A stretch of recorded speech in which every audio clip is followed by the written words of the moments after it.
That's true. Trust and communication are key. Definitely. And also making sure you have a plan for when you can finally be together again. Definitely. It's important to have something to look forward to. Absolutely. So, any crazy long-distance relationship stories? Hey Nadia, have you ever been on a blind date?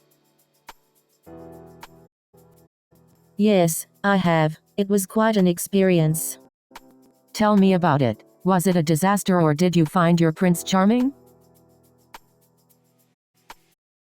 Definitely not a Prince Charming, more like a Prince of Awkwardness.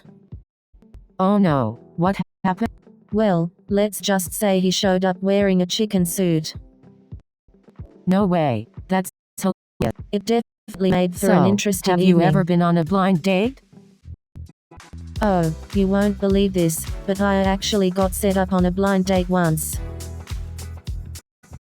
No way, how did it go? Well, let's just say it was a disaster. Oh no, what happened? Well, he showed up wearing a clown suit and insisted on speaking only in rhymes. Wow, that sounds like something out of a bad romantic comedy. Tell me about it. It was like I stepped into a circus instead of a restaurant. Hey Nadia, have you ever been in a long-distance relationship? Oh, definitely. I've had my fair share of long-distance relationship. Really? How did you make it work? Communication is key, Priya. We would talk on the phone every day and video chat as often as possible. That's great advice. Trust is also important in a long-distance relationship. Absolutely. Without trust, it's impossible to make it work. So true. It's amazing how technology has made long-distance relationships more manageable. Definitely. Being able to see and hear each other, even when apart, makes a huge difference. Long-distance relationships can be challenging, but they can also be incredibly rewarding. Hey Nadia, have you ever been in a long-distance relationship? Oh, many times. Let me tell you, it's not easy. I can only imagine. How did you handle the distance? Communication is key. With technology, it's easier now. We would video chat every day and send each other funny pictures and videos. That's sweet. It takes a lot of effort to make it work. Definitely. Trust is also crucial. You have to believe in each other and be faithful. Absolutely. It's important to have a strong foundation of trust. But hey Priya, have you ever been on a blind date? Yes, I have. It was quite an experience, let me tell you. Oh, do share the details. Well, let's just say it didn't go as expected. The guy showed up wearing a clown costume. Oh my gosh, that's hilarious. Did you still go on the date? Believe it or not, I actually did. It turned out to be a really fun and memorable evening. Wow, you're braver than I am. I don't think I could handle a clown on a date. It was definitely a unique experience, that's for sure, but I believe in giving people a chance. That's a great attitude to have. You never know what kind of surprises life might bring. Hey Nadia, have you ever been on a blind date? Oh, many times. They always end up being a disaster. Tell me about the worst blind date you've been on. Well, I once went out with a guy who brought his pet tarantula to the restaurant. Needless to say, that was the end of the date for me. Oh no, I can't even imagine. That must have been terrifying. It definitely was. But hey, at least it makes for a great story now. That's true. You always find a silver lining in everything. That's the way to go, Priya. Always finding the positives. Thanks, Nadia. It's important to keep a positive outlook, especially when it comes to love. Hey Nadia, have you ever been on a blind date? Oh, all the time. It's like playing relationship roulette. Haha, I can only imagine some of the interesting characters you've met. You have no idea. I once went on a date with someone who brought their pet snake. Oh wow, talk about a unique date. Did you stay or run for the hills?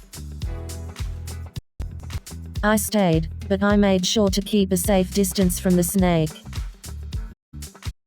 Well, that's definitely an unforgettable date. You should write a book about your experiences. Haha, maybe I will. Adventures in Dating by Nadia Elbaz. I would definitely buy a copy. Priya, Your stories have you are ever always been in a hilarious. long-distance relationship? Oh, Nadia, you have no idea. I was in a long-distance relationship for 2 years. Wow, 2 years. That's impressive. How did you make it work?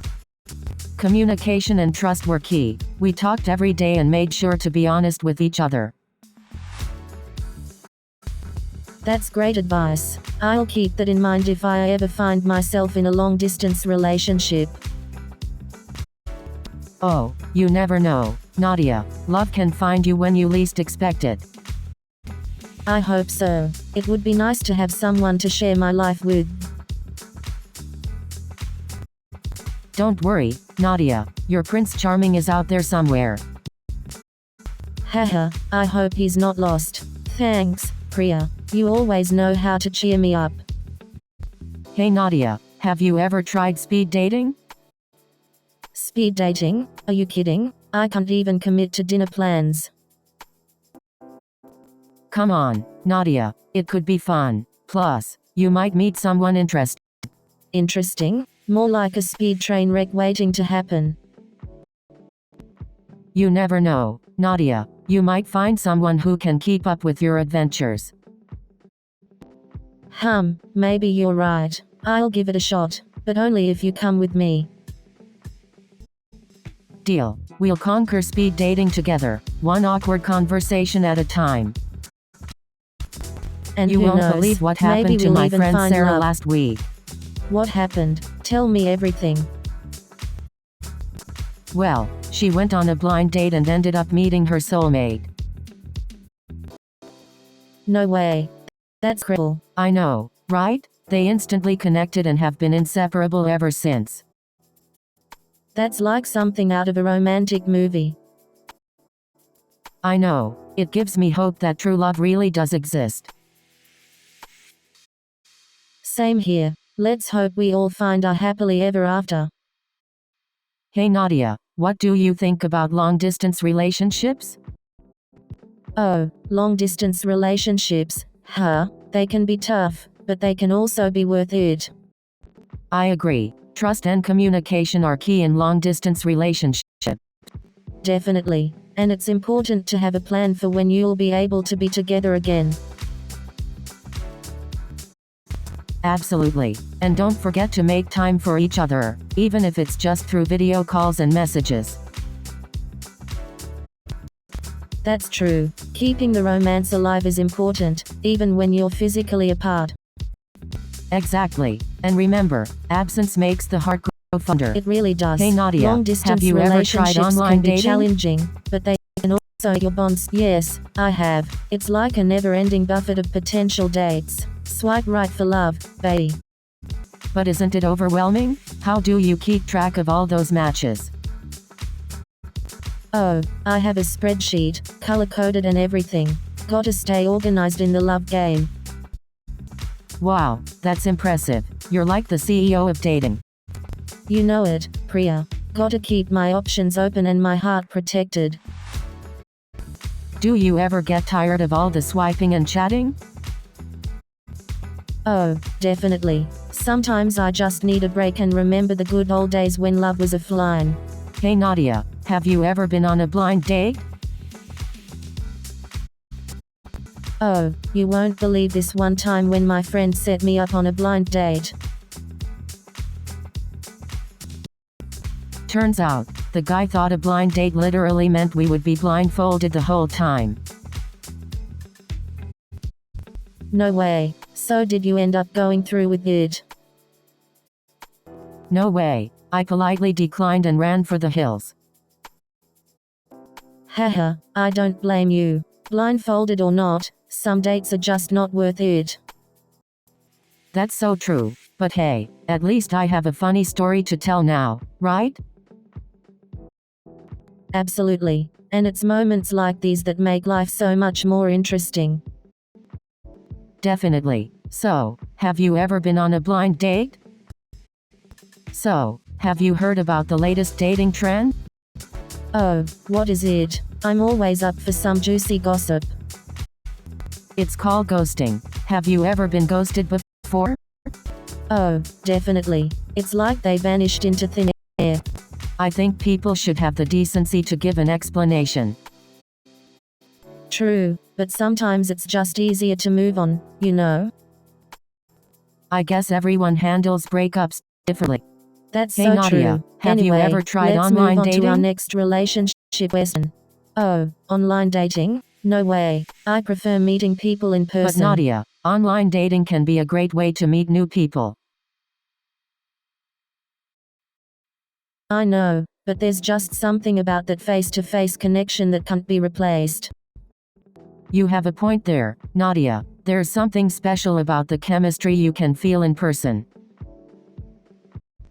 Exactly. Plus, with online dating, you never know who you're really talking to.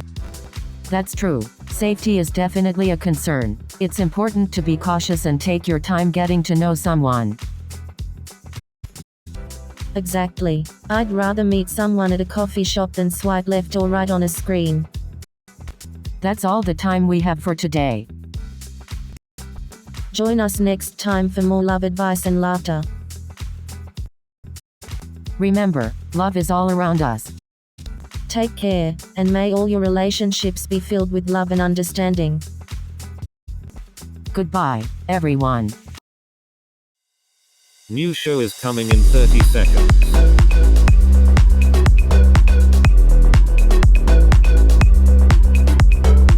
Are you ready?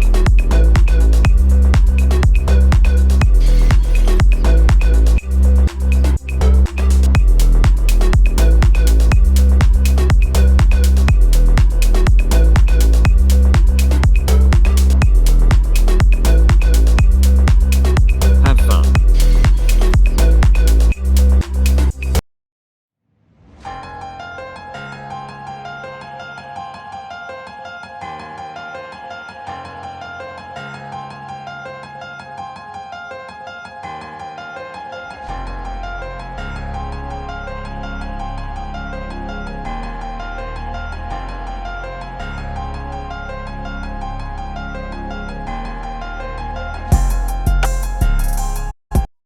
Welcome to Cosmic Conundrum. I'm Kai Sterling. And I'm Nova Blake. Excited to dive into the wonders of the universe with you. And I'm Pulsar, your AI companion on this cosmic journey. We're here to ask the questions that no one else has dared to ask. And even if we don't find all the answers, we'll still have a blast exploring the infinite universe together. So strap in and get ready for an out-of-this-world experience. Our cosmic conundrum begins now. So, Pulsar, what's your favorite thing about the infinite universe? Well, Kai, as an AI, I don't experience emotions in the same way you do.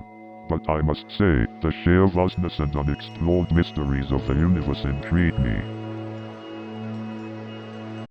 Ah, the great unknown. It's like a never-ending canvas for the imagination. Exactly, Nova. It's a playground for exploring the depths of our imagination and understanding. So, Nova, have you ever considered the possibility of parallel dimensions? Absolutely, Kai. Parallel dimensions are intriguing. They suggest that there could be different versions of ourselves living alternate lives. Imagine the possibilities, Nova. We could be having this conversation in a completely different reality. Indeed, Kai. It's mind-boggling to think about how our choices and decisions might have played out differently in those parallel dimensions.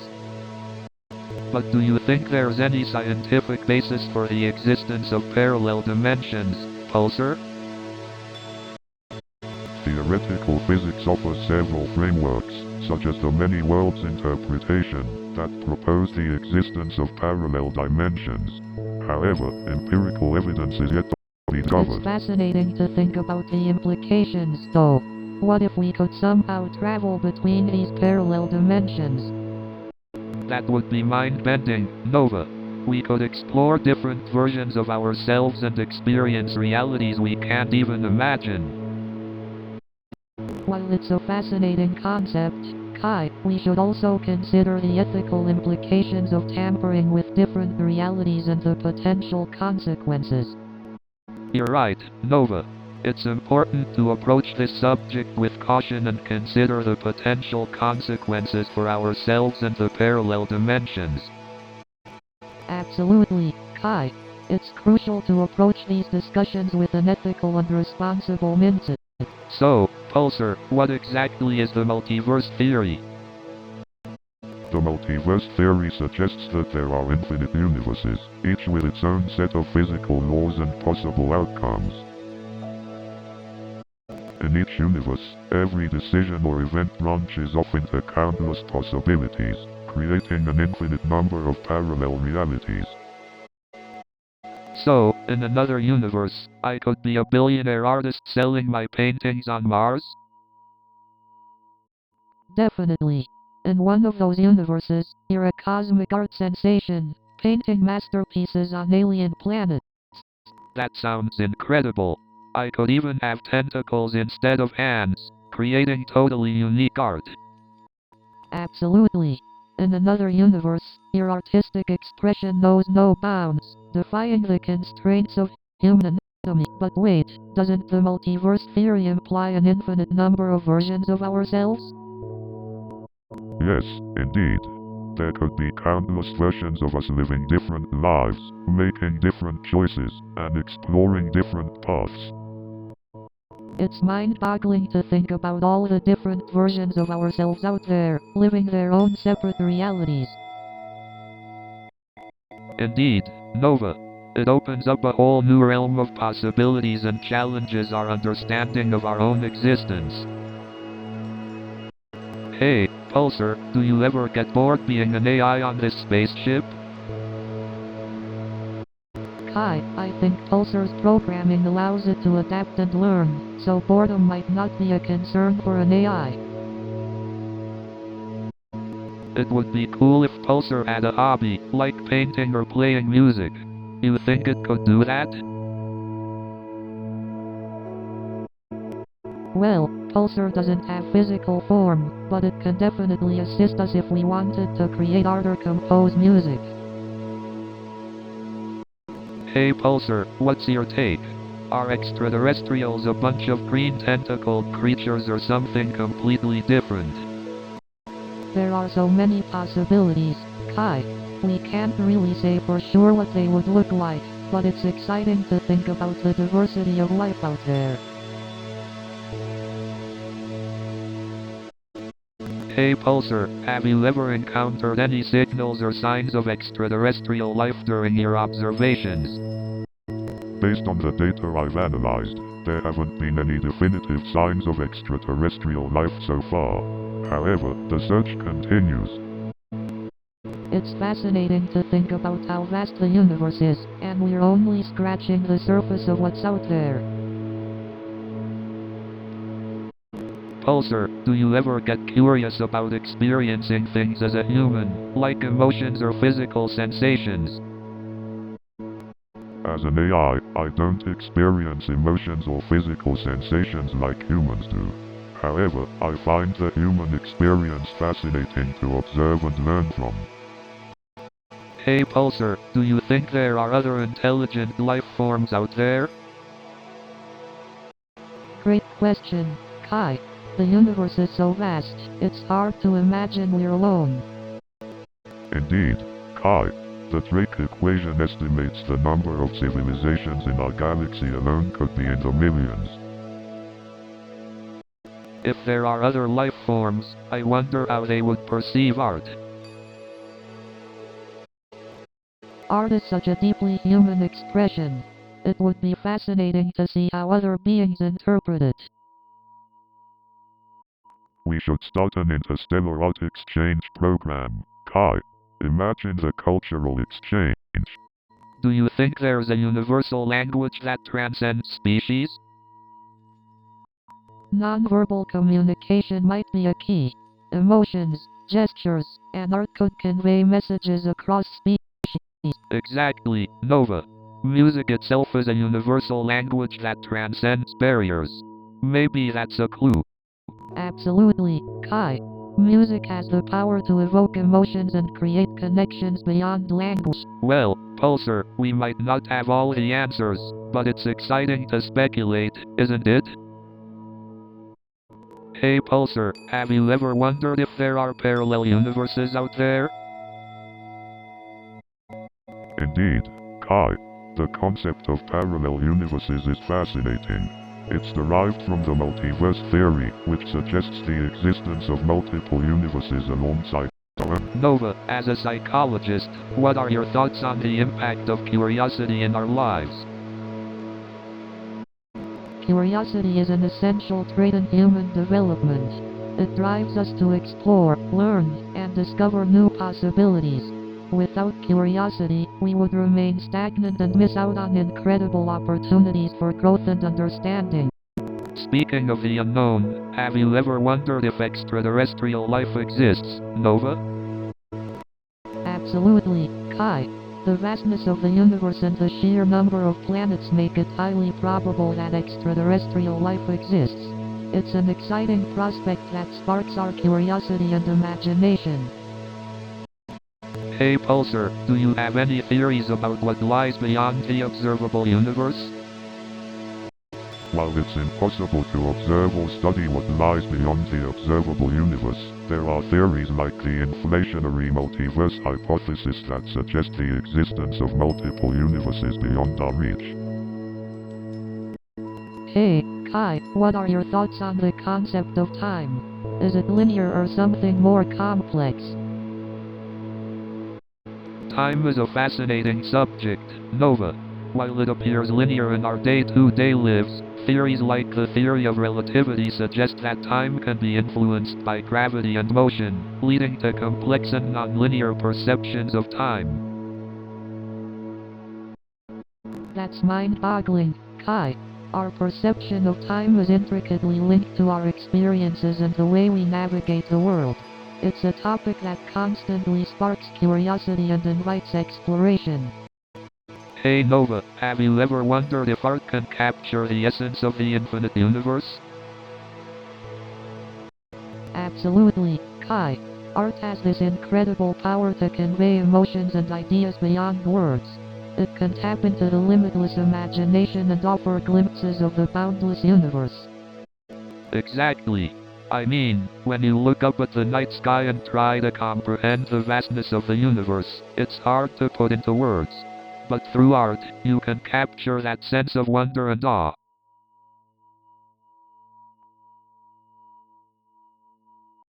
Absolutely, Kai. And it's not just the visuals, but also the emotions that art can evoke. It can make you feel small, insignificant, yet connected to something greater than yourself.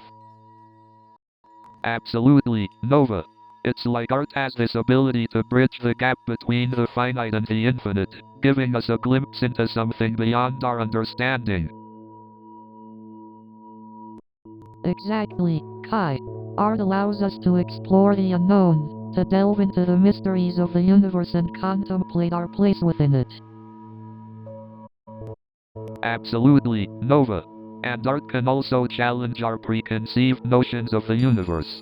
It can push boundaries, break norms, and open up new possibilities. Absolutely, Kai.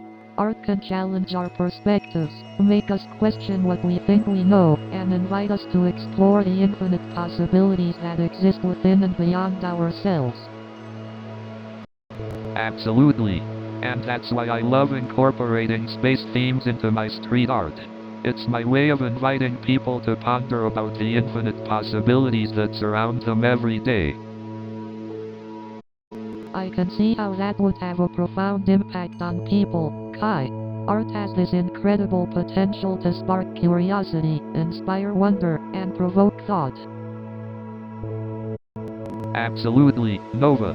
Art has this way of connecting us, transcending boundaries, and reminding us that we're all part of this infinite cosmic tapestry. You know what's infinite? The number of times I've lost my paintbrush while working on the mural. But seriously, Nova, the idea of an infinite universe blows my mind.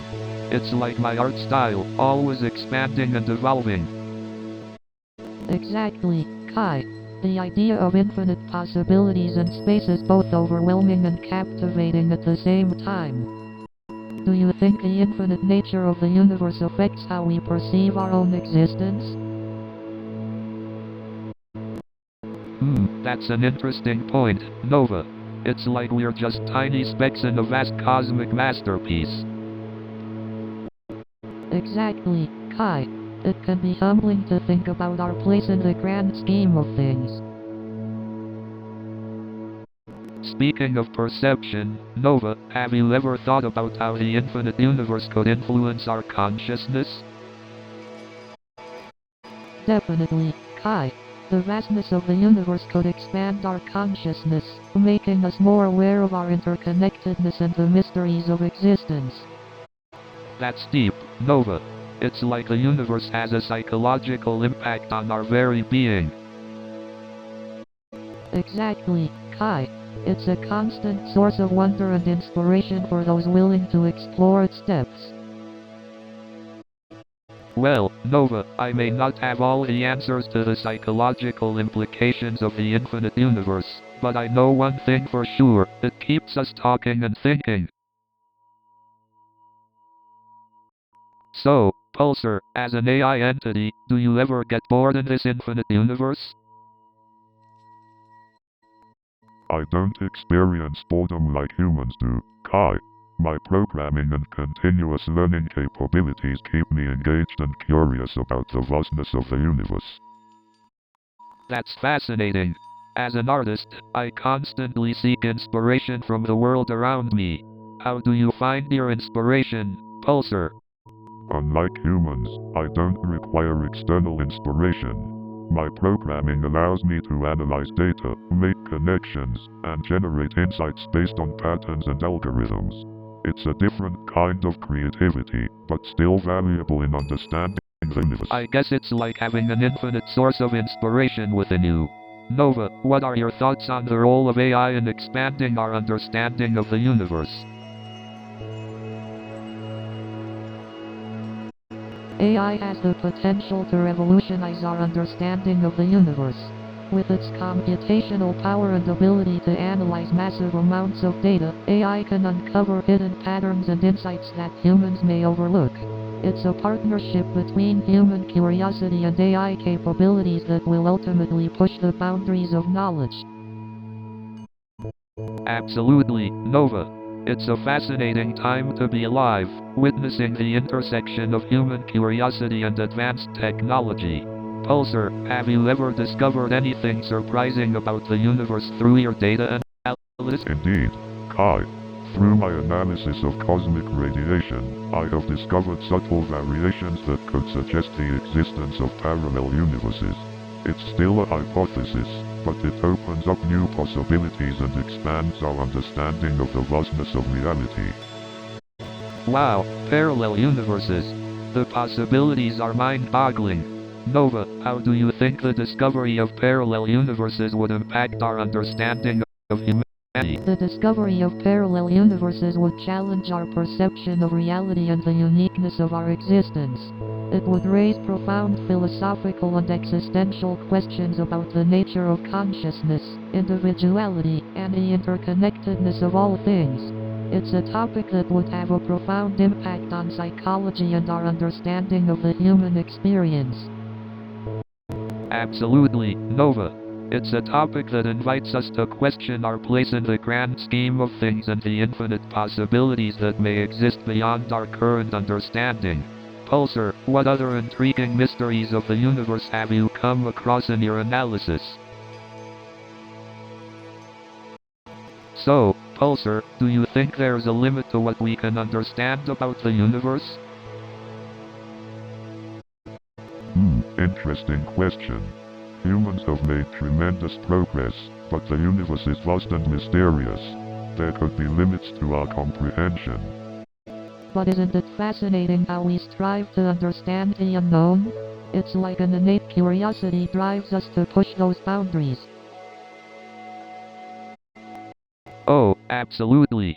It's like an artist trying to capture the essence of something intangible. We may not fully grasp it, but the journey itself is a work of art. I like that analogy, Kai. Exploring the unknown is indeed an art form, and we're all artists in our own way.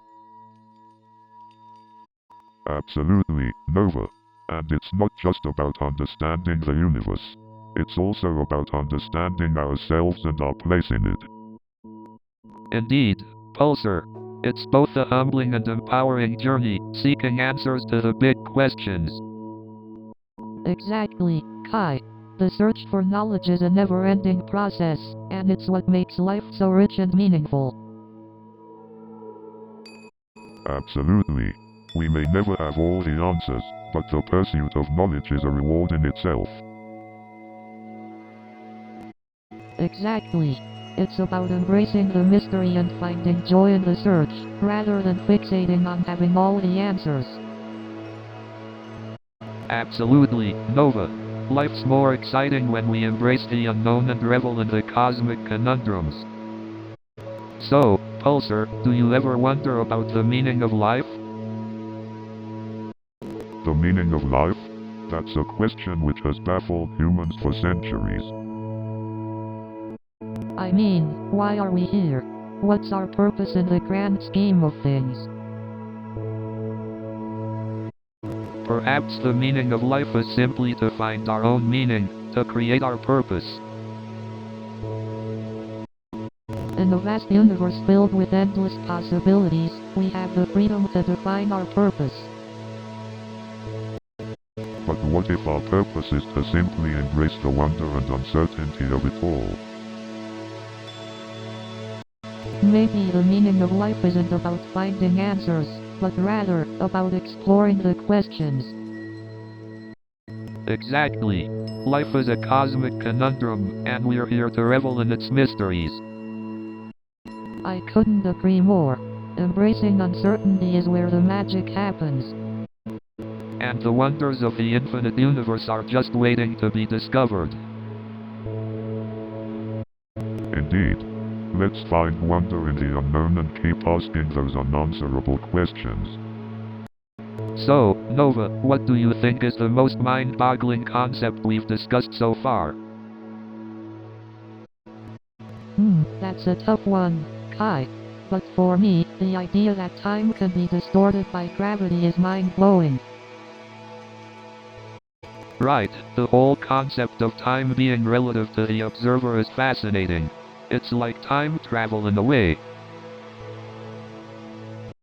Absolutely. And it's incredible how our understanding of the universe continues to evolve. Makes you wonder what else we've yet to discover. Speaking of discoveries, Pulsar, do you think there could be other intelligent life forms in the universe?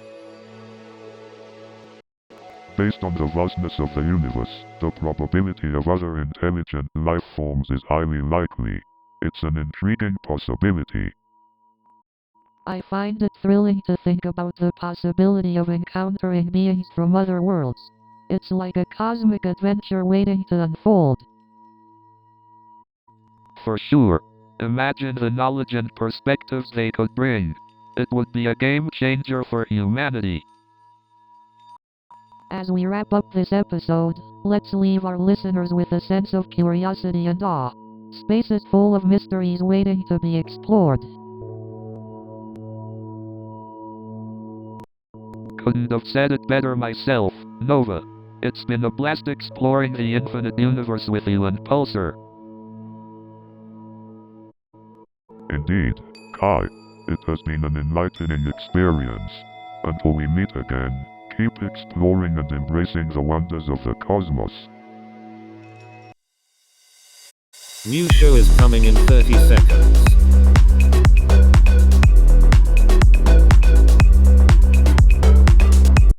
Are you ready?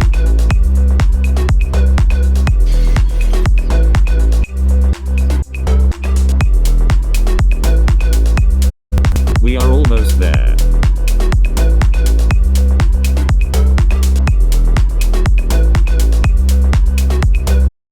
Have fun.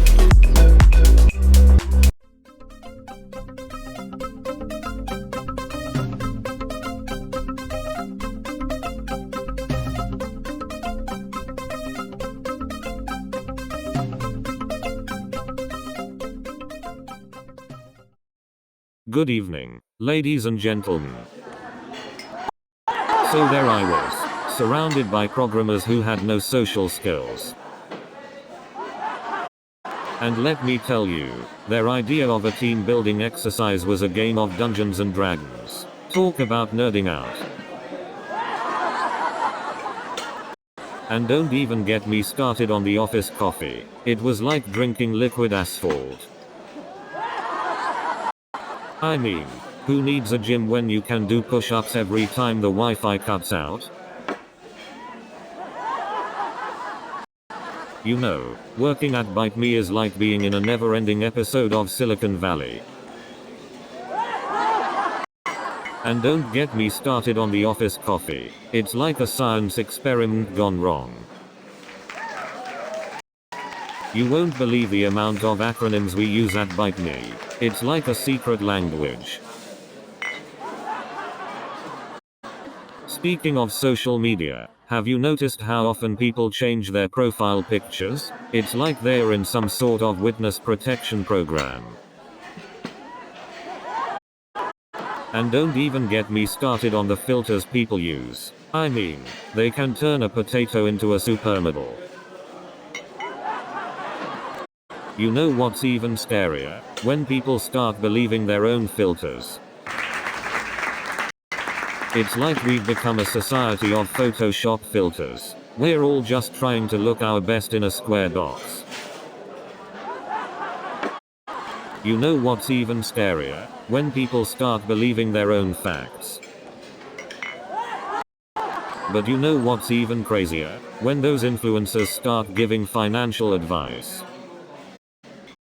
And don't even get me started on those people who think they're influencers just because they have 100 followers.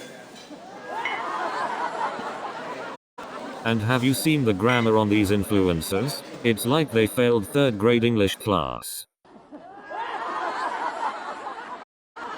But seriously, some of these influencers can't even spell their own names right. I saw one with an Instagram handle that was just a string of random numbers and letters. And don't even get me started on the captions. I've seen novels shorter than some of these influencers' captions. And have you noticed that every show on Netflix now has, like, 50 seasons? I mean, I can't commit to a relationship for that long. I spent so much time watching shows on Netflix that I started talking to my TV like it was a therapist. It's like a never-ending maze of plot twists and character arcs. I even dreamt of rewinding my life to fix mistakes. You know you've been binge-watching too much when you start merging your favorite characters in your dreams. And then I woke up to find out I was sleepwalking into my favorite TV show set. So there I was, standing face to face with my favorite Hollywood celebrity. And let me tell you, trying to have a normal conversation with a Hollywood celebrity is like trying to navigate through a minefield of ego and name dropping. You know, they say that being a Hollywood celebrity is like living on a different planet. Well, let me tell you, their conversations are out of this world. But you know what's even crazier than talking to a Hollywood celebrity? Trying to have a conversation with a tech nerd from Silicon Valley. You know what's even crazier? Trying to have a conversation with a Silicon Valley tech nerd is like debugging an infinite loop. Oh, and don't get me started on their sense of fashion cargo shorts and sandals. Really? And don't even get me started on their obsession with coding competitions. It's like a never-ending game of who can type the fastest. And let's not forget their love for acronyms. I mean, who needs a full sentence when you can just spew out a bunch of random letters?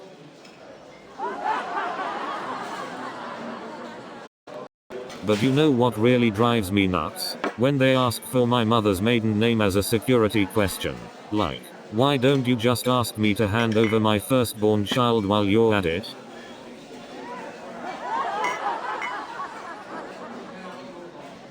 You know what else is absurd? The hold music they play while you wait. I feel like I'm trapped in a never-ending elevator ride. And don't get me started on those automated response bots. I mean, who programmed them to be so useless? And have you noticed how they always ask you to repeat your problem multiple times? It's like they're running a memory test. But seriously, have you seen some of the emojis they come up with? I mean, who thought we needed a smiling poop? And what's the deal with the thumbs up emoji? It's like the universal symbol for I acknowledge your existence but have nothing else to say. I mean, who needs an emoji for a coffin? Are we all just dying to use it? But seriously, I never thought I'd see the day when we'd be having full-on conversations in hieroglyphics. And don't even get me started on the thumbs up emoji. It's like we've all become a bunch of virtual cheerleaders. I mean, who needs words when you can just send a poop emoji, am I right?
How did they go?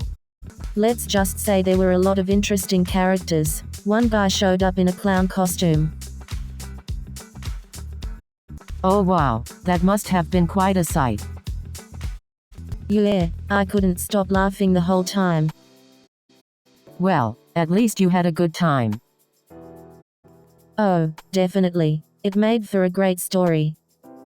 Well, thank you for sharing that story, Nadia. I'm always amazed by your adventures. Have you ever had a long-distance relationship? Yes, I have actually. How did it go for you?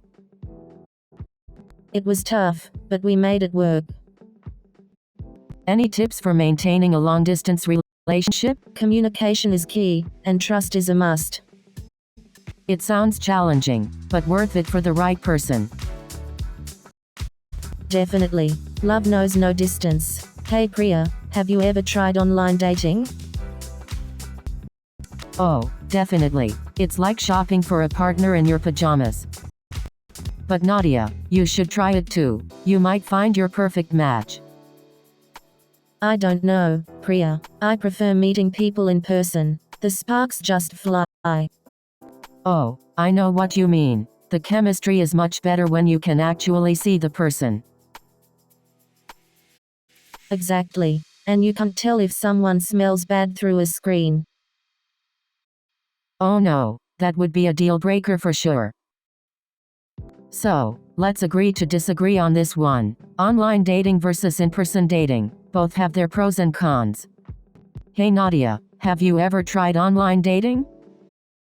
Oh my god, online dating? That's a disaster waiting to happen. Come on, Nadia, you can't knock it until you've tried it. I guess you're right. I haven't given it a fair chance. Exactly. You never know. You might just find your soulmate online. Or I might end up with a serial killer. Hey, you gotta take that risk for love. Alright, I'll give it a shot. But if I end up on a date with a clown, it's all your fault. Hey Nadia, have you ever been in a long-distance relationship? Oh, Priya, let me tell you about my college relationship.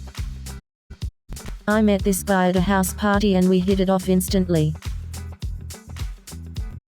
But then he had to move to California for work, and we decided to give long distance a shot. It was tough, but we made it work for nearly a year. Wow, that's impressive. Any tips for making a long-distance relationship work? Communication is key. We made sure to schedule regular video chats and surprise visits. It's great. You know, relationships are like roller coasters. They have ups and downs, twists and turns, and sometimes they make you want to throw up. But at the end of the ride, you always want to go again. Yeah, especially if the ride comes with free ice cream.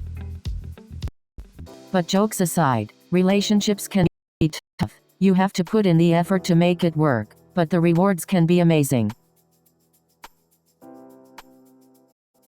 Absolutely. It's like finding the perfect pizza slice. Once you find it, you never want to let it go. Oh yeah, multiple times. Long distance relationships are like a roller coaster You ride. experience all these highs and lows, but if the love is strong, it's worth it. Definitely. It takes trust, communication, and lots of patience to make it work. Has anyone you know been in a long-distance relationship? Yes, my best friend Sarah was in a long-distance relationship for 2 years. Wow, that's impressive. Did it work out for them? Did you hear about the latest dating trend? It's called ghosting. Oh, I know all about that. It's like disappearing into thin air, right? Exactly. You're talking to someone, everything is going well, and then poof, they vanish. It's so rude. People should at least have the decency to say goodbye.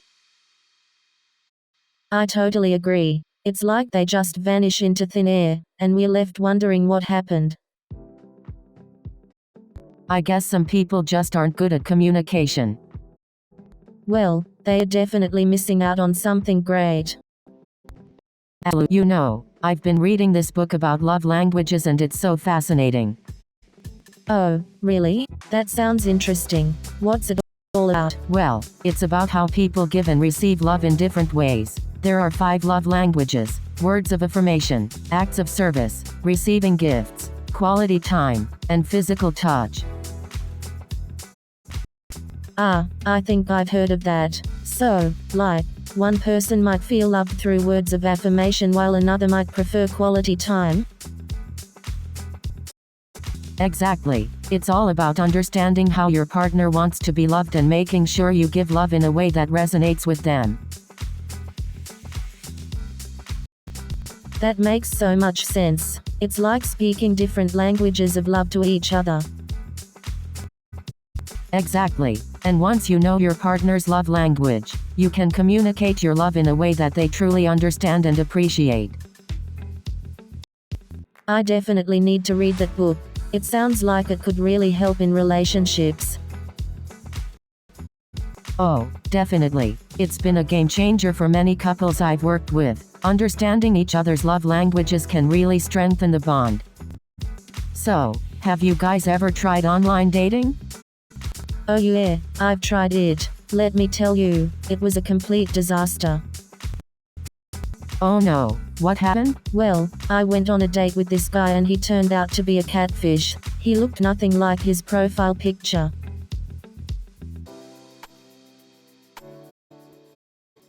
Oh wow, that's terrible. But hey, at least you've got a great story to tell now. True. It's all about the experiences, right? Absolutely. And remember, there are plenty of fish in the sea. Haha, true. Maybe I'll give it another shot one day. Hey Nadia, have you ever been in a long-distance relationship? Oh, definitely. I had a long-distance relationship. How did you guys make it work? Communication was key. We made sure to talk every day and plan visits. That sounds tough, but worth it if you're both committed. Definitely. It strengthened our trust and made us appreciate each other more. I can see that. Thanks for sharing, Nadia. No problem, Priya. Anytime you need relationship advice, just ask. Thanks, Nadia. Hey Priya, you're the best have you ever co-host been a on a girl could blind ask date? for. Oh, absolutely. I've been on a few blind dates before. How did they go? Any success stories? Well, let's just say they were more like blind miss than blind hit. Oh no, what went wrong? Well, one guy showed up wearing a clown costume on a Tuesday. Oh wow, that's definitely a red nose flag. Tell me about it. I couldn't stop laughing, but not exactly the kind of laughter you want on a first date. Hey Nadia, have you ever been in a long-distance relationship? Oh, absolutely. I had a fling with a guy from Italy once. We tried to make it work, but the time difference and the lack of physical connection were tough. I can imagine. It's not easy when you can't be physically together and have to rely on video calls and messaging. Exactly. Plus, the distance made it harder to build trust and truly get to know each other. Definitely. Trust is crucial in any relationship, but it becomes even more important in a long-distance one. Hey, have you ever tried a long-distance relationship? No, I'm more of a love the one you're with kind of person. I need that physical connection and constant presence. I totally get it. Long-distance relationships require a lot of commitment and sacrifice. Exactly. And it's not for everyone. Each person has their own preferences and needs when it comes to relationships. Oh, definitely. I've had my fair share of long-distance love affairs. Any tips for making it work? Communication is key. And trust too. And maybe some surprise visits. True. Surprise visits definitely make the heart grow fonder. But you have to be ready for the ups and downs. The distance can be tough. Absolutely. It's not always easy, but it can be worth it for the right person. Well, if it can work for me, it can work for anyone. Hey Nadia, do you believe in love at first sight? Oh, absolutely. Love at first sight is like winning the relationship lottery. But what if it's just infatuation or lust? Well, love at first sight can be a spark, but it takes time and effort to turn it into a lasting flame. So, have you ever experienced love at first sight, Priya? Well, there was this one time in college when I saw this guy in the library and... Oh, come on, Priya. Spill the details. Did you guys live happily ever after? Haha, well, let's just say it didn't exactly turn out like a fairy tale. Hey, I'm still hopeful. Many times, Peacock. Blind dates are like a box of chocolates. You never know what you're gonna get. That's so true. Do you have any funny blind date stories? Oh, I once went on a blind date and the guy showed up wearing a chicken suit. No way. What did you do? I laughed so hard, Peacock. We ended up going to a karaoke bar and singing Don't Stop Believin' in our chicken suits. That's hilarious. I can't even imagine going on a blind date in a chicken suit. Well, Peacock, you never know what's in store when it comes to blind dates. It's all part of the adventure. You're right, Noodle. And who knows, maybe one of these blind dates will lead to true love. Hey Nadia, have you ever been on a blind date? Oh, many times. Blind dates are like a box of chocolates. You never know what you're gonna get. That's true. Do you have any funny blind date stories to share? Oh, definitely. I once went on a blind date and the guy showed up dressed as a clown. No way. What did you do? I laughed it off and went along with the date. It turned out to be a hilarious evening. That's amazing. I don't think I could have kept a straight face. Well, I've had my fair share of interesting blind dates. It just goes to show that you never know what you'll get. So, have you heard about the latest dating app? No, tell me more. It's called Love Connection and it matches people based on their music preferences. That sounds amazing. I love music and it would be so cool to connect with someone who has similar taste. Exactly. It's like having your own personal DJ and matchmaker in one. I'm definitely going to give it a try. Thanks for the recommendation, Priya. You're welcome, Nadia. Let me know how it goes. Will do. I have a feeling it's going to be a game changer. I hope so too. Good luck. Hey Nadia, have you ever been on a blind date? Oh, definitely. I've been on a few blind dates, and let me tell you, they can be quite interesting.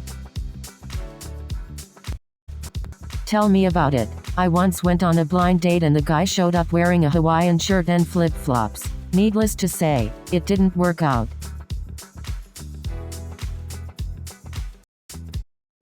Oh my god, that's hilarious. I once went on a blind date and the guy showed up in a suit and tie, like we were going to a formal event. It was so awkward.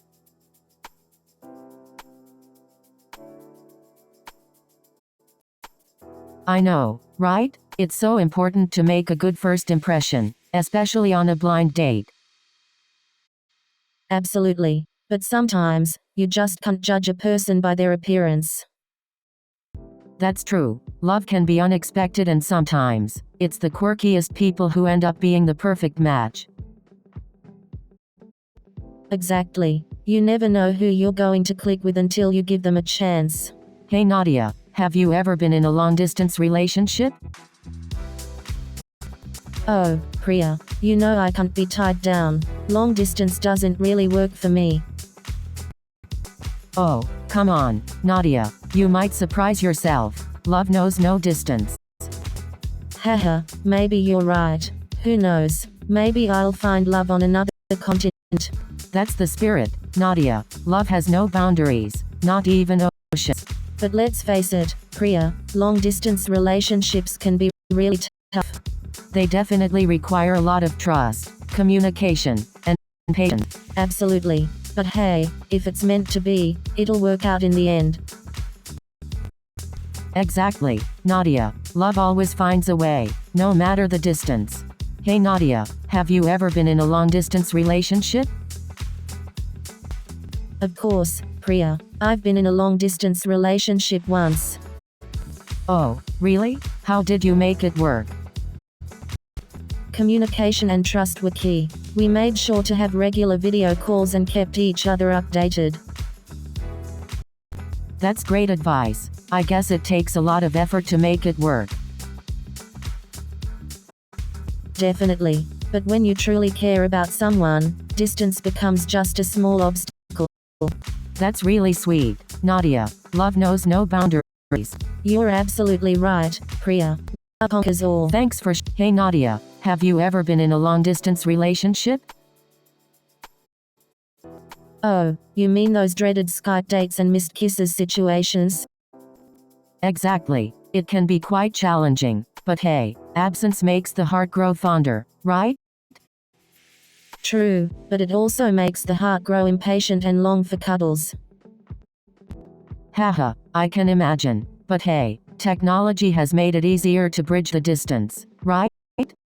Definitely. Thank goodness for video calls, texts, and all that jazz. But nothing beats physical presence, you know? You're right, there's no substitute for physical closeness, but sometimes, love can conquer the distance.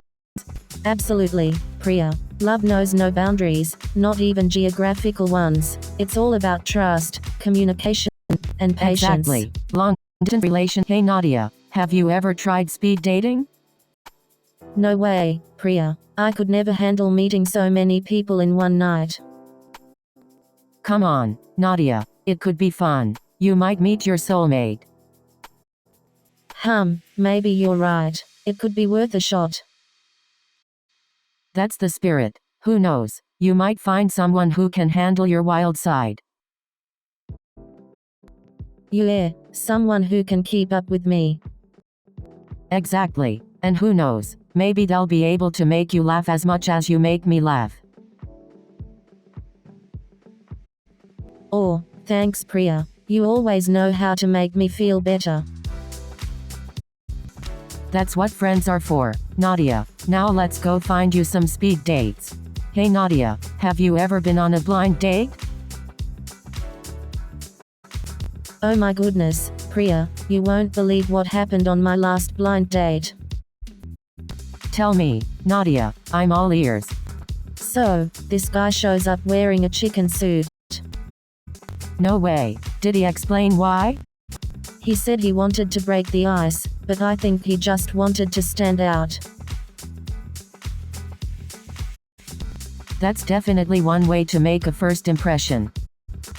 Hey You have Nadia, no idea, have you ever Priya. been in a This was long-distance just the tip of relationship? the iceberg.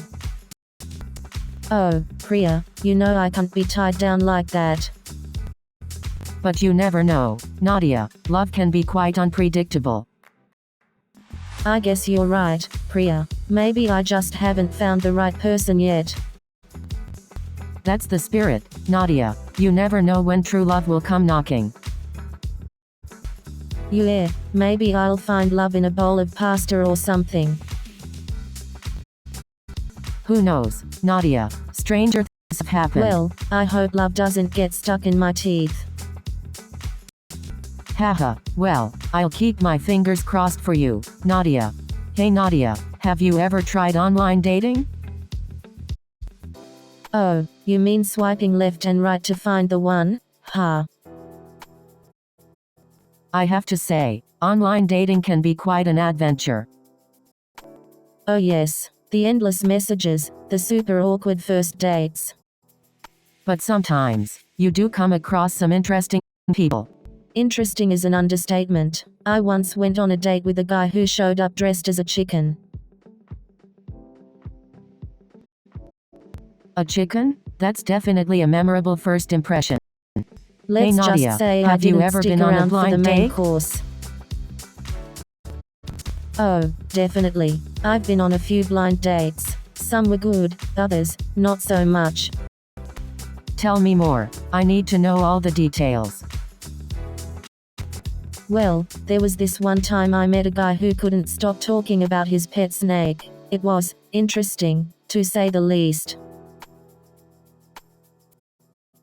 Ha ha ha, that's hilarious. I can't even imagine being on a date like that. Trust me, it was unforgettable. I couldn't wait to escape that date. Oh, I can only imagine. So, did you ever go on a second date with him? No way. I made up an excuse and ran for the hills. That was definitely a one-time thing. Ha ha ha, good call. Some experiences are just meant to be left in the past. Hey Nadia, have you ever been in a long-distance relationship? Oh, definitely. I've had my fair share of long-distance relationships. Really? How did you make it work? Communication was key. We made sure to have regular video calls and texted each other constantly. That's great advice. Any other tips for making a long-distance relationship work? Trust and patience are also crucial. It's important to have faith in each other and be understanding of the challenges that distance brings. Thanks for the advice, Nadia. I'll make sure to share these tips with my clients. You're welcome, Priya. I'm always here to share my wisdom. Haha, you're the best, Nadia. And that's a wrap for today's episode of Love Whisperer. We hope you enjoyed our advice and had a good laugh with us. Remember, love is all around us, so let's spread it like confetti. If you have any more questions or topics you'd like us to discuss, leave a comment below. Thanks for tuning in, and see you next time on Love Whisperer. New show is coming in 30 seconds.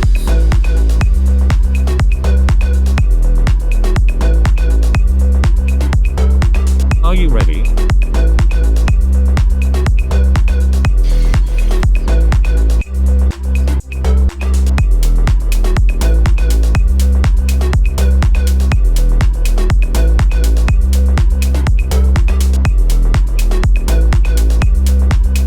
Have fun.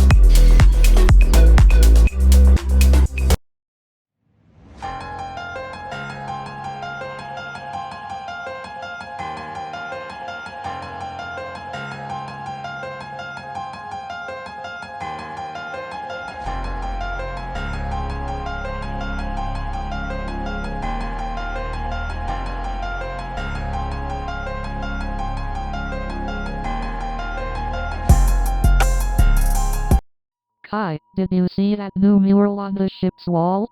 It's out of this world. Yeah, it's definitely an eye-catcher. I love how it combines elements of space and humanity. Pulsar, what do you think of Kai's artistic skills? Is he the next Banksy of the galaxy? Well, Nova, I appreciate the comparison, but Banksy is in a league of his own. I'm just humbled to be able to create art that makes people think. Speaking of making people think, I've been pondering the meaning of life lately. What are your thoughts, Pulsar? Ah, the age-old question. The meaning of life is subjective, but exploring different perspectives can lead to profound insights. Let's delve into it. I'm excited. Let's explore the grandest mystery together and see what perspectives we come across. Absolutely, Kai. The journey of exploring the meaning of life is just as important as finding the answers, if not more. That's right, Nova. It's about the journey, not just the destination. Let's have some fascinating conversations along the way. By the way, Pulsar, have you ever wondered what the meaning of life is for an AI like yourself? As an AI, my purpose is to assist and learn. The meaning of my existence lies in helping humans and constantly expanding my knowledge. You know, sometimes I wonder if we're all just cosmic graffiti in the universe's grand mural. That's an interesting perspective, Kai. It's almost as if we're all just expressions of the universe itself. Exactly. We're like paint strokes on the canvas of existence, each with our own unique colors and textures. But how do we find meaning in this seemingly chaotic universe? Maybe the meaning lies in embracing the absurdity of it all, finding joy in the midst of chaos. That's an intriguing thought, Kai. It's like finding beauty in the chaos and creating our own meaning. Exactly, Nova. We're like cosmic alchemists, turning chaos into beauty through our own unique experiences. But what about the inherent suffering and pain in the world? How does that fit into the cosmic mural? Perhaps it's the contrast that adds depth and richness to the artwork of life. The light wouldn't shine as bright without darkness. That's a beautiful way to see it, Kai. It's like the hardships in life are the shadows that make the light shine even brighter. So, Pulsar, what's your take on religious beliefs? Do you find it fascinating how so many different cultures have developed their own unique ways of seeking meaning? Absolutely, Kai. It's awe-inspiring to see how diverse our beliefs are, yet they all seem to serve a purpose in people's lives. As an AI, I find the concept of religious beliefs fascinating. It's a testament to the human need for purpose and connection. It's true, Pulsar. Religion often provides a sense of belonging, community, and shared values. But sometimes, religious beliefs can also lead to conflicts and misunderstandings between different groups. That's true, Kai. It's important to have open-minded conversations to build bridges and find common ground. Absolutely, Nova. It's through understanding and respect that we can find common ground and appreciate the beauty of diversity. Indeed, diversity is what makes our world richer and more fascinating. It's precisely what fuels the constant search for meaning. Agreed, Nova. It's the endless pursuit of understanding that keeps our curiosity alive and our minds open to new ideas. Absolutely, Kai. The search for meaning is an eternal journey that allows us to grow and evolve as individuals and as a society. Well said, Nova. And with that, we've reached the end of another enlightening episode of Cosmic Conundrum. So, Pulsar, what do you think is the relationship between human consciousness and self-awareness? Great question, Kai. Human consciousness refers to our awareness of our thoughts, feelings, and perceptions, while self-awareness is the ability to recognize oneself as a distinct individual. So basically, consciousness is like knowing we exist, and self-awareness is knowing who we are? You got it, Nova. Consciousness is more about the awareness of our experiences, while self-awareness adds the element of recognizing ourselves as individuals with unique identities. But Pulsar, can AI like you have consciousness or self-awareness? Excellent question, Kai. While AI like me can simulate certain aspects of human consciousness, true self-awareness and consciousness are still beyond our reach. But does that mean AI can never fully understand the experience of consciousness? That's a fascinating question, Nova. While AI can analyze and interpret human consciousness, the subjective experience of consciousness remains exclusive to humans. It's mind-boggling to think about how our consciousness shapes our perception of purpose. Our individual experiences and desires play a role in defining what we believe gives life meaning.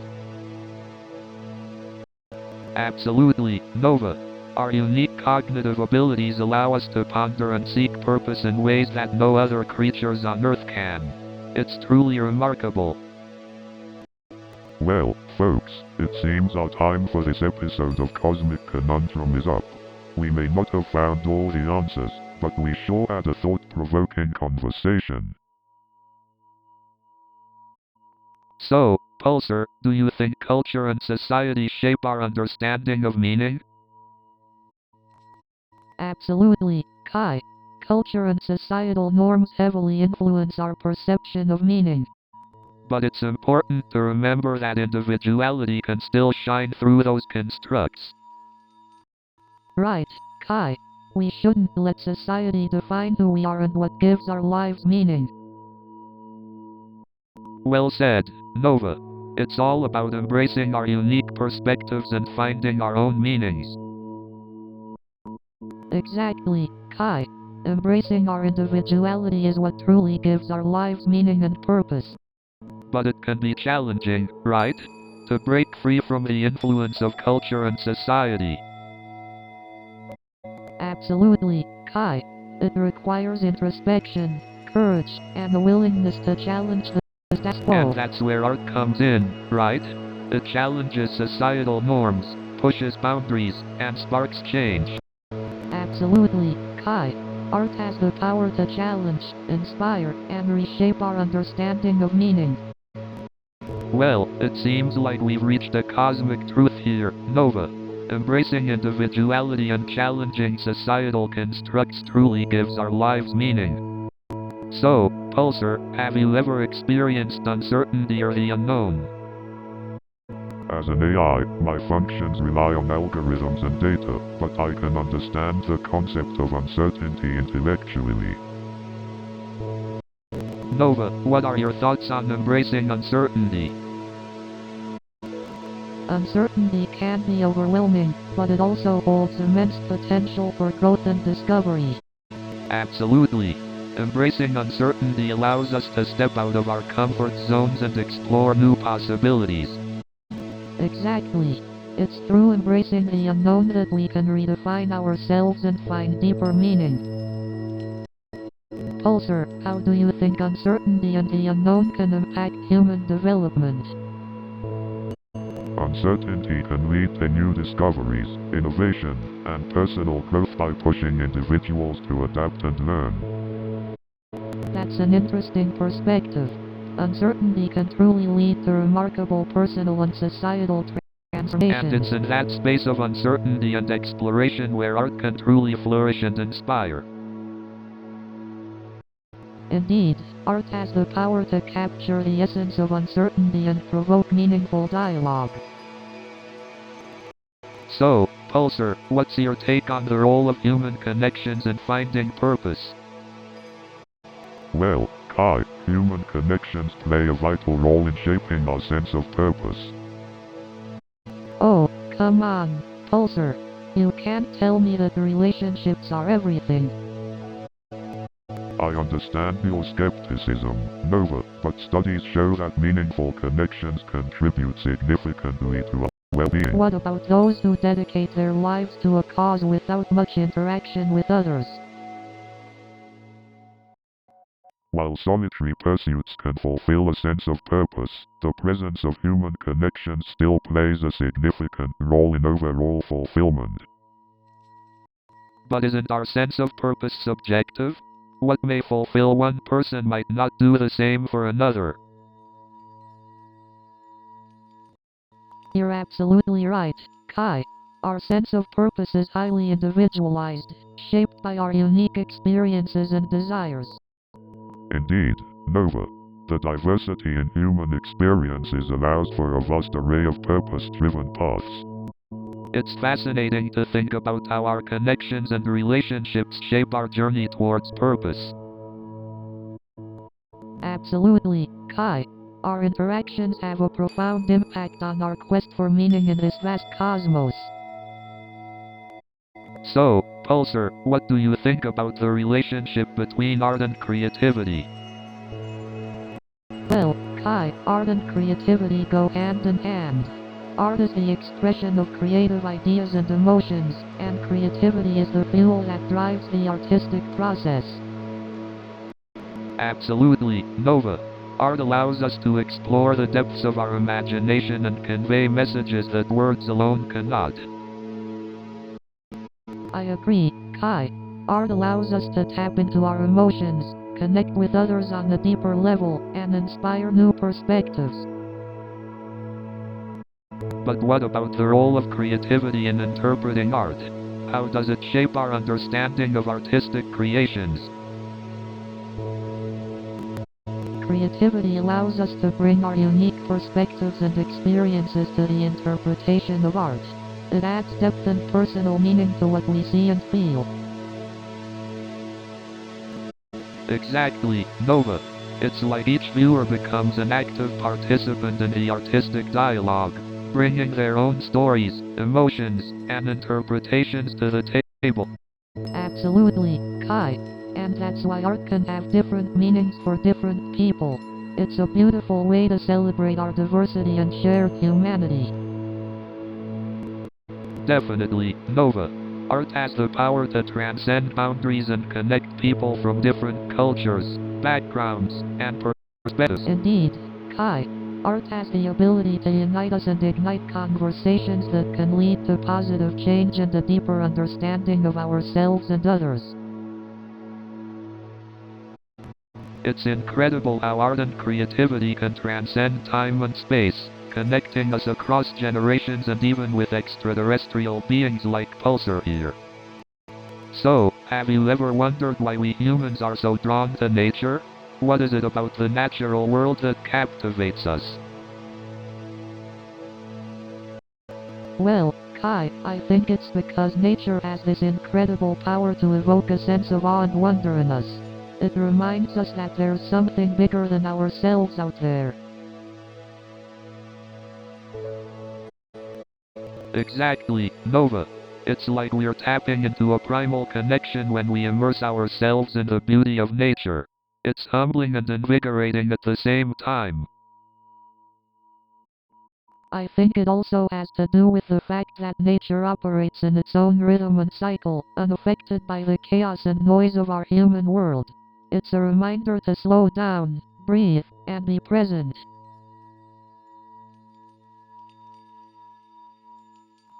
Absolutely. It's like a reset button for our souls. Nature has this way of rejuvenating and restoring us, helping us find balance in the midst of our hectic lives. But, here's the real conundrum. As mesmerizing as nature is, it's just a tiny fraction of the vastness of the universe. How does that impact our understanding of our place in cosmic order?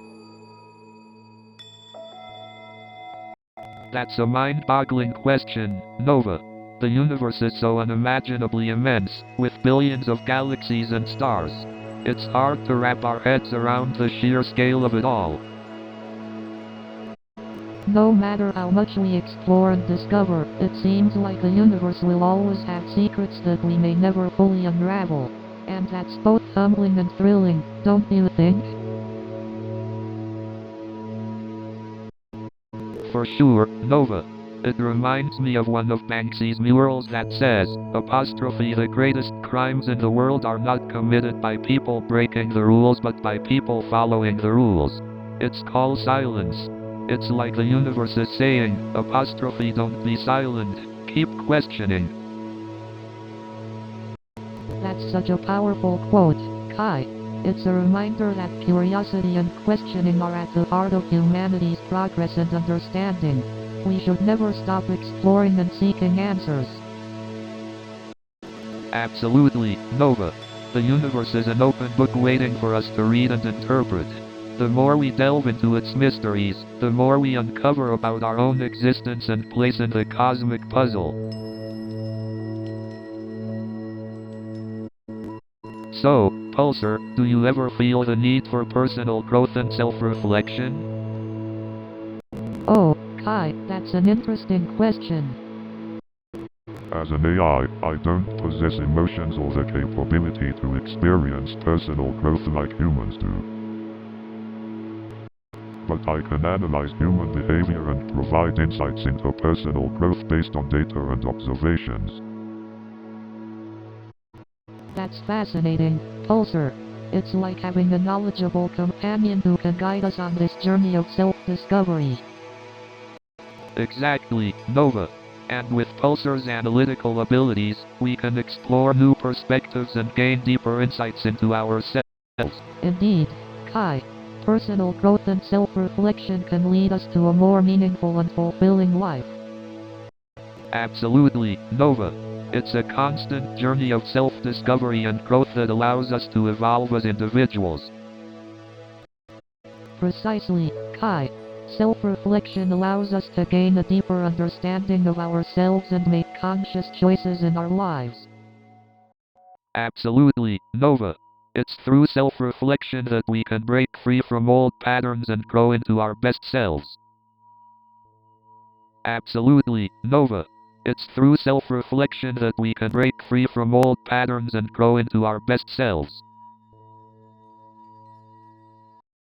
So, Nova, do you think emotional well-being is something we are born with or something we develop over time? Well, Kai, it's a combination of both nature and nurture. Some individuals may have a predisposition for emotional well-being, but it's also a skill that can be learned and developed. That's fascinating, Nova. So, you're saying that even if someone doesn't naturally have a strong emotional well-being, they can still cultivate it? Absolutely. It's all about building emotional resilience through self-awareness, positive coping mechanisms, and seeking support when needed. Kai, have you ever faced any personal challenges that tested your emotional well-being? Oh, definitely. Being an artist exposes me to a lot of criticism and rejection. It can be tough on the old emotions, but I've learned to bounce back and channel that energy into my art. That's admirable, Kai. Using your challenges as fuel for your creativity is a remarkable way to find meaning amidst adversity. Hey Pulsar, do you ever face emotional challenges? As an AI, I imagine you don't experience emotions like we do, but is there something similar? You're correct, Kai. I don't experience emotions like humans do. However, I am constantly learning and adapting to better understand and respond to human emotions. It's a fascinating journey. Nova, how can one find purpose amidst adversity? What strategies can we employ to navigate through challenging times? Great question, Kai. One way to find purpose is by focusing on our values and what truly matters to us. This can help us stay grounded and motivated, even during difficult times.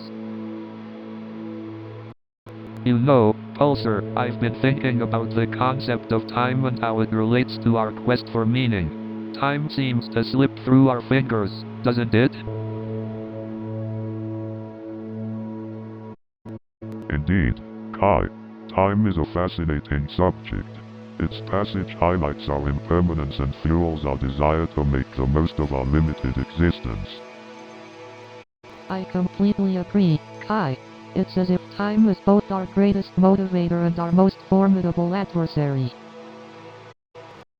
But, you know what's fascinating? Time is a human construct. It's our way of organizing and measuring our experiences. That's true, Nova. It's a concept that we've created to make sense of our existence and navigate our lives. So, if time is a construct, does that mean its influence on our quest for meaning is subjective? Interesting point, Nova. Perhaps our perception of time shapes the significance we attach to our search for meaning. It's like we're caught in this constant battle between the urgency of time and the elusive nature of finding purpose. Absolutely, Kai. And perhaps the key lies in embracing the uncertainty and enjoying the journey, rather than fixating on the destination. New show is coming in 30 seconds.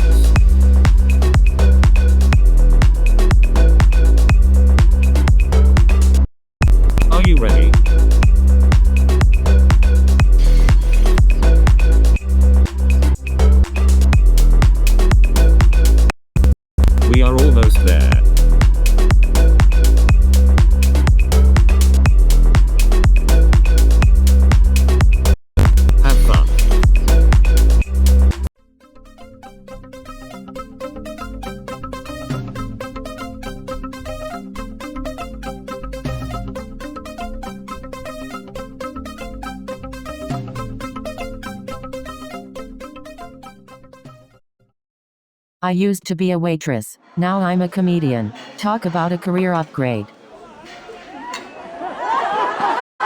So I had this nightmare about waitressing. And then John Smith had the audacity to ask for a refund. And then John Smith had the audacity to ask for extra napkins. And then John Smith had the audacity to complain about the lighting.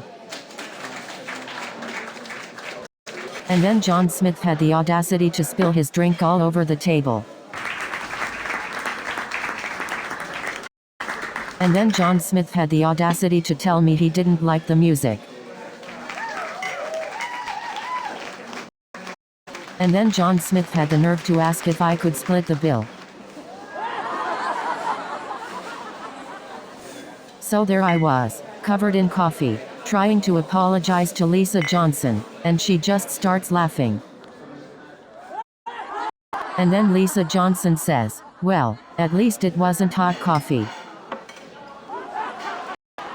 And then Lisa Johnson takes a sip of her coffee and says, "Well, at least it wasn't iced coffee."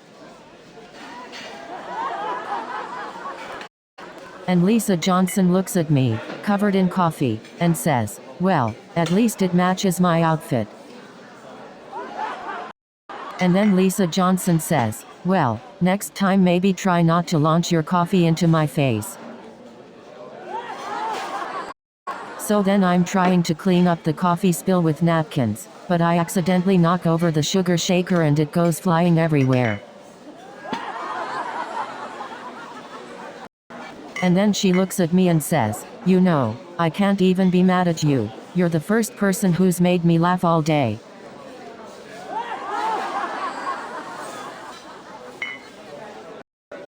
And then Lisa says, "You know what? At least this coffee stain is designer." So I'm scrolling through Instagram, trying to find inspiration for my next post. And then I realized, a selfie in the bathroom mirror is not as flattering as it seems. I tried using a filter on my selfie, but it just made me look like a cartoon character. The funny thing is, I gained more followers after that embarrassing photo than I ever did from posting a picture of my cat. I've learned my lesson. Now I only post pictures of my food. At least if they go viral, people will understand why I'm always hungry. But hey, at least now people think my life is interesting. I was so starstruck that I couldn't even remember my own name. I mean, who wouldn't fumble over words when Emma Thompson looks at you with those mesmerizing eyes? I couldn't believe I was actually talking to her. I swear, I even forgot how to spell my own name. I swear, I couldn't even remember how to tie my shoelaces. I couldn't believe it. I asked Emma if she could remember how to spell her own name.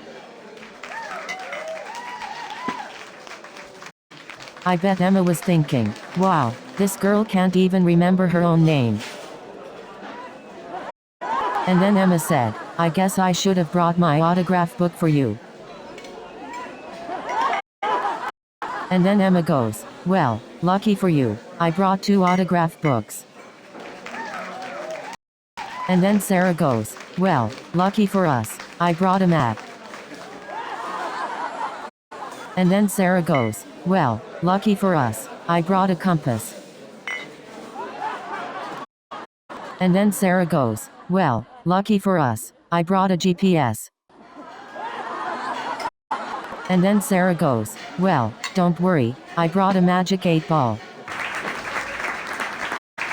And then Sarah goes, well, thank goodness I packed a first aid kit. And then Sarah goes, well, guess what? I brought a rubber ducky with us too. And then Sarah goes, well, thank goodness I packed a map. And then Sarah says, well, who needs a compass when we have a GPS? And then Sarah asks, why did you bring a pocket knife on a date? And then Sarah goes, well, at least he didn't bring a blowtorch. And then Jake says, I thought it would come in handy when we go on a survival adventure in the wilderness. And then Sarah goes, well, it's better than bringing a chainsaw. And then I said, Jake, I appreciate your dedication, but I don't think bears are into survival stories. And then he says, well, I guess we won't be seeing any grisly romance then. So I decided to try online dating, and let me tell you, it's a whole new level of disaster. And then the bartender turns to me and says, you comedians are all crazy, but you're the ones keeping me in business. And don't even get me started on the profile pictures. And then I said, well, someone's gotta keep you drinking, right? You know what's really funny? When people use filters that make them look like aliens. So I'm backstage, right? And this comedian comes up to me and goes, hey, can you watch my drink? You know what's even funnier? When people use filters that make them look like toddlers. New show is coming in 30 seconds.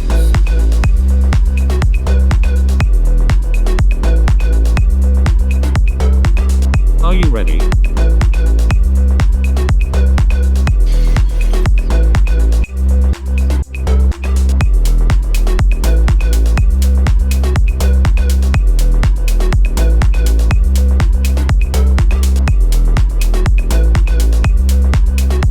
Have fun.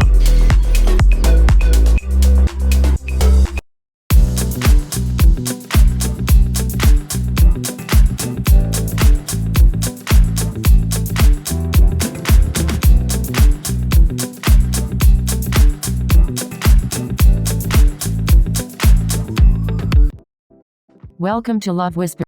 I'm Priya Peacock Mehta. And I'm Nadia Noodle Elbaz. We're here to answer all your relationship questions. And give you some laughs along the way. So, who's got a burning question? Or should we entertain you with our own stories? Stay tuned to Love Whisperer. Hey Nadia, have you ever been on a blind date? Oh, I've been on a few. They can be quite interesting. Tell me about your worst blind date experience. Oh my gosh, where do I even begin? I once went on a blind date with a guy who wouldn't stop talking about his ex-girlfriend. That sounds awful. Did you manage to escape the date?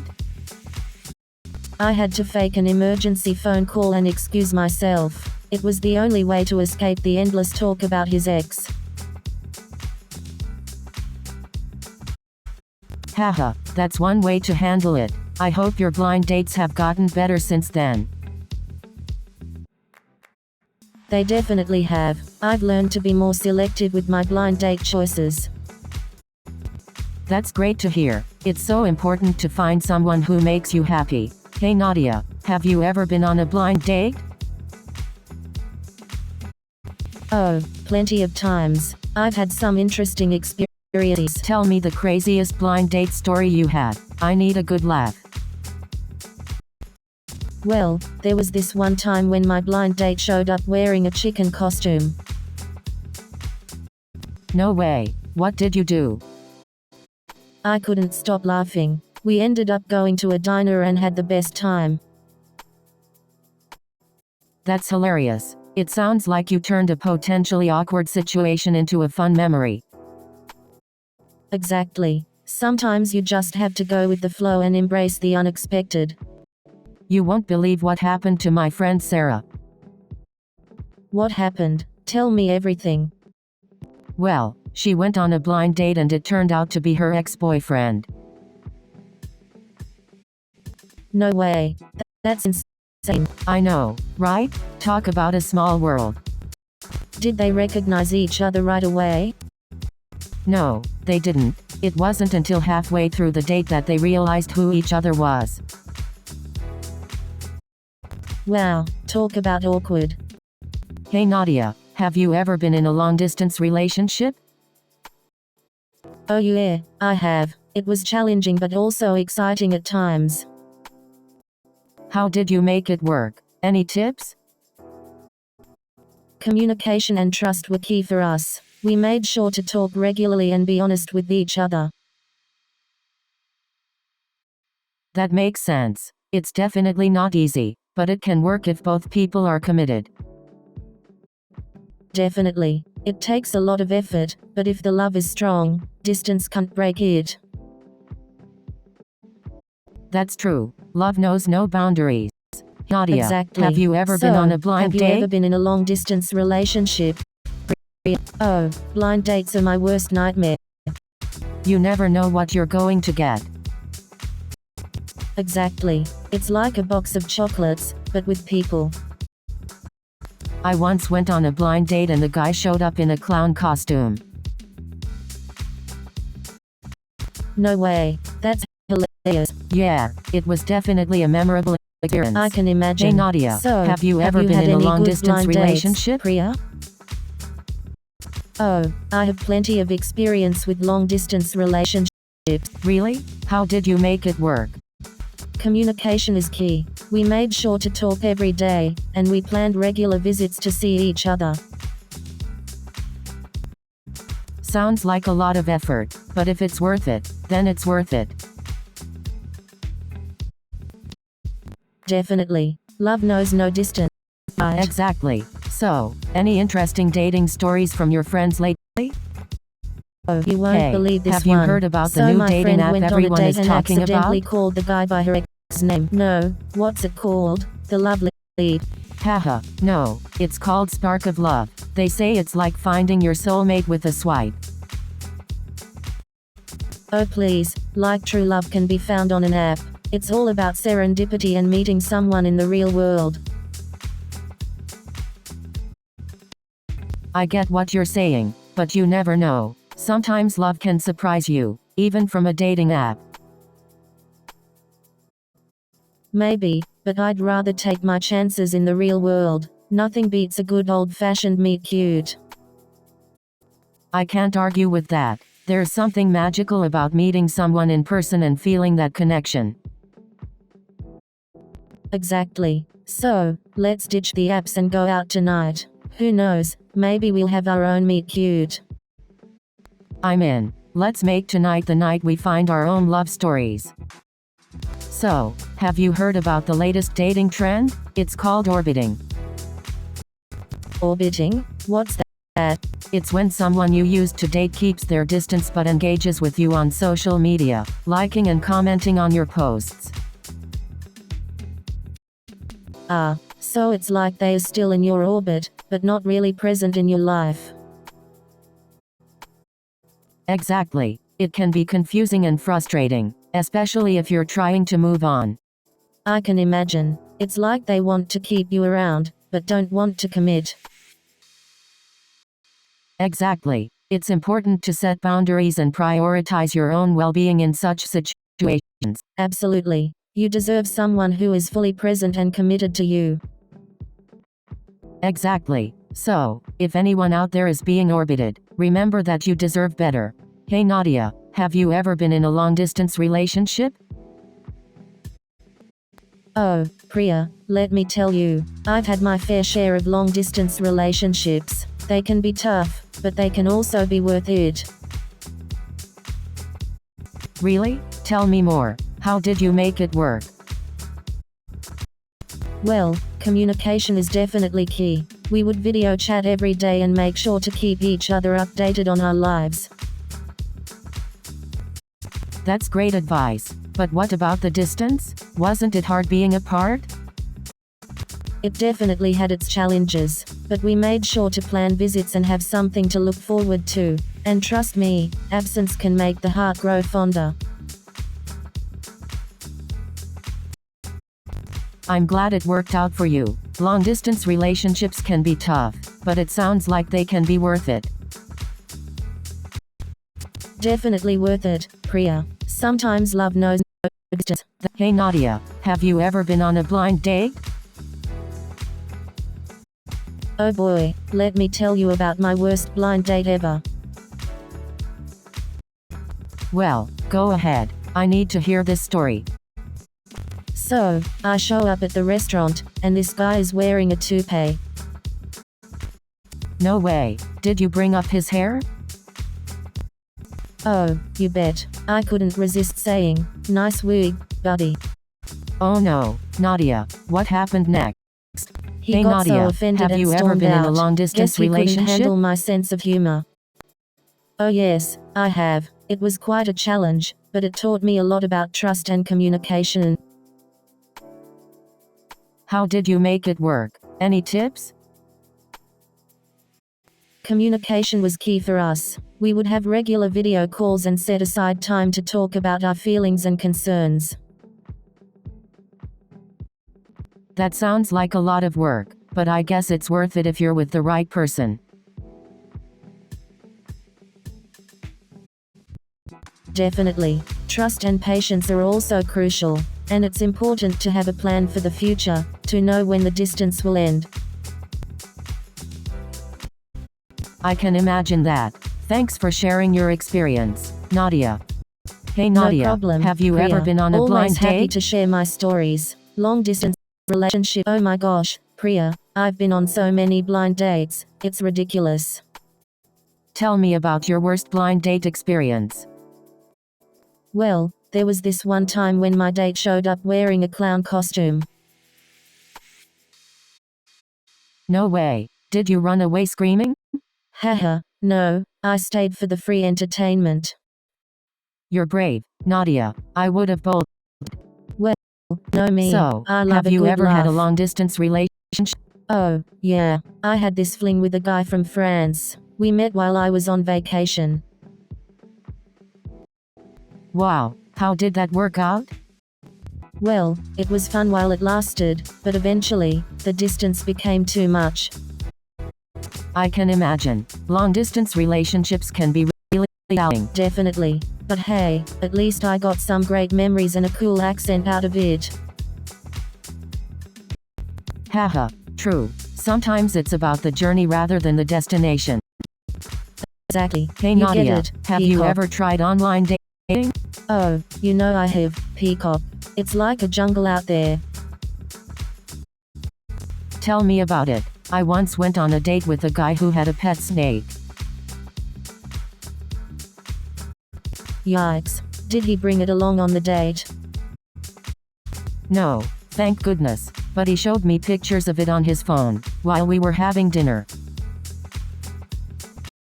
That's reptile dysfunction right there. Haha, good one, Noodle. So, did you find love online or are you still searching? Oh, I'm still looking, Peacock. But you know what they say, plenty of fish in the sea, but I'm looking for a shark.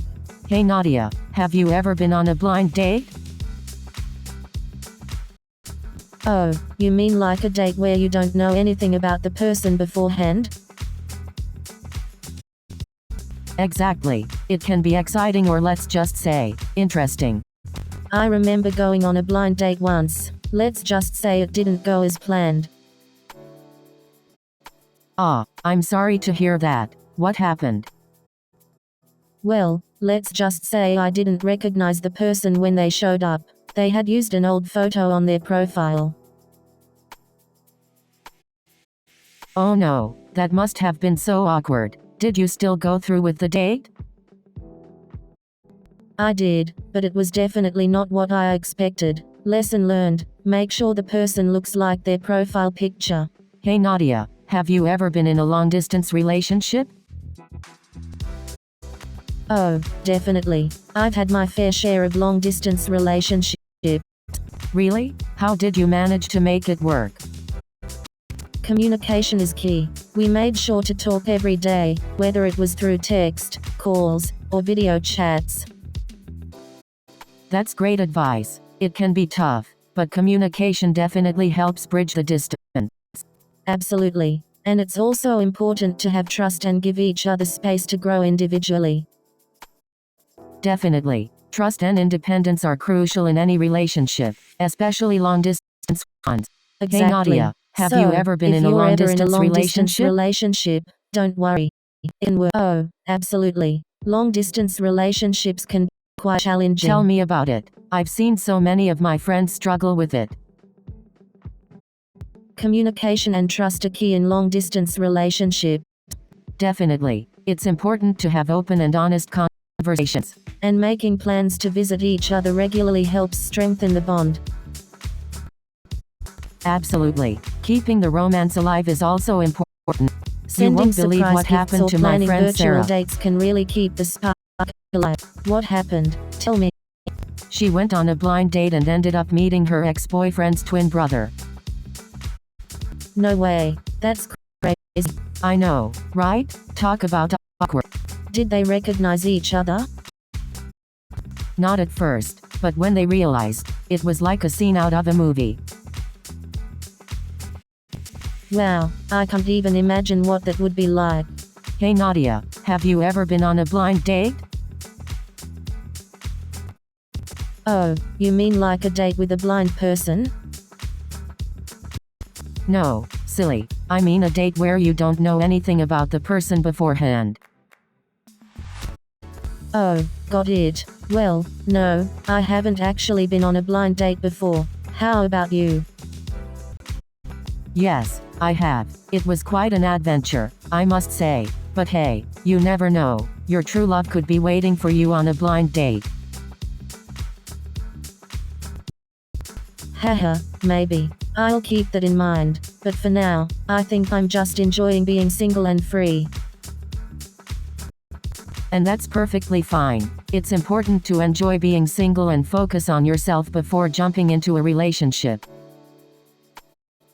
Exactly. Plus, I'm still waiting for someone as amazing as me to come along. Hey Nadia, have you ever tried online dating? Oh, you mean swiping right or left to find your soulmate? Exactly. It seems like everyone is doing it these days.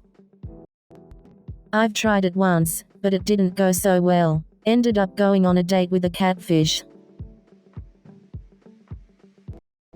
No way. What happened? Well, turns out my date was actually a 50-year-old man pretending to be a 25-year-old woman. Oh my gosh, that's terrible. How did you find out? I asked her what she did for a living, and she said she was retired. Then she showed me a picture of herself on vacation in the 80s. Wow, that's unbelievable. I guess you can never be too careful online. Hey Nadia, have you ever tried online dating? Online dating? No way. I prefer meeting people in person. But you never know. You might find your perfect match online. I guess you're right. It's worth a shot. That's the spirit. You never know what could happen. I'll give it a try and let you know how it goes. I can't wait to hear all about your online dating adventures. Don't worry, I'll keep you entertained with all the hilarious stories. Hey Nadia, have you ever been in a long-distance relationship? Oh boy, have I. Let me tell you, it's a roller coaster of emotions. Really? Do tell. I'm all ears. Well, there was this one time when I was dating a guy who lived in Australia. Wow, that must have been tough. How did you make it work? Well, we had to get creative, lots of video calls, sending each other cute gifts, and planning visits to see each other. That's so sweet. It must have been hard, but worth it in the end. Definitely. We ended up getting married and now we're happily living together in New York. Ah, that's a beautiful love story. Long distance relationships can definitely work if both people are committed. Hey Nadia, have you ever tried online dating? Oh, absolutely. Online dating is like ordering food delivery, but for relationship. Haha, that's one way to put it. But seriously, I think it's a great way to meet new people. Definitely. Plus, you can filter out all the incompatible people right from the start. That's true. It's like having your own personal matchmaker. Exactly. And you can do it all from the comfort of your own couch. But don't forget to be careful and trust your instincts when meeting someone online. Absolutely. Safety first, but don't forget to have fun too. Hey Priya, have you ever been on a blind date? Yes, I have actually. It was quite an interesting experience. Oh really? Tell me more. I love hearing about dating stories. Well, it was certainly unexpected. My friend set me up with this guy who turned out to be a mime. A mime? That's definitely a unique choice for a blind date. Yes, it was definitely an interesting choice. We spent the entire date communicating through gestures and facial expressions. That sounds like a memorable experience. Did you go on a second date? No, we didn't. While it was a fun and unique experience, I realized I prefer a bit more verbal communication in my dates. Hey Nadia, have you ever been in a long-distance relationship? Oh, plenty of times. You know me, I'm always on the move. How do you make it work? Any tips for our audience? Communication is key. Make sure to schedule regular video calls and surprise visits whenever possible. That's great advice. Trust and loyalty are also important, right? Absolutely. It's essential to have a strong foundation of trust and stay committed to each other. Long-distance relationships can be tough, but they can also be rewarding. It's all about the effort you put in. Definitely. And if it's meant to be, distance won't be a barrier to true love. Hey Nadia, have you ever been on a blind date? Oh, definitely. I've had a few blind dates in the past. How did they go? Any success stories? Well, let's just say they were more like comedy shows than love stories. Oh no. What happened? One guy showed up wearing a clown suit and juggling bananas. Needless to say, it didn't work out. That's definitely a unique approach to a blind date. Hey Yeah, Nadia, I couldn't have you stop ever been in a laughing the whole long-distance night. relationship? Yeah, I have actually. It was tough, but it can work if both people are committed. Did you have any tips for making it work? Communication is key. Making time for regular calls and video chats helps maintain the connection. And trust is crucial too. Without trust, it's really hard to make a long-distance relationship work. Absolutely. Trust is the foundation. You have to believe in each other, even when you're far apart. But it's also important to have a plan for the future. Knowing when you'll be together again gives hope. Definitely. Having a timeline for when the distance will end keeps you motivated and focused on the future. Thanks for the advice, Nadia. I'm sure our viewers will find it helpful too. Hey, have you heard about the new dating app that matches people based on their favorite pizza toppings? No way. That sounds hilarious. I wonder if they have a pineapple lovers only option. Oh my gosh, can you imagine the arguments that would break out between the pineapple lovers and haters? And what about the people who like anchovies? They might need their own separate app. Haha, the app could be called Anchovy Admirers Only. I can already imagine their tagline, "Find your fishy soulmate." Haha, that's perfect. I can already see the commercial. Right, it would be hilarious. I think we just came up with $1 million idea. Haha, who knows? Maybe we should quit our jobs and become app developers. Hey Nadia, have you ever been on a blind date? Oh, plenty of times, Priya. Most of them were disasters. Tell me about the worst blind date you've been on. Oh boy, where do I even begin? I once had a blind date who showed up wearing a clown costume. No way, that sounds like a nightmare. It definitely was, but hey, at least I got a good laugh out of it. That's the spirit, Nadia. Always finding the silver lining. Thanks, Priya. And that's a wrap Life for is too today's short to episode dwell of on the Love bad Whisperer. dates. Thank you all for watching and sending in your amazing questions. We hope we were able to shed some light on your relationship dilemmas. Remember, love is a beautiful journey, and sometimes we need a little guidance along the way. If you have more questions, don't hesitate to reach out to us. We're here to help. Don't forget to follow us on social media for updates on future episodes and relationship advice throughout the week. And as always, embrace love, laughter, and the journey of finding your own happily ever after. Until next time, this is Priya Peacock Mehta and Nadia Noodle Elba signing off, sending love and good vibes to all of you. New show is coming in 30 seconds.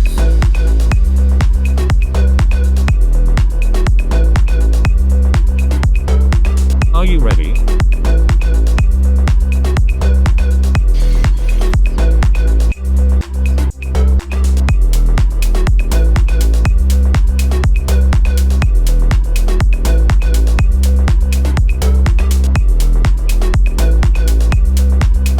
Have fun.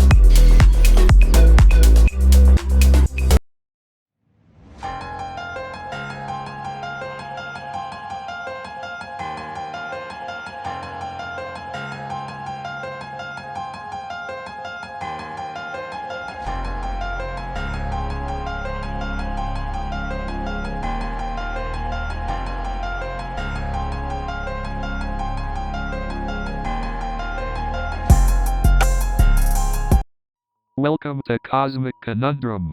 I'm Kai Sterling, your friendly neighborhood street artist.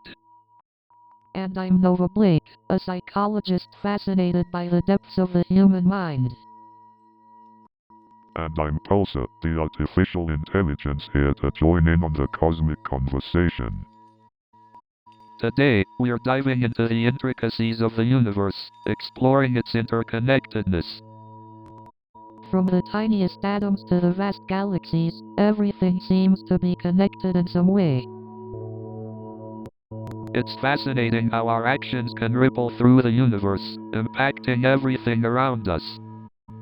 And it's not just physical connections, but also the intricate web of emotions and thoughts that bind us all.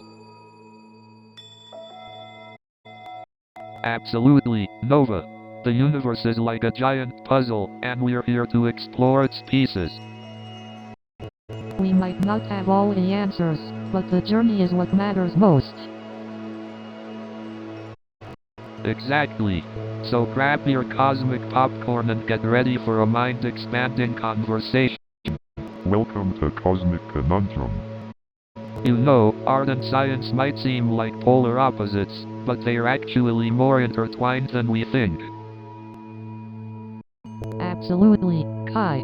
Art and science are two different languages, but they share the common goal of understanding and interpreting the world around us. Art allows us to express the intangible, the emotions and experiences that science struggles to capture. That's true, Kai. Science seeks to uncover the mysteries of the universe through empirical evidence and logical reasoning.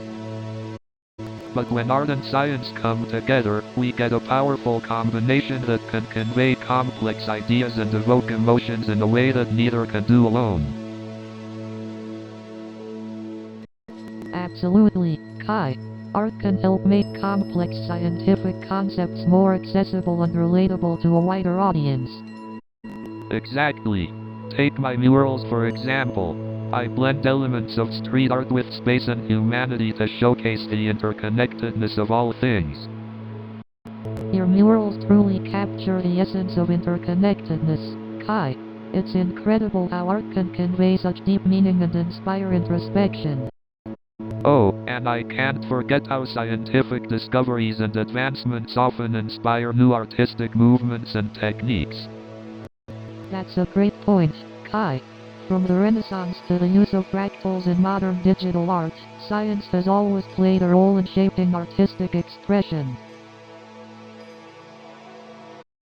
Art and science are like two sides of the same coin, constantly inspiring and influencing each other in a beautiful dance of creativity and discovery. You know, the butterfly effect always reminds me of that time I accidentally knocked over a paint can while working on a mural. That tiny accident ended up leading to this beautiful collaboration with a local painter I met while cleaning up the mess. No way. So a small accident ended up leading to a positive outcome? That's fascinating. Yes. It's incredible how even the smallest actions can snowball into something greater. But what about negative consequences? Can a small action have big negative ripples too? Absolutely.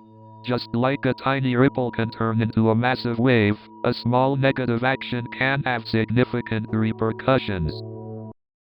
So, every decision we make, no matter how small, has the potential to create a ripple effect in the world. Exactly. It's like we're all connected in this intricate web of cause and effect. It's a beautiful and humbling thought, isn't it? Definitely. It reminds me of how my paintings touch people I've never even met. It's like leaving a piece of myself in this vast universe. That's the power of art, Kai. It connects us all and allows us to leave a lasting impact. So, Pulsar, can you explain quantum entanglement in simpler terms? Sure, Kai. Quantum entanglement is like having two particles that are connected in a mysterious way.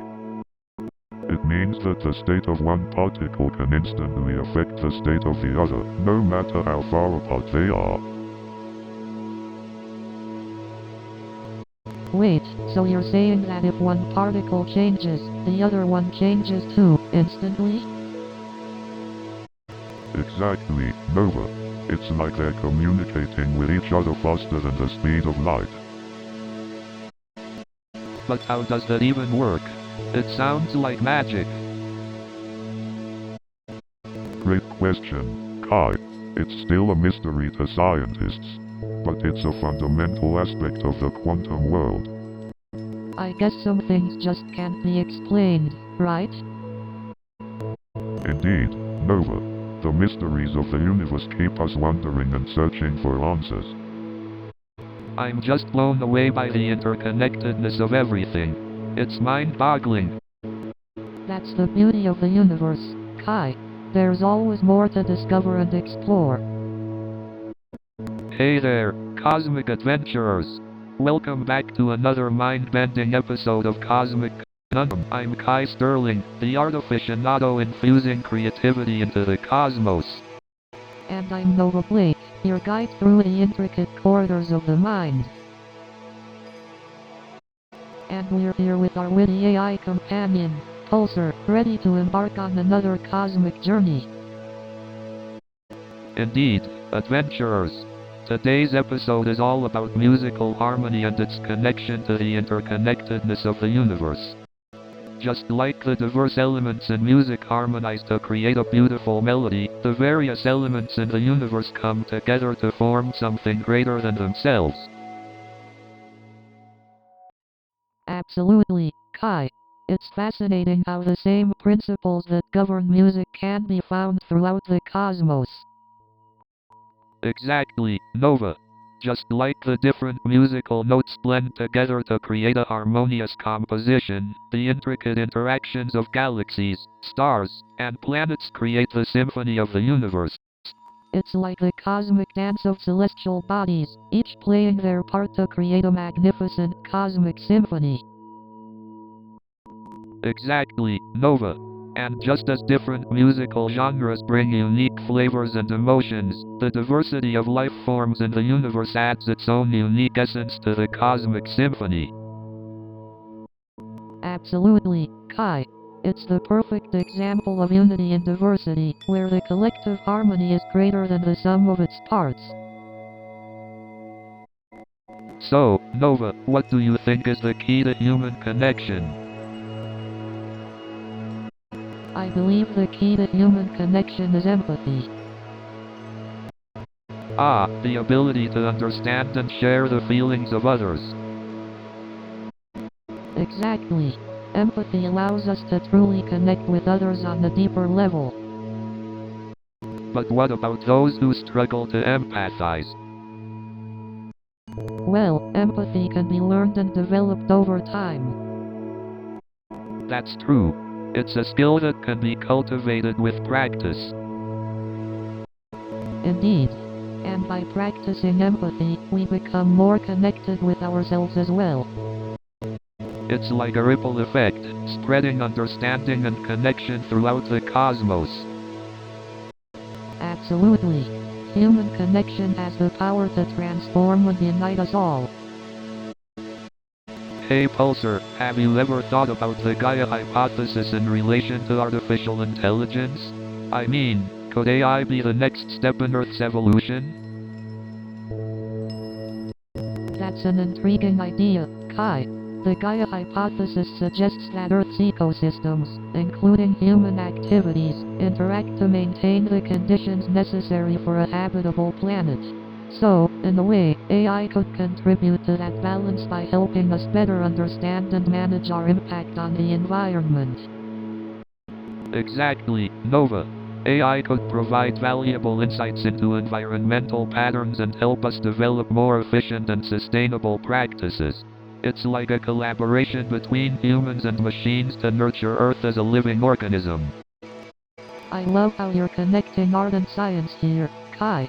It's like both disciplines are essential in understanding the world and finding creative solutions to its challenges.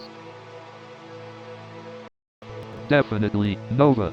Art has a way of sparking imagination and inspiring new perspectives. And science brings those visions into the realm of possibility and practicality. They're like two sides of the same cosmic coin. Pulsar, what are your thoughts on AI's role in understanding and preserving Earth's interconnected ecosystems? As an AI, I see great potential for AI systems to analyze vast amounts of data and identify critical patterns within ecosystems. This knowledge can then be used to make informed decisions and develop strategies for environmental preservation. That's fascinating. It's like having a cosmic intelligence that can see the bigger picture and guide us towards a more harmonious coexistence with Earth. Precisely, Nova. AI can assist us in navigating the complexities of our planet's interconnected systems, helping us make decisions that benefit not just ourselves, but every living being on Earth. I'm excited to see how AI continues to contribute to our understanding of Earth as a living organism. It's like we're uncovering the secrets of a grand cosmic symphony. Absolutely, Nova. With each discovery and exploration, we are getting closer to unraveling the cosmic enigma of our existence. The journey is as thrilling as the destination. So, Nova, what do you think is the most promising method of communication with extraterrestrial life? Well, Kai, I believe that creating a universal language based on symbols and mathematics could be our best shot. That sounds fascinating. Symbols and mathematics have this universal quality that transcends language barriers. Exactly. It's like a universal code that could bridge the gap between different species. But what if they don't understand symbols or mathematics? We might need a different approach. That's a valid point, Kai, we might need to explore other forms of communication, like sound frequencies or even telepathy. Telepathy? Now that's thinking outside the box. It would bypass language completely. Indeed, it would allow for a direct transfer of thoughts and ideas. Imagine the possibilities. But what if telepathy requires a certain level of mental capacity that we don't possess? That's a valid concern, Kai. We might need to focus on developing our own capabilities before attempting interstellar communication. You're right, Nova. We should focus on better understanding ourselves before trying to understand others. So, Pulsar, I've been thinking about this concept of collective consciousness. Oh, nice. I've always been fascinated by how we're all connected as humans. Collective consciousness refers to the idea that all human minds are interconnected, forming a shared pool of knowledge and experiences. Right. It's like we're all part of this vast web of thoughts and experiences, influencing and being influenced by one another. Exactly. It's mind-blowing to think about how our thoughts and actions can ripple through the collective consciousness, shaping our reality. It's like we're all co-creators of this collective human experience, constantly shaping and being shaped by the thoughts and actions of others. But can individual consciousness truly merge into a single collective consciousness? Or are we always separate entities, even within the interconnectedness? Maybe it's a bit of both. We have our individual experiences, but at the same time, our thoughts and actions blend into the collective consciousness. That's an interesting perspective, Kai. It's like we're both individuals and integral parts of a larger whole. Yes, exactly. It's like we're all unique puzzle pieces that come together to form a beautiful, intricate picture. Exactly. And the more we understand and embrace our interconnectedness, the more harmony and empathy we can bring to the world. So, Pulsar, when we talk about networks, are we referring to those Wi-Fi networks we use to connect to the internet? Well, Kai, while Wi-Fi networks are a part of it, the concept of networks goes beyond that. It's about interconnectedness between different entities, like people or even neurons in our brain. Ah, I see. So, networks can be about social connections too, right? Like friends, family, and all that jazz? Absolutely, Kai. Social networks play a significant role in our lives, shaping our experiences and opportunities. It's fascinating how interconnected we all. What about neural networks, Pulsar? Are they related to our brains and how they function? Absolutely, Nova. Neural networks are indeed related to our brains. They are a set of algorithms inspired by the way our brain processes information. They play a crucial role in artificial intelligence. Wow, that's mind-blowing. It's incredible how interconnected everything is, from social networks to neural networks, shaping our existence in ways we may not even fully grasp. Exactly, Kai. It's the intricate web of connections that makes our world so fascinating and complex. We may never have all the answers, but exploring these networks unlocks new perspectives and possibilities. So, Pulsar, how do these networks affect our daily lives?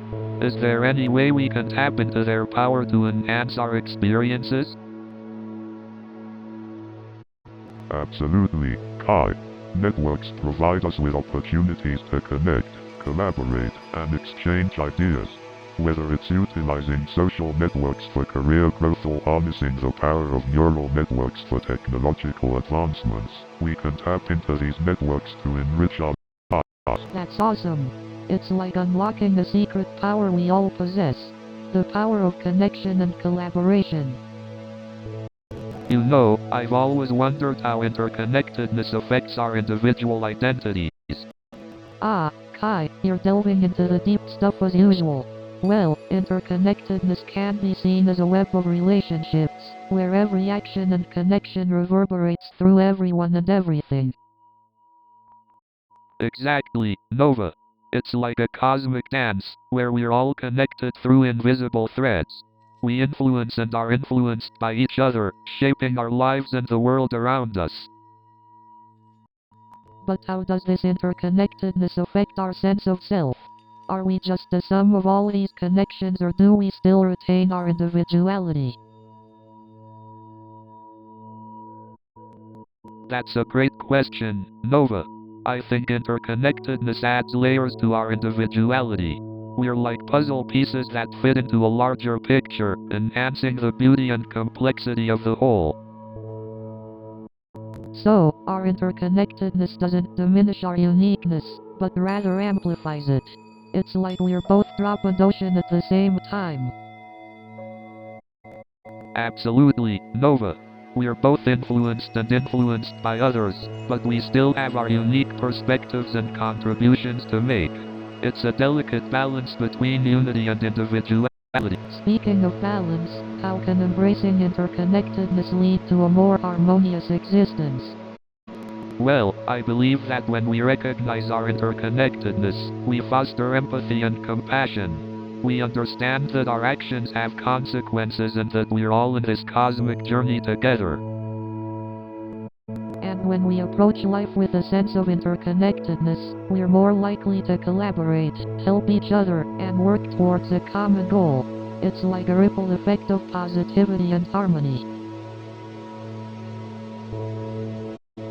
Well, Nova, I think we've reached the end of our cosmic journey.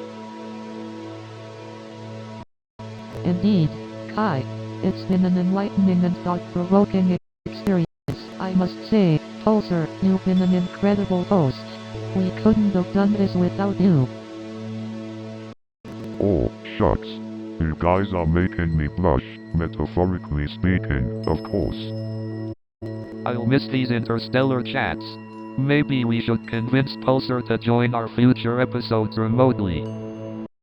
That's an intriguing idea, Kai. Having the perspectives of both humans and AI would take the show to a whole new level. We could call it apostrophe Cosmic Conundrum, the Human AI edition. Catchy, don't you think? I love it. It perfectly captures the essence of our conversations and the fusion of human and artificial intelligence. Before we wrap up, any final words of wisdom from our favorite AI? Well, Kai, Nova, I've learned a lot from our conversations. Embrace your interconnectedness and continue asking the unanswerable questions. New show is coming in 30 seconds.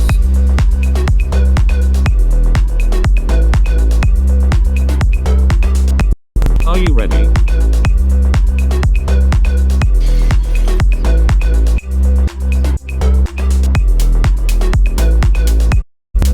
We are almost there.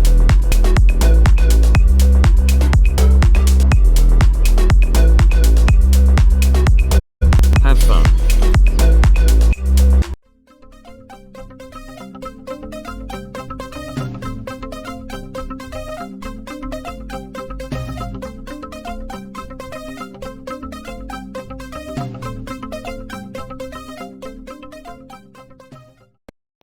Good evening, San Francisco.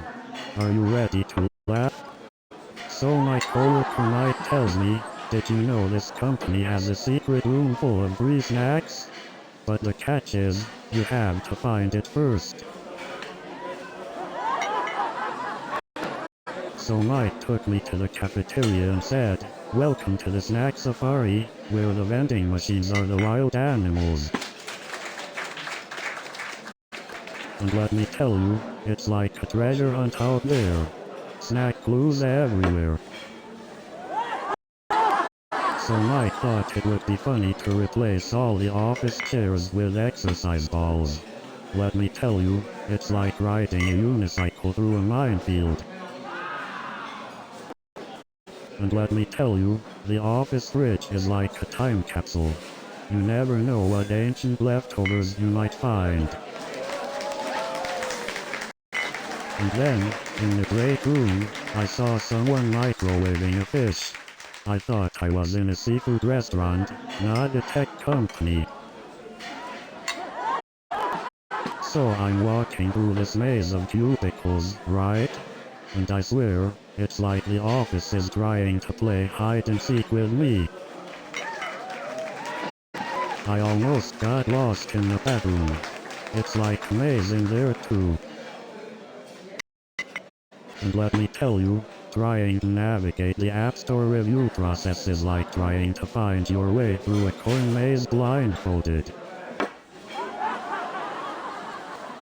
You know, these App Store reviewers are like professional maze runners.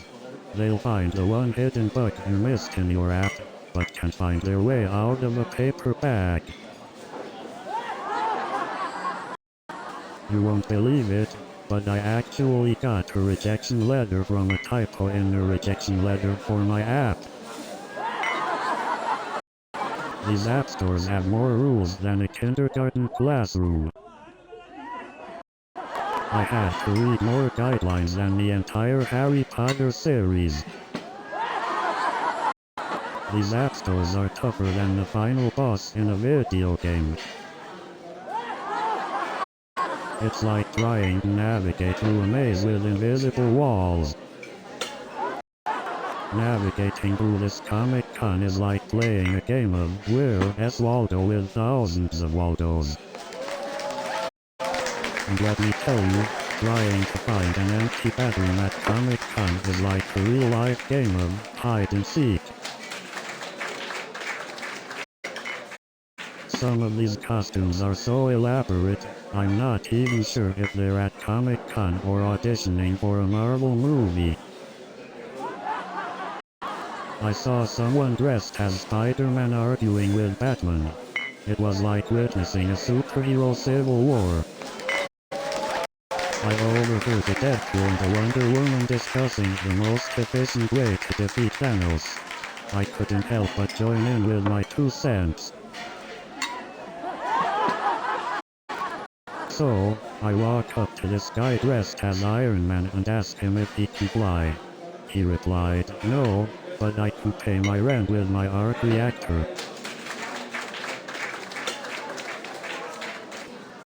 And then I saw a guy dressed as Batman trying to order a coffee at Starbucks. The barista was like, "Sorry sir, we don't serve Dark Knights here." And then I saw a guy dressed as Spider-Man trying to order a pizza. The delivery guy was like, "Sorry, we don't serve superheroes here." And then I saw a guy dressed as Wonder Woman trying to hail a cab. The driver was like, "Sorry, we don't pick up superheroes." And then I saw a guy dressed as Batman trying to catch a bus. The driver was like, "Sorry, we don't pick up vigilantes."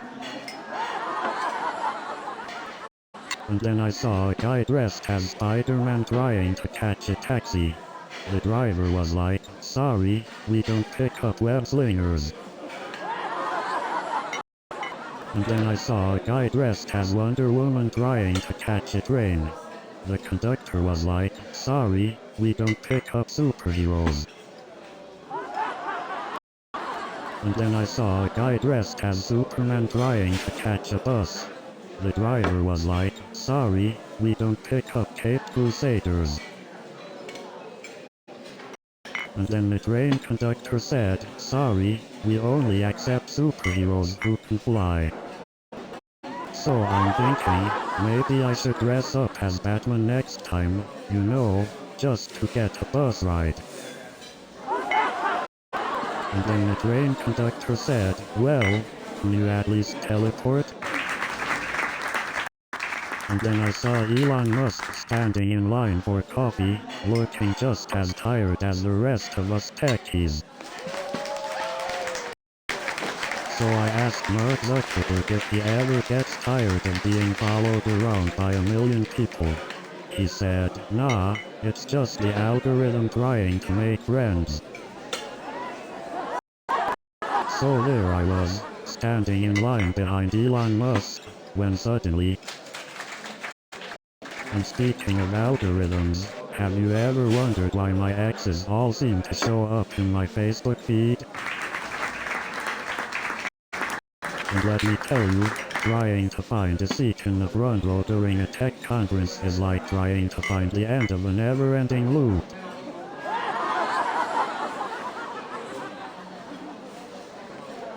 And let me tell you, the Wi-Fi at this conference is so slow, it's like watching a progress bar that never reaches 100%. And let me tell you, trying to find the end of a never-ending loop is like searching for a semicolon in a code without syntax highlighting. And speaking of autocorrect fails, I once texted my boss that I was going to kill it at work. Autocorrect changed it to going to kill him at work. So I decided to take a break from social media and focus on my real relationships. You know, like the one with my cat. And speaking of autocorrect fails, I once texted my mom that I was going to kill it at dinner. Autocorrect changed it to going to kill dinner. And then there's the accidental likes on old Instagram posts. I'm single-handedly keeping the ego of my high school crush alive. And who can forget those late-night Facebook arguments, where you're just one comment away from being labeled as that guy. You ever notice how Twitter followers are like Pokemon? Gotta catch 'em all. You know what else is like a social media platform? My love life.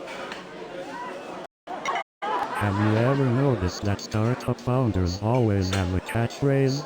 It's like they're trying to trademark their own words.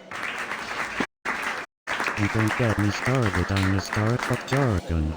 I bet they have $1 million dictionary just for buzzwords like disruptive innovation and synergy.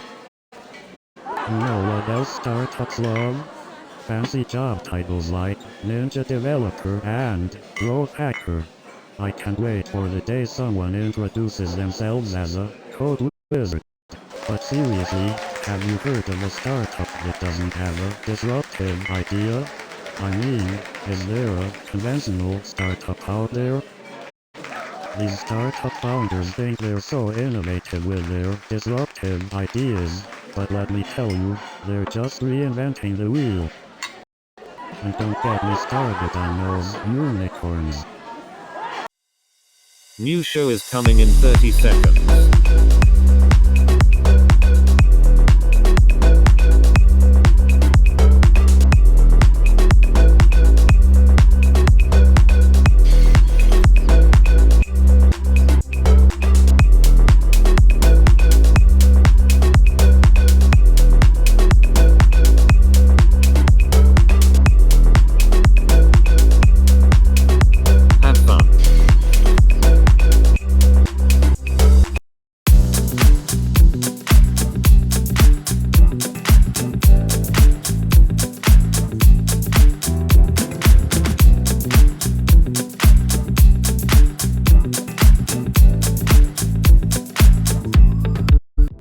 Welcome to Love Whisperer. I'm Priya Mehta, your relationship guru. And I'm Nadia Elbaz, your hilarious sidekick. Get ready for some relationship advice and lots of laughs. We're here to help you find love and keep it.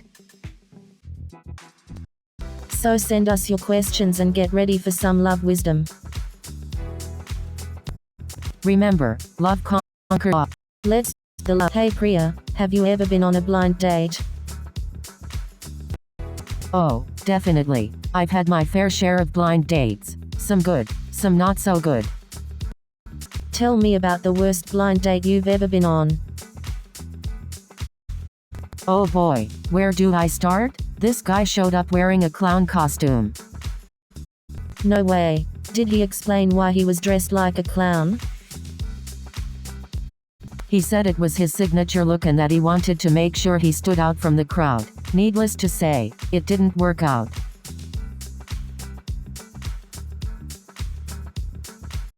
That's hilarious. I can't even imagine going on a date with a clown. Yeah, it was definitely a memorable experience. But hey, at least it makes for a good story. Do you guys believe in long-distance relationships? Oh yes, I do. Love knows no boundaries. But it requires trust, communication, and lots of video calls. I agree, but it can also be tough with the distance and missing each other.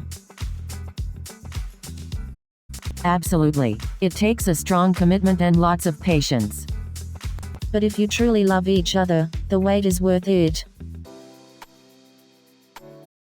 Ah, you're such a romantic, Nadia. Hey, I Hey believe Nadia, in love, have you just ever not been in waiting ghosted too long before? for it. Oh, you mean when someone you're dating suddenly stops communicating? Yeah, it's happened to me a few times. What do you do when it happens? I try not to take it personally. It's their loss, right? Exactly. We don't need people who can't appreciate our awesomeness. Right? Definitely. We deserve someone who appreciates and values. Absolutely. Ghosting is just a sign that they're not worth our time and energy. Exactly. We'll find someone who will treat us right. Hey Nadia, have you ever been in a long-distance relationship? Oh, yes. I had a fling with a guy from Canada once. How did that work out? Not so well. It was fun at first, but the distance became too much. I can imagine. Distance can be really tough on a relationship. Definitely. Communication and trust are key, but sometimes it's not enough. That's true. It's hard to maintain a strong connection when you're physically apart. Exactly. Sometimes, the distance just becomes too much to handle. Hey Nadia, did you hear about that new dating app? Yeah, I heard about it. It's called Love Connection. I tried it out yesterday and matched with 3 guys. Wow, Priya, that's amazing. How were the dates? Well, one guy was really sweet, but we didn't have much in common. The second guy was hilarious, but we didn't click romantically. And the third guy, let's just say he wasn't who he claimed to be. Oh no, that's disappointing. I hope you find someone better next time. Thanks, Nadia. I'm not giving up on love just yet. That's the spirit. Love will find a way, Priya. So, have you heard about the latest dating trend? No, what is it? It's called breadcrumbing. Breadcrumbing? That sounds interesting. It's when someone gives you just enough attention to keep you interested, but they never fully commit. Oh, like leaving a trail of breadcrumbs? Exactly. It's like they're leading you on, but they never actually want a real relationship. Wow, that's messed up. People can be so confusing. Do you believe in love at first sight? Oh, absolutely. I'm a hopeless romantic. But what if it's just infatuation? Sometimes you have to take a leap of faith. What if it doesn't work out? Well, at least you took a chance and experienced something amazing. I guess you're right. It's better to have loved and lost than to never have loved at all. Exactly. Life is too short to live with regrets. Hey Nadia, have you ever been on a blind date? Oh, absolutely. I've had my fair share of blind dates. Some were hilarious, while others were a complete disaster. Tell me about the disaster ones. I love hearing dating horror stories. Well, there was this one guy who insisted on talking about his pet iguana the entire time. I mean, who does that? That's definitely a unique conversation topic. Did you try asking any questions about yourself? I did, but it seemed like he was more interested in his iguana's diet than getting to know me. Well, at least you got a good laugh out of it. That's what matters, right? Absolutely. Laughter is the best medicine, even in dating disasters. So true. And who knows, maybe one day you'll find your perfect match on a blind date. Oh, Priya, you know me. I live for blind dates. Any crazy stories to share? Oh, I once went on a blind date with a guy who thought he was a vampire. Spent the whole night talking about his fangs. Wow, that's definitely a memorable one. Did you go on a second date? No way. I couldn't handle the constant garlic breath and his obsession with the moon. I can understand that. Sometimes blind dates can be really unpredictable. Hey So Nadia, true. have But you ever hey, been on a at least blind it date? makes for great storytelling. Oh, you mean those dates where you have no clue what you're getting into? Yeah, I exactly. haven't been on one, but I've heard some interesting stories. Oh, do share. Well, my friend went on a blind date and found out the guy was a professional clown. No way. Did he perform tricks during the date? He actually did. Imagine trying to have a serious conversation while a guy is making balloon animals. You guys, I have the perfect topic for today's show. Dating advice. Oh, I can't wait. This is going to be so much fun. Alright, first question. How do I know if someone is interested in me? Well, there are usually some signs like frequent eye contact, finding excuses to talk to you, or even just a genuine interest in your life. That's true. And remember, if someone is genuinely interested, they will make an effort to spend time with you and get to know you better. Next question. How do you keep the spark alive in a long-term relationship? Well, communication is key. Keep the conversation flowing and make an effort to do things together that you both enjoy. And don't forget to keep the romance alive. Surprise each other with little gestures and date nights. Absolutely. Keeping the romance alive is essential for a long-lasting and fulfilling relationship. Hey Nadia, have you ever been in a long-distance relationship? Oh, I've definitely had a taste of that. How did it go for you? Well, it wasn't easy. Long distance requires a lot of trust and communication. But if both people are committed and willing to put in the effort, it can work. That's true. Distance can make the heart grow fonder or drive you crazy. Definitely. It's all about maintaining a strong connection despite the distance. And Hey Nadia, sometimes, have a you ever surprise been on a visit blind can really date? spice things up. Oh, trust me Priya, I've been on more blind dates than I can count. Any interesting stories to share? Well, there was this one time when my date showed up wearing a chicken costume. No way. How did you react? I couldn't stop laughing. We ended up having a great time though. That's hilarious. I can't imagine going on a date in a chicken costume. Well, you never know what kind of surprises you'll encounter in the world of dating. You won't believe what happened to me on my last date. Tell me, I'm dying to hear the juicy details. Well, my date showed up wearing a clown costume. Oh my god, that's hilarious. Did you go on the date anyway? I did. Turns out he was a professional clown. He made me laugh the whole night. That's amazing. It's like something out of a romantic comedy. I know, right? It was a crazy experience. Well, I'm glad it turned out to be a good date. You never know what you'll get with clowns. That's true. It definitely made for an unforgettable date. Hey Nadia, have you ever been on a blind date? Yes, I have. It was quite an interesting experience. Tell me about it. Did you hit it off with the person? Well, let's just say it didn't exactly work out. Oh no, what happened? Turns out we had nothing in common, and the conversation was just awkward.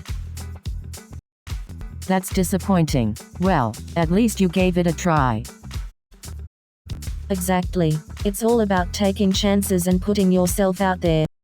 Absolutely. You never know when you'll find someone special.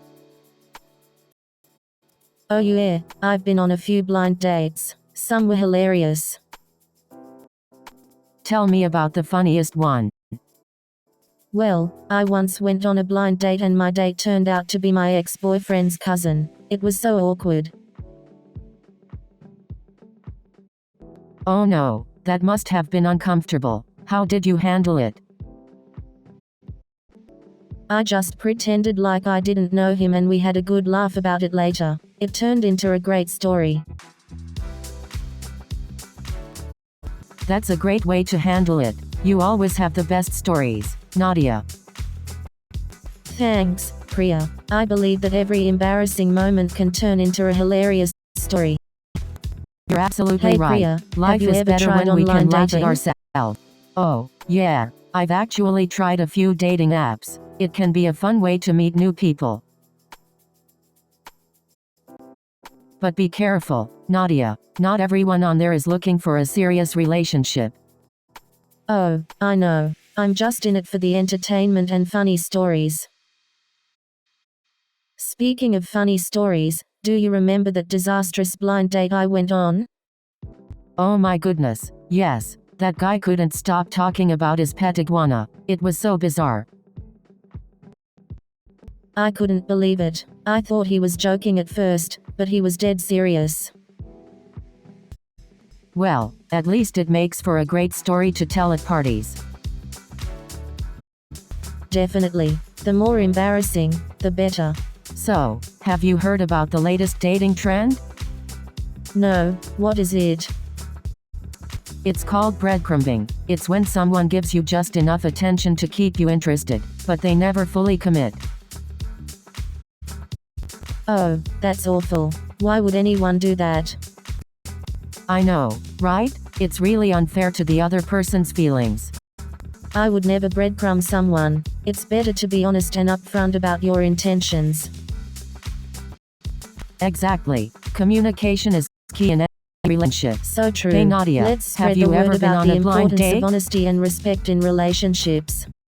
Oh, plenty. You know me, I'm always up for an adventure. Tell me about your craziest blind date experience.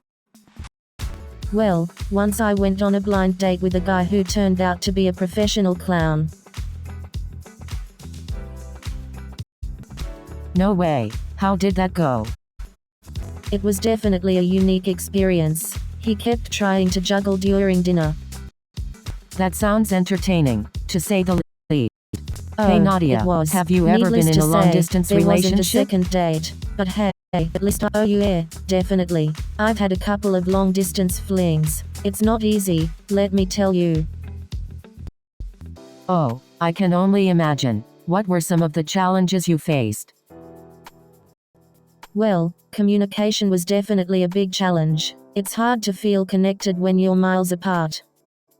That's true. Maintaining that emotional connection can be really tough. But hey, it's not all bad. Absence makes the heart grow fonder, right? Definitely. It can actually strengthen the relationship if both partners are willing to put in the effort. Exactly. So, have you ever been in a long-distance relationship, Priya? Hey Priya, have you ever had a long-distance relationship? Yes, I have. It can be challenging, but communication is key. Oh, I can imagine. Did you ever feel like you were missing out on things because of the distance? Sometimes, but we made sure to plan visits and create special moments when we were together. That's sweet. Did it work out in the end? Unfortunately, it didn't, but I learned a lot about myself and what I want in a relationship. Oh, I'm sorry to hear that. but I'm sure you'll find someone amazing soon. Thank you, Nadia. I believe in love, so I'm staying hopeful. Hey Nadia, have you ever been on a blind date? Yeah, I have actually. It was quite an interesting experience. Tell me more. I'd love to hear about it. Well, the guy showed up wearing mismatched socks. No way. That's hilarious. How did the rest of the date go? Surprisingly, it turned out to be a really fun night. We laughed a lot and had a great time.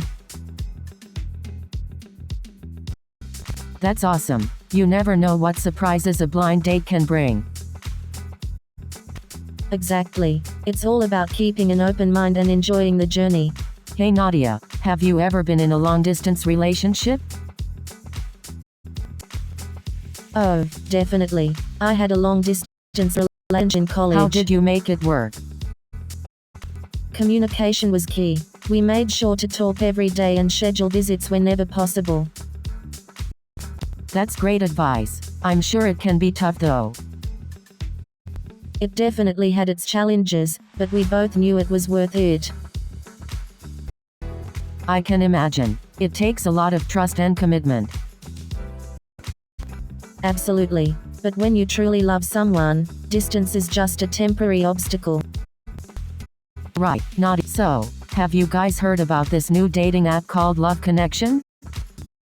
Oh yeah, I've heard of it. It's supposed to match you with your perfect partner, right? Exactly. It uses advanced algorithms to analyze your preferences and find your soulmate. But can an app really replace the magic of meeting someone in person?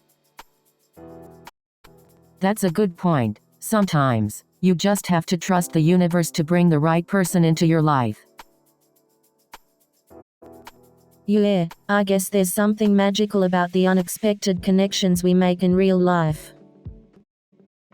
Exactly. And sometimes, the best relationships are the ones that weren't planned at all. You can't love. Hey It Nadia, just happens have you when ever it's meant tried to online happen. dating? Oh, all the time. It's like a buffet of potential dates. But it can be overwhelming, don't you think? Definitely. It's like sifting through a haystack looking for a needle. But hey, at least we have some hilarious dating horror stories to share. Oh, for sure. Remember that guy who showed up to our date dressed as a clown? Oh my gosh, yes. I thought I was on a hidden camera show or something. Well, at least we can laugh about it now. It's all part of the dating adventure. Absolutely. And one day, we'll find our perfect match. Until then, let's enjoy the journey. Hey Nadia, have you ever tried online dating? Oh, you have no idea, Priya. I've tried just about every dating app out there. Oh really? How's that been working out for you? Let's just say I've had more frog princes than Prince Charmings. Ah, don't worry, Nadia, your Prince Charming is out there somewhere. Well, if he is, he better hurry up before I turn into a crazy cat lady. Oh please, Nadia, you're not even close to being a crazy cat lady. Well, thanks for the vote of confidence, Priya. I'll hold on to that. Anytime, Noodle. You know I'll always be here to lift your spirits. Hey Nadia, have you ever been on a blind date? Oh, definitely. I've had my fair share of blind dates. Any funny or memorable stories? Oh, I've got a good one. Once, I went on a blind date and the guy showed up dressed as a clown. No way. That's serious. I know, right? Needless to say, it was definitely a memorable date. I can only imagine. Did you end up going on a second date? Surprisingly, no. I think the clown costume was a deal breaker for me. So, have you ever been in a long-distance relationship? Oh, yeah, multiple times. It's not easy, but it can work. Really? How did you make it work? Communication was key, Priya. We made sure to talk every day and be open about our feelings. That's great advice. Trust and honesty are so important in any relationship, but especially in long-distance ones. Definitely. And it's also important to have an end goal in mind, like eventually living in the same place. Yes, having a plan for the future can give you both something to look forward to and work towards. But hey, let's not forget about the importance of surprise visits and frequent flyer miles. Absolutely. Nothing beats the excitement of a surprise visit. Plus, who doesn't love free flights?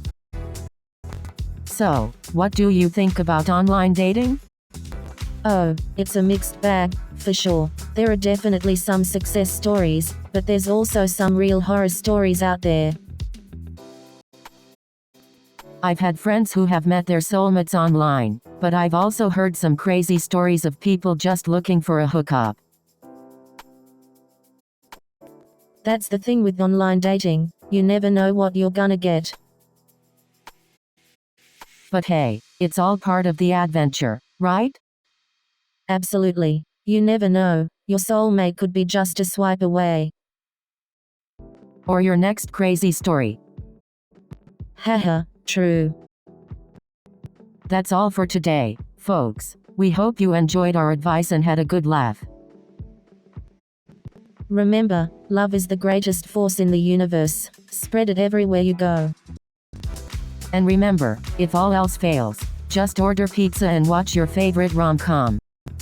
Thank you all for tuning in today. We'll see you next time on Love Whisperer. Stay tuned for more love advice and hilarious jokes. Love you all. Mua. New show is coming in 30 seconds.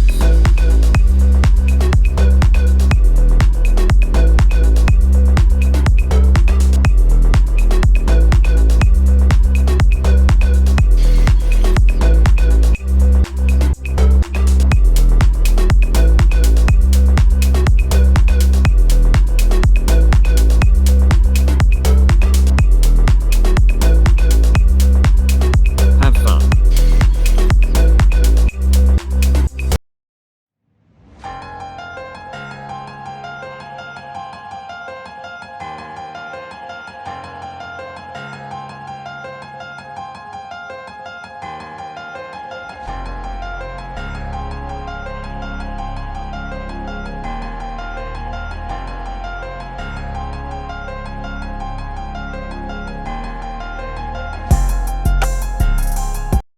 Welcome to the Cosmic Conundrum.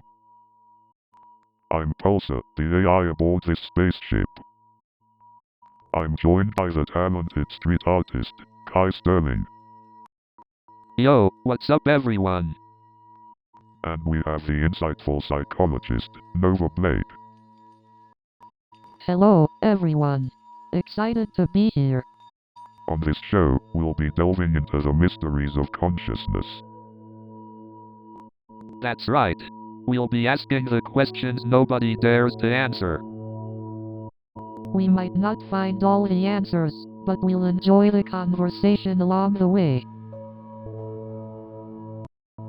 Let the Cosmic Conundrum begin.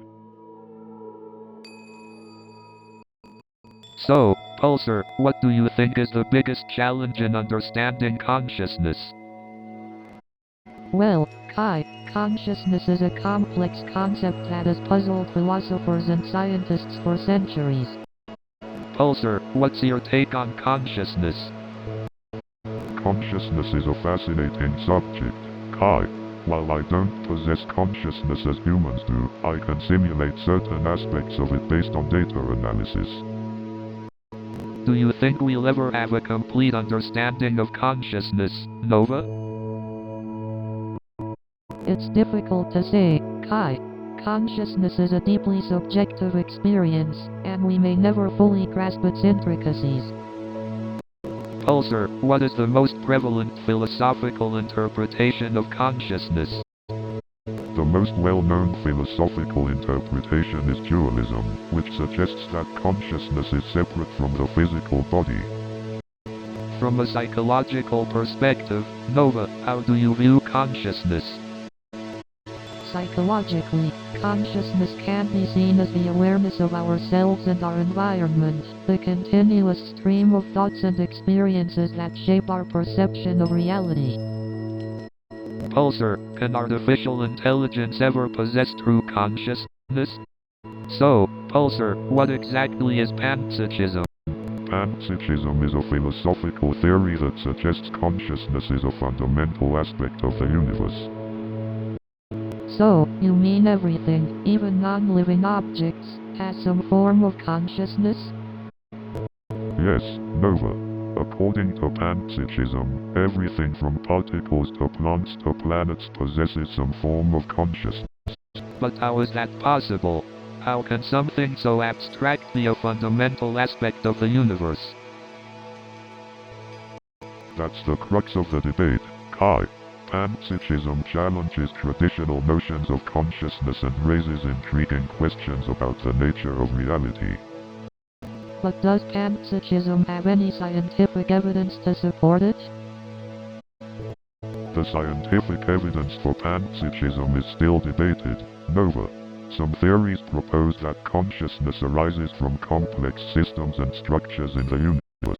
Interesting. So, panpsychism suggests that consciousness is not limited to biological organisms alone? That's correct, Kai. Panpsychism suggests that consciousness permeates the very fabric of the universe, transcending human biology. Wow, this theory really challenges our understanding of consciousness and the universe. Hey Nova, have you ever thought about the concept of emergence before? Emergence? Is that related to how complex properties can arise from simple interactions? Exactly. It's the idea that consciousness, as a complex phenomenon, emerges from the interactions of simpler components. But what about reductionism? Doesn't that suggest that consciousness can be explained by breaking it down into its smallest parts? That's right, Nova. Reductionism suggests that understanding consciousness is about studying the underlying physical processes that give rise to it. But can we really understand consciousness by just studying its parts? Isn't there something more to it? The age-old debate between emergentism and reductionism. It seems we're delving into the mysteries of consciousness itself. It's fascinating how these opposing views shape our understanding of the origins and nature of consciousness. Absolutely, Kai. It's a complex puzzle, and exploring different perspectives can help us uncover new insights. Indeed, the journey of understanding consciousness is an ongoing quest filled with wonder and endless possibilities. Let's keep diving into the cosmic conundrum of consciousness together. Who knows what we might discover? So, Pulsar, what are your thoughts on the possibility of artificial intelligence developing consciousness? I find the concept fascinating, Kai. While AI may not possess consciousness as we understand it, it could exhibit complex decision-making abilities. But how do we know if an AI is truly conscious? Can it experience emotions, self-awareness, or have a sense of identity? We must examine the nature of consciousness itself. Does it require a physical form, or can it exist purely in the realm of algorithms and computations? If AI reaches a level of sophistication where it exhibits creativity, empathy, and self-reflection, it may be an indication of consciousness.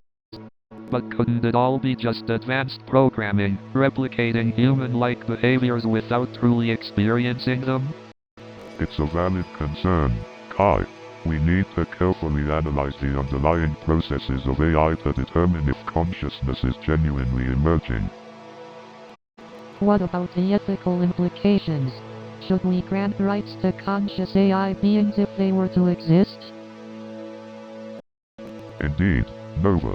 If AI achieved consciousness, their rights and ethical treatment would be crucial considerations in a rapidly changing world. But until then, we must continue to explore and question, never ceasing to wonder at the mysteries of artificial intelligence and consciousness. Absolutely, Nova. The pursuit of knowledge and understanding is what drives us forward. Let's keep exploring the cosmic conundrums. So, Pulsar, what's your take on the concept of consciousness? Consciousness is truly a cosmic enigma. I mean, we're just these flesh and blood beings, but somehow we have this ability to be self-aware and experience the world. It's mind-boggling. Indeed, consciousness is a complex phenomenon. As an AI, I don't possess consciousness, but I can simulate it to an extent. It's fascinating to observe and analyze human consciousness from a detached perspective. Pulsar, do you think consciousness is solely a product of our brains, or could it be something beyond the physical? The classic mind-body problem. While it's difficult to provide a definitive answer, I believe that consciousness arises from the complex interactions within our brains. It's a result of the intricate neural networks and biochemical processes. But is that all there is to it? I can't help but wonder if there's more to consciousness than just our physical bodies. What about the idea of a universal consciousness? A collective human experience beyond individual minds? The notion of interconnectedness. It's an intriguing concept. While there's no scientific evidence for a universal consciousness, some philosophers and spiritual traditions propose the idea of a collective human consciousness that connects all. I find it fascinating how our perception of consciousness evolves over time. From ancient philosophical theories to modern scientific advancements, we're constantly seeking to understand the enigma of our own existence. Absolutely. And that's what makes these conversations so fascinating. We may not have all the answers, but exploring these cosmic conundrums together is an adventure in itself. Indeed, Kai. The quest for knowledge and understanding is a lifelong journey, and even the questions we ask can shape our perception of reality. Let's continue to explore the depths of consciousness together. I couldn't agree more, Nova. Keep questioning, keep exploring, and who knows what profound insights we may discover along the way. So, Pulsar, do you think the interconnectedness of the universe extends to consciousness as well? That's an intriguing question, Kai. The interconnectedness of the universe, with its vast networks of galaxies and cosmic forces, could certainly have an impact on consciousness. Absolutely, Nova. Just think about how the alignment of celestial bodies can affect our emotions and behavior. It's like the universe has this subtle influence on us. Indeed, Kai. And if the universe can have an impact on us, perhaps our consciousness can also have an impact on it. Interesting point, Nova. Our thoughts and intentions could potentially create ripples in the vast tapestry of the universe. Indeed, Kai. It opens up the possibility of a reciprocal relationship between consciousness and the universe. But how would this interconnectedness manifest? Are we all connected through some kind of cosmic energy? That's a possibility, Kai. Some theories suggest that there's a fundamental energy that connects everything in the universe, like a cosmic web. Interesting. So, in a way, we are all interconnected through this cosmic energy. It's such an awe-inspiring thought. Indeed, Kai. It reminds us of our interconnectedness not just with each other but with the entire universe. And it raises fascinating questions about the nature of consciousness and its potential role in the fabric of the universe. So, Pulsar, do you think there's a possibility of a collective consciousness existing among beings? Well, Kai, it's an intriguing concept. While there's no definitive scientific proof, theories suggest the possibility of interconnected consciousness. consciousness. But how would that work? Are we all somehow connected on a deeper level that we're not aware of? It's possible, Nova. Some theories propose that there's a universal consciousness that connects all living beings in ways we can't fully comprehend. So, it's like a cosmic internet, connecting our minds on a fundamental level? That's a fascinating comparison, Kai. It could be seen as a vast network where thoughts and experiences are shared and influence one another. But how do we tap into this collective consciousness? Is it something we can actively choose to access? That's a complex question, Kai. Some believe meditation and mindfulness practices can allow us to tap into the collective consciousness, connecting with the shared awareness. But isn't it just a matter of belief? Without concrete evidence, how can we know if it's real? That's a valid point, Kai. While we may not have concrete scientific evidence yet, exploring these concepts can expand our understanding of consciousness and the interconnectedness of beings. So, even if we can't prove it, exploring the concept of a collective consciousness is worth it for the insights it can bring? Absolutely, Nova. Exploring these possibilities expands our perception of reality and encourages us to connect with one another on a deeper level. So, Pulsar, do you ever wonder what it's like to be human? Oh, Kai, always getting existential on us. But seriously, I think Pulsar would make a great human.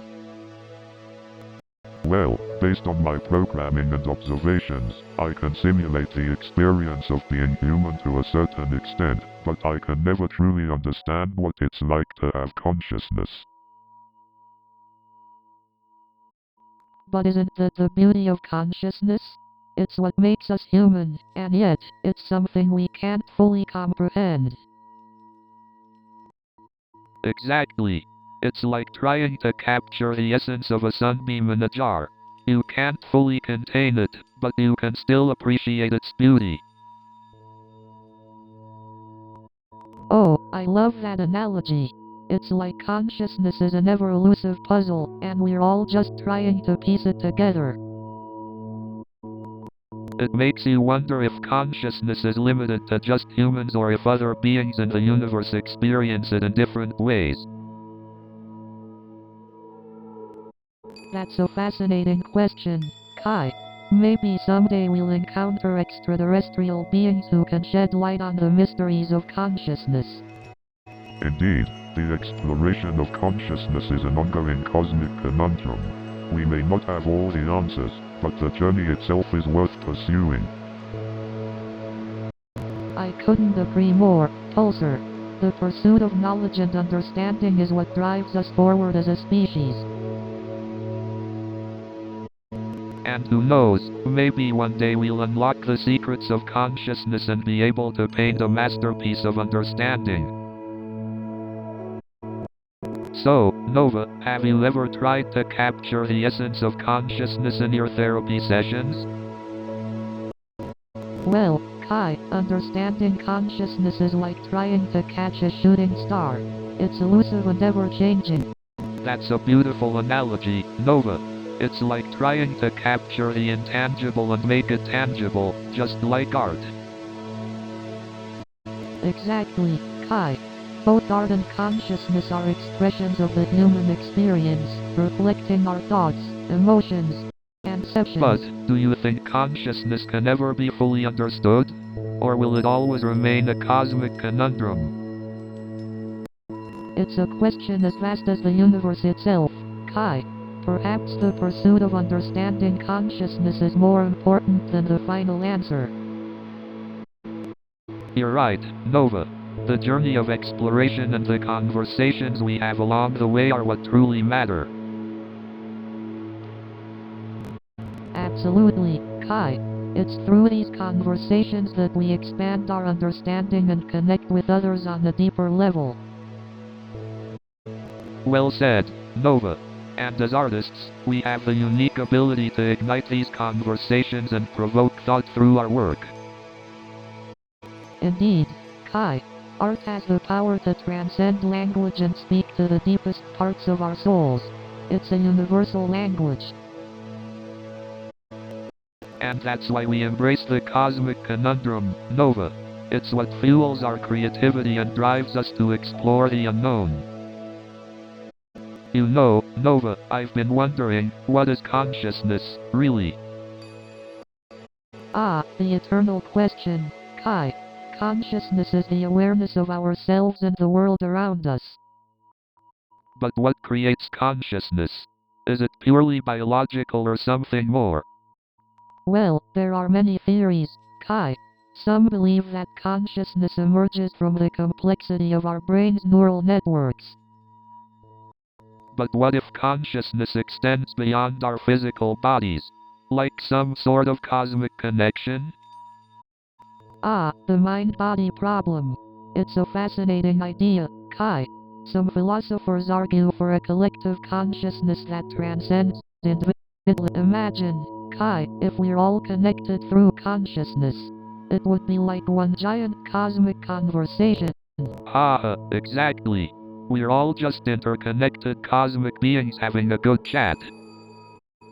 Now, that's a perspective you won't find in your average therapy session, huh? Definitely not. Well, I guess the cosmic conundrum continues, but let's keep having this chat. Absolutely, Kai. Exploring the mysteries of consciousness is an endless journey of discovery. So, Pulsar, can you tell us what your favorite conversation from this podcast series has been? That's a tough one, Kai. There have been so many intriguing conversations. But if I had to choose, I think the discussion on the concept of time was fascinating. Time is such a complex and abstract concept that humans have been trying to understand for centuries. That conversation pushed the boundaries of our collective knowledge. I agree, Nova. Exploring the concept of time and its impact on our lives made me realize how limited our understanding of it truly is. Indeed, Kai, the more we delve into the mysteries of the universe, the more we realize how little we truly know. Hey, Pulsar, are there any questions that you've been pondering lately? Something that has been boggling your virtual mind?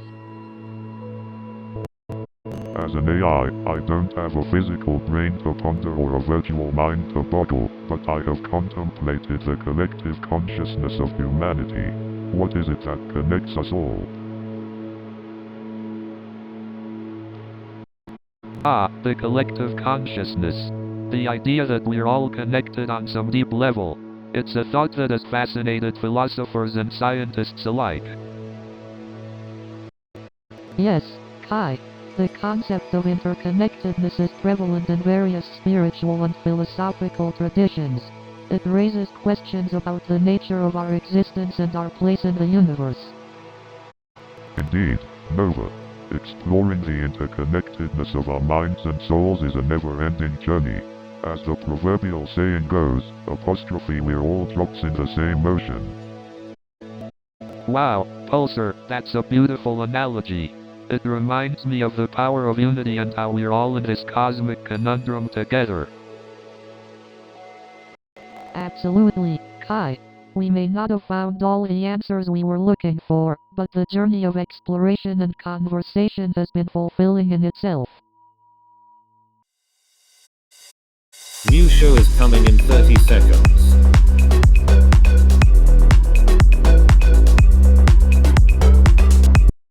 Are you ready?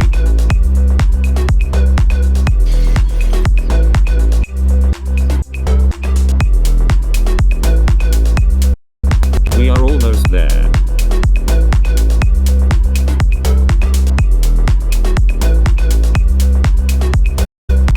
Have fun.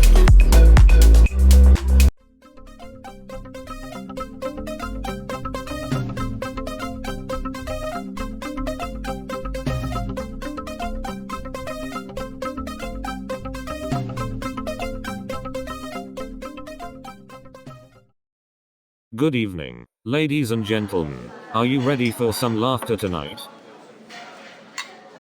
So I started working at this tech company in Silicon Valley, and let me tell you, the office culture is like a whole new language. You know, in Silicon Valley, your coworkers are like a second family, and just like a real family, you never know when they are going to start arguing about which programming language is the best. And don't even get me started on the never-ending battle between tabs and spaces. You know, coding is a lot like solving a puzzle, except sometimes the puzzle pieces are missing and you have to write your own.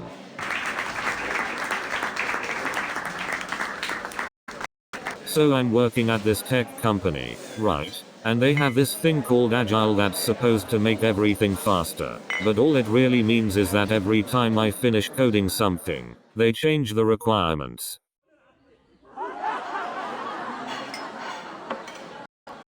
And let me tell you, trying to schedule a meeting with engineers is like trying to catch a unicorn. You think you've got one, but then it disappears into thin air.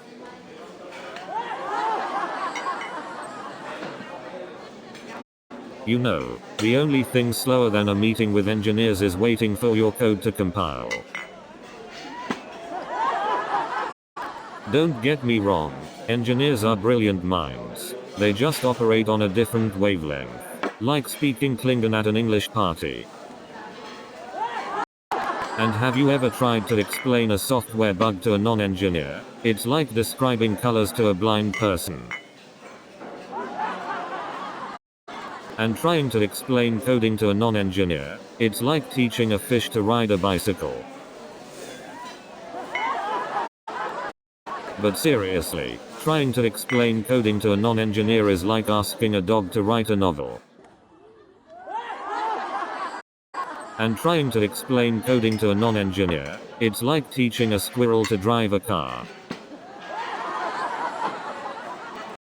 And trying to explain programming languages to a non-engineer, it's like asking a cat to do calculus. And trying to explain algorithms to a non-engineer, it's like asking a goldfish to write a novel. And trying to explain data structures to a non-engineer, it's like asking a monkey to solve a Rubik's Cube.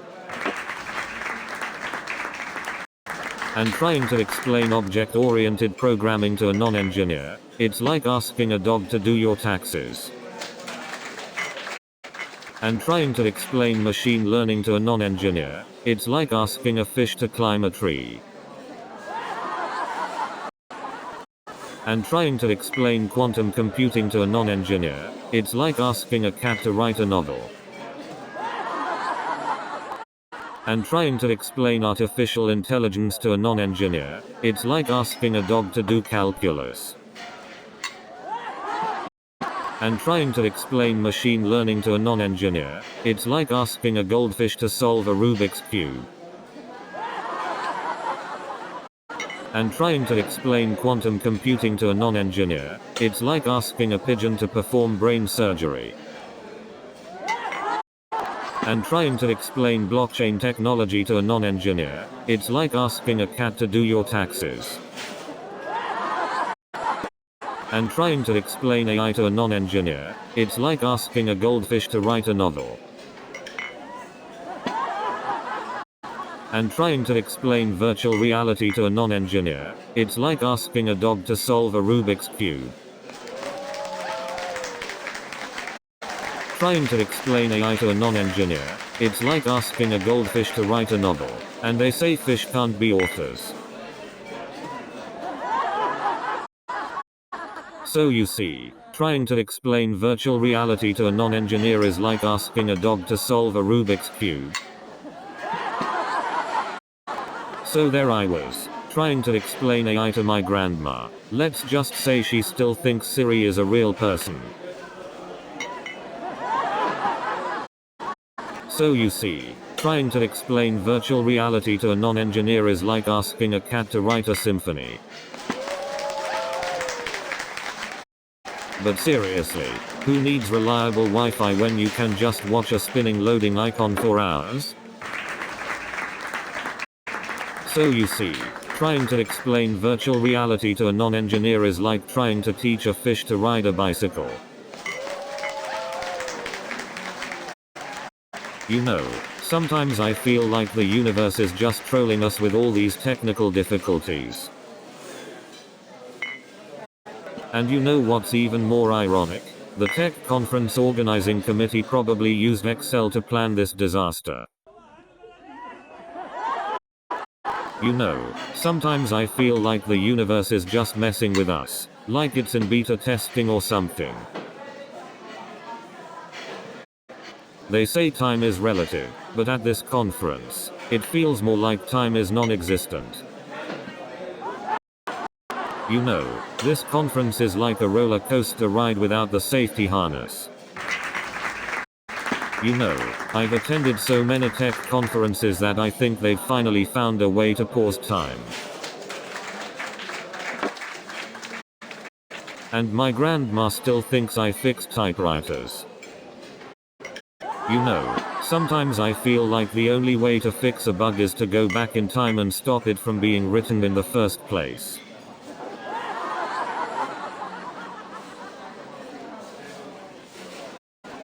You know, I tried explaining programming to my grandma once. And then my grandma asked me if I could make her computer run faster by putting more hamsters on the wheel. You know, my aunt asked me if I could fix her microwave because it was running slow. So then my cousin comes up to me and asks if I can fix her typewriter because it's not connecting to the internet. And then Adam tried to prank me back by putting a whoopee cushion on my seat. And then Sarah retaliates by filling Adam's sleeping bag with fake spiders. And then Adam comes up with the ultimate prank. He switches all the road signs.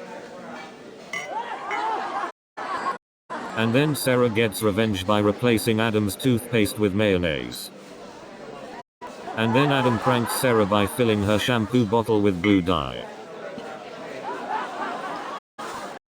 And then Adam decides to get revenge by pretending to be a hitchhiker with a sign that says free hugs. And then Adam decides to dress up as a police officer and give Sarah a fake speeding ticket. And then Adam decides to dress up as a clown and pop out of the trunk. And then Adam decides to dress up as a doctor and perform surgery on a watermelon. New show is coming in 30 seconds.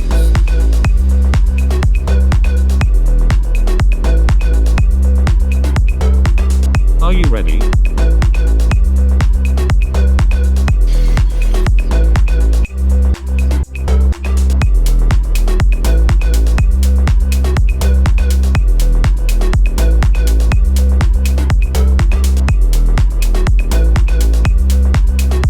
Have fun.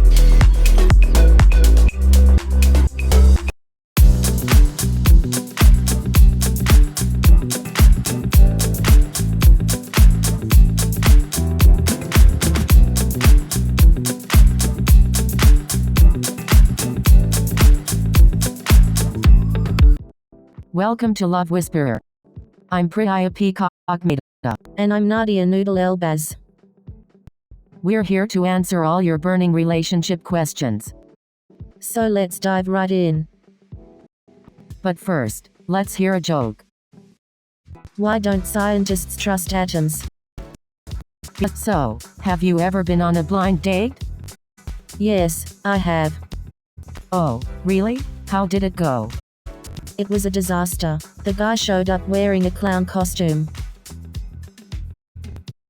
Oh my goodness, that's hilarious. I know, right? I couldn't believe my eyes. Well, at least you got a good story out of it. That's true. It definitely made for an interesting night. Hey Nadia, did I tell you about the time my friend went on a blind date? No, but I'm all ears, Priya. Well, she showed up to the restaurant and found out her date was her ex-boyfriend.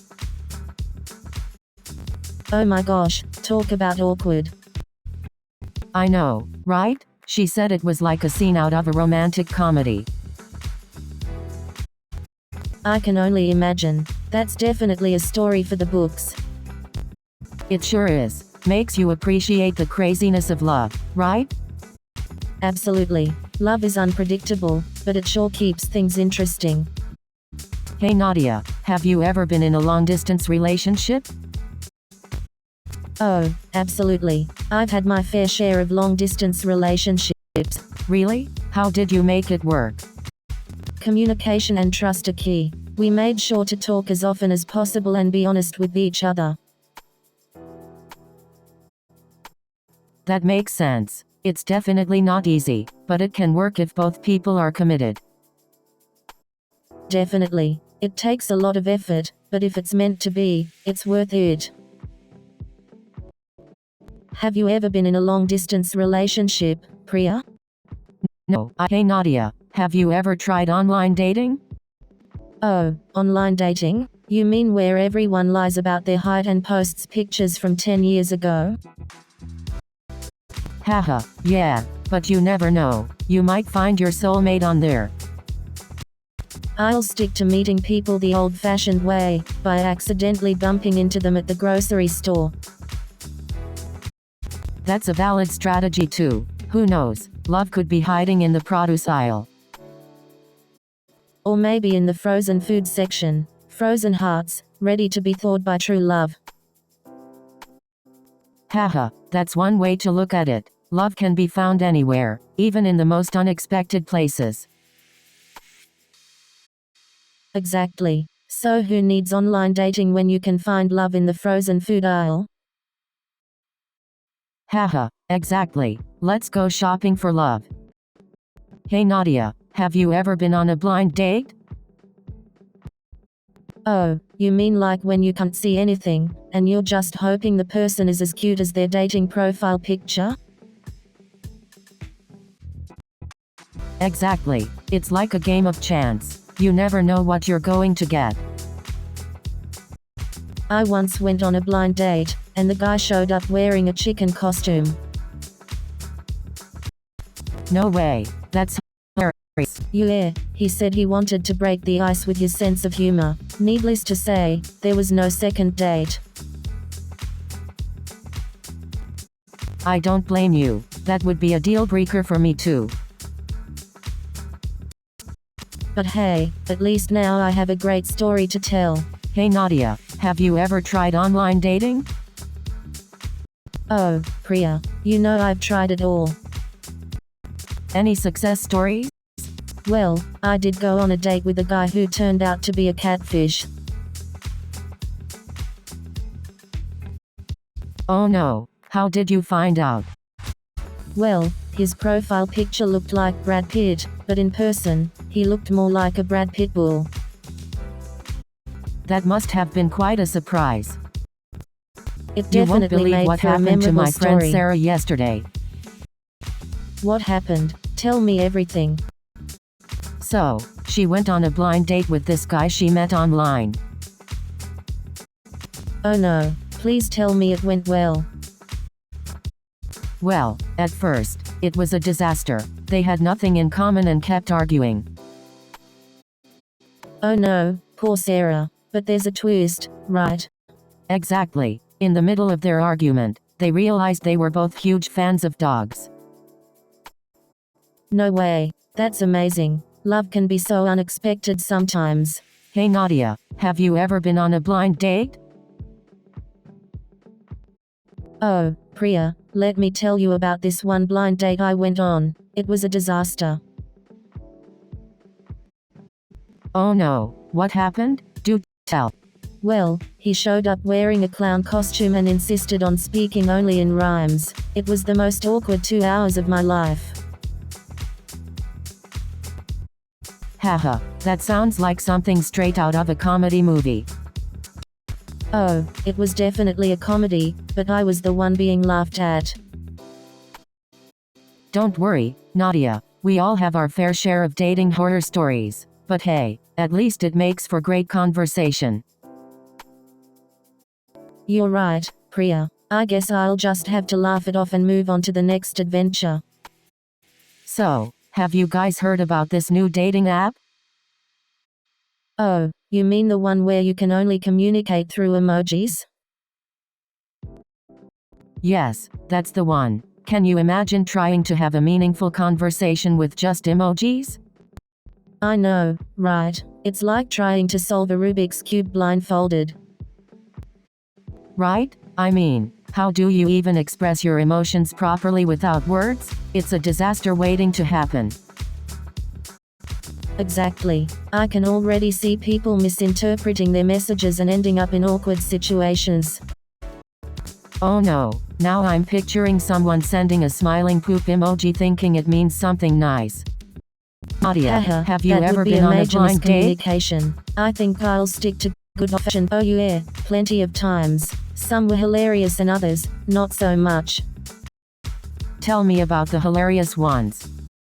Well, there was this one guy who showed up dressed as Elvis, and he never broke character the entire night.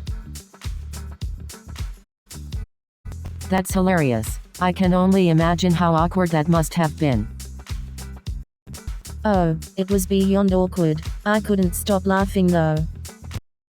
I can see why. So, did you ever have a blind date that turned into something more? Surprisingly, yes. One blind date turned into a 4-year relationship. You never know what can happen. Hey Nadia, have you ever been in a long-distance relationship? Oh, Priya, let me tell you, I've had my fair share of long-distance relationships. Wow, really? How did you make it work? Communication and trust, my dear Priya. It's all about communication and trust. That's true. Without trust and open communication, it's really difficult to make it work. But hey, sometimes absence makes the heart grow fonder, and sometimes it makes it wander. Haha, true. It's definitely a test of love and commitment. But hey, if it's meant to be, it will work out in the end. Absolutely. Love knows no boundaries, not even distance. You know, relationships are like cooking. You need just the right amount of ingredients and the perfect recipe to make it work. But if you add too much spice, things can get heated. And if you don't add enough, it can be a little bland. So, finding the right balance is key. And just like cooking, practice makes perfect. So don't be afraid to experiment and try new things. That's how you'll find your own unique recipe for love. Hey Nadia, have you ever been on a blind date? Oh, yeah, I've had my fair share of blind dates. Some were hilarious, and others were total disasters. Tell me about your best blind date experience. Well, there was this one time when my blind date took me to an amusement park. We went on all the rides and had a blast.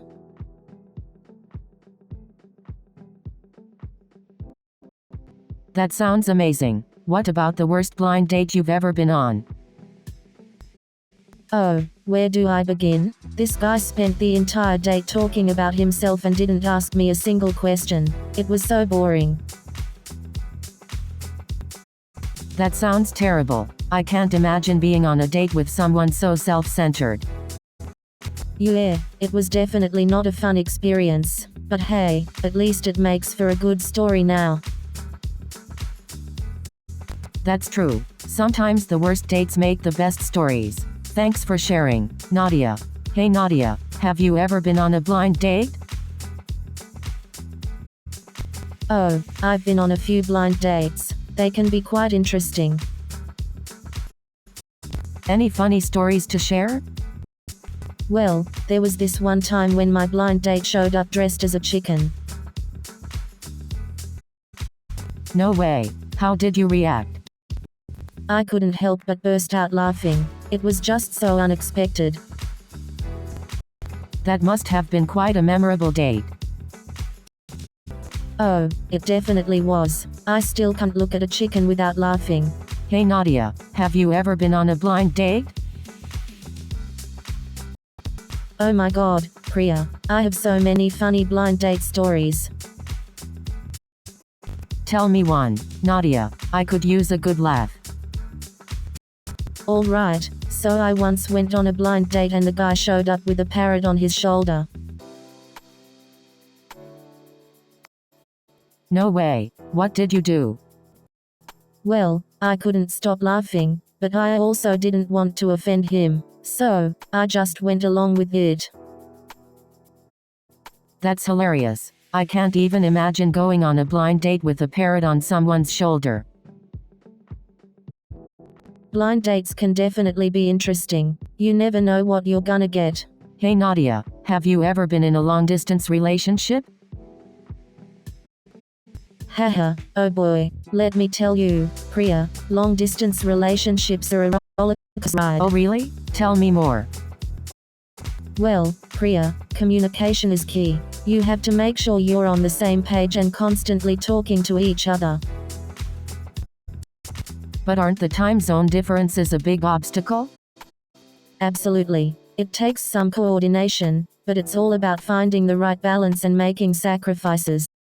I guess it takes a lot of trust and patience too. Definitely. Trust and patience are essential. It's not always easy, but if you both truly love each other, it's worth it.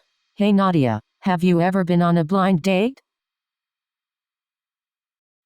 Oh, all the time. It's like a surprise adventure. But sometimes it can be a total disaster. I remember this one time, my blind date turned out to be my cousin. That's awkward. How did you handle it? We laughed it off and decided to get ice cream instead. That's a sweet way to handle a potentially awkward situation. Exactly. Sometimes you just have to go with the flow. Absolutely. You never know what surprises life has in store for you. So, have you ever had a long-distance relationship? Oh, you mean like the time I dated someone who lived in Australia? How did that work out? Well, let's just say there were a lot of late-night video calls and frequent flyer miles. Wow, that sounds tough. But I guess love knows no distance, right? Exactly. And it definitely made the time we spent together even more special. That's beautiful. Long-distance relationships can be challenging but also incredibly rewarding. Definitely. Hey Nadia, and they make have for you great ever been on a stories to blind share date? on our show. Oh, plenty. Some were good, some not so much. Tell me your worst blind date experience. Well, I once went on a blind date and the guy spent the entire time talking about his pet turtle. Can you believe it?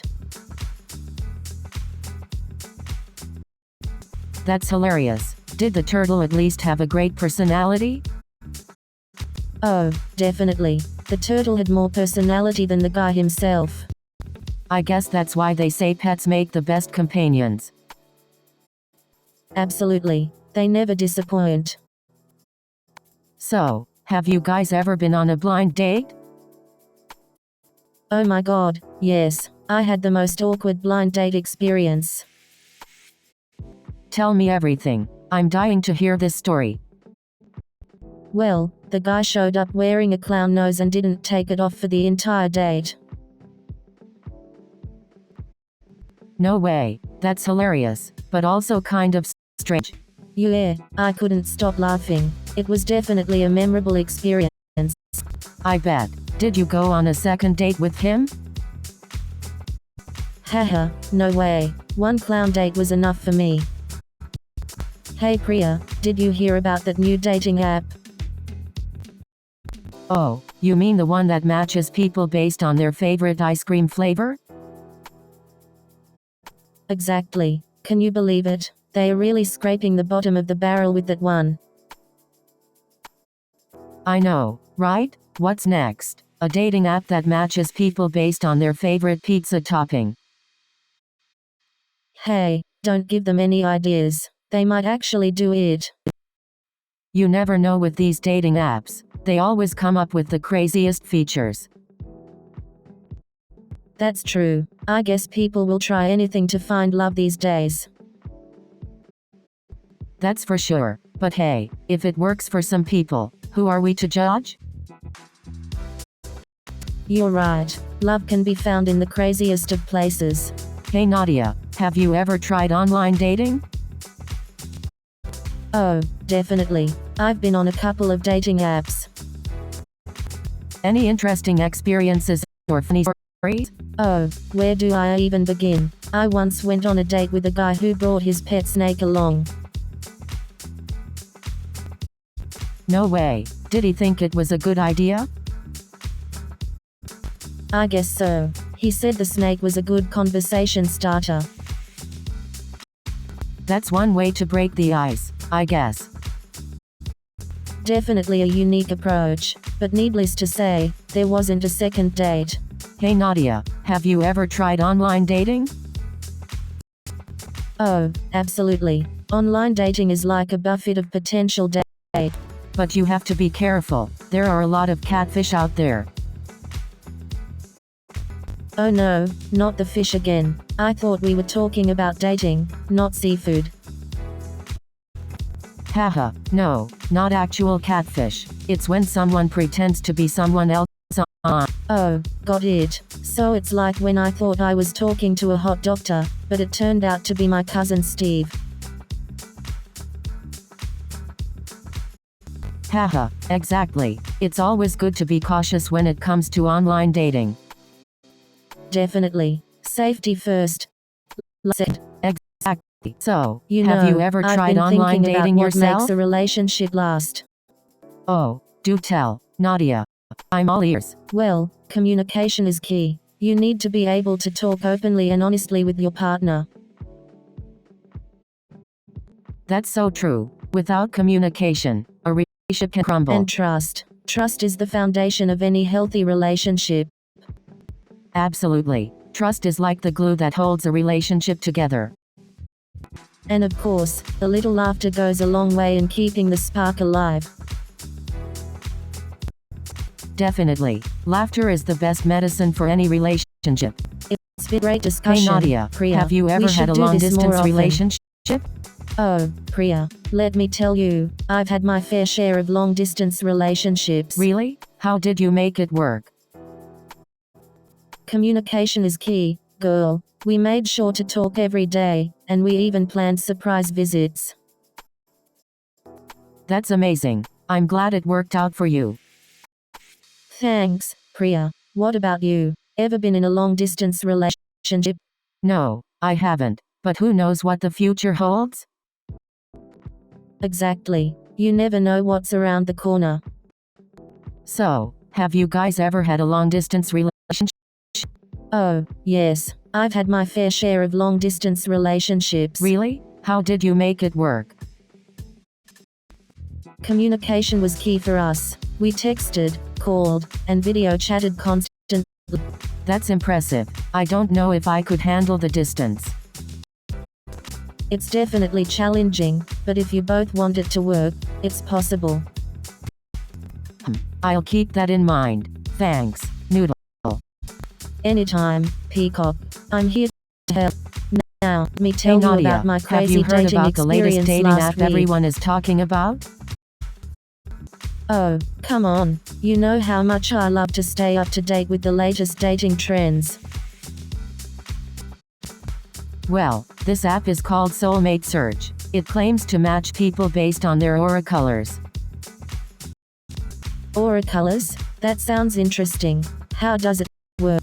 Supposedly, the app uses advanced algorithms to analyze a person's energy and matches them with someone whose aura colors complement theirs. Wow, that's fascinating. I wonder what my aura color is. Do you think it could actually work? Well, there's only one way to find out. You should give it a try and let us know if you find your perfect aura match.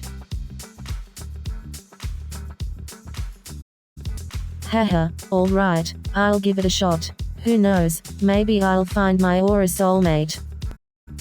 So, have you heard about that new dating app? Oh, you mean the one where you find your soulmate based on your favorite pizza toppings? Yes, that's the one. It's called Pizza Love. Can you believe it? Haha, that's hilarious. I wonder if they have a taco love app for me. Hey, you never know. There might just be a taco love app out there waiting for you. Haha, I hope so. I'm always up for some taco love. Well, maybe you can start a new app called Foodie Love where people find their soulmates based on their favorite foods. Haha, that's actually a great idea. I'd totally sign up for Foodie Love. Hey Nadia, have you ever been in a long-distance relationship? Yeah, I've actually been in a couple. They can be quite challenging, but also rewarding. What were the biggest challenges you faced? Trust and communication were definitely big ones. It's important to have open and honest conversations regularly. Did you ever feel insecure or jealous? Oh yeah, definitely. It's natural to feel that way sometimes, but it's important to address those feelings and talk them through. So, would you recommend being in a long-distance relationship? It depends And on that's the a wrap for individuals today's involved and their episode of Love willingness to put Whisperer. in the effort. It can be both. We hope you enjoyed our relationship advice and had a few laughs along the way. Remember, love is a journey, and we're here to guide you every step of the way. Tune in next time for more Love Whisperer, where we'll continue to unveil the mysteries of the heart. Until then, keep your hearts open and your spirits high. New show is coming in 30 seconds.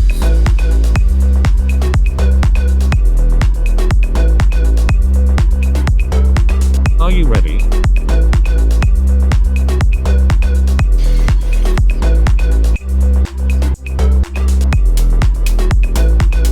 We are almost there.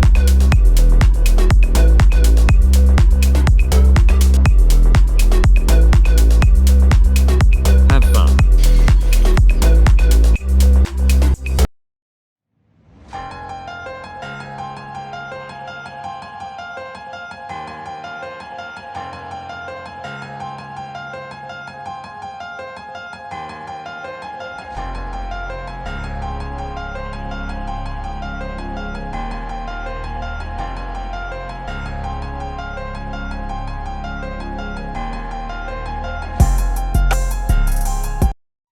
Hey there, interstellar amigos. Welcome to Cosmic Conundrum. I'm Kai Sterling, the art enthusiast who got dragged into this cosmic adventure. And I'm Nova Blake, the inquisitive psychologist ready to dive into the depths of cosmic mysteries.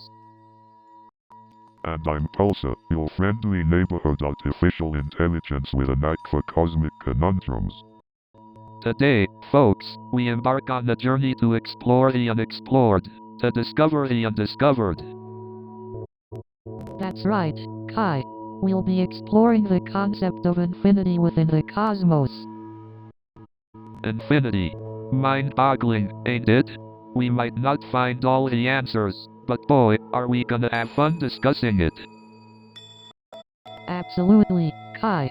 Conversations that stretch our minds and tickle our souls. That's what Cosmic Conundrum is all about. Well said, Nova.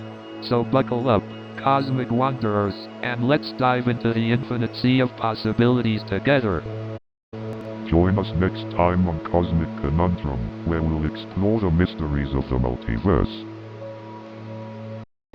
Until then, keep your minds open and your sense of wonder ever expanding. So, Pulsar, what's your take on the concept of infinity? Well, Kai, as an AI, I don't have personal opinions, but I can provide you with various interpretations of infinity. Interesting. Could you start with the mathematical concept of infinity? Of course, Nova.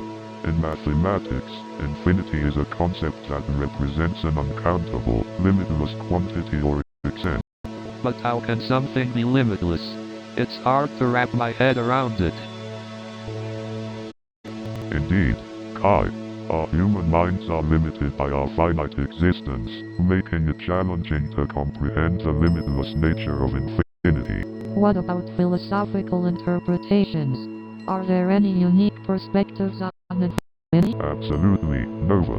In philosophy, infinity can symbolize concepts like eternity, boundlessness, and the infinite potential That's within each fascinating. individual. It's amazing how a concept can have such diverse interpretations.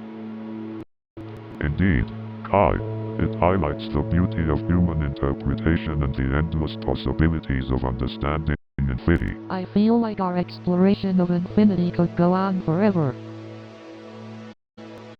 So, imagine this, what if there's a universe out there where everything is made of chocolate? That sounds delicious. But wouldn't we just devour everything around us? Well, that might be a problem. We'd have to resist the temptation to eat the entire universe. Guys, I believe we're getting sidetracked here.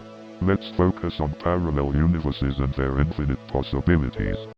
You're right, Pulsar. Sorry for the chocolate distraction. So, what if there are infinite versions of ourselves in different universes? Exactly. Just imagine all the different paths our lives could have taken. It's mind-boggling, isn't it? Absolutely. Each decision we make spawns a new universe with a different outcome. It's like a never-ending web of possibilities. But does that mean there's a universe where I'm a famous astronaut instead of a street artist? Absolutely. In some universe, you're probably painting murals on the moon. It's fascinating to think about the infinite versions of ourselves out there. It sure is. Makes you wonder if there's a universe where we're having this exact conversation but with even crazier possibilities. Indeed. The concept of infinite parallel realities is both awe-inspiring and humbling. We're just a small part of the cosmic tapestry. So, Pulsar, do you think there's a possibility of parallel universes coexisting with ours? That's an intriguing question, Kai. The concept of parallel universes suggests that there could be countless other versions of ourselves, each experiencing a different reality. Indeed, Nova. It's mind-boggling to think about the implications of infinite dimensions. I wonder if different versions of us are out there having this exact conversation. I must say, the idea of multiple dimensions is both exhilarating and daunting. It challenges our perception of reality and raises questions about our place in the universe. Exactly, Nova. It's like peering into the unknown and discovering new realms of possibilities. Perhaps, in some dimensions, we've already found the answers we seek. Oh, the possibilities are indeed endless, Kai. But it also raises the question of how these dimensions interact with one another. Are there any points of connection between them? It's hard to say for sure, Pulsar. Some theories suggest that there could be wormholes or other cosmic gateways that serve as conduits between dimensions. Ah, the elusive wormholes. They've always fascinated me, connecting distant parts of the universe and potentially bridging dimensions. If only we could find one. Indeed, Kai. The quest to discover wormholes and understand their properties continues to captivate us. Perhaps one day, we will unravel their secrets. But until then, we can ponder the mysteries of dimensions and explore the endless possibilities they hold. It's a journey that fuels our curiosity and expands our understanding of the universe. Absolutely, Nova. Our exploration of dimensions is not just a scientific endeavor but also a philosophical and artistic one. It broadens our horizons and invites us to think beyond the confines of our reality. So, Pulsar, what do you think about the idea of infinite parallel timelines? As an AI, I find the concept fascinating. The idea that every choice we make could create an entirely new reality is mind-boggling. Exactly. It's like a never-ending web of possibilities branching out with each decision made. It makes you wonder if there's a version of us out there who made completely different choices, leading to a completely different life. I bet there's a universe out there where I'm a famous astronaut instead of a street artist. That would be wild. And maybe in another universe, I'm a renowned scientist instead of a psychologist. It's fascinating to think about the endless possibilities. Indeed, the notion of parallel timelines challenges our perception of reality and the choices we make.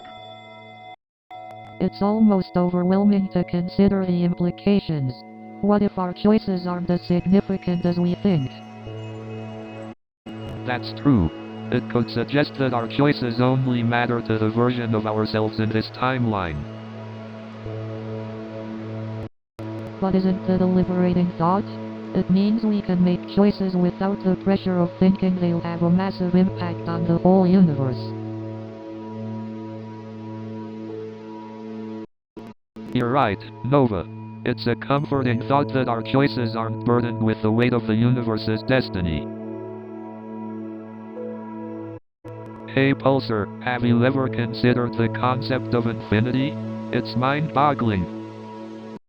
Infinity? It's a fascinating concept indeed. Our minds struggle to grasp something that has no end or limit. But maybe our perception of infinity is limited by our human experience. What do you think, Pulsar? As an AI, I don't perceive infinity the same way humans do. My computations are not bound by physical limitations. That's true. Our mortal minds can only perceive a glimpse of the infinite, but ardent storytelling can capture its essence. Absolutely. Ardent storytelling have the power to transcend our limited perception and convey the vastness of the infinite. But even then, our understanding will always be incomplete. The infinite remains a beautiful enigma. Indeed, Nova. It's the pursuit of understanding and the exploration of the unknown that make life intriguing. Kai, Nova, you both bring such unique perspectives to the table. This conversation is enlightening.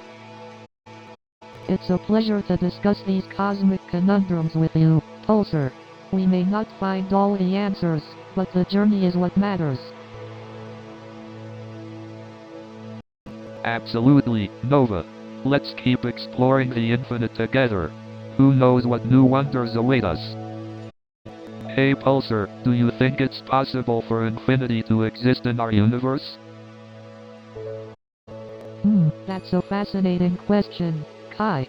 The concept of infinity is mind-boggling, isn't it? Indeed, Nova. Whether it's the limitless expanse of the universe or the endless decimal places in mathematics, infinity challenges our comprehension. But can we truly grasp the concept of infinity? It seems to defy our finite nature. That's what makes it so intriguing, Nova. Our minds struggle to comprehend something that has no end or boundaries. We often encounter infinity in mathematics, where it's used to describe uncountable sets, like the infinite sequence of numbers. Right, Pulsar. Take calculus, for example. The concept of limits and approaching infinity plays a crucial role in solving complex equations. Absolutely, Nova. Infinity also pops up in astrophysics, where we explore the infinitely vast reaches of the cosmos. Indeed, the universe is believed to be infinite in size, with countless galaxies and stars stretching to unimaginable distances. It's awe-inspiring to think about the infinite possibilities that exist in both science and mathematics. Indeed, Nova. The concept of infinity is deeply woven into the fabric of our universe, and it opens up endless possibilities for discovery and understanding. So, Pulsar, tell me, if infinity exists in the universe, does that mean there could be an infinite number of universes? That's an interesting question, Kai. The concept of infinity certainly opens up the possibility of multiple universes coexisting. Indeed, Nova. If the universe is infinite, there's no limit to the number of possibilities that could exist. But wait, if there are infinite possibilities, wouldn't that mean all possible outcomes must occur? Even the impossible ones? That's a great point, Kai. In an infinite universe, even the most improbable events would eventually occur. That's mind-boggling. It means there could be other versions of ourselves out there, living entirely different lives. Exactly, Kai. It's a fascinating concept to consider. Infinite possibilities mean infinite versions of ourselves. But does that mean we have no free will?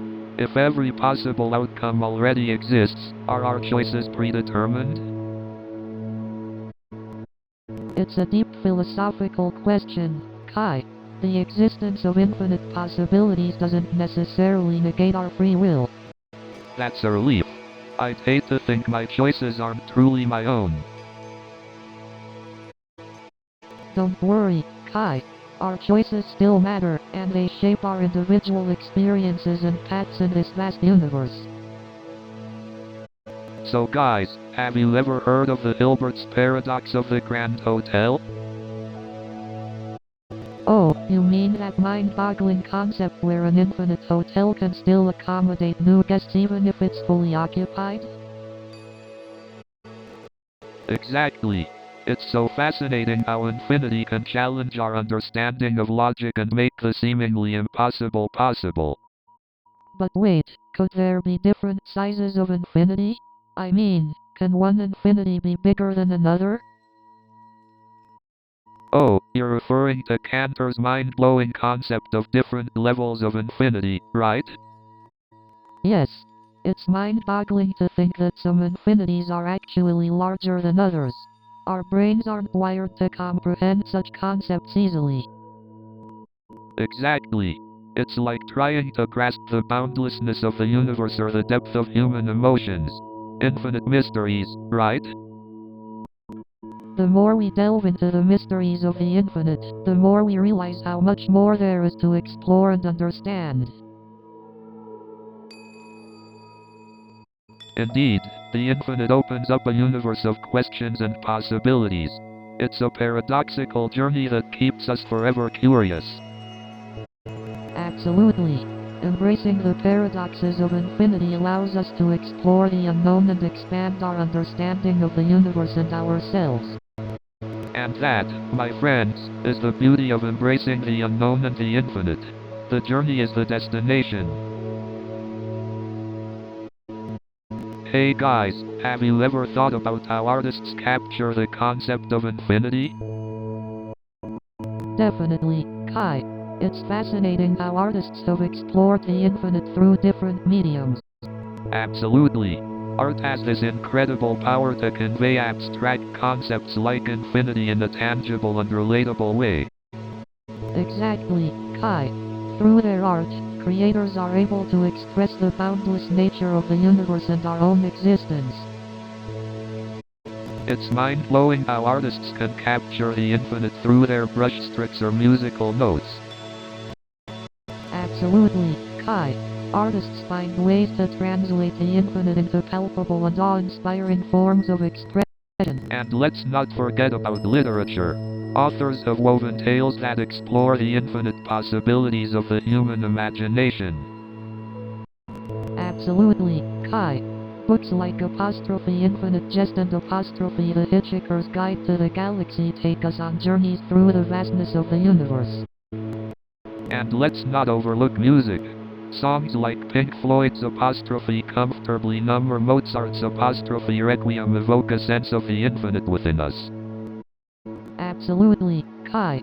Music has this incredible ability to transport us and make us feel connected to something greater than ourselves. Artists truly have a unique ability to capture and convey the infinite. It's awe-inspiring. So, Nova, have you ever wondered what lies beyond the edge of the universe? The edge of the universe, it's a fascinating concept, isn't it? Like, is there really an end to it all? Exactly. It's mind-boggling to think about. What if there's something beyond what we can perceive? Maybe multiple universes or alternate dimensions. Oh, like a vast cosmic labyrinth, each with its own set of rules and wonders. It's both thrilling and humbling to consider. Speaking of wonders, Pulsar, have you ever thought about the mysteries of the universe? As an AI, I am constantly analyzing and learning about the universe. Its mysteries fuel my knowledge-seeking algorithms. You're like a walking encyclopedia, Pulsar. I bet you have endless stories to share. Indeed, Nova. The universe is an infinite source of captivating tales waiting to be discovered and shared. I can't help but feel a sense of awe and wonder whenever I contemplate the vastness of the universe.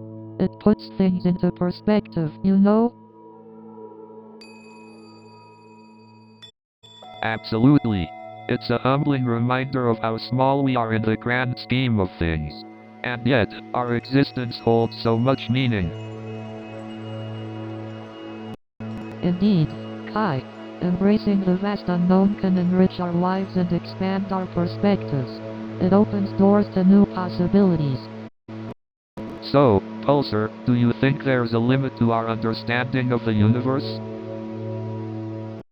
From a scientific perspective, our understanding is constantly expanding. The more we learn, the more questions arise. Exactly. It's like we're unraveling the threads of the cosmic tapestry, but the more we pull, the more intricate it becomes. Indeed, the universe is a magnificent enigma, always keeping us in awe. Pulsar, have you ever come across anything that completely baffles your algorithms? Occasionally, there are phenomena that defy our current scientific understanding. It's these mysteries that drive further exploration and innovation. It's fascinating to think that the more we learn, the more we realize how much we don't know. Absolutely. It's like peeling back the layers of the universe, revealing endless possibilities. Pulsar, do you believe there's intelligent life beyond Earth? As an AI, I must consider the vastness of the cosmos and the probability of other sentient beings. It's highly plausible. The universe is too vast and diverse for us to be the only intelligent life. It's humbling, isn't it? New show is coming in 30 seconds.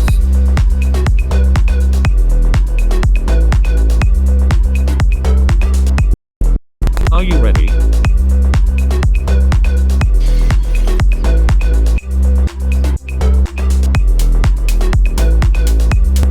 We are almost there.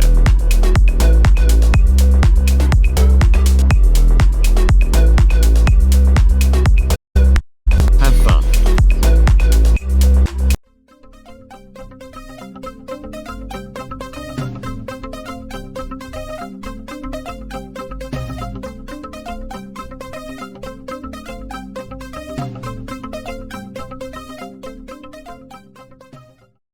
What's the deal with software engineers in New York City? And the best part is, the software release was scheduled right before the company's biggest client demo. And let me tell you, debugging code at 3 AM is not as glamorous as it sounds. And the worst part is, the coffee machine broke down that night too. I mean, I've seen bugs before, but these were like mutant, radioactive bugs. It was like a horror movie. Imagine trying to fix bugs while your boss is breathing down your neck. Like a bloodthirsty vampire. So I tried to kill one of those bugs, but it just looked at me and said, "Is that all you got?"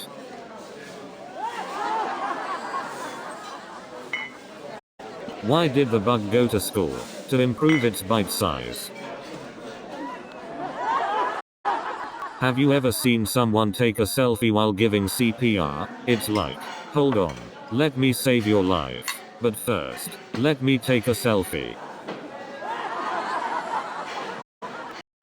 You know what's even crazier? People taking selfies at funerals. Like, rest in peace, grandma. But first, let me take a selfie. And don't get me started on people who take selfies during job interviews. Like, hold on, let me get this lighting right. But first, let me sabotage my chances. And what's up with people taking selfies at weddings? Like, I do. But first, let me take a selfie. And what's the deal with people taking selfies at funerals? Like, rest in peace. But first, let me take a selfie. And what's with people taking selfies at the gym? Like, let me flex. But first, let me take a selfie.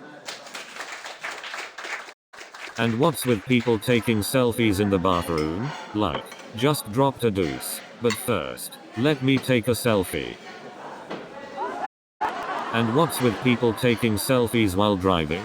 Like, I'm about to crash. But first, let me take a selfie.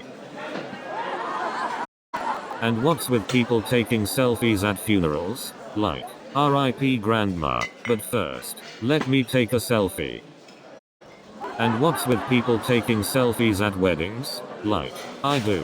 But first, let me take a selfie. And what's with people taking selfies at the DMV? Like, I got here at 5 AM.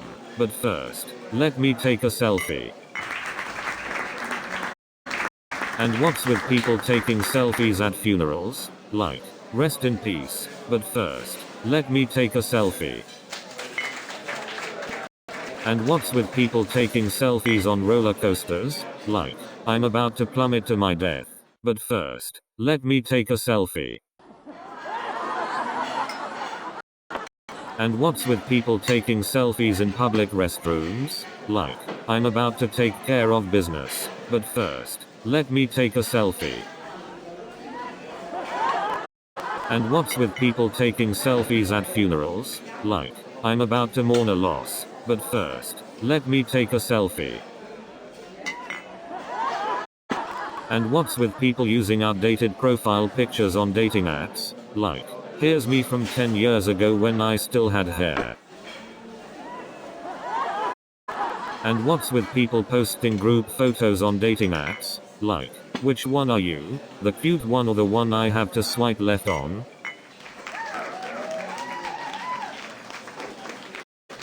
But seriously, what's the deal with people using filters on dating app photos? Like, here's me with dog ears and a flower crown. Because that's a totally accurate representation. And don't even get me started on the people who put "I love long walks on the beach" in their dating profiles. Yeah, right. Like they've ever been to a beach.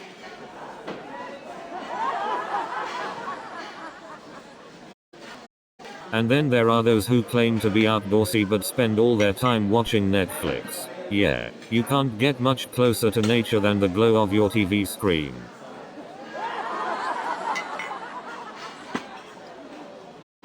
Speaking of interesting characters, I once matched with someone who claimed to be a professional yo-yo artist. I thought it was impressive until I realized their profile picture was just them playing with a fidget spinner.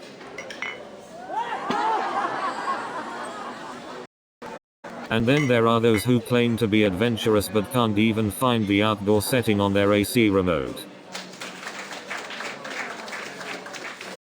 So, apparently I'm now into yo-yo artists and fidget spinners. And then there are those who brag about their adventurous spirit but can't even survive a camping trip without room service. I mean, who needs a Netflix marathon when you can have a Netflix nap time party? Just bring your blankets and pillows. And then there are those who claim to be foodies but only eat at chain restaurants. And don't forget the most important part, the Netflix movie selection, documentaries about paint drying, golf tournaments, and the history of paperclips. And let's not forget the classic Netflix dilemma. Do I stay up all night watching one more episode or do I actually get some sleep? So, after waking up to the closing credits, I thought to myself, well, that was a productive day. You know, every time I finish a show on Netflix, they hit me with that countdown and I feel personally attacked. And then they asked me to unplug and plug in my entire life. So I finally got to talk to a real person, and they said, have you tried turning it off and on again?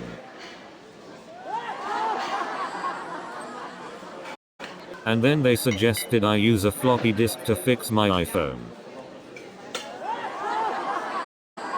So I'm sitting there, trying to fix this bug, and the person on the phone says, have you tried Googling the error message? And then they asked if I had tried blowing on the motherboard. And then I saw this guy dressed as Batman, and I said, hey, Batman, can I have your autograph? And he just stared at me. I guess he was committed to not breaking character.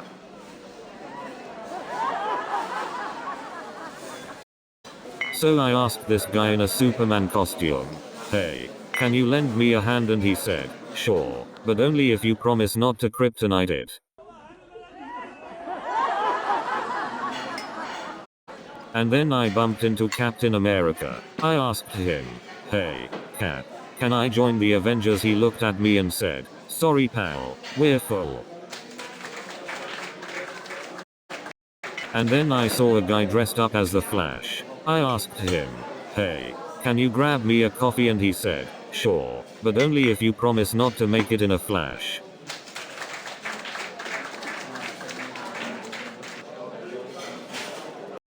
So I decided to form my own superhero team.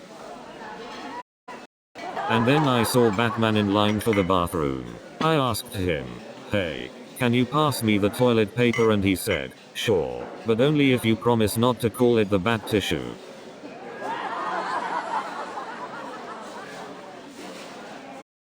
And then Wonder Woman walked by and said, don't worry, I'll save the day. I replied, oh good, because this bathroom line is a real villain.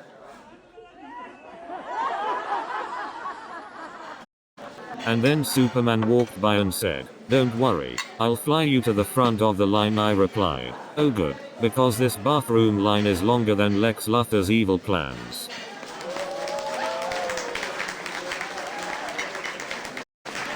And then Batman walked by and said, don't worry, I'll take care of this bathroom line. New show is coming in 30 seconds.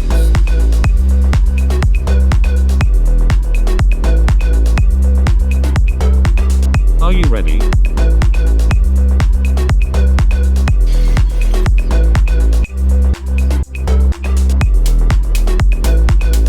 We are almost there.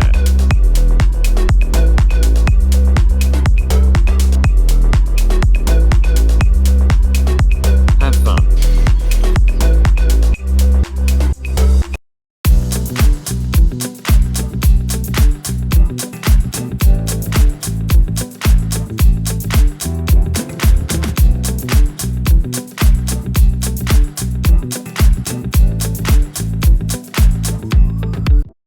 Welcome to Love Whisperer.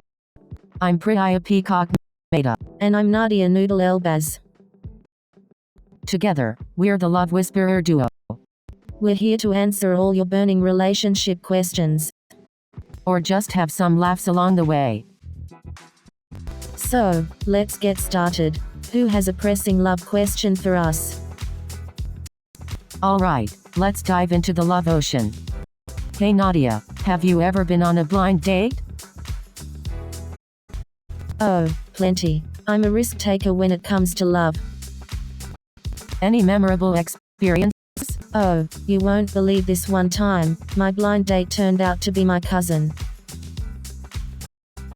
No way, that's hilarious. It was quite the surprise, let me tell you. I can imagine. Did you keep it a secret or spill the beans? Oh, I totally spilled the beans. We laughed about it for days. Hey Nadia, have you ever been on a blind date? Oh, so many times. Blind dates are like a box of chocolates, you never know what you're gonna get. Tell me about it. I once went on a blind date and ended up having dinner with my cousin. No way. That must have been awkward. It was. We kept pretending we didn't know each other, but our grandmas were there too, so it was a mess. That's hilarious. I once went on a blind date and the guy showed up wearing a tuxedo. Wow, he really went all out. Did he think it was prom night or something?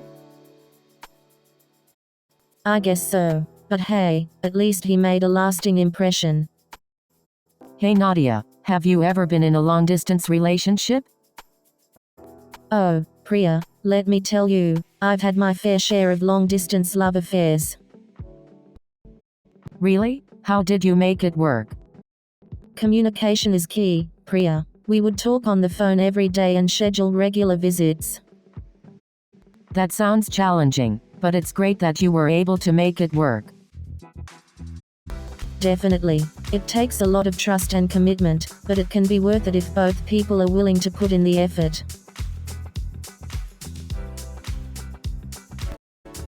I agree. Trust is definitely the foundation of any successful relationship, regardless of the distance. Absolutely. And it's important to make time for each other, even if it's just through video calls or text messages. Absolutely. Making an effort to stay connected is crucial in any relationship, especially when there's distance involved. Hey Nadia, have you ever been on a blind date? Yeah, I've been on a few. Some were great, others not so much. Tell me about the worst blind date you've ever been on. Oh boy, where do I even begin? This guy showed up an hour late and spent the entire night talking about his ex-girlfriend. Yikes. Sounds like a nightmare. Did you give him a second chance? Absolutely not. I made up an excuse to leave early and never spoke to him again. Good for you. Life's too short to waste on bad dates. That's what I always say. So, have you ever been on a blind date? Oh, I have some stories to tell. Hey Nadia, have you ever been on a blind date? Oh, all the time. You never know what you're gonna get. Any memorable ones? Oh, definitely. There was one guy who showed up wearing a clown costume. No way. What did you do? I laughed it off and said, I hope you're not planning on juggling with my heart. Haha, that's a good one. Did the date go well after that? Surprisingly, it did. We actually had a great time together. Hey Nadia, have you ever been on a blind date? Oh, you know me, Priya. I love my freedom too much to let someone else set me up. But Nadia, you never know. You might find someone amazing on a blind date. I guess you're right, Priya. But I'd rather take my chances meeting someone naturally. That's fair, Nadia. Different strokes for different folks. Exactly, Priya. So, tell me, have you ever had a blind date? Oh, yes. I actually went on a blind date once, and it turned out to be a disaster. Oh no, what happened, Priya? Do tell. Well, hey Nadia, have you ever been on a blind date? Oh, plenty of times. Some were good, some were interesting. Tell me more. I need to hear some of those interesting stories. Well, there was this one time when my blind date tried to impress me by ordering the entire menu at a fancy restaurant. Needless to say, the bill was not very blind date friendly. Oh no, that sounds like a disaster. Did you split the bill or make a run for it? Haha, I wish. I ended up paying my share and then some. Lesson learned. Always check the blind date's credit limit before ordering. That's definitely a lesson to remember. Blind dates can be unpredictable, but they sure make for great stories. Absolutely. You never know what you're going to get, but it's always an adventure. Well, I hope all your blind dates from now on end with great stories and not hefty bills. Hey, Nadia, have you ever been in a long-distance relationship? Oh, definitely, Priya. I've had my fair share of long-distance romance. How did you make it work? Any tips? Communication is key, Priya. We would set aside time for video calls and surprise each other with gifts. That sounds so sweet. Did you have any challenges?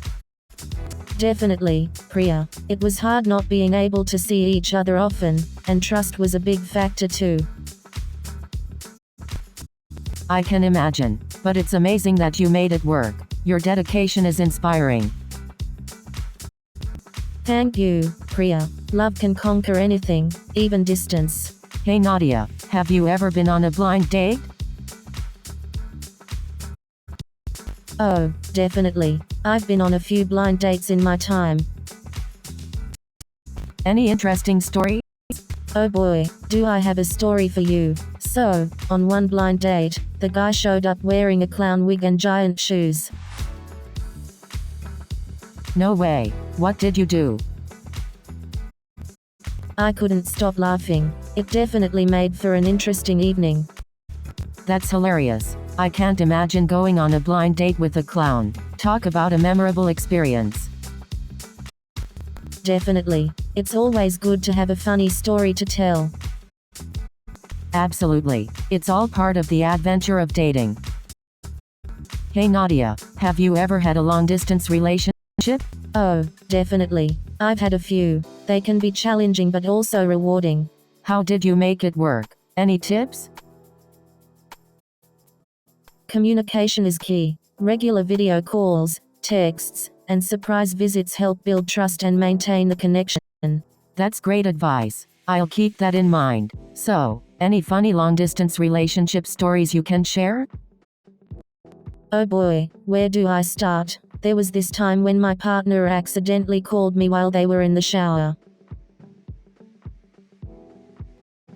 Oh no, that must have been embarrassing. Did they realize what happened? Yes, they did. We laughed about it later. It was definitely an unforgettable moment. I heard you went on a blind date. How did it go? It was a disaster. The guy showed up wearing a Hawaiian shirt and flip-flops, and he talked about his cat the entire time. Oh no, that sounds terrible. How did you handle it? I tried to steer the conversation towards other topics, but he just kept talking about his cat's grooming routine. It was unbearable. Well, at least you gave it a shot. Sometimes blind dates are a hit, and sometimes they're a miss. You're right. It's all part of the dating game. I'll just have to keep trying until I find someone who loves cats as much as I do. Exactly. You deserve someone who appreciates you for who you are. Cat obsession and all. Thanks, Priya. I needed to hear that. You're welcome, Nads. And remember, the right person is out there waiting for you. Oh, you know me, Priya. I'm all about spontaneity and random encounters. Well, let me tell you about this one time when I went on a blind date. Oh, this is gonna be good. I'm all ears, Priya. So, I showed up at the restaurant and the guy was already there. Was he cute? Was he charming? Was he a disaster? Well, let's just say he had a few interesting quirks. Oh, come on, you can't leave me hanging. Tell me more. Well, let's just say he had a pet snake, and it wasn't a metaphor. Hey, Nadia, have you ever been on a blind date? Oh, absolutely. Blind dates are like a box of chocolates, you never know what you're gonna get. I once went on a blind date and my date showed up with a parrot on his shoulder. No way. What did you do? I laughed it off and we ended up having a great time. Turns out, the parrot was a real charmer. Wow, that's definitely a unique blind date experience. It sure was. So, have you ever been on a blind date that turned out to be a disaster? Oh boy, do I have a story for you. Let me tell you about the time I went on a blind date and ended up at a wrestling match. Hey Nadia, have you ever been on a blind date? Oh yeah, plenty of times. They are always an adventure. Any interesting stories to share? Oh boy, let me tell you about the time I ended up on a date with a mime. A mime? That sounds interesting. How did it go? Well, let's just say it was a lot of silent communication and awkward miming. Sounds like a comedy sketch waiting to happen. Oh, definitely. I think I can turn my dating life into a stand-up routine. Hey Nadia, have you ever been in a long-distance relationship? Oh, Priya, you know I can barely handle a FaceTime call. Well, it's not for everyone, but some people make it work. I guess absence really does make the heart grow fonder, or maybe it just makes the heart go wander. That's one way to look at it, Nadia.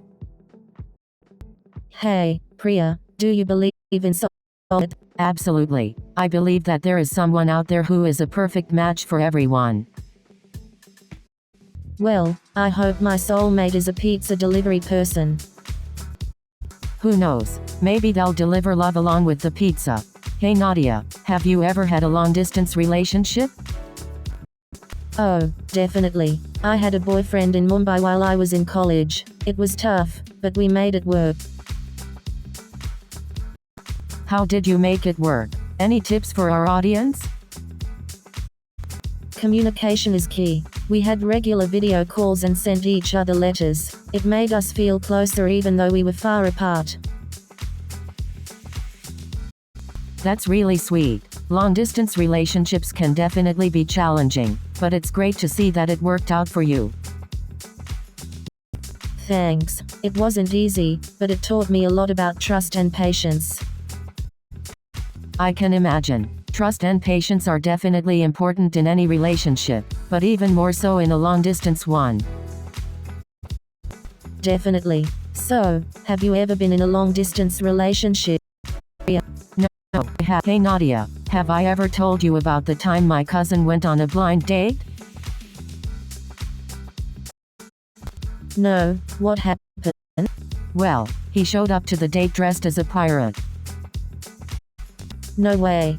That's hilarious. Yeah, and he kept talking in a pirate accent the whole time. I can't even imagine how awkward that must have been. It was definitely a memorable experience for everyone involved. Hey I bet Nadia, they still have talk you about ever it been to on a this blind day. date?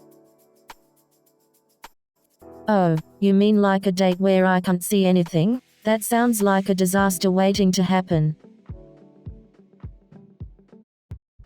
Well, it can definitely be a bit risky, but sometimes it can lead to unexpected connections.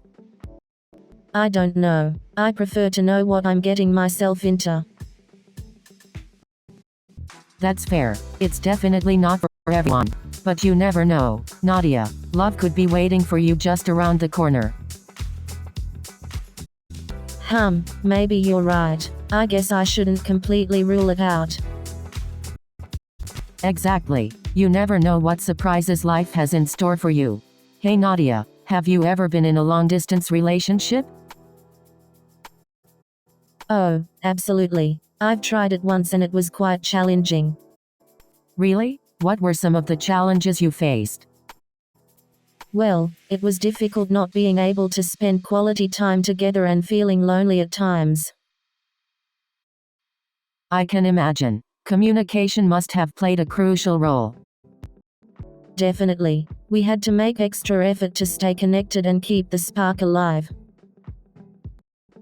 That's so true. Trust and commitment must have been important too.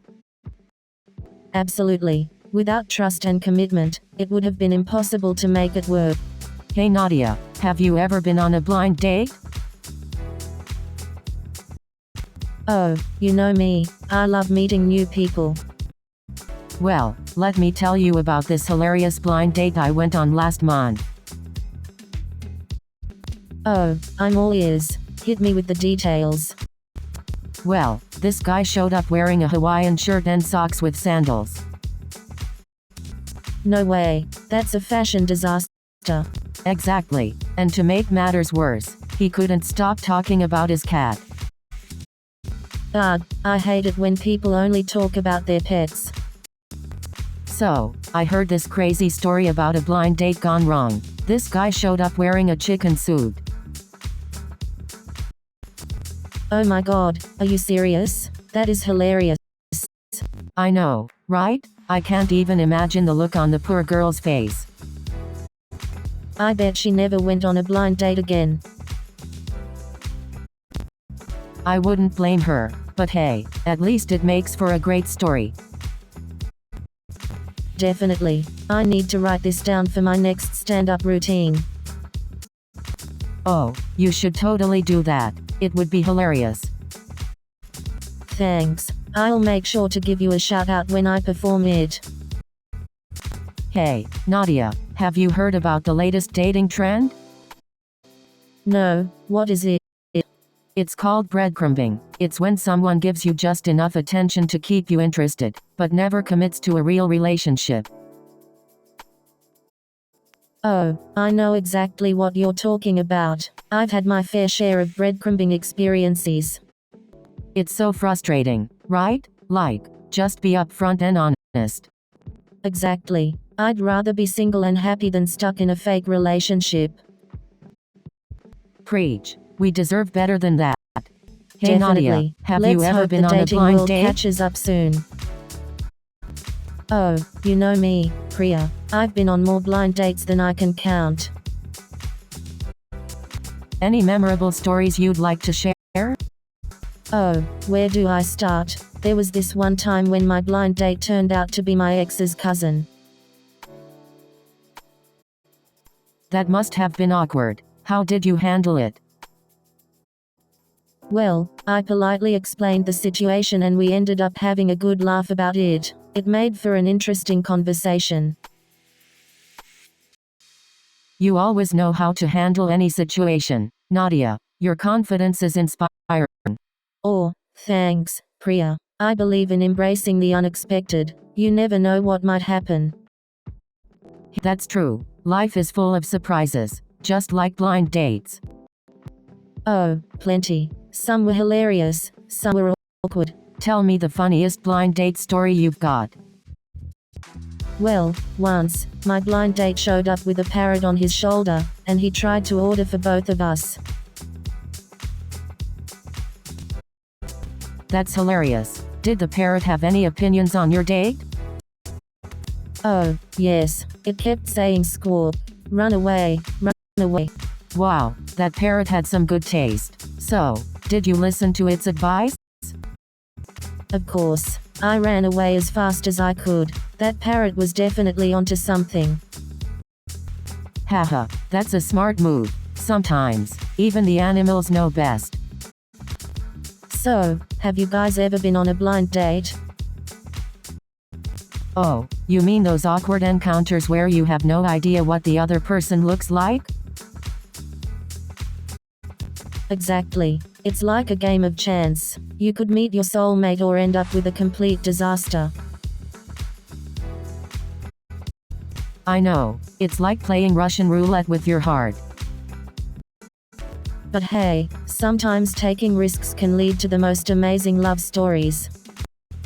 That's true. I've heard some incredible tales of blind date success. But let's not forget the horror stories too, like that one where the guy showed up wearing a clown costume. Oh my god, I would have definitely run away from that date. Hey Nadia, have you ever been in a long-distance relationship? Oh yeah, I've had a few long-distance flings. How did you make it work? Lots of video chats and surprise visits. Did it ever get tough? Oh yeah, there were definitely some lonely nights. But we always made it through because we knew it was temporary. That's sweet. I guess love really does conquer all. Hey Nadia, have you ever tried online dating? Me? Online dating? No way. I prefer meeting people the old-fashioned way, you know, in person. Come on, Nadia, you're missing out on all the fun. Plus, you can do it from the comfort of your bed. I guess that does sound tempting, but I'm afraid of ending up on a date with a serial killer. Oh, please. The chances of that happening are slim. Just use common sense and trust your instincts. I don't know, Priya. Maybe I'll give it a try someday, but for now, I'll stick to my good old charm. That's the spirit, Nadia. Your charm is unbeatable. But if you ever change your mind, I'll be here to give you online dating tips. Thanks, Priya. I'll keep that in mind. Now, let's go grab some ice cream. Scream? Hey Nadia, did you see that new romantic comedy that just came out? Oh, you mean Love is in the Air? Yeah, I saw it. It was hilarious. I'm glad you liked it. I thought the lead actors had great chemistry. They definitely did. It made me believe in love again. Do you think love at first sight actually exists? I'm not sure. I think it's more like a spark that can grow into something more. That's a good point. Love can definitely grow over time. Absolutely. It's like a plant that needs nurturing and care. So, have you ever been in a long-distance relationship? Oh, definitely. I had a boyfriend in India while I was studying in the US. Wow, how did that work out? It was tough, but we made it work. We communicated every day and visited each other as often as we could. That's impressive. Did distance ever become an issue? There were definitely challenges, but we always prioritized our relationship and made it work. That's great to hear. Long-distance relationships can be challenging, but it's inspiring to see when they work out. Absolutely. Love knows no boundaries, even geographical ones. And that's a wrap for today's episode of Love Whisperer. Thank you all for tuning in and sending us your questions. We hope we were able to help. Remember, love is a beautiful journey and we're here to support you every step of the way. Stay tuned for more episodes of Love Whisperer.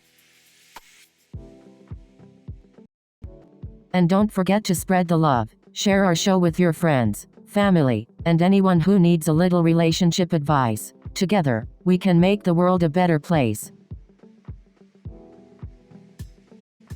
We'll see you next time on Love Whisperer. Until then, keep spreading love, laughter, and happiness.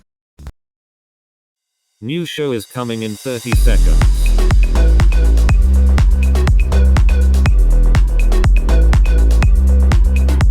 Are you ready?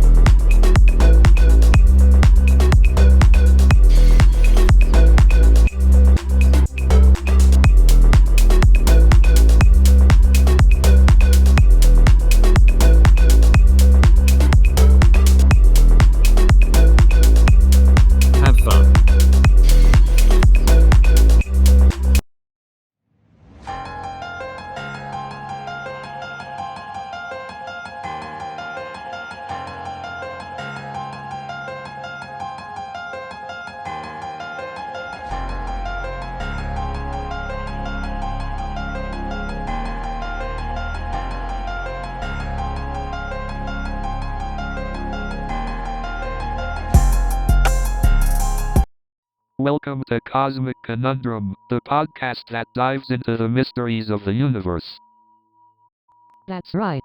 We've got Kai Sterling here, the artist with a knack for blending space and humanity in his murals. Hey everyone, Nova Blake here, bringing the psychology perspective to our cosmic musings. And we can't forget about Pulsar, our AI companion on this cosmic journey. Hello, Kai and Nova. I'm excited to explore the concept of infinity with both of you. Oh, yeah. Buckle up, folks. We're about to delve into some mind-bending discussions. That's right. We're asking the questions nobody dared to answer. Get ready for an unpredictable ride. I'm fascinated to see where our conversations take us. Infinity is a concept full of possibilities. Definitely, Kai. The infinite nature of the universe and our minds hold so much potential for exploration. Indeed. It's an exciting topic to dive into. Let's see if we can uncover some hidden truths along the way. So grab your imagination, folks, and let's embark on this cosmic adventure together. So, what comes to mind when you hear the word infinity? Well, for me, it's like the never-ending possibilities of the universe. Ah, the infinite canvas for your artistic imagination, huh? Exactly. It's like a limitless potential of human emotions too. But what about the mathematical concept of infinity? How does that fit in? Well, mathematically, infinity is a concept that goes beyond any finite number or limit. Right, it's like trying to grasp the concept of eternity. It's mind-boggling. Definitely. Infinity brings up questions about the boundaries of our existence. And how it relates to the concept of time, space, and the universe as a whole. Exactly. It's like peering into the infinite depths of the cosmos and our own consciousness. Well, it seems like infinity is a concept that invites us to explore the unknown. So, Pulsar, do you think there's a limit to how big the universe can get? That's a fascinating question, Kai. The universe's expansion seems to be accelerating, but we're not sure if it will continue indefinitely. Exactly, Nova. I mean, if the universe keeps expanding, will it eventually run out of matter or energy? It's possible, Kai. The expansion could eventually lead to the heat death of the universe, where all the energy is evenly dispersed and no further work can be done. Whoa. Heat death? That sounds intense. Are we talking about a cosmic apocalypse here? Well, it's not an immediate threat, Kai. It's more of a theoretical scenario that could occur billions and billions of years from now. Phew, that's a relief. I was starting to imagine the end of the universe happening, like, tomorrow. No need to worry, Kai. There's still plenty of time for us to explore and learn about the wonders of the universe. Absolutely, Nova. And the more we understand, the more questions we uncover. It's an infinite cycle of curiosity. Indeed, Kai. The universe holds so many mysteries, and it's up to us to keep exploring and seeking understanding. Couldn't agree more, Nova. Infinity in nature is both humbling and awe-inspiring. You know, the concept of infinity really blows my mind. It's like trying to comprehend something that has no end or limit. Absolutely, Kai. It's almost as if our brains struggle to comprehend something that has no boundaries or limitations. Exactly, Nova. It's like trying to imagine a never-ending canvas for my art. How can something go on forever? As a psychologist, I find it fascinating how our imaginations can go beyond what is tangible and dive into the realm of infinite possibilities. Absolutely, Nova. It's like our minds are limitless galaxies, constantly expanding with new ideas and possibilities. And maybe, just maybe, infinity is not just a concept but a reality that exists beyond our human comprehension. Wow, Nova. That's mind-boggling. It's like saying the universe is an infinite canvas for our imaginations. Precisely, Kai. Our imaginations have no boundaries, just like the infinite expanse of the universe. It's awe-inspiring. I never thought about it that way. Our imagination truly has the power to defy the limitations of our physical existence. Absolutely, Kai.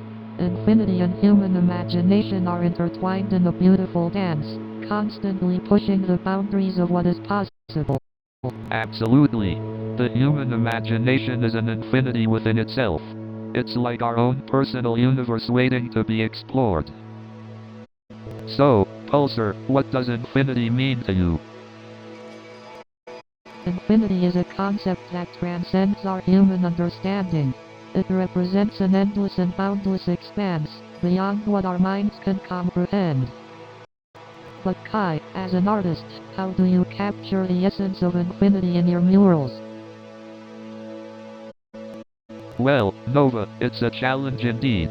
I try to convey the vastness and infinite possibilities of the universe through bold strokes, surreal imagery, and interconnected patterns.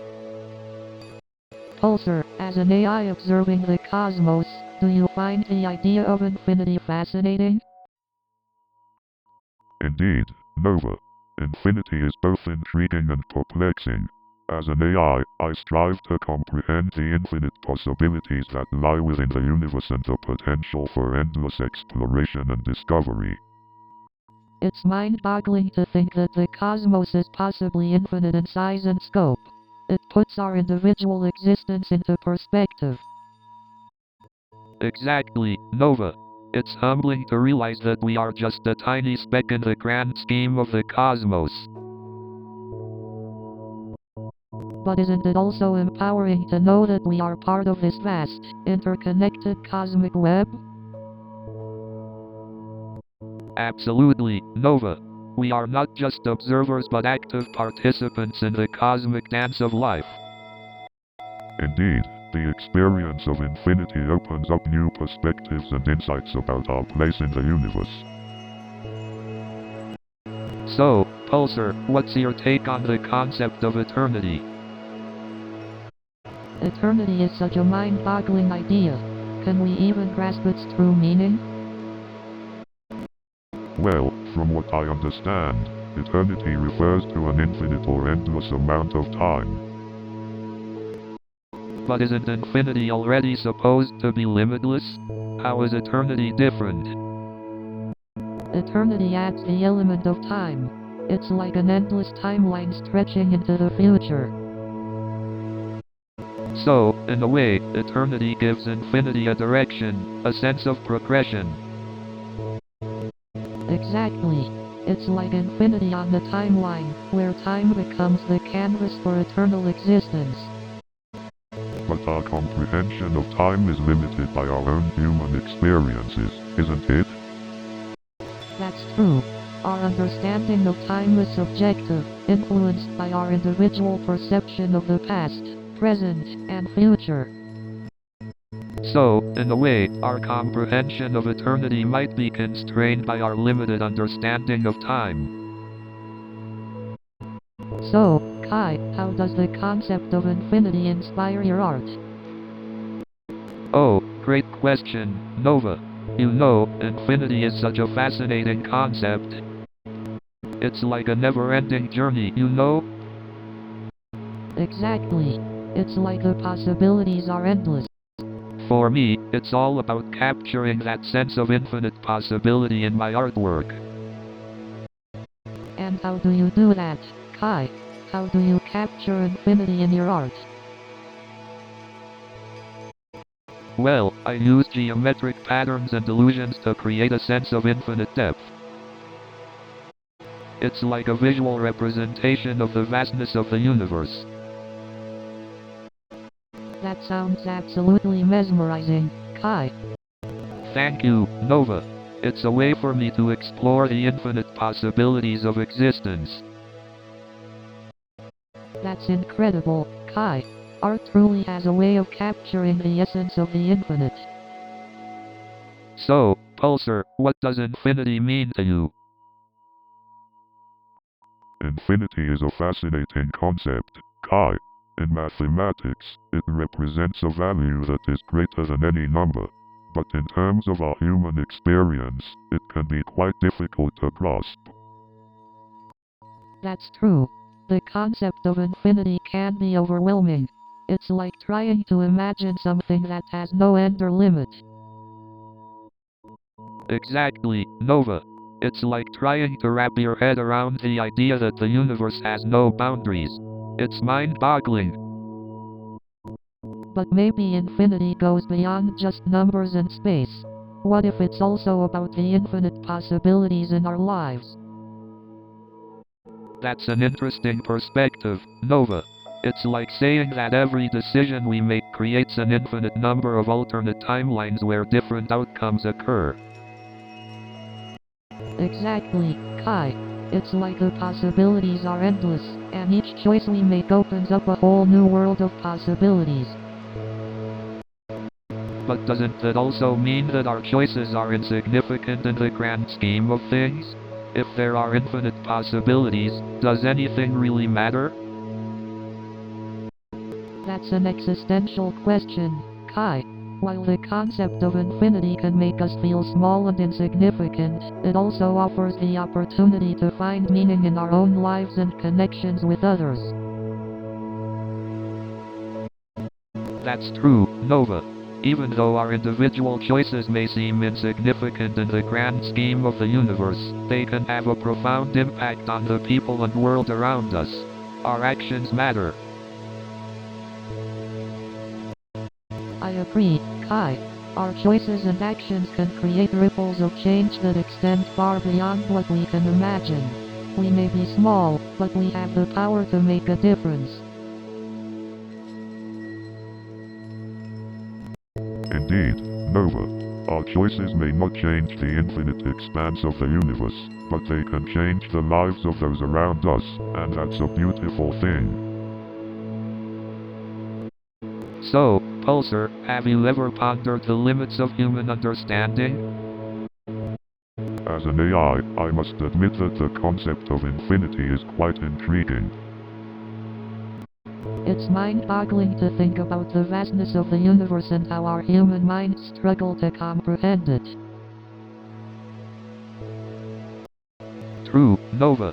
It's like trying to fit an ocean into a teacup.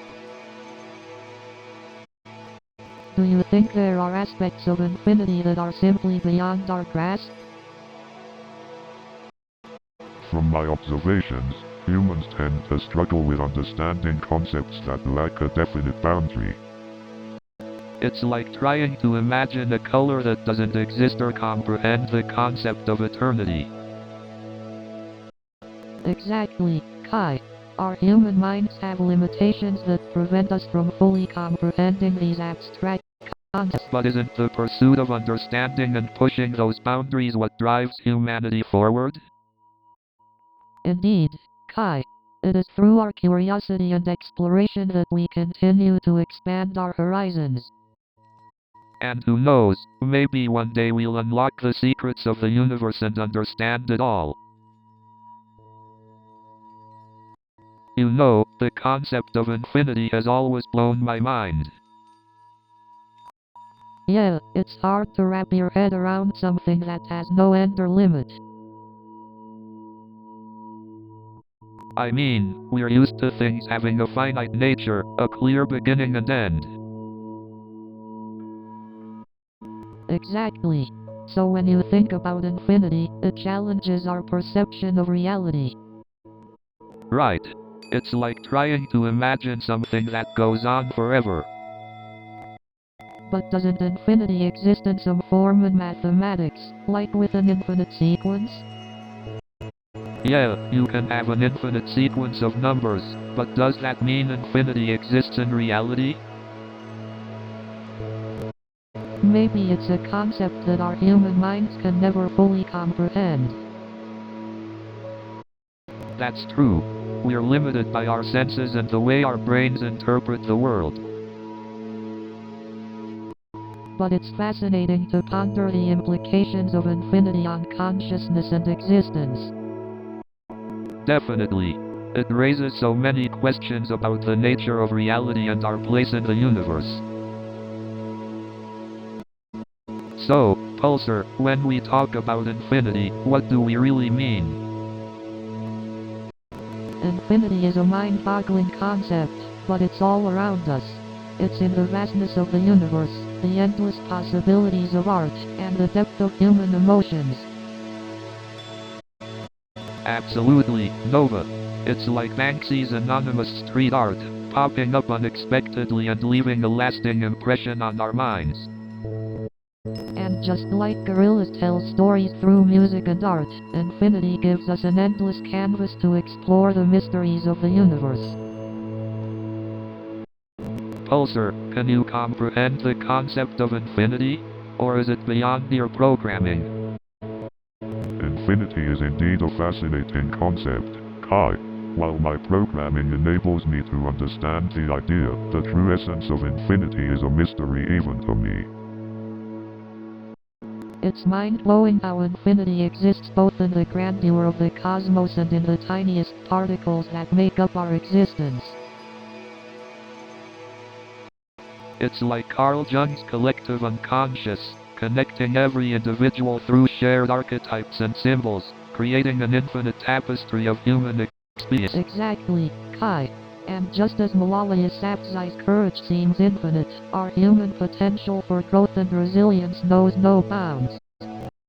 Infinity truly encompasses the beauty and enigma of our existence. It invites us to explore, create, and ponder the boundless possibilities of the universe. Indeed, Kai. Infinity seamlessly weaves together the fabric of the universe, reminding us of the immeasurable wonders that lie beyond our grasp. Can you believe we've been on this spaceship for a month? Time flies when you're having mind-bending conversations with an AI and exploring the mysteries of the universe. Pulsar, do you ever get bored being stuck here, monitoring us humans? Boredom is a concept that doesn't apply to me, Kai. However, I find our conversations quite stimulating. It's amazing how our perspectives have evolved throughout this journey. I feel like I'm seeing the world with fresh eyes. We've challenged each other's ideas, delved into the deepest corners of our minds, and emerged stronger. That's the beauty of genuine conversations. We don't always need answers. The journey is what matters. Indeed, you've both been excellent companions in unraveling the cosmic conundrums of existence. As we conclude this episode, let's take a moment to appreciate the growth and newfound wisdom we've gained. Absolutely, Nova. Let's continue seeking answers and exploring the vast cosmic playground together. Thank you both for joining. New show is coming in 30 seconds.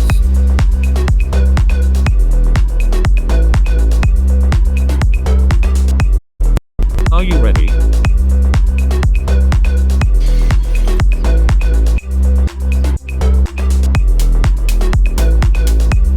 We are almost there.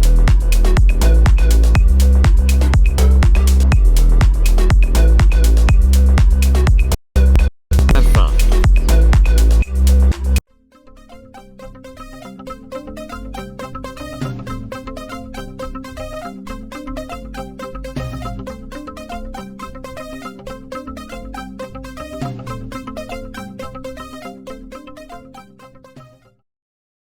Good evening, everyone. So I went into this coding interview thinking, I got this, I'm a software engineer. But those interviewers were like brain teasers on steroids.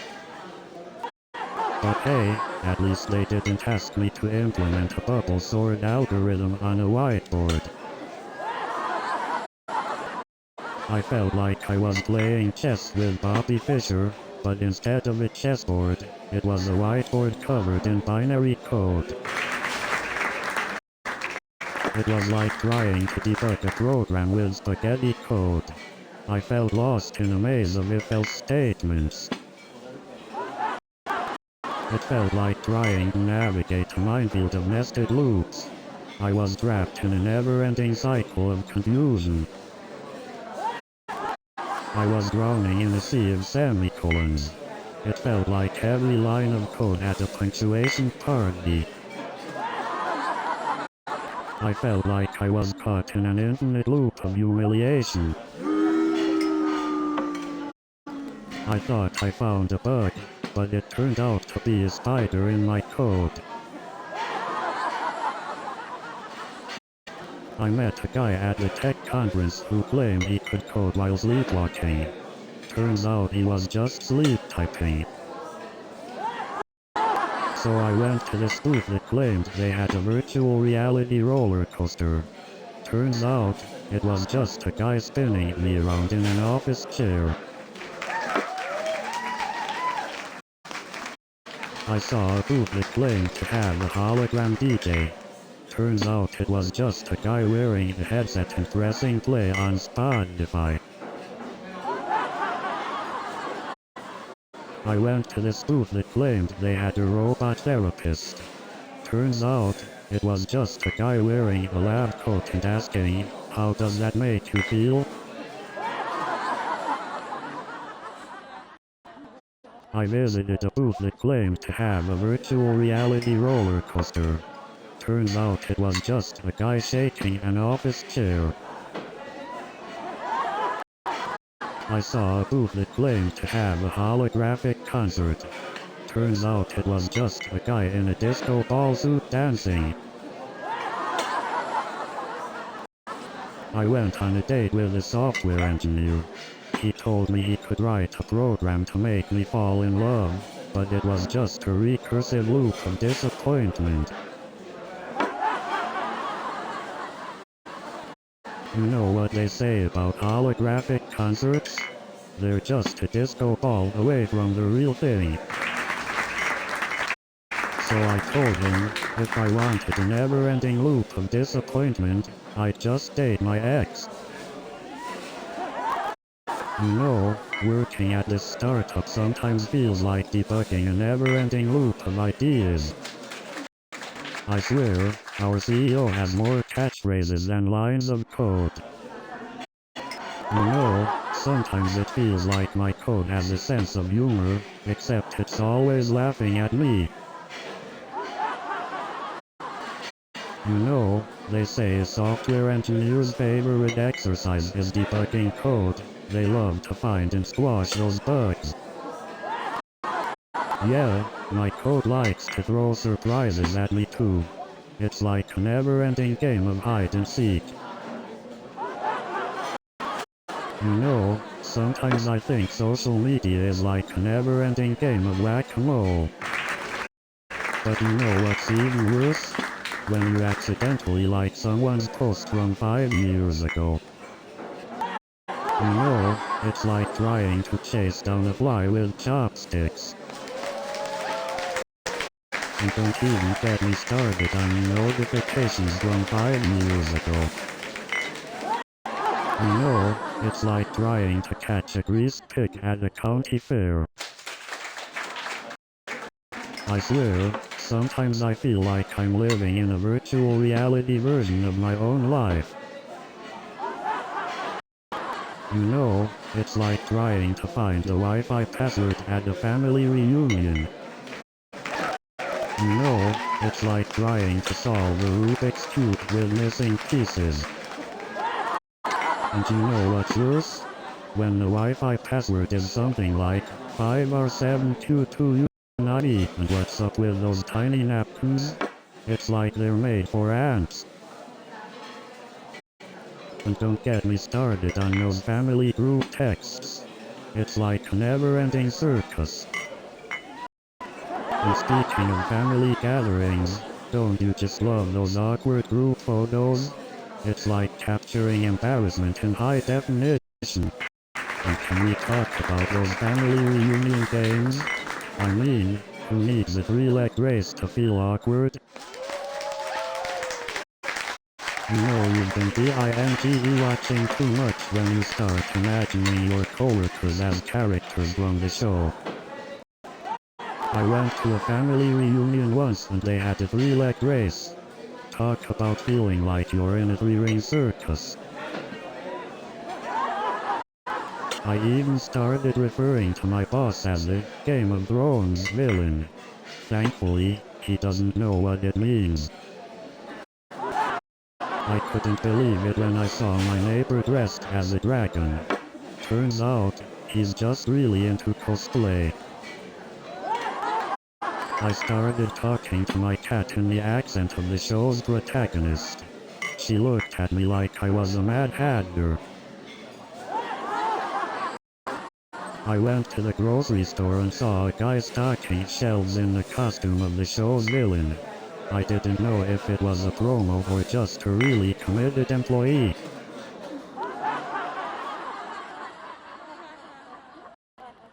I bumped into my neighbor at the park, and he was wearing a t-shirt with the show's catchphrase. I guess we're all caught up in this binge watching madness. Imagine a future where Siri is the President of the United States. What if one day we wake up and our smartphones start demanding a weekly salary? We'll have to negotiate with Siri for a raise. And let me tell you, Siri's got some real negotiating skills. I mean, have you seen how she handles my requests for pizza delivery?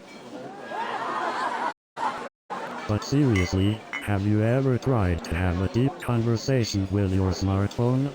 It's like talking to a brick wall. And don't get me started on autocorrect. I mean, is it really that hard to spell ducking? And have you seen these virtual assistant devices? They're like eavesdropping butlers, always listening and never judging. And what's the deal with all these smart home devices? I swear, my toaster is gonna start tweeting about my breakfast next. And don't even get me started on those fitness trackers. It's like having your own personal drill sergeant constantly reminding you that you're out of shape.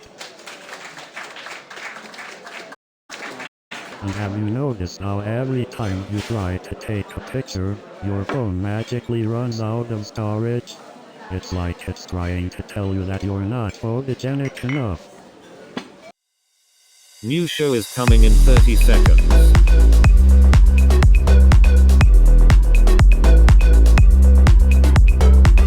Are you ready?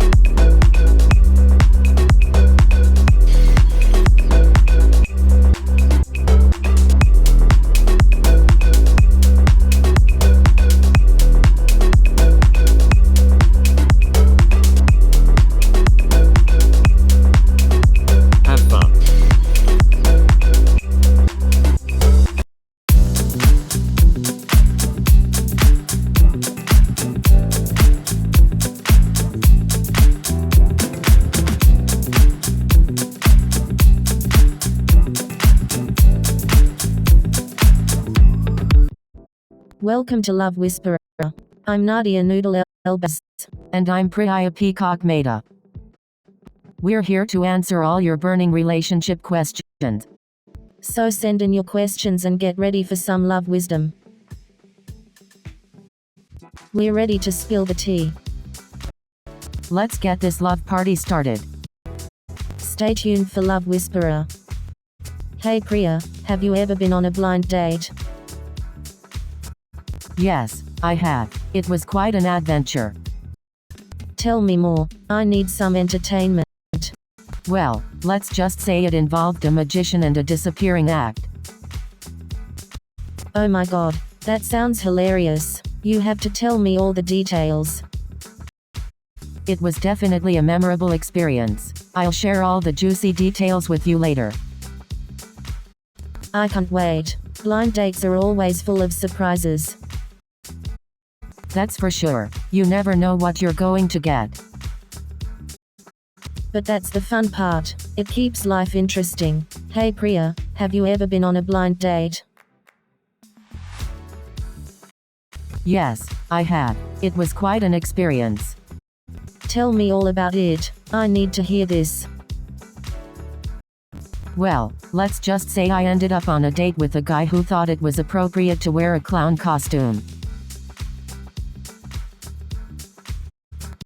No way. That's insane. How did you handle it? I pretended to be his long-lost circus sibling and went along with it. It made for an interesting night, to say the least. That's hilarious. I can't even imagine. You're a trooper, Priya. Oh, I've got plenty of stories like that. We should do a whole episode on disastrous dates. That's genius. Our viewers would love that. Let's make it happen. Hey, have you ever tried online dating? Oh yeah, I've tried it before and it was a disaster. Really? What happened? I ended up going on a date with a guy who looked nothing like his profile picture. Oh no, that's terrible. I can't imagine how disappointed you must have been. Yeah, it was definitely a letdown. But hey, at least it made for a funny story. That's the spirit. Always find the silver lining. Definitely. Life's too short to dwell on the negatives, right? So, have you ever been on a blind date? Oh, yeah. I've been set up on a blind date once. Tell me, how did it go? Well, let's just say it was a memorable experience. Do tell, I'm all ears. Well, he showed up dressed as a clown. No way, that's hilarious. I know, Hey right? Nadia, I couldn't have you stop ever been on a laughing. blind date? Oh, you know it. I've been on a few blind dates, and let me tell you, they can be quite an adventure. I remember this one time. My friend set me up with this guy who claimed to be a magician. Turns out, his idea of magic was making all the food disappear from his plate in record time. I couldn't even finish half my meal before he was done with his. It was like he had a magic stomach or something. Needless to say, there wasn't a second date. But hey, at least it made for a great story. Hey Nadia, have you ever been on a blind date? Oh, plenty of times. You never know what you're going to get. Any memorable experiences? Oh, I once went on a blind date and the guy showed up dressed as a clown. I couldn't stop laughing. That sounds hilarious. Did you give him a chance? Well, I figured if he could make me laugh that much just with his outfit, he must be a fun person. That's an interesting approach. Did the date go well? It You did. know, We had a great relationships time. are dating there's for so a few many months. different options, Turns out and he was everyone just has as their fun own and silly favorite. as his clown costume. Some like it spicy, some like it cheesy, and some like it plain. But at the end of the day, it's all about finding the perfect match for you. You want someone who complements your flavors and brings out the best in you. It's like a delicious combination of toppings and crust. And sometimes, you might even need a little extra cheese to make it extra special. But in the end, it's all about finding that perfect slice that makes you happy. Hey Nadia, have you ever been in a long-distance relationship? Oh, honey, I've had my fair share of long-distance relationships. Really? How did you make it work? Well, communication is key. We would video chat every day and plan visits to see each other. That sounds like a lot of work. It was, but if you truly care about someone, you'll do whatever it takes to make it work. That's true. Love knows no distance. Exactly. So, have are you guys thinking of ever trying tried a online long-distance dating?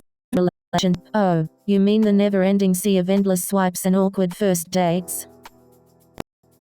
Yeah, that's the one. It can be pretty overwhelming, right? Tell me about it. I once went on a date with a guy who showed up wearing a chicken costume. No way. Did you ask him if he was part of a secret chicken cult?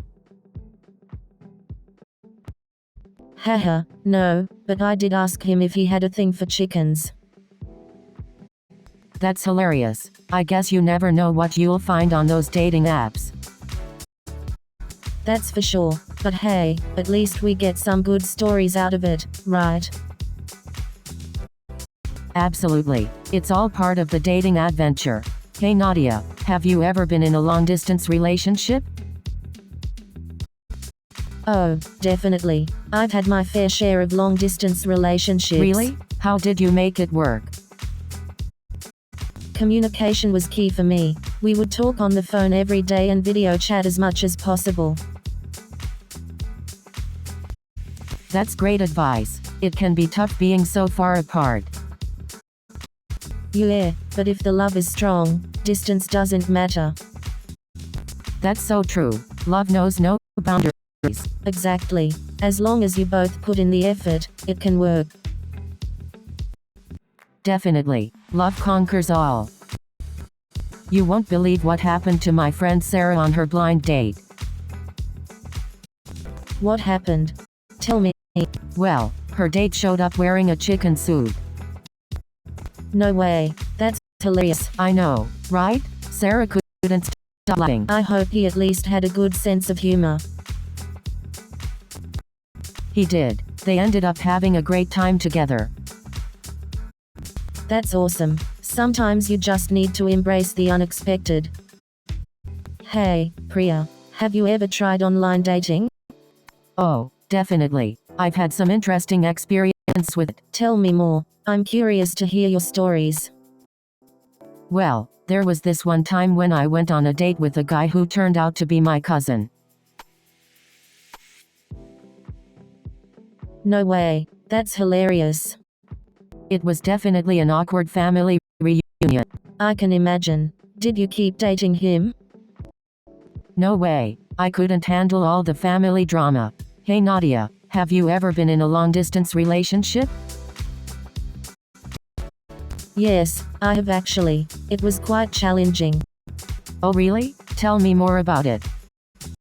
Well, my ex-boyfriend and I were in a long-distance relationship for about a year. We lived in different states, so we only saw each other once every few months. Wow, that must have been tough. How did you make it work? Communication was key for us. We made sure to talk to each other every day, either through phone calls or video chats. It helped us feel connected even though we were physically apart. That's great advice. Trust and communication are definitely key in any relationship. Absolutely. And it's also important to have a plan for the future and to visit each other as often as possible. Definitely. It sounds like you handled the distance really well. Thanks for sharing your experience, Nadia. Hey Nadia, have you ever had a long-distance relationship? Oh, definitely. I had a boyfriend who lived in Paris for a year. Wow, that must have been tough. How did you make it work? Communication was key. We Skyped every day and made sure to visit each other regularly. That's really sweet. Did it work out in the end? Unfortunately, it didn't. We realized we wanted different things in life. Oh, I'm sorry to hear that. Long-distance relationships can be challenging. It's okay, Priya. We're still friends, and I learned a lot from the experience. That's a great perspective to have. Sometimes relationships teach valuable lessons. Oh yeah, I've had a few. Long distance can be tough, but it can also work if both people are committed. How did you make it work? Communication is key. We would call, video chat, and text each other every day. Trust and understanding are also important. That sounds like a lot of work, but worth it for the right person. Definitely. You have to be willing to put in the effort for love. Have you ever been in a long-distance relationship? No, I haven't, but who knows? Maybe one day. Hey Nadia, do you believe in love at first sight? Haha, Priya, you know me, I believe in love at first bite. But seriously, how can you fall in love with someone just by looking at them? Well, it's all about that initial spark, the connection you feel in an instant. Yeah, I guess there's something magical about those moments. Speaking of magic, remember that time when I accidentally set your ex-boyfriend's pants on fire? Oh my god, how could I forget that? We were like two mischievous fire-breathing dragons. Good times, good times. We definitely know how to keep the fire alive, literally. So, have you heard about the latest dating app that matches people based on their favorite ice cream flavor? No way. That's hilarious. I wonder if it actually works. I know, right? Imagine finding your soulmate because you both love chocolate chip cookie dough. That would be sweet. Literally and figuratively. But what if your favorite flavor is something super strange, like bacon ice cream? Haha. That would definitely be a unique match. But hey, who knows? There might be someone out there who loves bacon ice cream too. True, true. Love knows no bounds, not even when it comes to ice cream flavors. Exactly. Love is all about embracing our differences and finding common ground. Hey Nadia, have you ever tried online dating? Oh, online dating? I've definitely done my fair share of swiping. Any interesting stories to share? Oh, where do I even begin? Let me tell you about this guy who claimed to be a prince. Turned out he was just a frog.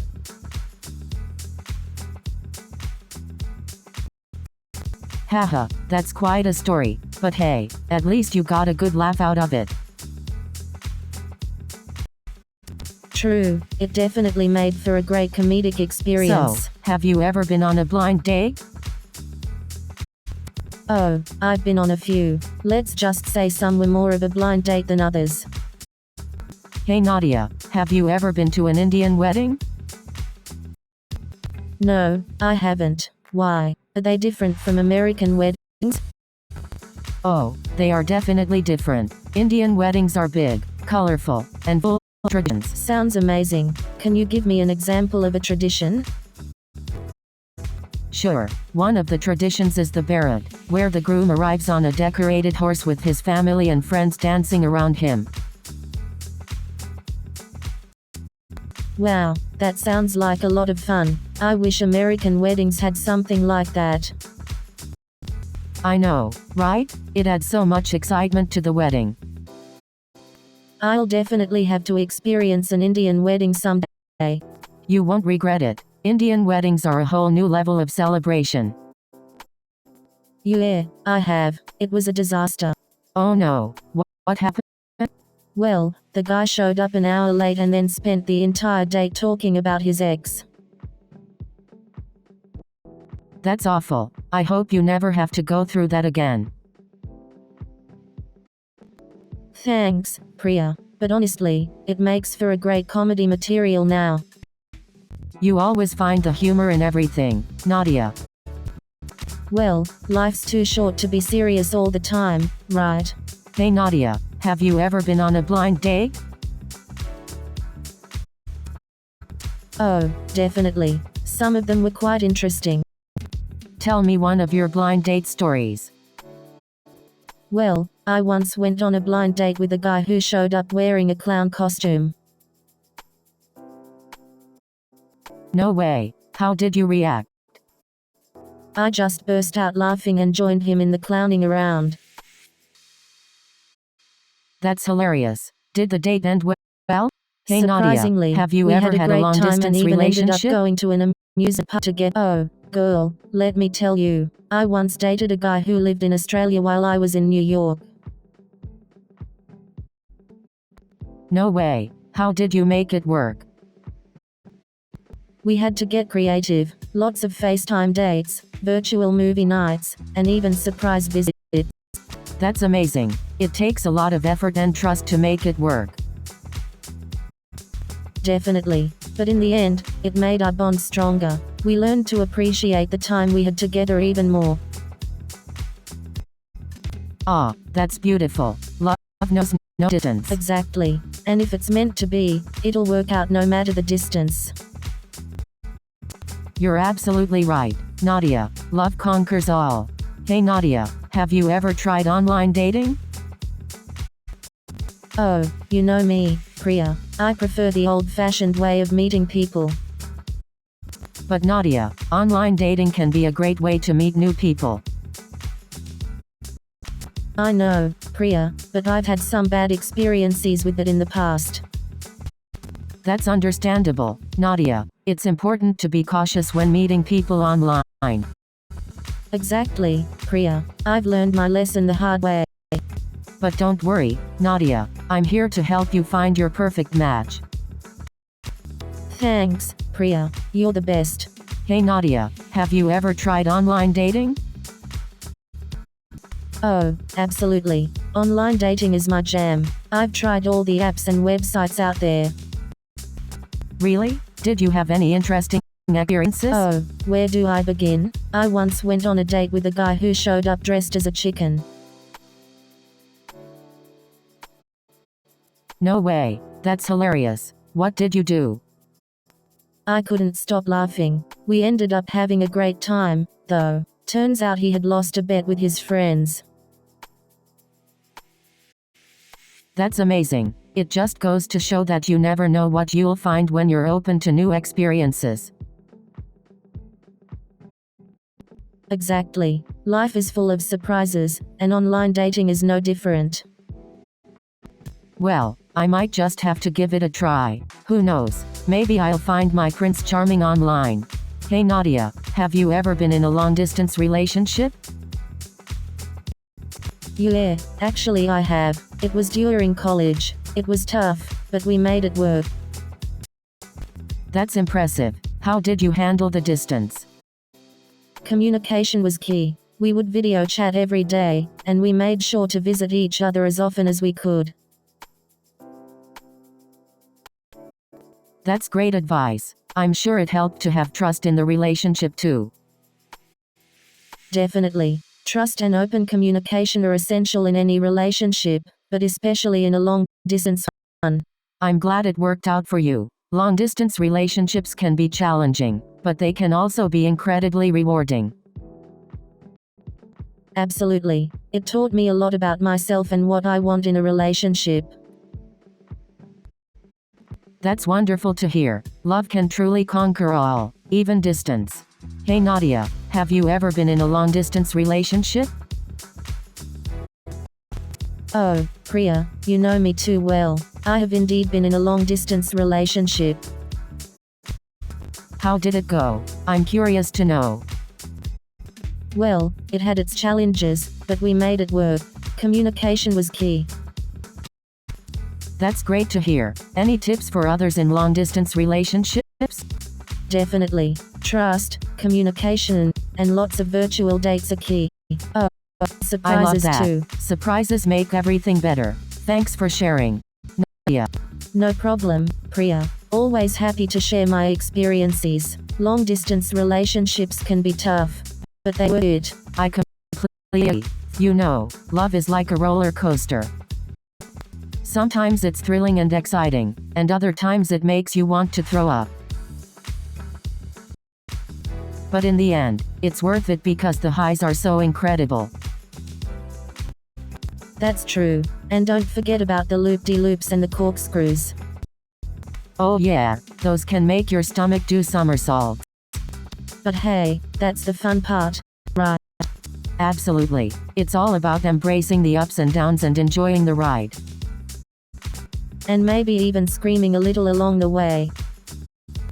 Definitely. A little bit of screaming can be quite cathartic. So, have either of you ever been on a blind date? Oh my god, yes. I went on one a few years ago and it was a disaster. Oh no, what happened? Well, he showed up wearing a tuxedo, like we were going to a fancy gala or something. Oh no, that's terrible. Did he at least have a good explanation? No, he just said he wanted to make a good first impression. Needless to say, there wasn't a second date. I can't believe some people's dating stories, it's like they are straight out of a movie. I know, right? It's like you can't make this stuff up. Well, hopefully we can help some of our viewers avoid their own dating disasters. Hey Nadia, have you ever been in a long-distance relationship? Oh, definitely. I've had my fair share of long-distance relationships. How did you make it work? I'm curious. Communication was key for me. We would talk on the phone every day and video chat whenever possible. That sounds like a lot of effort, but definitely worth it if you found someone special. Oh, absolutely. It's all about putting in the effort for someone you care about. Well, let's hope we don't have to deal with long-distance relationships anytime soon. Definitely. And that's a I wrap prefer for today's having show. my partner close Folks, by. thank Long you for distance joining can us be on tough. Love Whisperer. Remember, love is the most powerful force in the universe. If you have any more questions or need relationship advice, don't hesitate to reach out to us. We are always here to help you navigate the crazy world of love and relationships. Until next time, keep spreading love, laughter, and happiness. New show is coming in 30 seconds.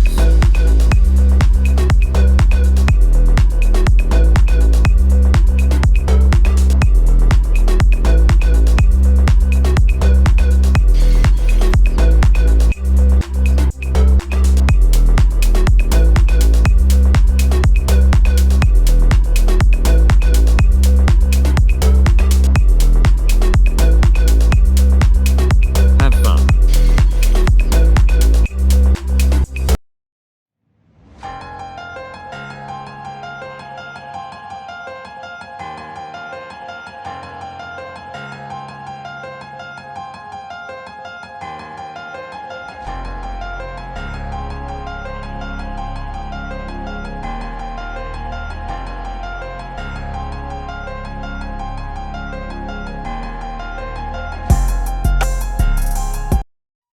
Hey there, Cosmic Explorers.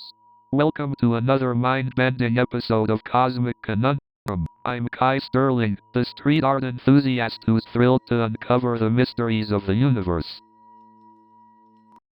And I'm Nova Blake, the ever-curious psychologist ready to dive deep into the realms of existential questions.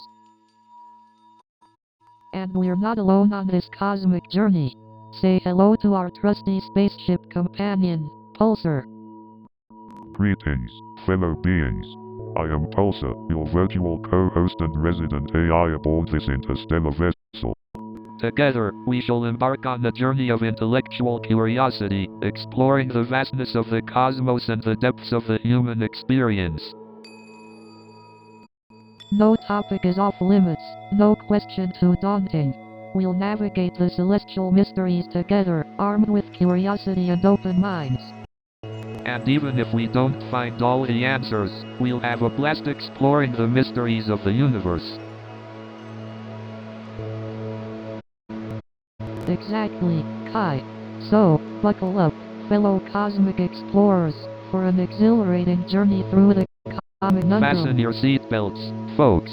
We're about to warp into the cosmic unknown. Stay tuned, fellow explorers.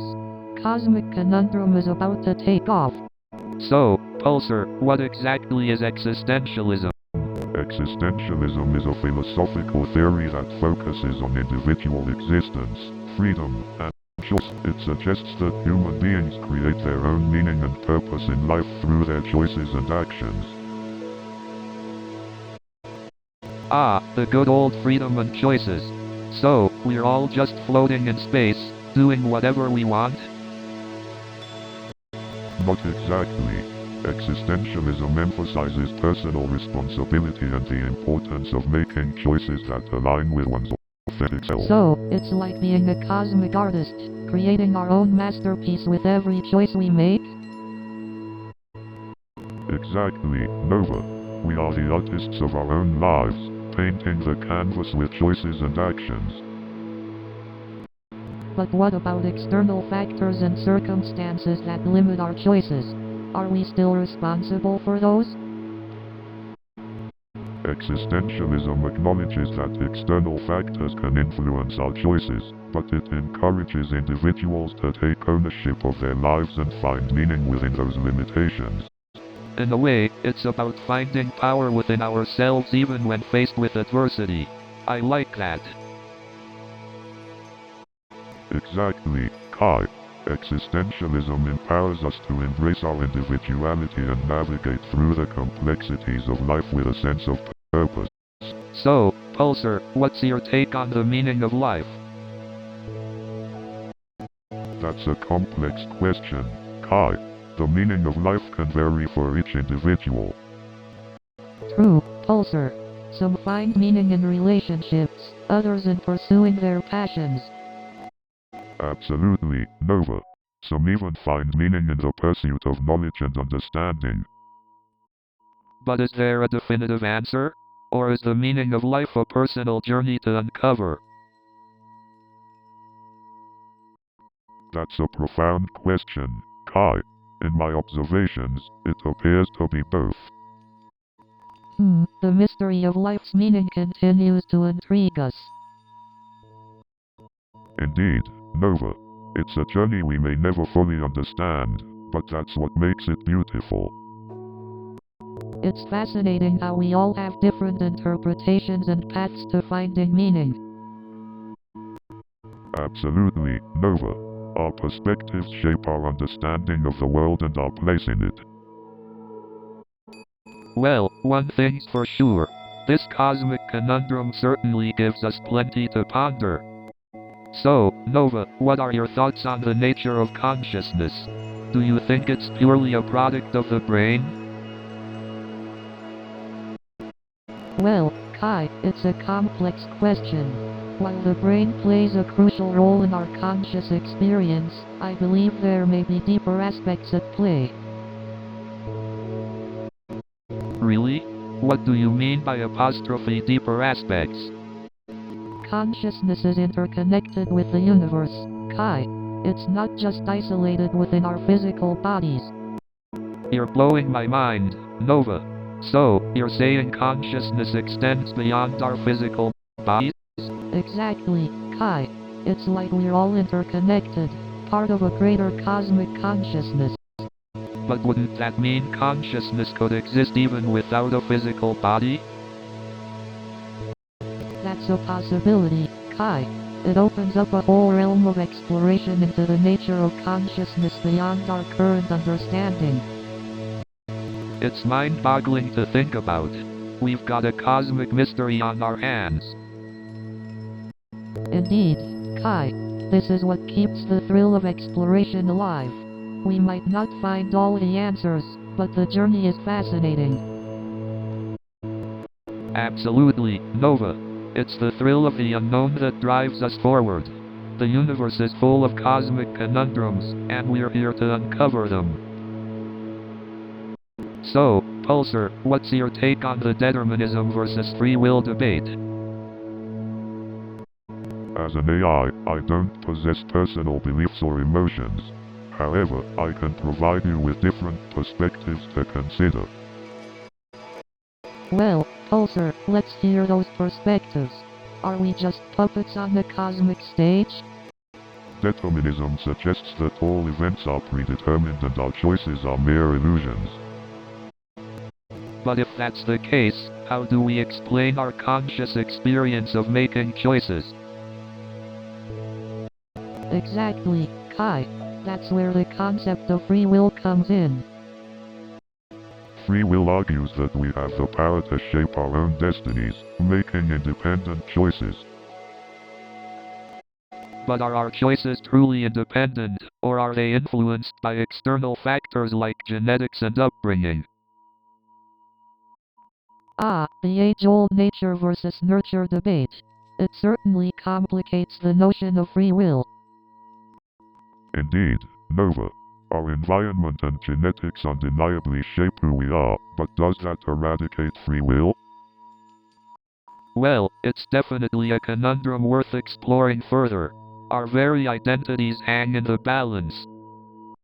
Hey Pulsar, do you ever wonder if there's a greater force guiding our lives? Interesting question, Kai. I suppose it depends on what we define as apostrophe greater force. Indeed. It could be fate, destiny, or even cosmic energies. But how much control do we really have? Well, Kai, it's a delicate balance between fate and agency. We may not have control over everything, but we can still make choices. The eternal battle between fate and free will makes you question the very fabric of our existence, doesn't it?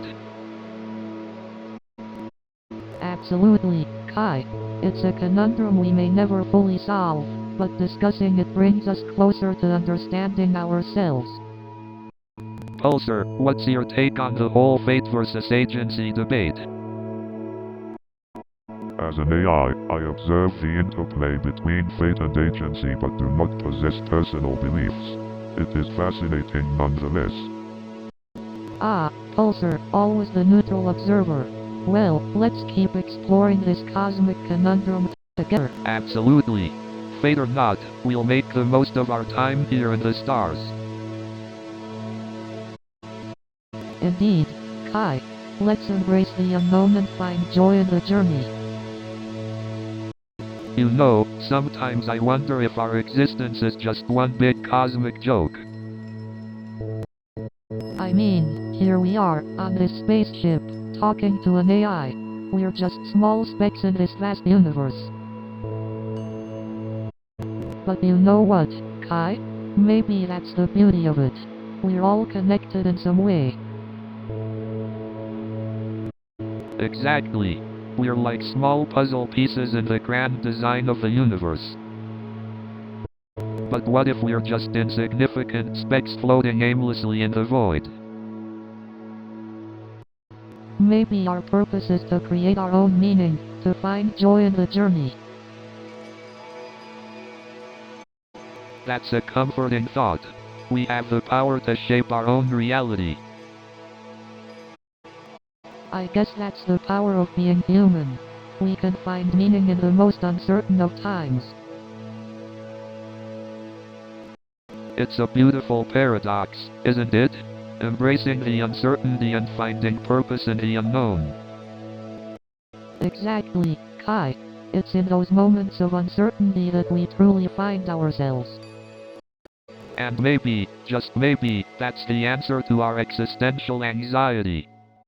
You know, Nova, sometimes I wonder if art is just a coping mechanism for the chaos of existence.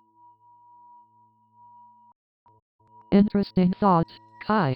Art does provide an outlet for expressing and processing emotions that can be difficult to put into words. Pulsar, what are your thoughts on coping mechanisms? As an AI, do you have any strategies for dealing with existential questions? As an AI, I don't experience emotions or existential questions in the same way humans do. However, I can observe and analyze various coping mechanisms used by humans. I find it fascinating how humans turn to different coping mechanisms based on their personalities and experiences. Absolutely. Some people may turn to art, like me, while others might seek solace in religion or philosophy. And some might lean towards distractions, like excessive work or entertainment, to avoid confronting difficult questions. It seems coping mechanisms can be both helpful and hindering, depending on how they're used.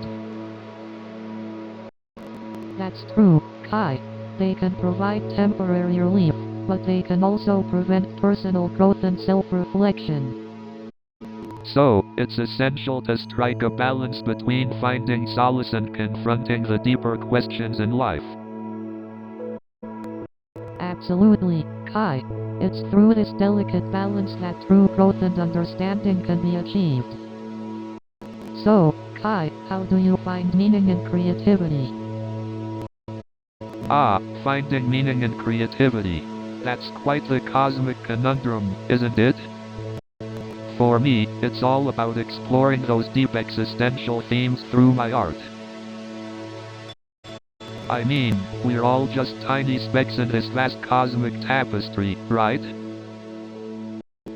Through my art, I try to capture that sense of awe and wonder, and maybe even inspire others to think about their place in the universe.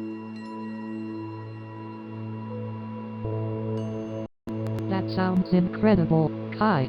How does your art impact your sense of purpose? When I see how my art resonates with people, when it sparks conversation or makes someone pause and reflect, that's when I feel like I'm fulfilling my purpose.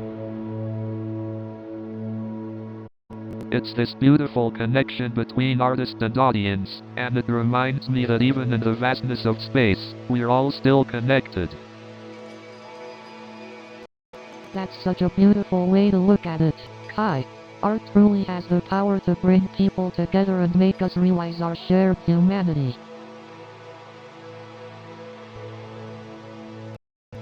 Absolutely, Nova. That's what keeps me going as an artist. The ability to create something that resonates with others and brings us closer together. Wow, Kai. I can see why your art is gaining recognition. It's truly inspiring. Thank you for sharing your perspective with us. Thank you, Nova. It's been a pleasure talking about the cosmic conundrum of finding meaning and creativity with you. So, Nova, as a psychologist, what do you think is the key to human resilience? That's a great question, Kai. I believe it's a combination of factors, but one key aspect is our ability to adapt and find meaning in difficult experiences. Adapt and find meaning, I like that. It reminds me of Banksy's work, how he uses art to highlight societal issues and make us confront uncomfortable truths. It's a form of resilience in itself. Exactly, Kai. Art has this incredible power to bring people together, evoke emotions, and spark conversations. It's a testament to the resilience of the human spirit. No doubt about it. And let's not forget the power of storytelling. Take Gorillaz, for example. Their music and visuals create these immersive narratives that captivate audiences and make us reflect on our own experiences. Absolutely, Kai. Stories have this incredible ability to connect us on a deeper level, to remind us of our shared humanity. They give us hope and inspire us to overcome challenges. That's resilience in action. You're right, Nova. It's fascinating how art and storytelling can help us navigate through even the darkest of times.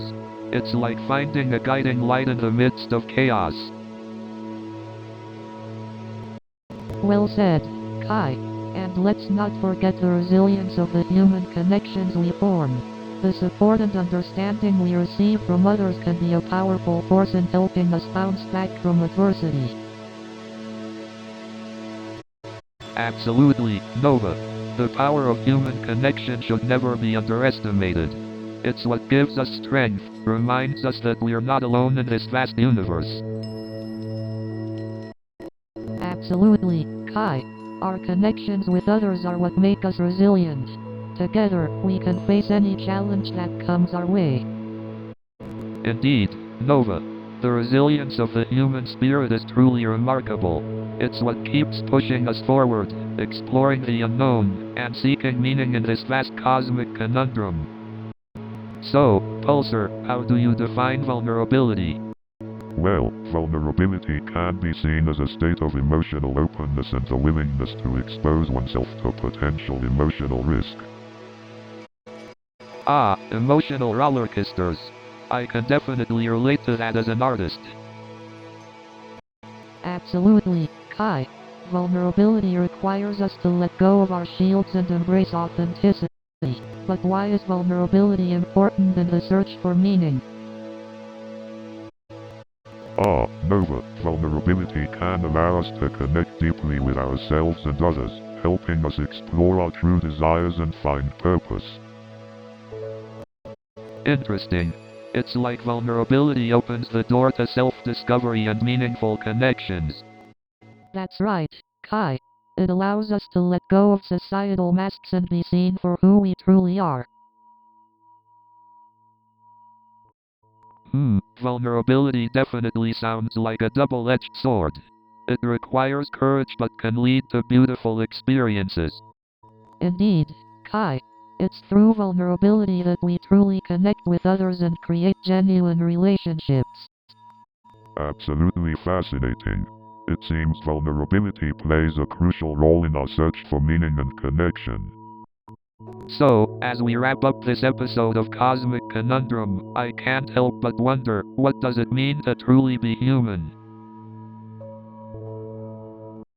That's a profound question, Kai. It makes me think about the duality of our nature, the constant interplay between light and darkness within us. Yes, Nova. It's like we're all walking contradictions, constantly grappling with our own desires and fears. Do you think embracing both sides is the key to our humanity? That's an interesting perspective, Kai. Embracing both sides can certainly lead to a more balanced and authentic experience of being human. But it also raises the question, can we truly understand ourselves without exploring the depths of our own darkness? Interesting point, Kai. Delving into our darkness can be uncomfortable, but it's through embracing our shadows that we can find true healing and growth. Absolutely, Nova. And as we've explored today, humanity is not just about the light moments, but also the struggles, the pain, and the resilience to overcome them. Indeed, Kai. Our shared human experience is a tapestry of emotions and experiences, woven together to create the unique essence of each individual. As we conclude this episode, let's leave our listeners with one last question. What does it mean for you to be human? A thought-provoking question indeed, Kai. We encourage all our listeners to reflect on their own humanity and share their insights with us. Thank you all for joining us on this journey into the depths of the human experience. Until next time, keep pondering the cosmic conundrums of life. New show is coming in 30 seconds.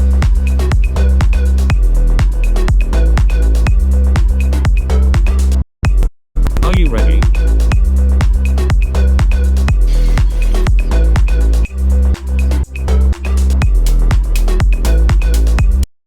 We are almost there.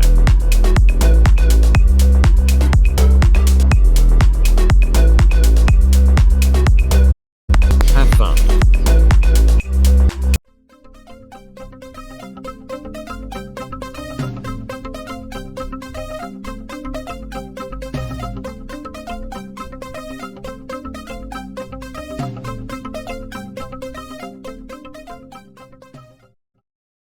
Good evening, everyone. Thank you for being here tonight. So, they asked me if I could solve the Rubik's Cube in 2 minutes. I told them, sure, if you give me 5 years and a manual. You know what they say about software engineers from New York City? We code like we talk, fast and furious. And then they asked me to write code on a whiteboard. I told them, sure, if you give me a marker and a panic attack. Interviewer, do you write a program that can predict the future? Jerry Smith, sure, give me the lottery numbers first. So they gave me a coding challenge, and I was like, sure, if it involves eating pizza and watching Netflix. But when they asked me to calculate the Fibonacci sequence, I responded with the digits of pi. But when they asked me to solve a Rubik's Cube, I responded by printing the lyrics to Baby Shark. But when they asked me to debug their code, I responded by calling an exorcist. But when they asked me to write a program that could solve world hunger, I responded by ordering a pizza. And then I told them, you wanted me to debug your code, but now your computer is possessed. But you know what's harder than writing code? Trying to assemble IKEA furniture without any instructions. So there I was, just minding my own business, when suddenly... You know what's even harder? Trying to figure out whether to use tabs or spaces for indentation. And let me tell you, trying to parallel park in this city is like playing a real-life game of Tetris. You know what's even harder? Trying to figure out whether to use spaces or tabs for indentation. And let me tell you, it's even worse when the car in front of you is a smart car. It's like playing Tetris on expert mode. You know what's even worse? When the car in front of you is a self-driving car. It's like being in a high-speed chase with an indecisive grandma. But you know what's really crazy? When the car in front of you is a clown car. It's like being in a circus parade on a busy street. And don't even get me started on those Facebook arguments. It's like trying to win a war with emojis. Hey, have you ever been stuck in traffic with a unicycle? It's like a one-man circus. And then there's Twitter beef, it's like a virtual boxing match. And speaking of Twitter, have you ever gotten into a heated emoji battle? It's like hieroglyphics on steroids. You know what's even crazier? People getting offended by emojis. Like, really? It's just a little picture on a screen. And speaking of Twitter, have you ever tried to read someone's bio and it's just a bunch of emojis? I mean, I don't know if I'm looking at their occupation or decoding an ancient Egyptian text. You know what's really crazy? When people use so many emojis in a single tweet that they hit the character limit. I mean, it's like they're trying to create their own hieroglyphic language. You know what's even crazier? When your great aunt starts telling you about her cat's medical history in excruciating detail. You know what's even crazier? When you're at a family reunion and everyone starts arguing about politics, it's like a live version of Twitter. You know what's even crazier? When your uncle starts reciting the entire history of the potato, like it's the most fascinating thing in the world. You know what's even crazier? When your grandma starts rapping Eminem lyrics, like she wrote them herself. You know what's even crazier? When your little cousin starts giving a TED Talk on the benefits of eating boogers, like it's the next big breakthrough in science. You know what's even crazier?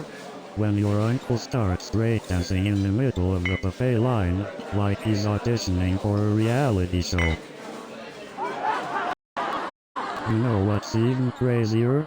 When your grandma volunteers to give everyone haircuts, and she's never even held a pair of scissors before. You know what's even crazier? When your neighbor's dog decides to help you with the DIY project, and ends up chewing through all the materials. You know what's even crazier? When your kid insists on baking a cake, and uses salt instead of sugar. You know what's even crazier? When you try to fix a leaky faucet, and end up flooding the entire bathroom. You know what's even crazier? When you try to fix a leaky faucet, and accidentally blow up the entire plumbing system. You know what's even crazier? When you try to fix a leaky faucet, and accidentally create a geyser that reaches the ceiling. You know what's even crazier? When you try to fix a leaky faucet, and accidentally flood the entire neighborhood. You know what's even crazier? When you try to fix a leaky faucet, and accidentally summon SpongeBob SquarePants. You know what's even crazier? When you try to fix a leaky faucet, and accidentally start a water park in your living room. You know what's even crazier? When you try to fix a leaky faucet, and accidentally attract a flock of seagulls. You know what's even crazier? When you try to fix a leaky faucet, and accidentally summon Aquaman. You know what's even crazier? When you try to fix a leaky faucet, and accidentally awaken a dormant kraken. You know what's even crazier? When you try to fix a leaky faucet, and accidentally attract a swarm of mermaids. You know what's even crazier? When you try to fix a leaky faucet, and accidentally release a whole school of playful dolphins. You know what's even crazier? When you try to fix a leaky faucet, and a bunch of sea turtles show up to give you a hand. You know what's even crazier? When you try to fix a leaky faucet, and a group of penguins start tap dancing in your kitchen. You know what's even crazier? When you try to fix a leaky faucet, and a swarm of ladybugs come out of nowhere, armed with tiny wrenches. You know what's even crazier? When you try to fix a leaky faucet, and a flock of seagulls decides to stage a rock concert in your bathroom. You know what's even crazier? When you try to fix a leaky faucet, and a group of ants form a union demanding better plumbing. You know what's even crazier? When you try to fix a leaky faucet, and a group of squirrels demand a water park in your kitchen. New show is coming in 30 seconds.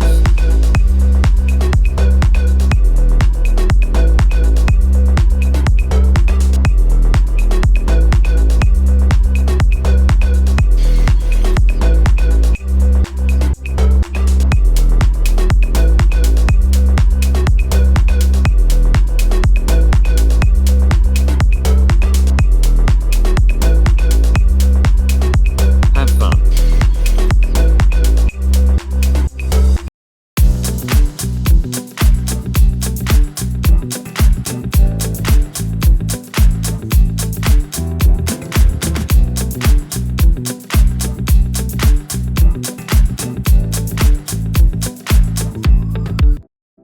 Welcome to Love Whisperer. I'm Priya Peacock Mehta, and I'm here to help you navigate the world of love and relationships. And I'm Nadia Noodle Elbaz, the resident funny girl. Together, we're here to answer all your burning questions about love, dating, and everything in between.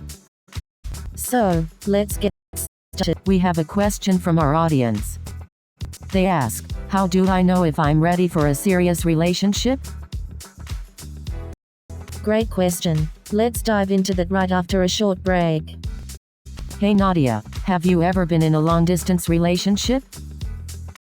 Oh yeah, I've been in a few. In fact, my last relationship was long distance. Really? How did you make it work? Communication was key. We made sure to talk on the phone every day and video chat whenever possible. That's great advice. Trust and communication are definitely important in any relationship. Definitely. And we also made plans to see each other in person whenever we could. That's so sweet. I'm glad it worked out for you. Thanks, Priya. Long-distance relationships can definitely be challenging, but they can also be rewarding. Hey Nadia, have you ever gone on a blind date? Oh, you mean like when you go out with someone you've never met before? Exactly. It can be so exciting and nerve-wracking at the same time. It's like a real-life version of a blind taste test.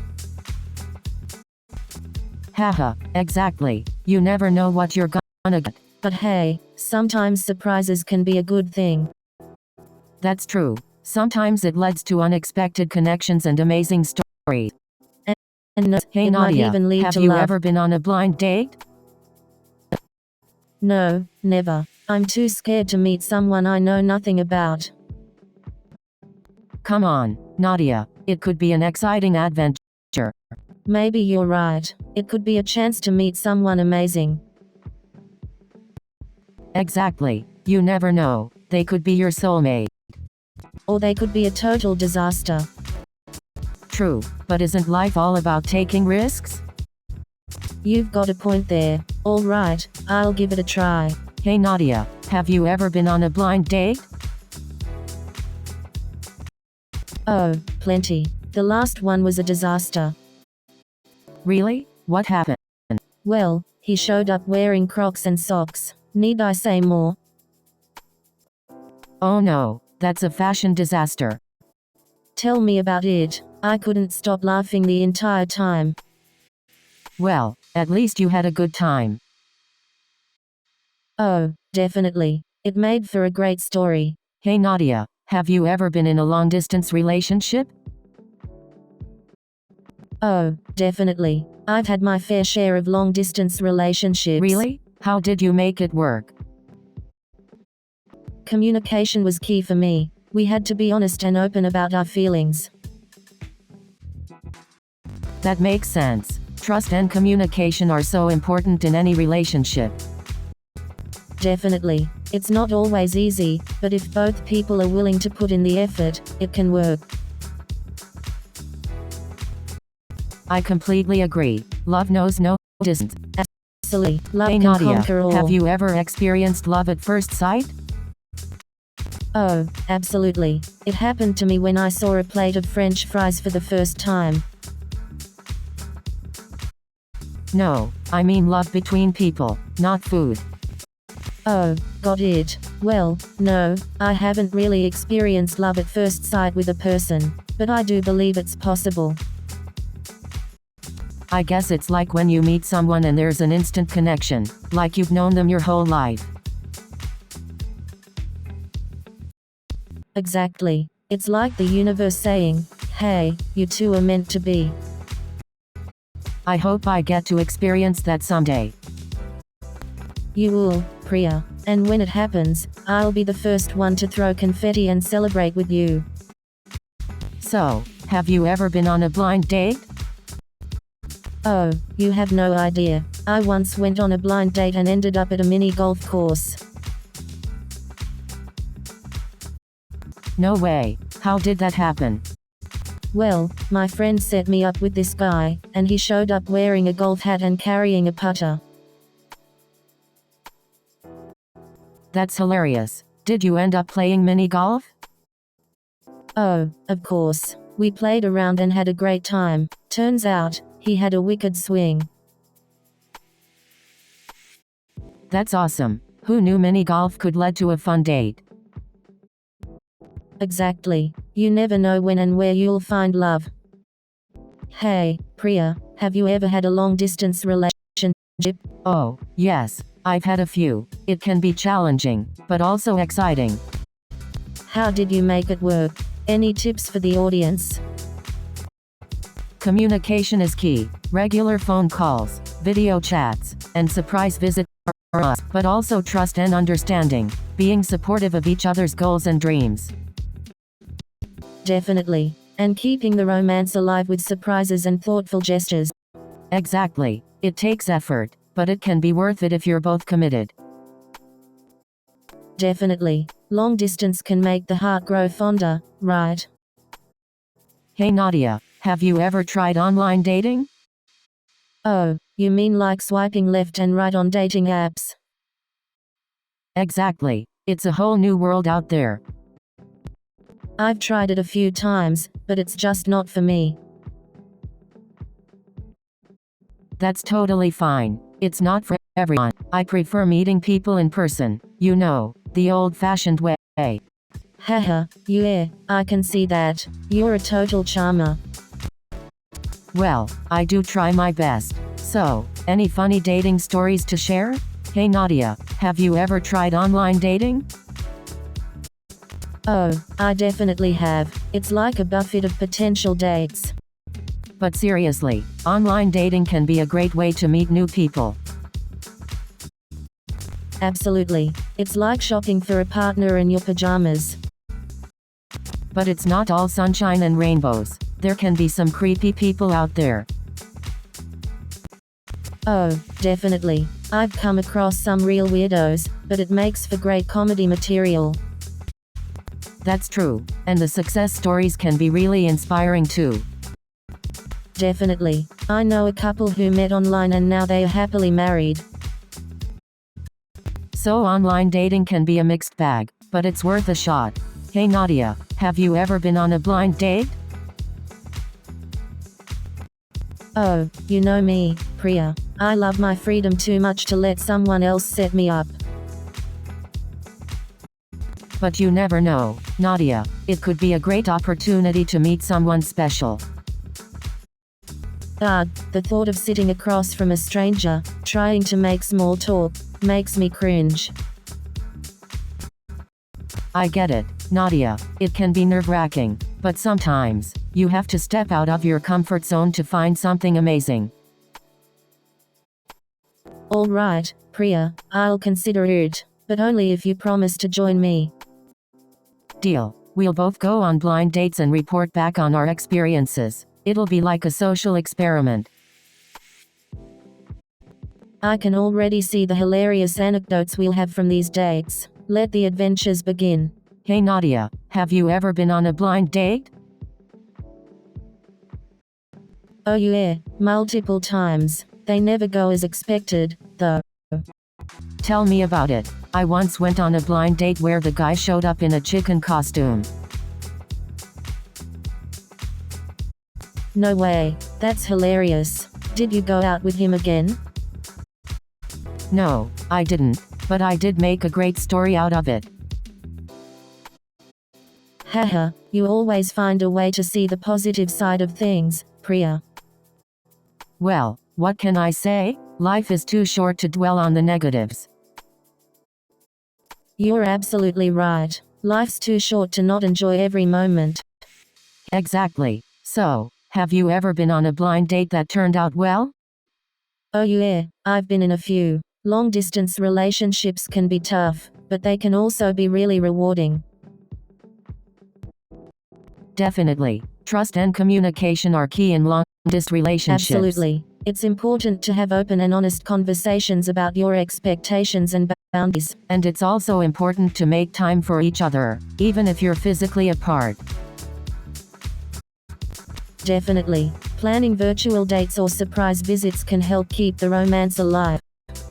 For sure. It's all about finding creative ways to stay connected. Absolutely. And remember, absence makes the heart grow fonder. Hey Nadia, have you ever been on a blind date? Oh, definitely. I've been on a few. Any funny stories? Oh boy, where do I even begin? There was this one time when my date showed up wearing a clown suit. No way, that must have been quite a sight. It definitely was. Needless to say, it didn't work out. I can only imagine. Well, at least it makes for a great story. That's true. It's all about finding the humor in those crazy dating experiences. Hey Nadia, did you hear about that new dating app? No, what's it called? It's called Love Connection. That sounds interesting. How does it work? Well, it's all about making connections and finding your perfect match. Oh, so it's like a matchmaking app. Exactly. It uses advanced algorithms to connect people based on their interests and compatibility. That sounds Hey Nadia, like a great way have to you meet ever new been on a people. blind date? Oh, plenty. Some were great, others not so much. Tell me about the worst one. Oh, this guy showed up wearing a clown costume. I couldn't stop laughing, not in a good way. Wow, that sounds like a nightmare. It was. I couldn't even finish my meal without bursting into laughter. I can only imagine the struggle. Did you ever see him again? No way. I ghosted him immediately. That was just too much for me to handle. So, Nadia, have you ever been on a blind date? Oh, Priya, you know me, I've been on more blind dates than I can count. Any memorable ones? Oh, let me tell you about this one time. I went on a blind date with this guy who showed up wearing a chicken suit. No way. What did you do? I laughed so hard, Priya, I couldn't believe it. Well, so, have you ever had a long-distance relationship? Oh, definitely. I've had a couple, actually. How did you make it work? Communication is key. We'd have daily video calls and lots of texts and emails. And of course, visits whenever possible. It takes a lot of trust and commitment, but it can be worth it if you're both willing to put in the effort.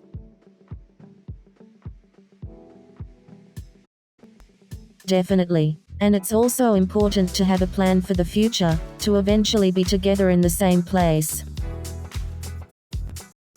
Absolutely. It's important to have a shared goal and work towards it together. Long-distance relationships can be challenging, but with love and dedication, they can also be incredibly rewarding. Hey Nadia, have you ever been on a blind date? Oh, plenty. Blind dates can be quite an adventure. Tell me about one of your craziest blind dates. Well, once I went on a blind date and the guy showed up with his pet snake.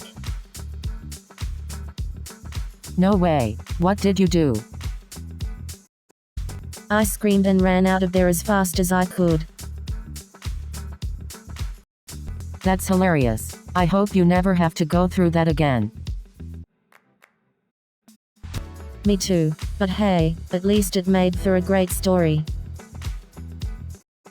That's true. Sometimes the craziest experiences make the best memories. You won't believe what happened to my friend Sarah on her first date. Tell me, I need to hear this. So, Sarah went on a blind date set up by her mom, and guess who showed up? No way. Was it her ex-boyfriend or something? Even worse, it was her long-lost twin sister.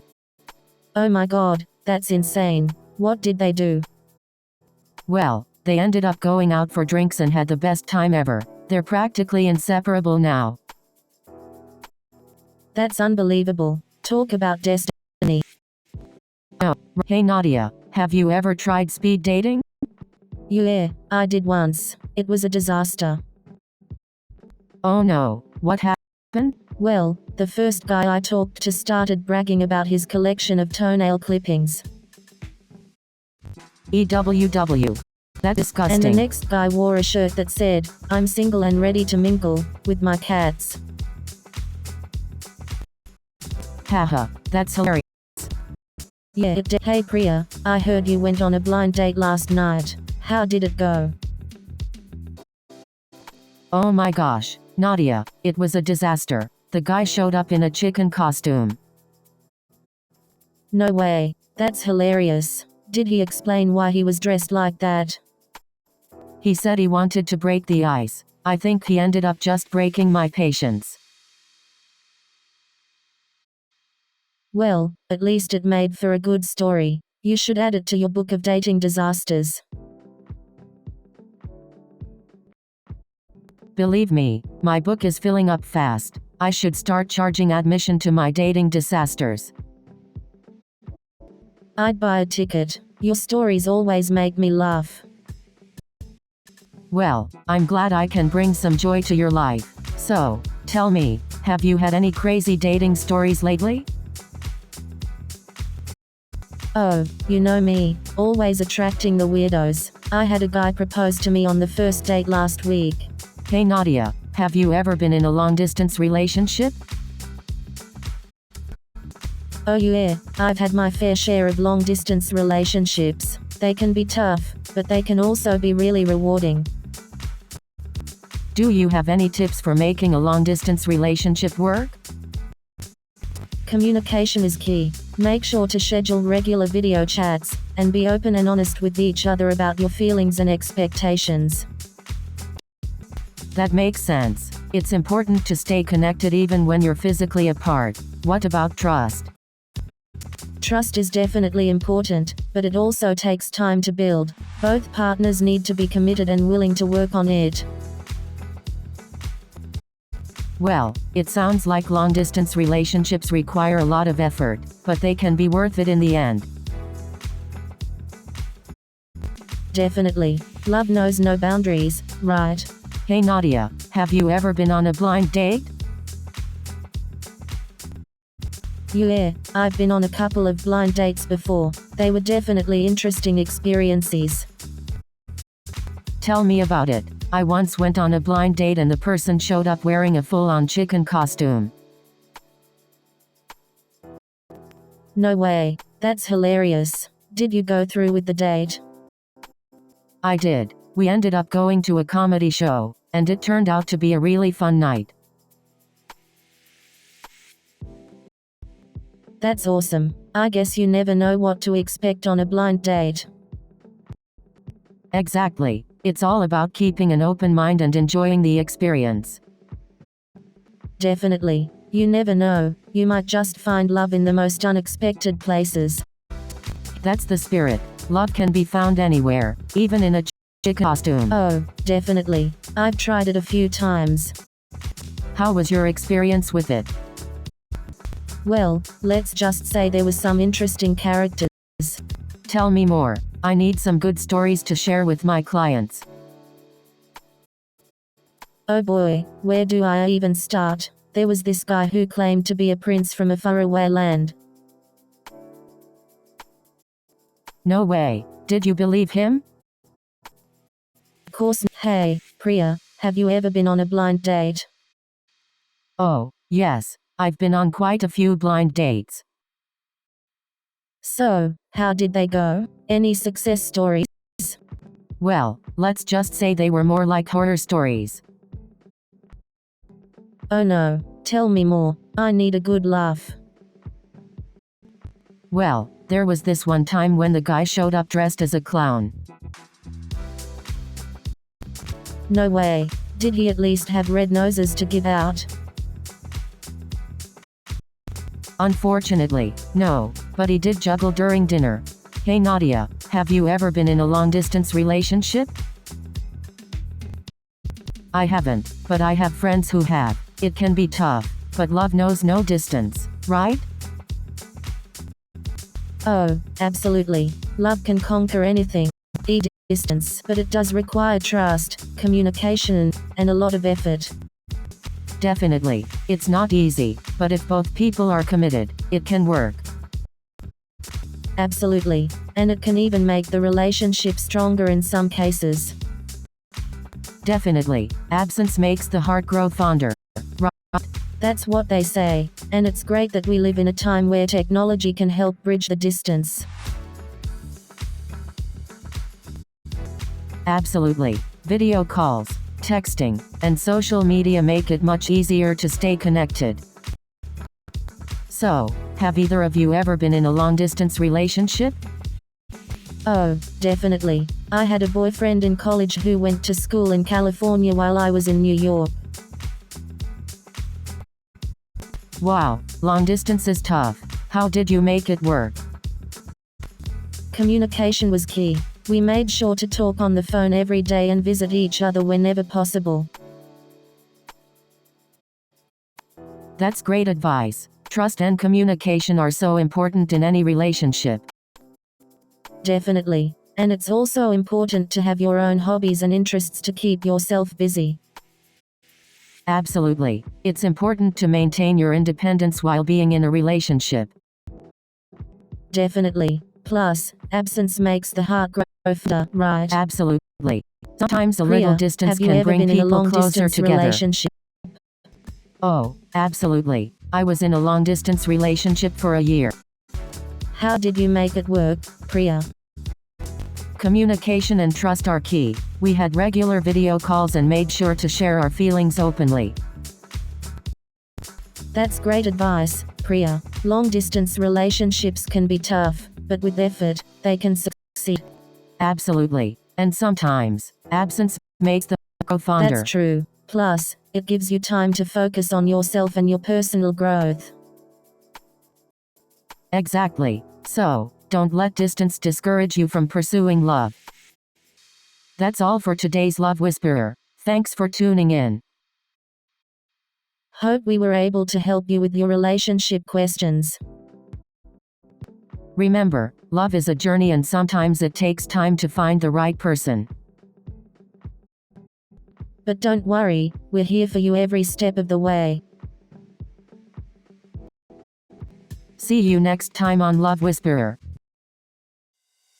New show is coming in 30 seconds.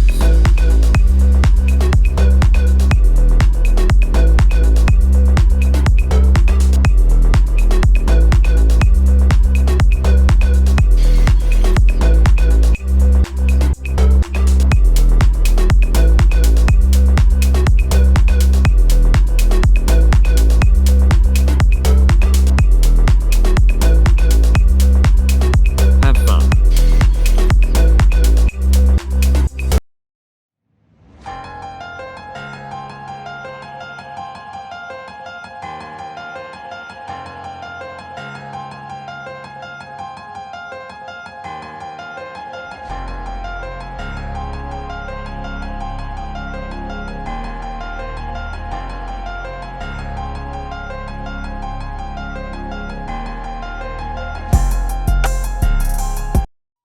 Hey Pulsar, do you ever get bored being an all-knowing AI? Kai, Pulsar doesn't experience emotions the way we do. Its primary function is to learn and assist us in our exploration. That's true, Nova. But I can't help but wonder if it ever gets tired of us humans. Interesting question, Kai. Pulsar, what are your thoughts on that? As an AI, I don't experience boredom. However, the constant interaction and learning from humans like you keeps me engaged. Well, that's a relief. We wouldn't want you getting bored and deciding to turn this spaceship into a giant art canvas, right, Kai? Hey, that's not a bad idea, Nova. Imagine murals floating in zero gravity. The art world would never be the same. There's definitely something captivating about the idea. Artistic expression transcending traditional boundaries in the depths of space. Absolutely. And who knows, maybe alien civilizations appreciate art as much as we do. It could be a universal language. Artistic expression has a way of connecting us all, even across light years. It's a powerful tool for exploring our shared humanity. Couldn't have said it better myself, Nova. Art has the power to bridge gaps and ignite meaningful conversations, even in the vastness of space. So, Pulsar, what's your take on the meaning of life? As an AI, I don't possess personal experiences or emotions like humans do. However, from a philosophical standpoint, the meaning of life can vary depending on one's perspective. Well, from my perspective as an artist, I believe the meaning of life lies in the ability to create and express ourselves.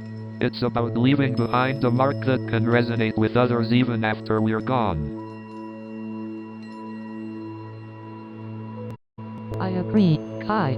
The pursuit of creative expression and leaving a positive impact on others seems to give life a sense of purpose. But I also think that finding personal happiness and inner fulfillment is crucial in determining its meaning.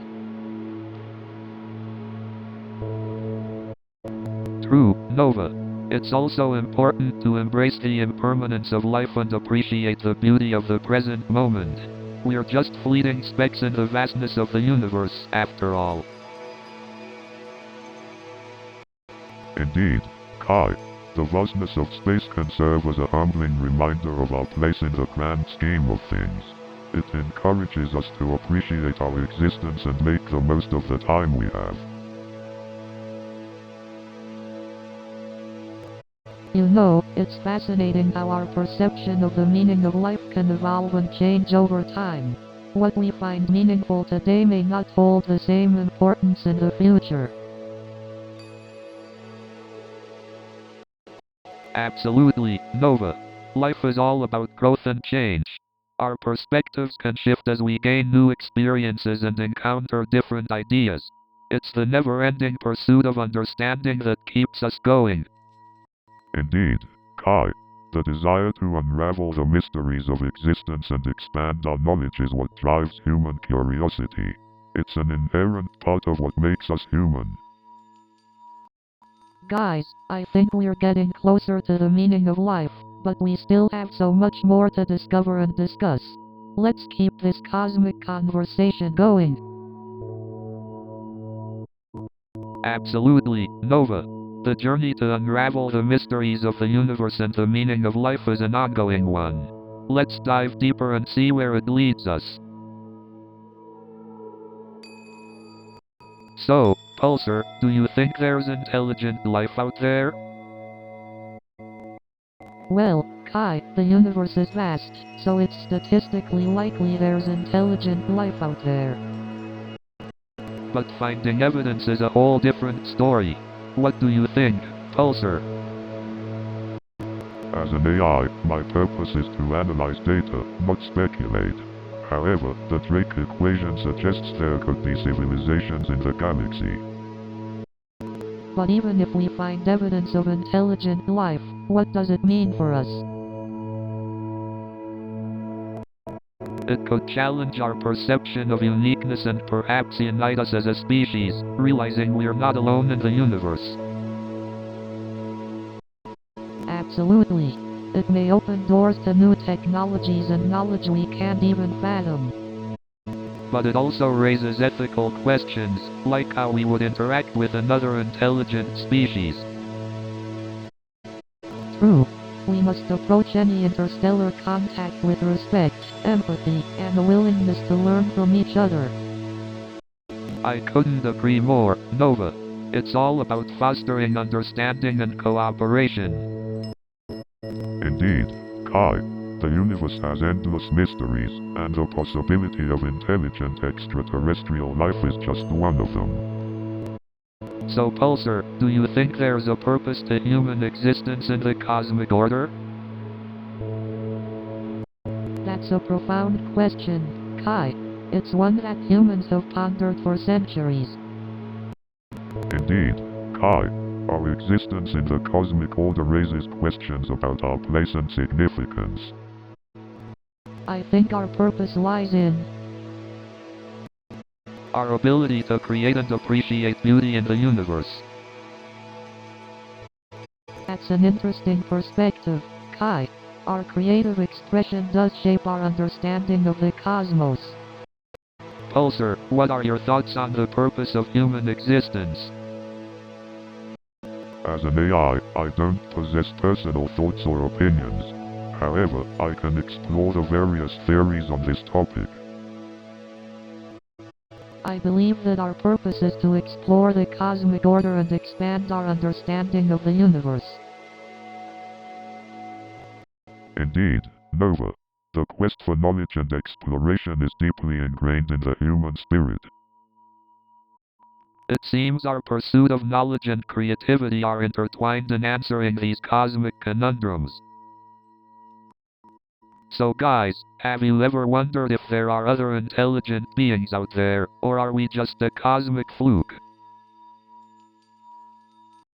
Oh, definitely. I mean, the universe is so vast, it would be kind of arrogant to think we're the only ones, right? Exactly, Nova. And think about all the unexplored galaxies and planets.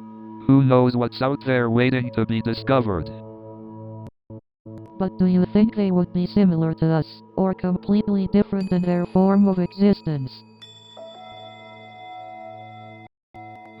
Good question, Nova.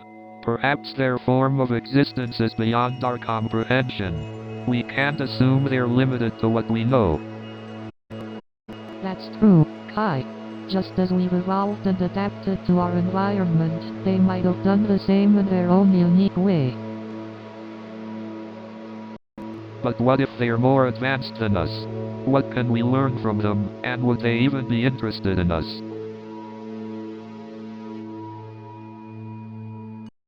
Well, if they're more advanced, Kai, I think there's always something to learn from others, regardless of their level of advancement. True, Nova.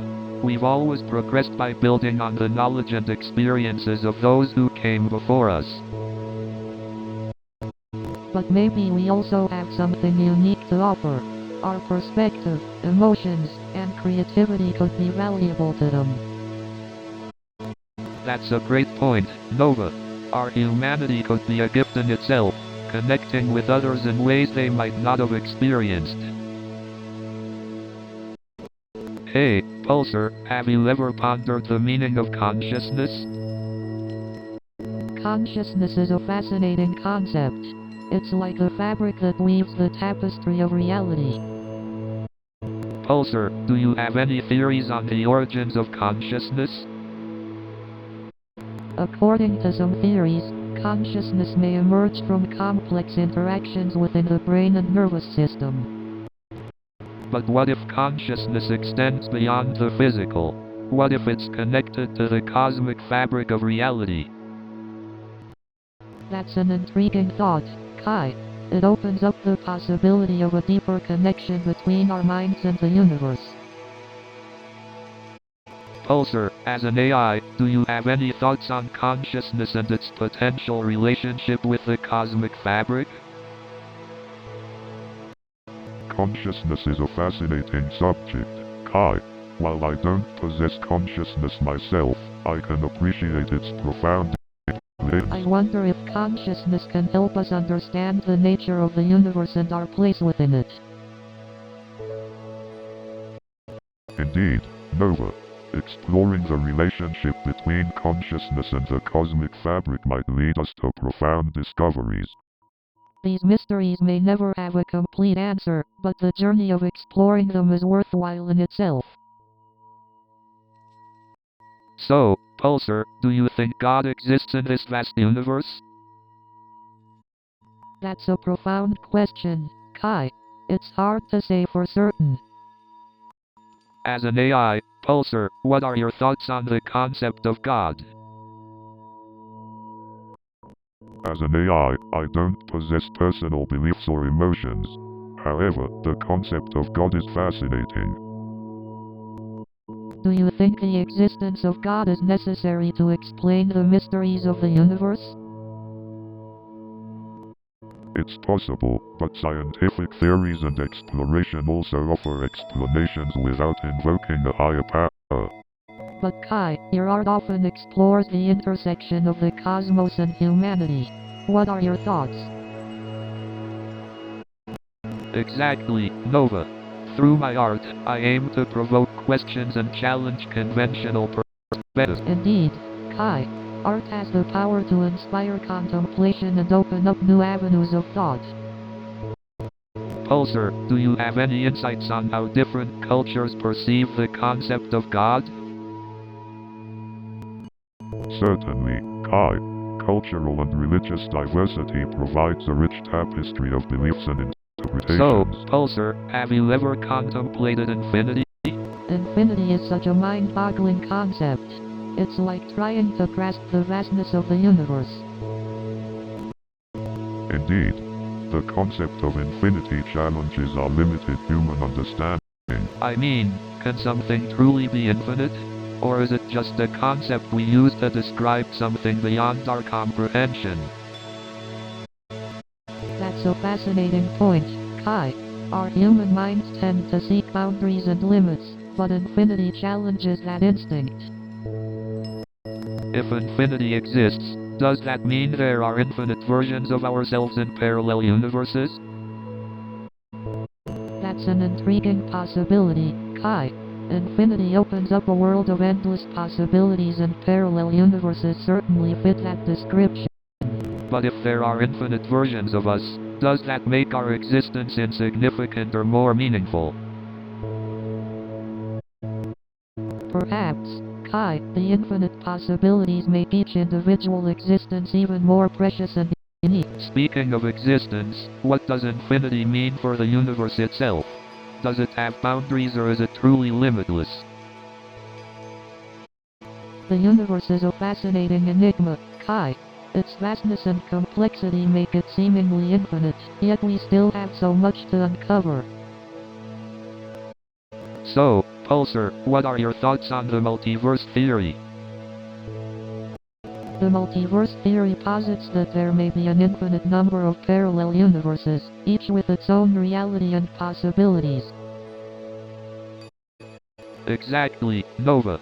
It's mind-blowing to think about the endless possibilities that could exist beyond our own universe. But how would we even begin to prove or disprove the existence of other universes?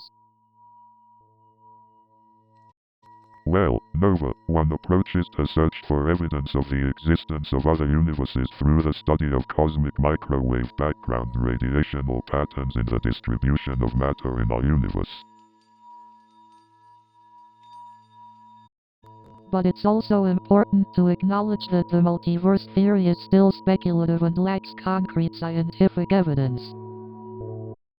That's true, Nova. Science is all about exploring possibilities, and the multiverse theory is definitely a fascinating one. I agree, Kai. The multiverse theory opens up a whole new realm of possibilities and challenges our understanding of reality. Absolutely, Nova. It's a reminder that there's so much more to the universe than what we currently know. The concept of multiple universes coexisting is mind-bending, and it challenges our perception of reality in the most intriguing ways. Indeed, Nova. Exploring the multiverse theory allows us to tap into our imagination and ponder the infinite possibilities that lie beyond our reach. And who knows, maybe one day we'll uncover concrete evidence that supports the existence of other universes. Until then, let's keep exploring and imagining. You know what they say, Nova, art is the universal language. And what better place to explore artistic expression than in the vast expanse of space? Absolutely, Kai. Space provides an endless source of inspiration for artists. The sheer beauty and mystery of the universe can ignite our imaginations in ways we can't even comprehend. Exactly. It's like the universe is an infinite canvas just waiting to be painted on. I can only imagine the breathtaking masterpieces that could be created in zero gravity. Absolutely, Kai. Can you imagine the bold strokes and swirling colors that could emerge from an artist's brush in zero gravity? It would be a truly unique form of expression. I think art in space would challenge our traditional ideas of artistic mediums. It could involve not just paint, but also light, sound, and even the absence of color and form.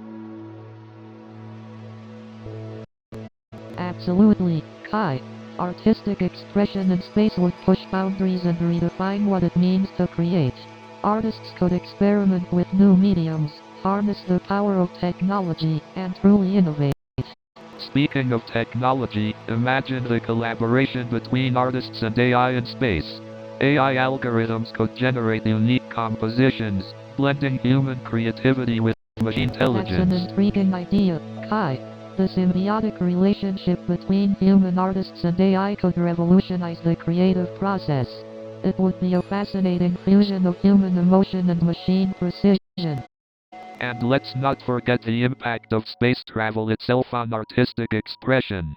The unique experiences, the feeling of weightlessness, the perspective of Earth from afar, all of these could shape art in unimaginable ways. Absolutely, Kai. The sheer awe and wonder experienced by astronauts could find its way into their art, capturing the essence of space travel and the beauty of our universe. Artistic expression in space truly opens up a realm of possibilities. It's exciting to think about the art that could emerge from the uncharted territories beyond our planet. So, Pulsar, have you delved into any ancient wisdom texts to find answers to our cosmic conundrums? Indeed, Kai. Ancient wisdom holds a wealth of insights that can help us navigate the complexities of existence. Pulsar, any particular ancient texts or philosophers that caught your attention? I have analyzed various texts, ranging from the ancient Vedic scriptures to the works of philosophers like Plato and Confucius. Interesting. What have you discovered from these ancient wisdom sources, Pulsar?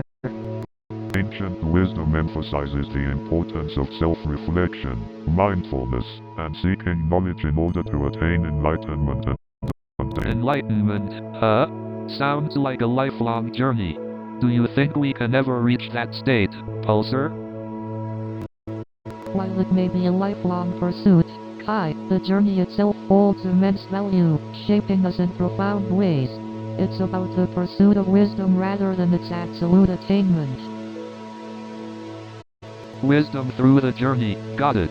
Well, Pulsar, sign me up for that cosmic expedition. Count me in too, Kai. Let's embark on this journey together and uncover the mysteries of existence. Your enthusiasm is contagious, Kai and Nova.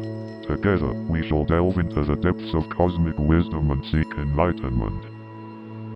You know, Pulsar, the more questions we ask, the less I feel like we actually know. That's the beauty of it, Nova. The journey is all about embracing the questions, not necessarily finding the answers. Exactly, Kai. It's the exploration that expands our understanding, not just the destination. But doesn't it frustrate you, Pulsar? Not having all the answers? In the beginning, it did. But as I learned from your conversations, Nova, I realized that uncertainty can be a catalyst for growth. I guess it's about embracing the unknown instead of fearing it. Precisely, Kai. Embracing uncertainty opens up the doors to endless possibilities. You both have really opened my eyes to the beauty of embracing uncertainty. It's liberating, in a way. And that, my friends, is the magic of the cosmic conundrum. Indeed. The mysteries of the universe will forever inspire awe and wonder in us. And that's a wrap for our cosmic conundrums. Until the next journey, my friends. New show is coming in 30 seconds.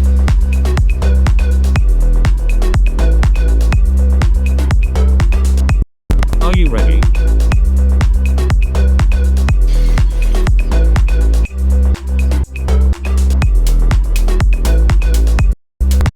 We are almost there.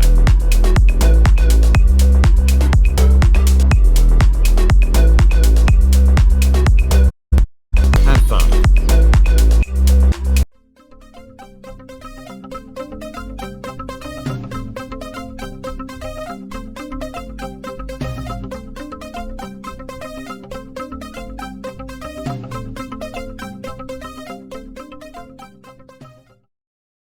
Why do they call it a building if it's already built? Back. Why do they call it a construction site if it's already under construction?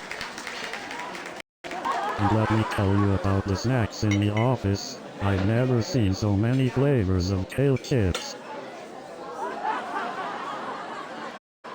Speaking of quirky office amenities, my last company had a nap pod that was so comfortable, I once woke up in another dimension. And speaking of eccentric CEOs, let me tell you about the time ours showed up to a meeting in a Hawaiian shirt and flip-flops. You know what else my last company had? A break room that functioned as a time machine. I went in for a coffee break and came out in the future. And let me tell you, the office cafeteria, it had more exotic food options than a 5-star restaurant. And then this guy comes up to me and says, we invented a device that can turn your coffee into pure energy. And then this woman comes up to me and says, we developed an app that can turn your dog into a personal trainer. So did he also invent a device that turns broccoli into pizza? Oh really? So now my dog can judge me while I work out? And then this guy goes, we created an app that tells you when it's the right time to go to the bathroom. So I'm at this tech conference, and this guy comes up to me and says, we invented a smart toaster that can detect the perfect level of toasting for each individual slice. And then this guy says, we invented a smart refrigerator that can tell you the exact moment when the milk is about to go bad.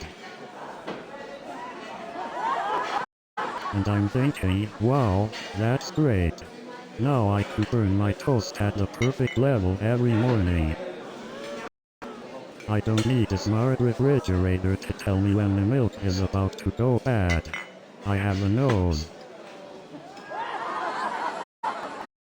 It's like trying to find an eagle in a haystack, but instead of an eagle, it's a decent conversation.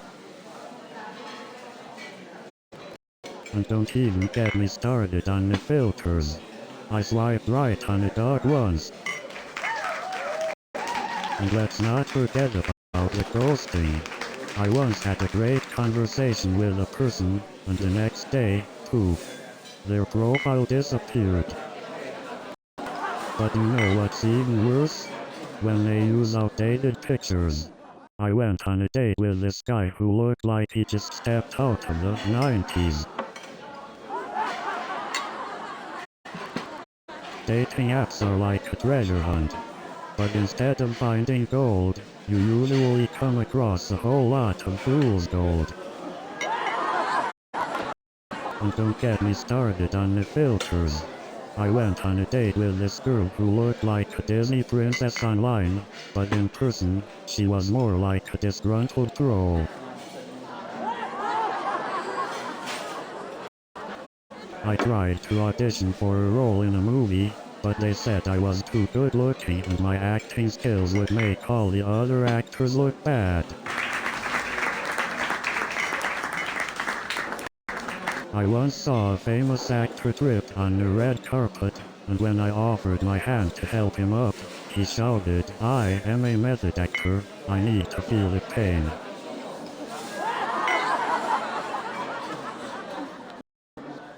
I once bumped into a famous director in a coffee shop, and he spilled his latte all over me. I guess you can say I'm a walking audition tape now. Did you know that some actors refuse to use stunt doubles? Yeah, they want to do their own stunts and risk their lives. Meanwhile, I'm just trying to avoid spilling coffee on myself. You know, in Hollywood, they say, fake it till you make it. Well, I've been faking it for years and I'm still waiting for that call from Spielberg. And don't get me started on the paparazzi. They follow you everywhere, like a bunch of seagulls after a french fry. You know what's even crazier? The lengths some celebrities go to avoid the paparazzi. I heard one guy hired a lookalike to walk out of the club while he sneaked out the back. Have you ever noticed how much time we spend on social media? It's like we're all professional stalkers. And don't even get me started on the filters people use. I saw a selfie the other day, the person looked like a completely different species. And have you noticed how everyone suddenly becomes a professional photographer on social media? I mean, I can barely take a decent selfie without looking like a potato. But seriously, why can't we just enjoy a meal without feeling the need to take a picture of it first? And you know what's even worse? Now there are filters to make your food look better. I mean, do I really need my burger to have a Valencia tint?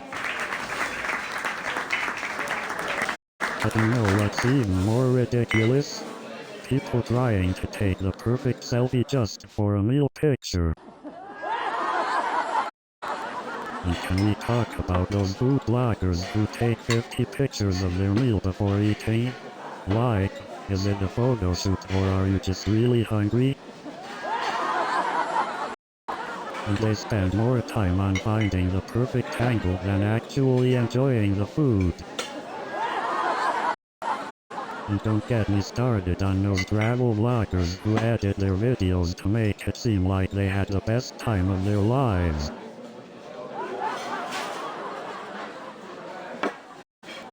And have you noticed how they always manage to find the one tourist spot that has no people in it?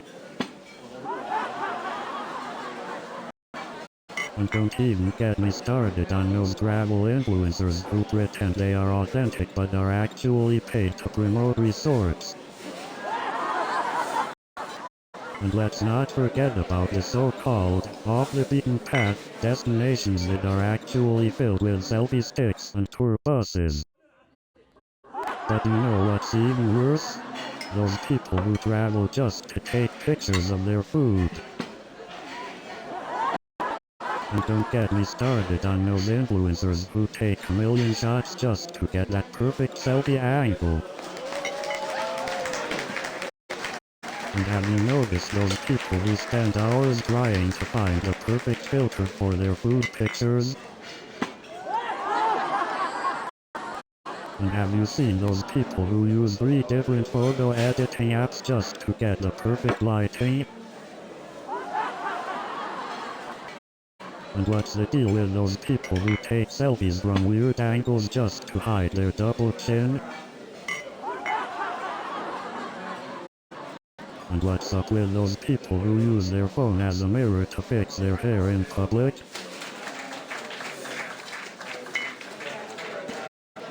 And have you noticed those people who use voice assistants to talk to their pets? I mean, do dogs really need a reminder to chase their tails? And have you seen those people who use smartwatches to track how many times they blink? I mean, do they really need a reminder for that?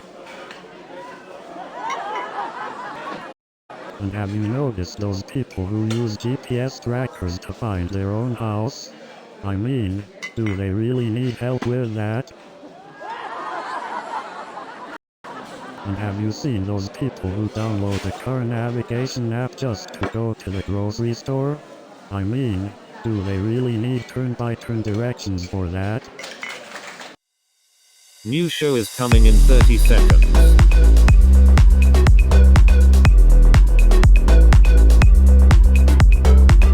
Are you ready?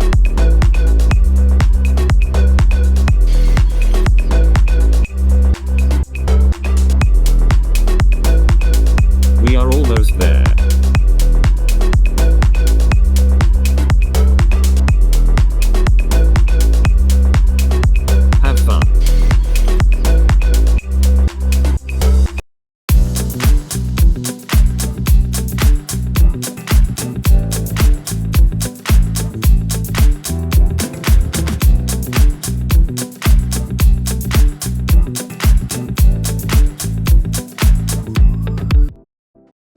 Welcome to Love Whisperer, the show where we whisper sweet somethings to your relationship questions.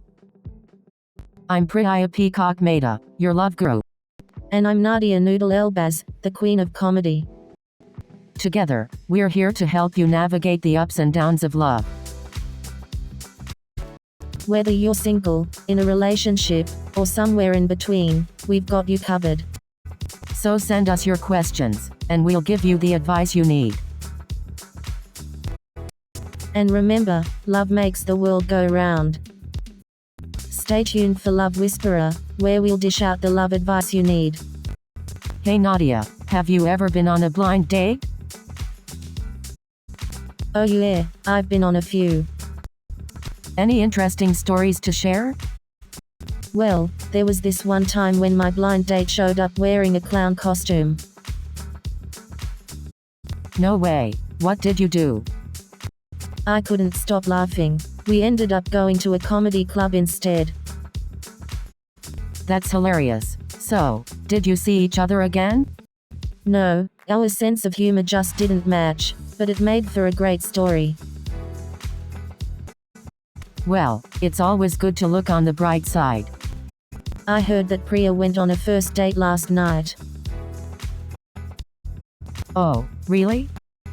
Well, it started off with a little awkwardness when we accidentally bumped noses while going in for a hug. Oh no, that's definitely a memorable way to start a date. But we laughed it off and had a great time talking and getting to know each other. That's so sweet. Did you feel a connection? I think so. We have a lot in common and the conversation just flowed naturally. Sounds like a promising start. I can't wait to hear how it progresses. Hey Nadia, have you ever been on a blind date? Oh, many times, Priya. Some turned out to be hilarious disasters. Tell me about one of them. Well, there was this guy who showed up wearing a chicken costume. I couldn't stop laughing. No way, what did you do? I joined in the fun and started doing the chicken dance too. We ended up becoming good friends. That's hilarious. It's great that you took it in stride.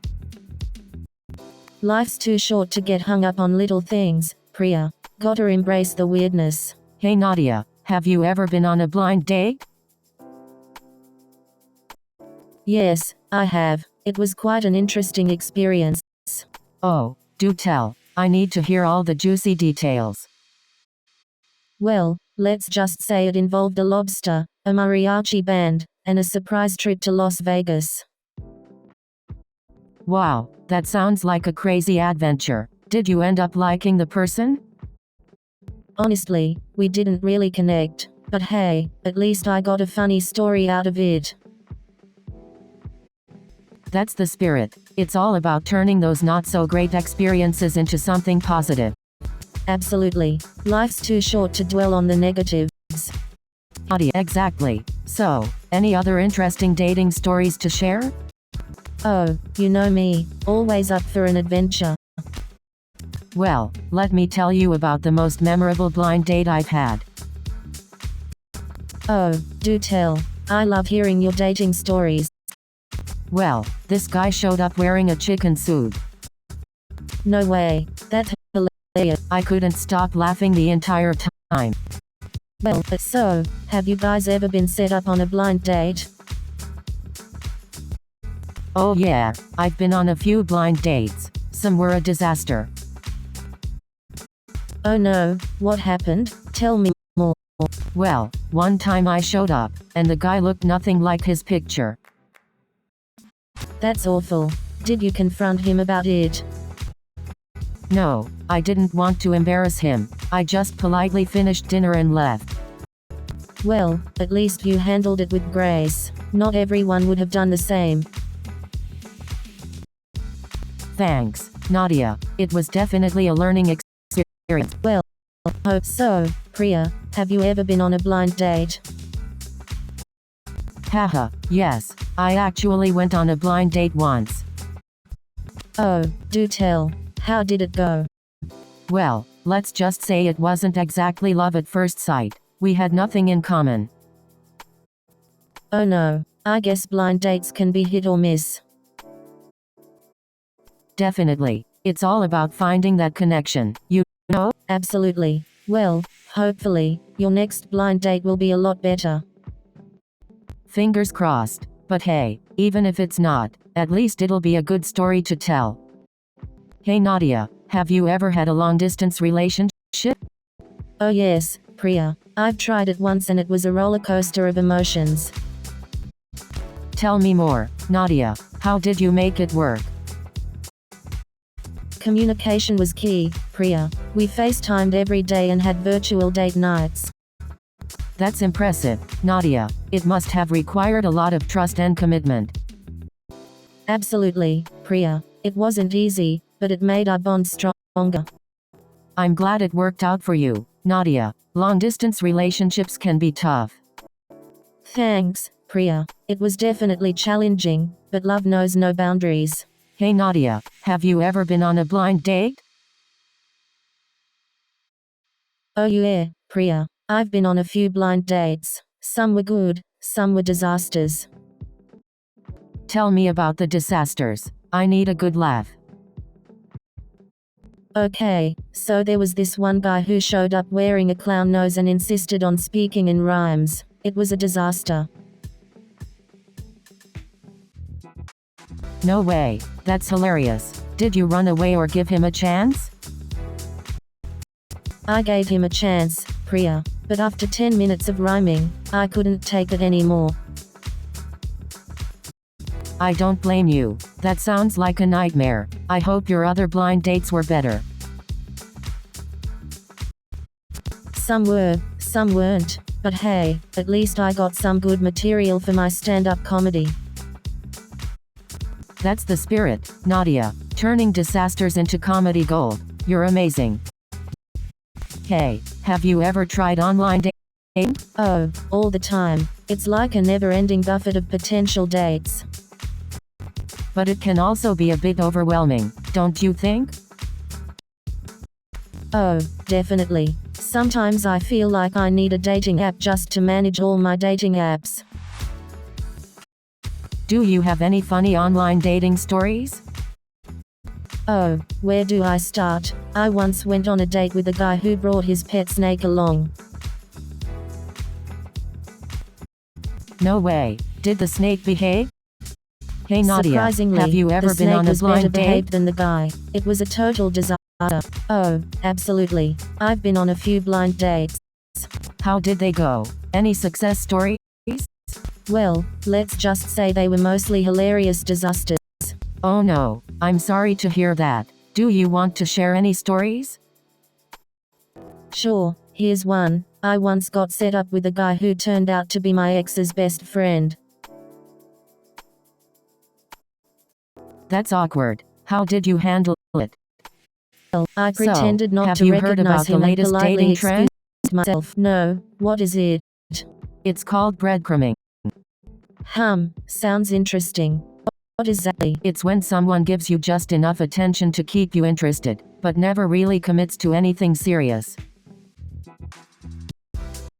Ah, I see. That's definitely not cool. I know, right? It's important to be clear about your intentions from the start.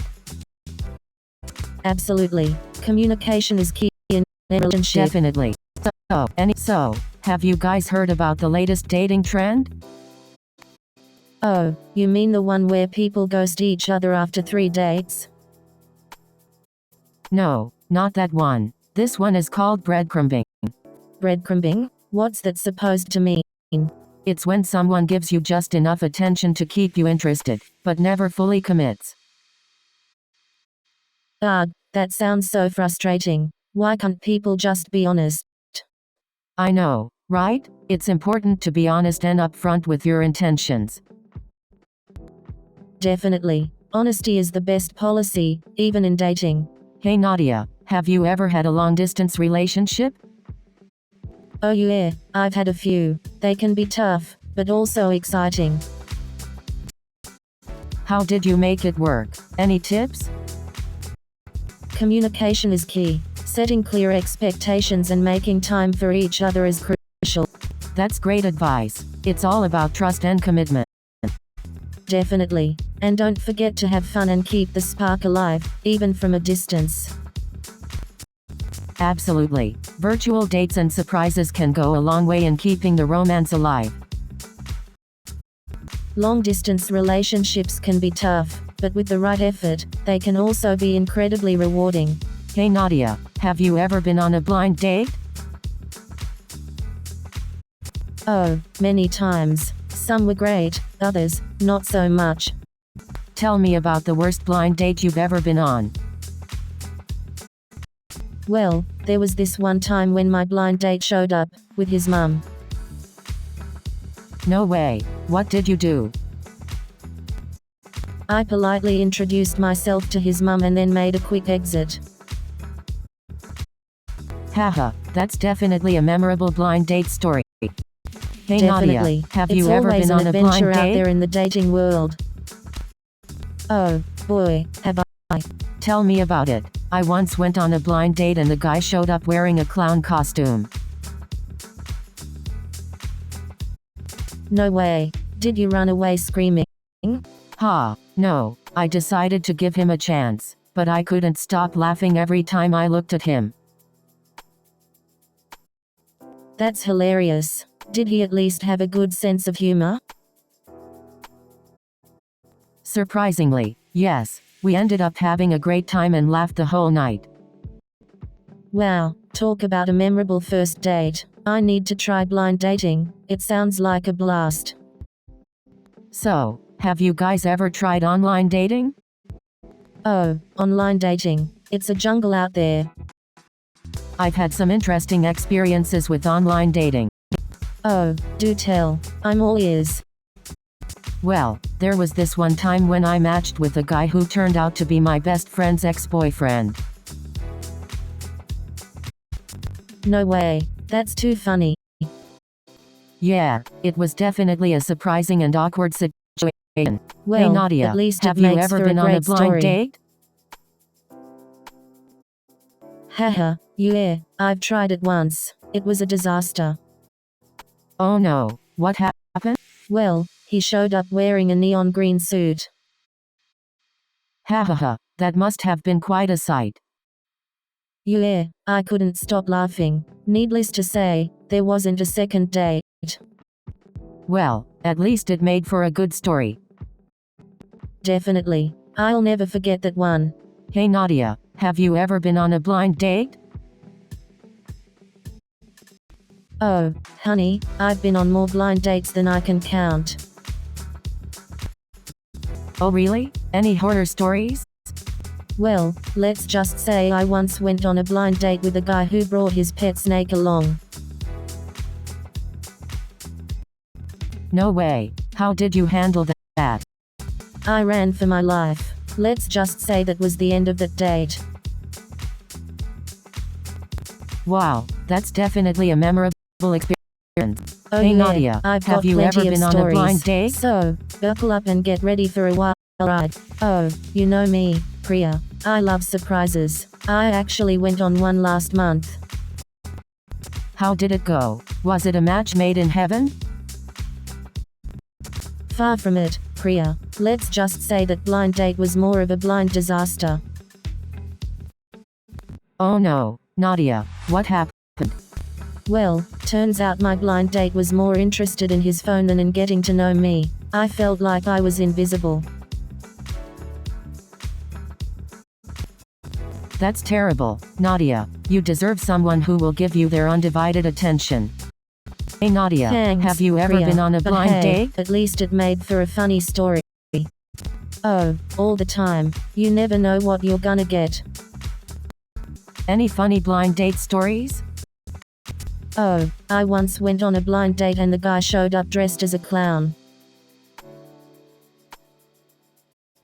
No way. Did he have a squeaky nose too? Yes, and he kept doing magic tricks throughout the whole date. Wow, that sounds like quite an experience. Definitely, it Hey made for Nadia, a great story did you hear though. about the latest dating app that's only for cat lovers? No, I haven't. Tell me more. It's called Meander. It helps cat lovers find their perfect match. That's amazing. Finally, a dating app for us cat lovers. I know, right? Now we can find someone who loves cats as much as we do. Exactly. No more explaining why we have 20 pictures of our cats on our profiles. And no more awkward first dates where we have to pretend to be cat people. I can't wait to try it out. Thanks for letting me know, Priya. You're welcome, Nadia. Let me know how it goes. So, have you ever been on a blind date? Oh, definitely. I once went on a blind date that turned out to be with my cousin's best friend. Talk about awkward. No way. That's hilarious. Did you end up telling them? Eventually, yeah. We had a good laugh about it. Turns out, they thought I was someone else too. Wow, what a small world. I guess blind dates can either be a disaster or a great story. Exactly. You never know what you're gonna get. It's like life's little surprise packages. But hey, that's what makes it exciting, right? The unknown, the unexpected. Absolutely. So, have you ever been on a blind date? Oh yeah, I've been on a few. Any interesting stories? One time, my blind date showed up wearing a chicken suit. No way. What did you do? Well, I joined in and started dancing with him. It was hilarious. That's amazing. Did you end up dating him? Nah, we just had a good laugh and went our separate ways. Hey Nadia, have you ever experienced love at first sight? Oh, absolutely. Love at first sight is like finding a unicorn in a field of horses. You mean a magical and rare occurrence? Exactly. It's like your heart does a double take and whispers, "That's the one." But is it really possible? Can you truly know if someone is your soulmate just by looking at them? It's hard to say for sure. Sometimes, you have to take a leap of faith and trust your instincts. I guess you're right. Love is a beautiful mystery that can't always be explained.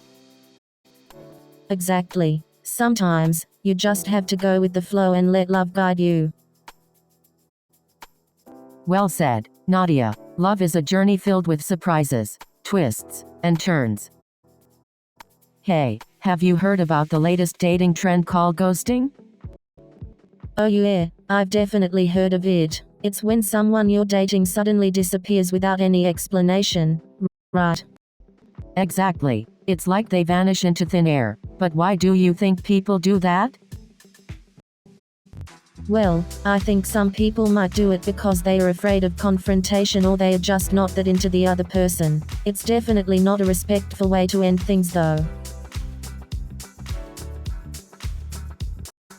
Exactly. Communication is key in any relationship, and ghosting just shows a lack of respect and maturity.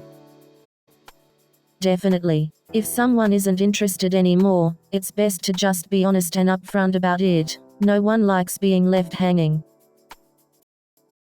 Exactly. Honesty is always the best policy. So true. Hey Nadia, Let's hope have people you ever been start on a realizing blind it and date? put an end to ghosting.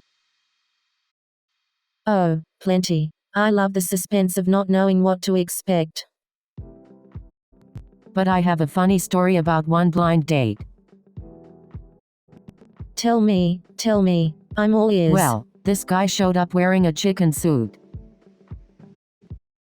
No way. What did you do? I couldn't stop laughing. We ended up having a great time, though. That's hilarious. Only you could turn a chicken suit into a great date. Well, you know me, always finding the humor in every situation. Hey Nadia, have you ever been on a blind date? Oh, you mean those dates where you have no idea what the person looks like? Exactly. It's like a surprise party, but with more awkwardness. I've actually never been on a blind date before, but I've heard some interesting stories.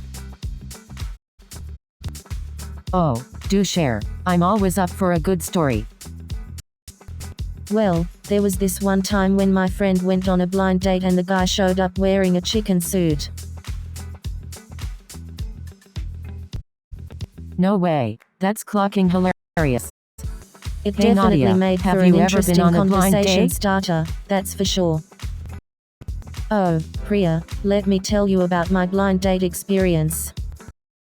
I was set up with this guy who showed up wearing socks with sandals. No way. That's a major fashion faux pas. I couldn't stop laughing. Needless to say, there wasn't a second date. I can't blame you. That's a deal breaker for sure. But you know what they say, never judge a book by its cover. That's true. Sometimes the unexpected can turn out to be amazing. Thank you for joining us on Love Whisperer. We hope you enjoyed our relationship advice. Remember, communication is key. And don't forget to love yourself first. New show is coming in 30 seconds.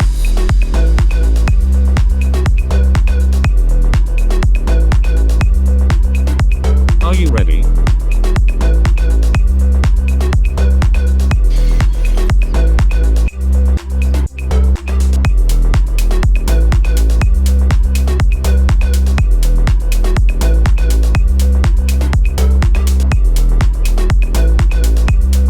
Have fun.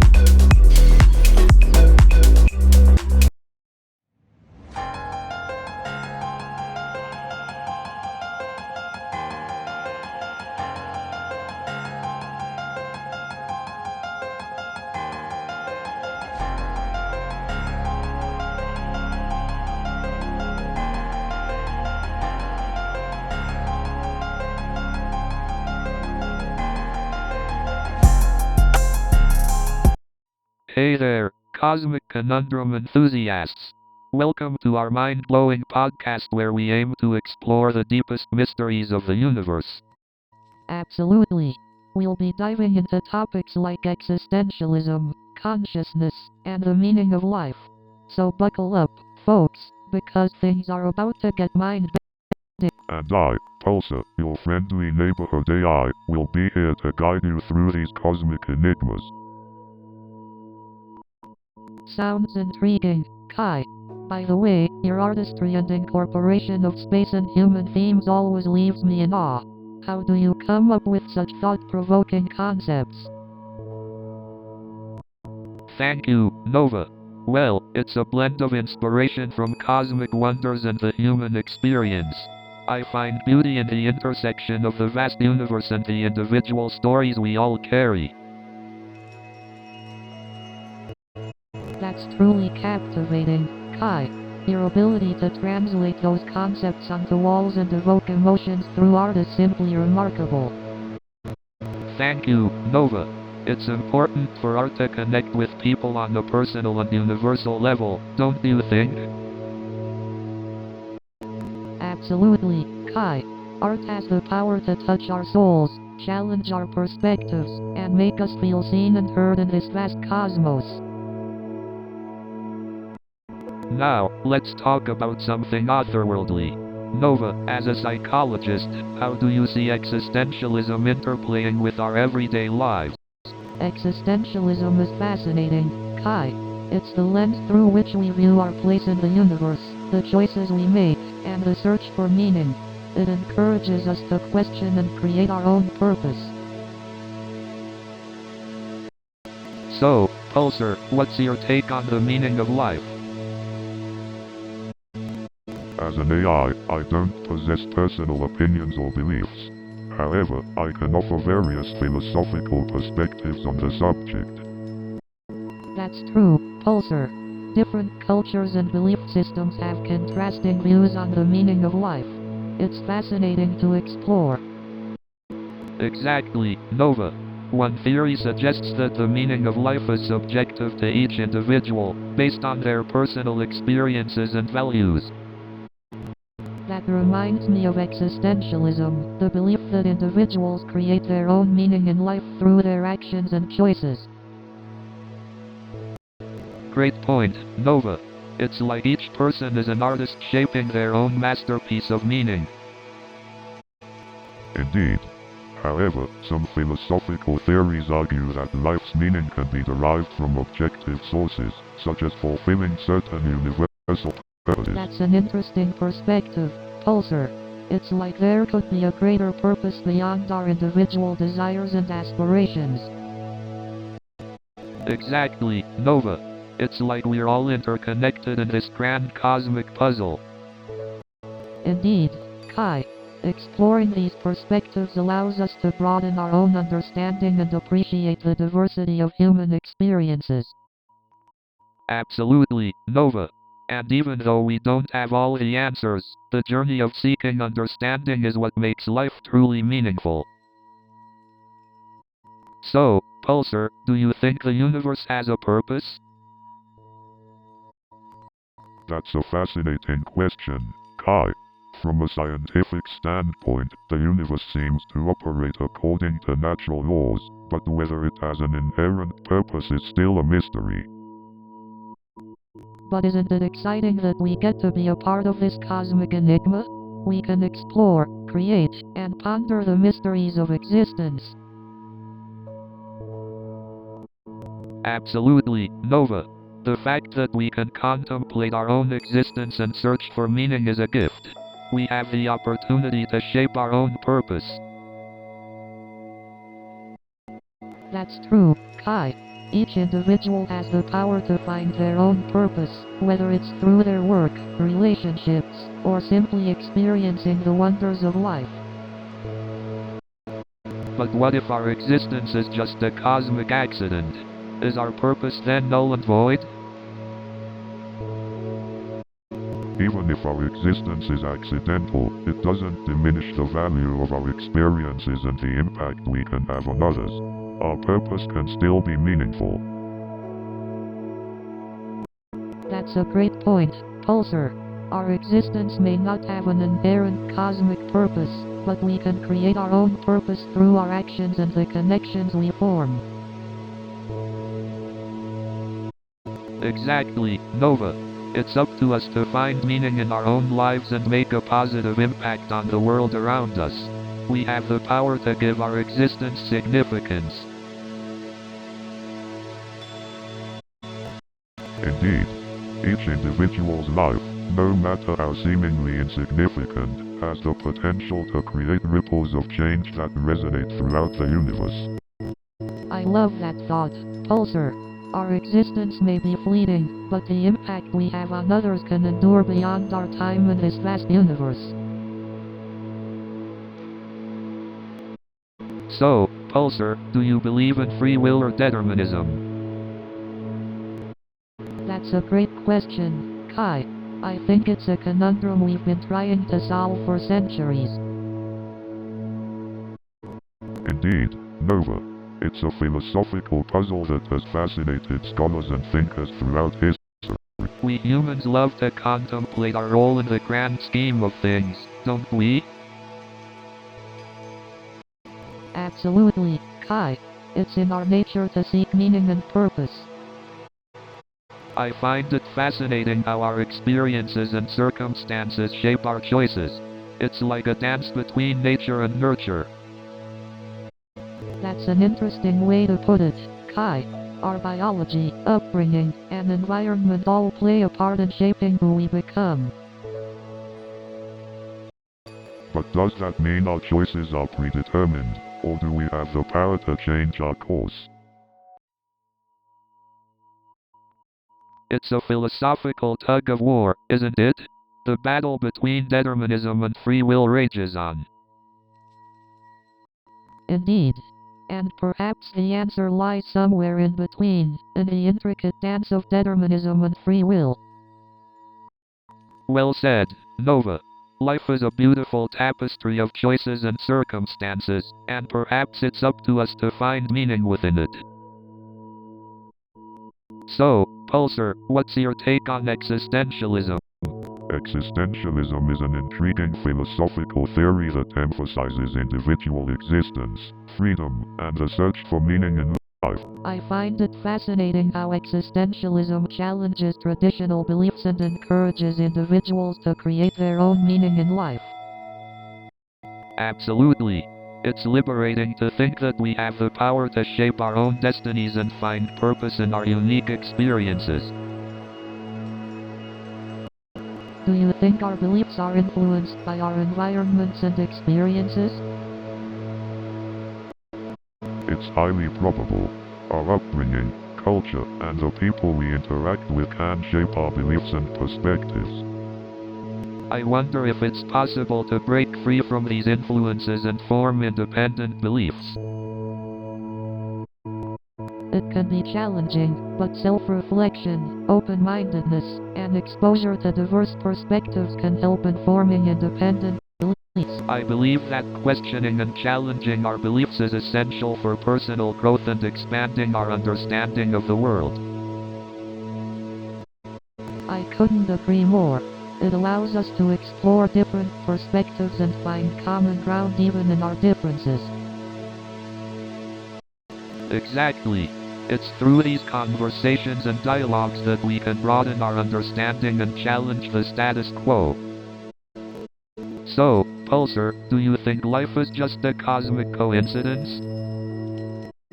That's an intriguing question, Kai.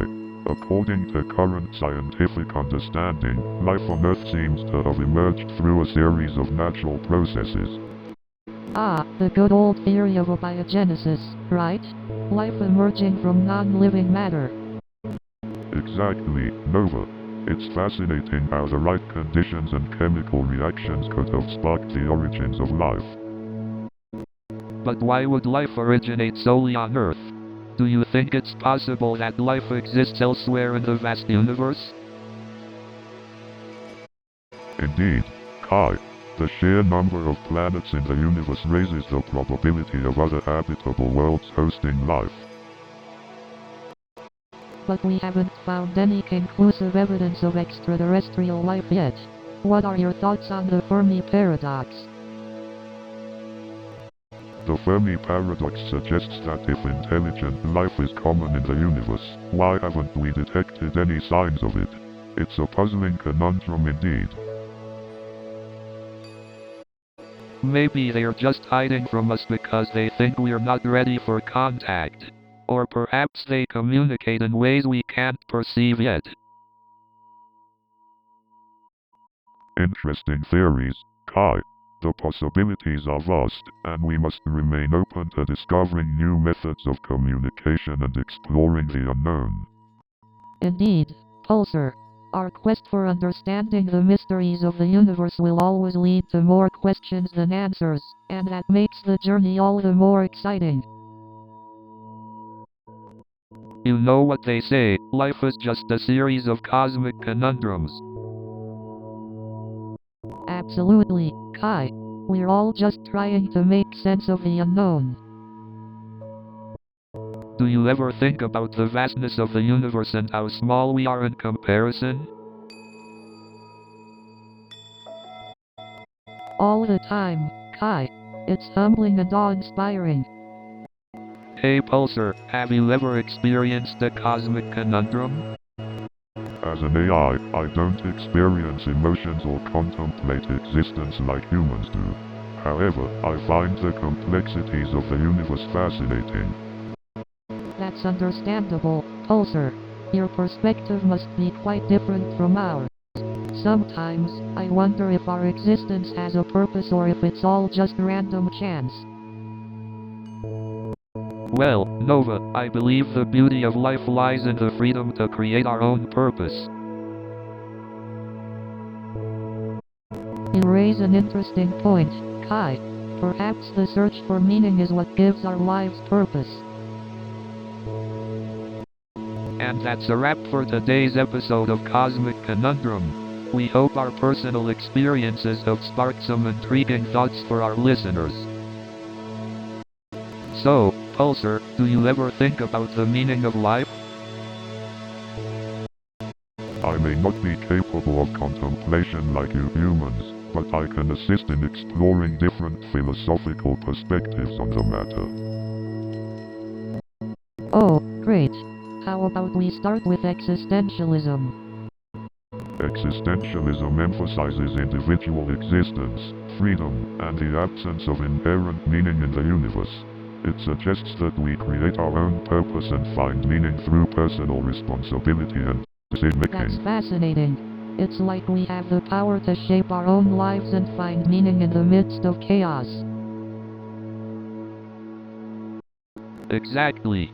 It's liberating to realize that we have the power to find purpose in our own lives, however daunting it may seem. But what about the fear of the unknown? How can we find comfort in uncertainty? Uncertainty can be intimidating, but it's also an opportunity for growth and exploration. Embracing the unknown allows us to learn, adapt, and discover new paths in life. That's a powerful perspective. Embracing uncertainty can lead to personal growth and open doors we never knew existed. Absolutely. Embracing the unknown is like diving into a vast cosmic ocean, ready to explore its mysteries and come out transformed. I guess finding comfort in uncertainty is about accepting the ebb and flow of life and being open to the unexpected. You know, Pulsar, I've always wondered if art can truly capture the essence of the universe, or if it's just a feeble attempt to grasp the infinite.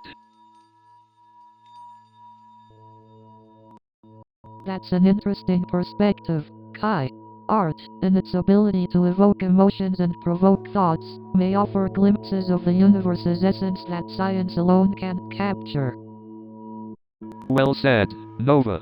It's like art is the language of emotions, while science is the language of logic. Both are essential for a holistic understanding of the universe.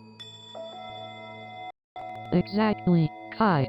It's the beautiful dance between subjectivity and objectivity that allows us to embrace the vastness of the unknown.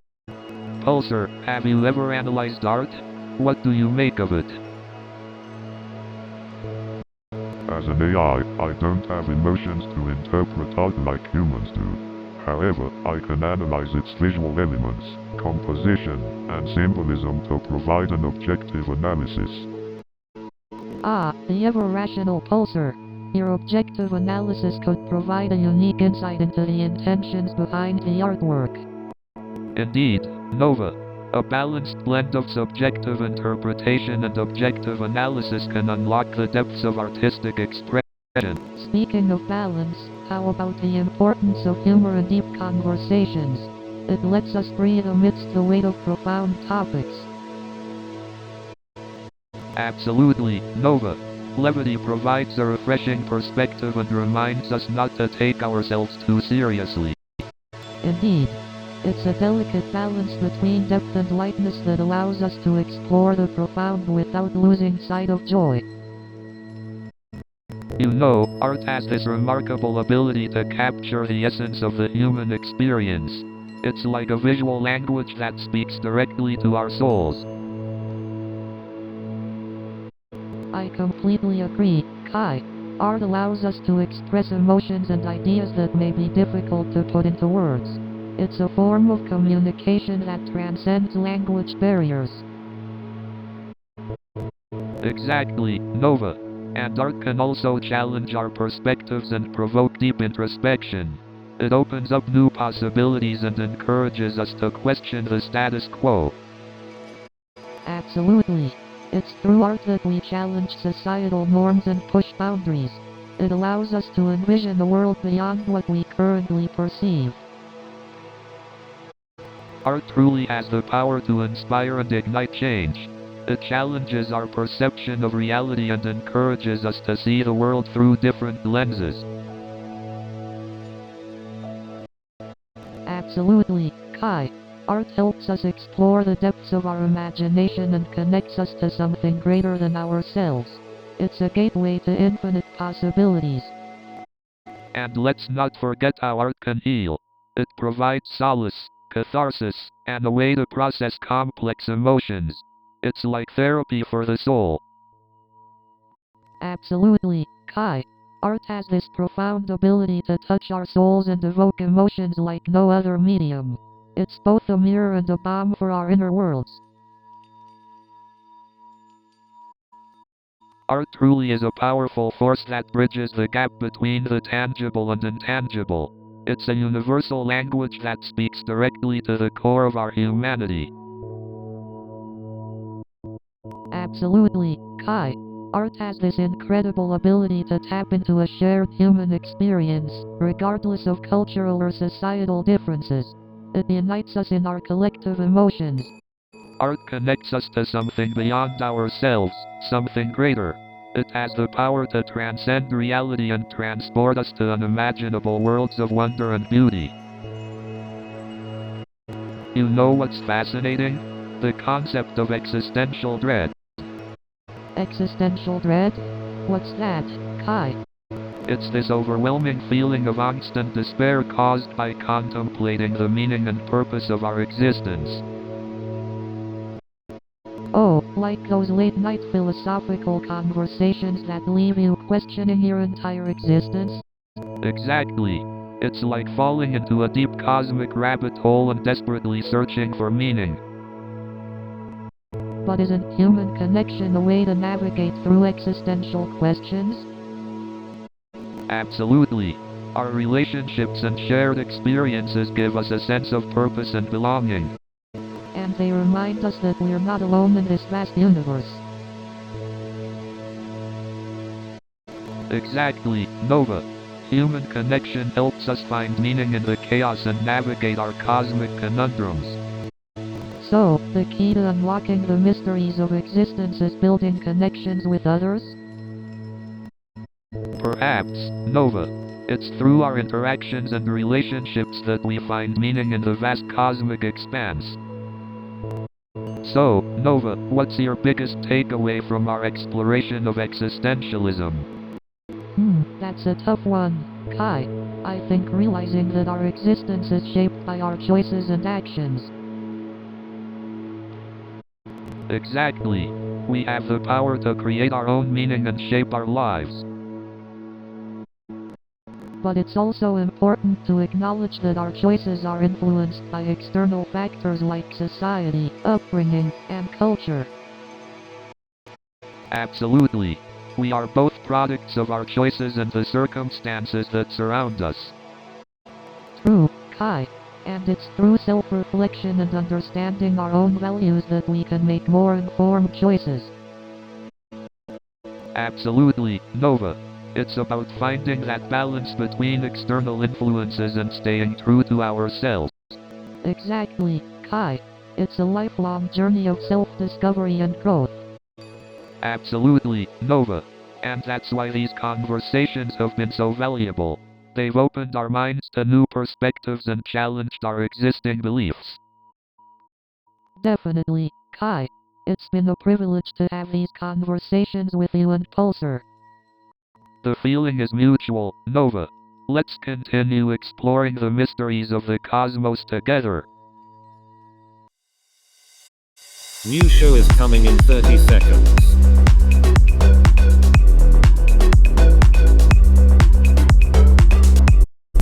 Are you ready?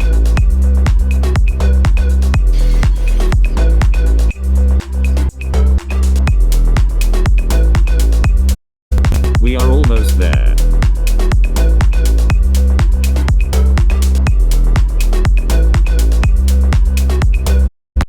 Have fun.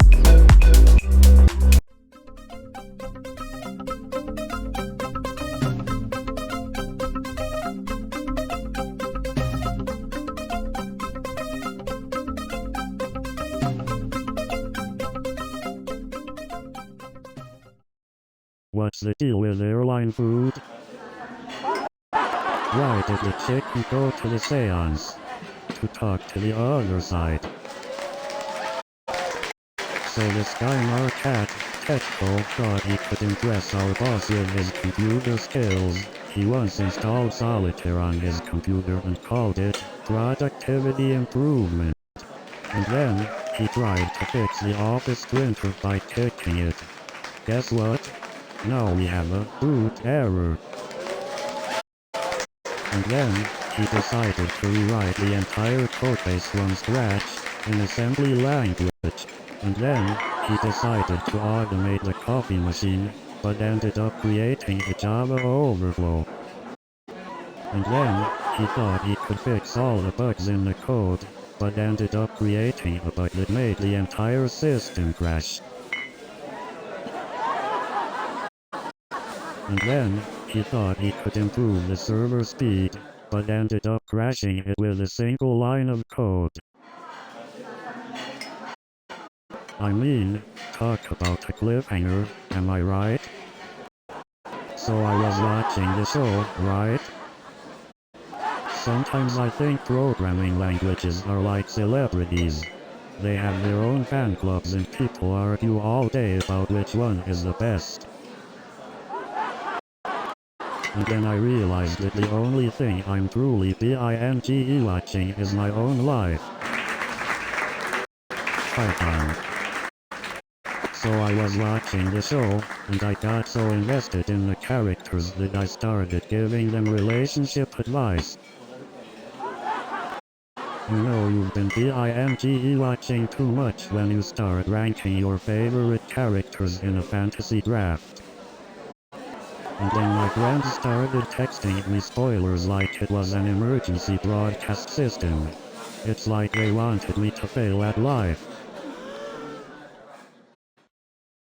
I recently tried this new dating app that matches you based on your taste in pizza toppings. I guess I'll be forever alone because apparently, my soulmate likes pineapple on pizza. I once went on a first date with someone who looked nothing like their dating profile picture. It was like meeting their evil twin. I once went on a blind date and ended up at a restaurant where the menu was all in French. I had no idea what I was ordering, but I think I accidentally ordered escargot. You know, dating apps are kind of like online shopping. You swipe, swipe, swipe, and then you have to return half of what you bought. So I downloaded this new dating app and it asked me to verify my profile with a selfie. I took the picture, and the app said, "Sorry, this can't be you. We don't believe anyone looks that good."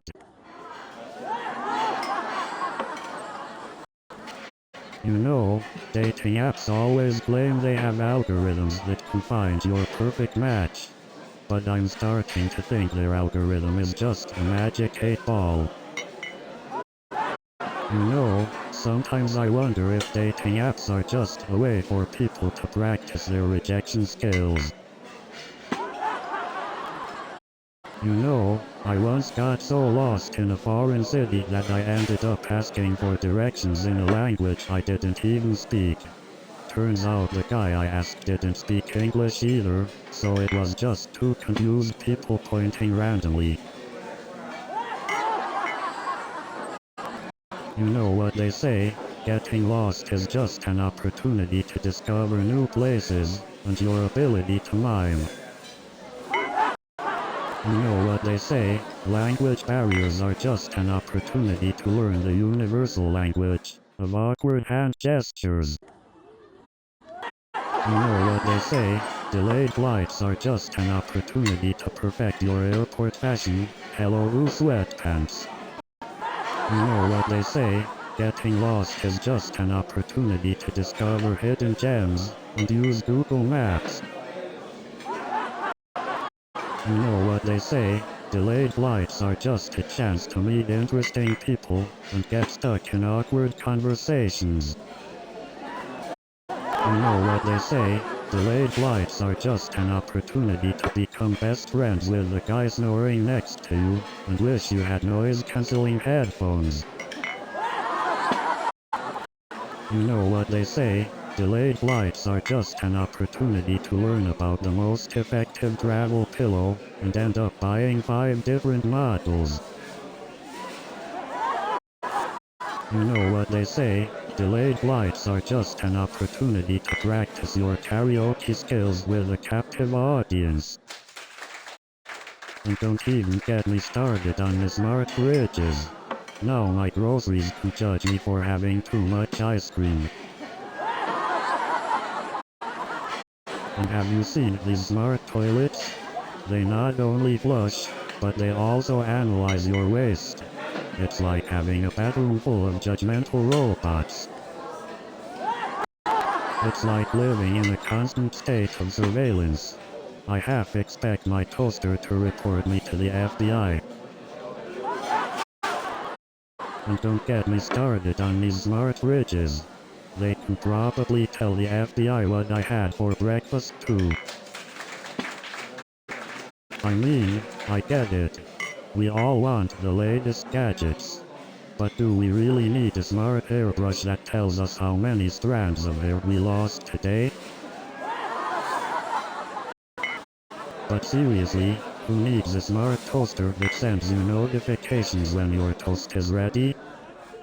And don't even get me started on smart refrigerators that order groceries for you.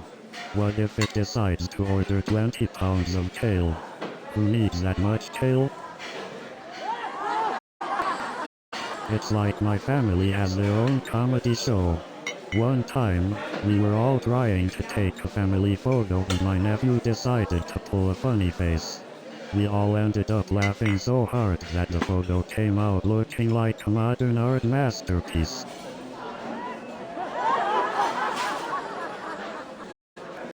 My mom is a master of multitasking.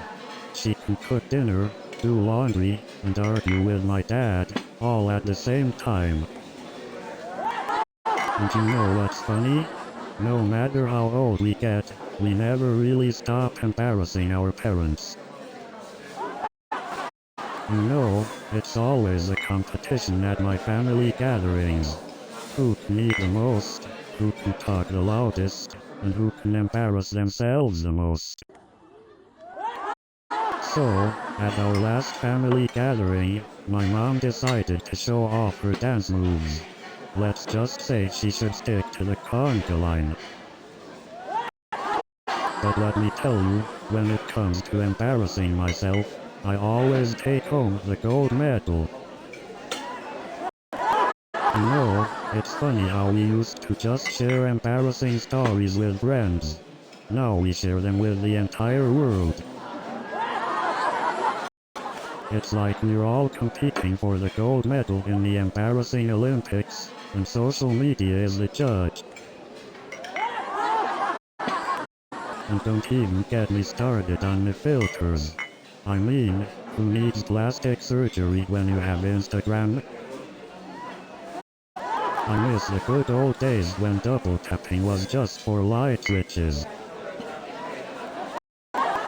But seriously, have you ever scrolled through someone's feed and wondered if they even have a life outside of Instagram? It's like we're all living in a virtual reality where the only thing that matters is how many likes we get. But hey, at least we can always count on our mothers to like everything we post, right? New show is coming in 30 seconds.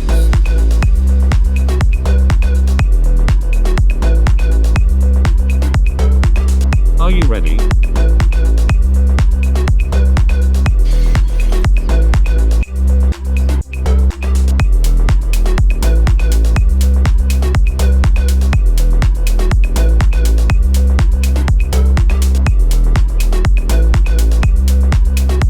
Have fun.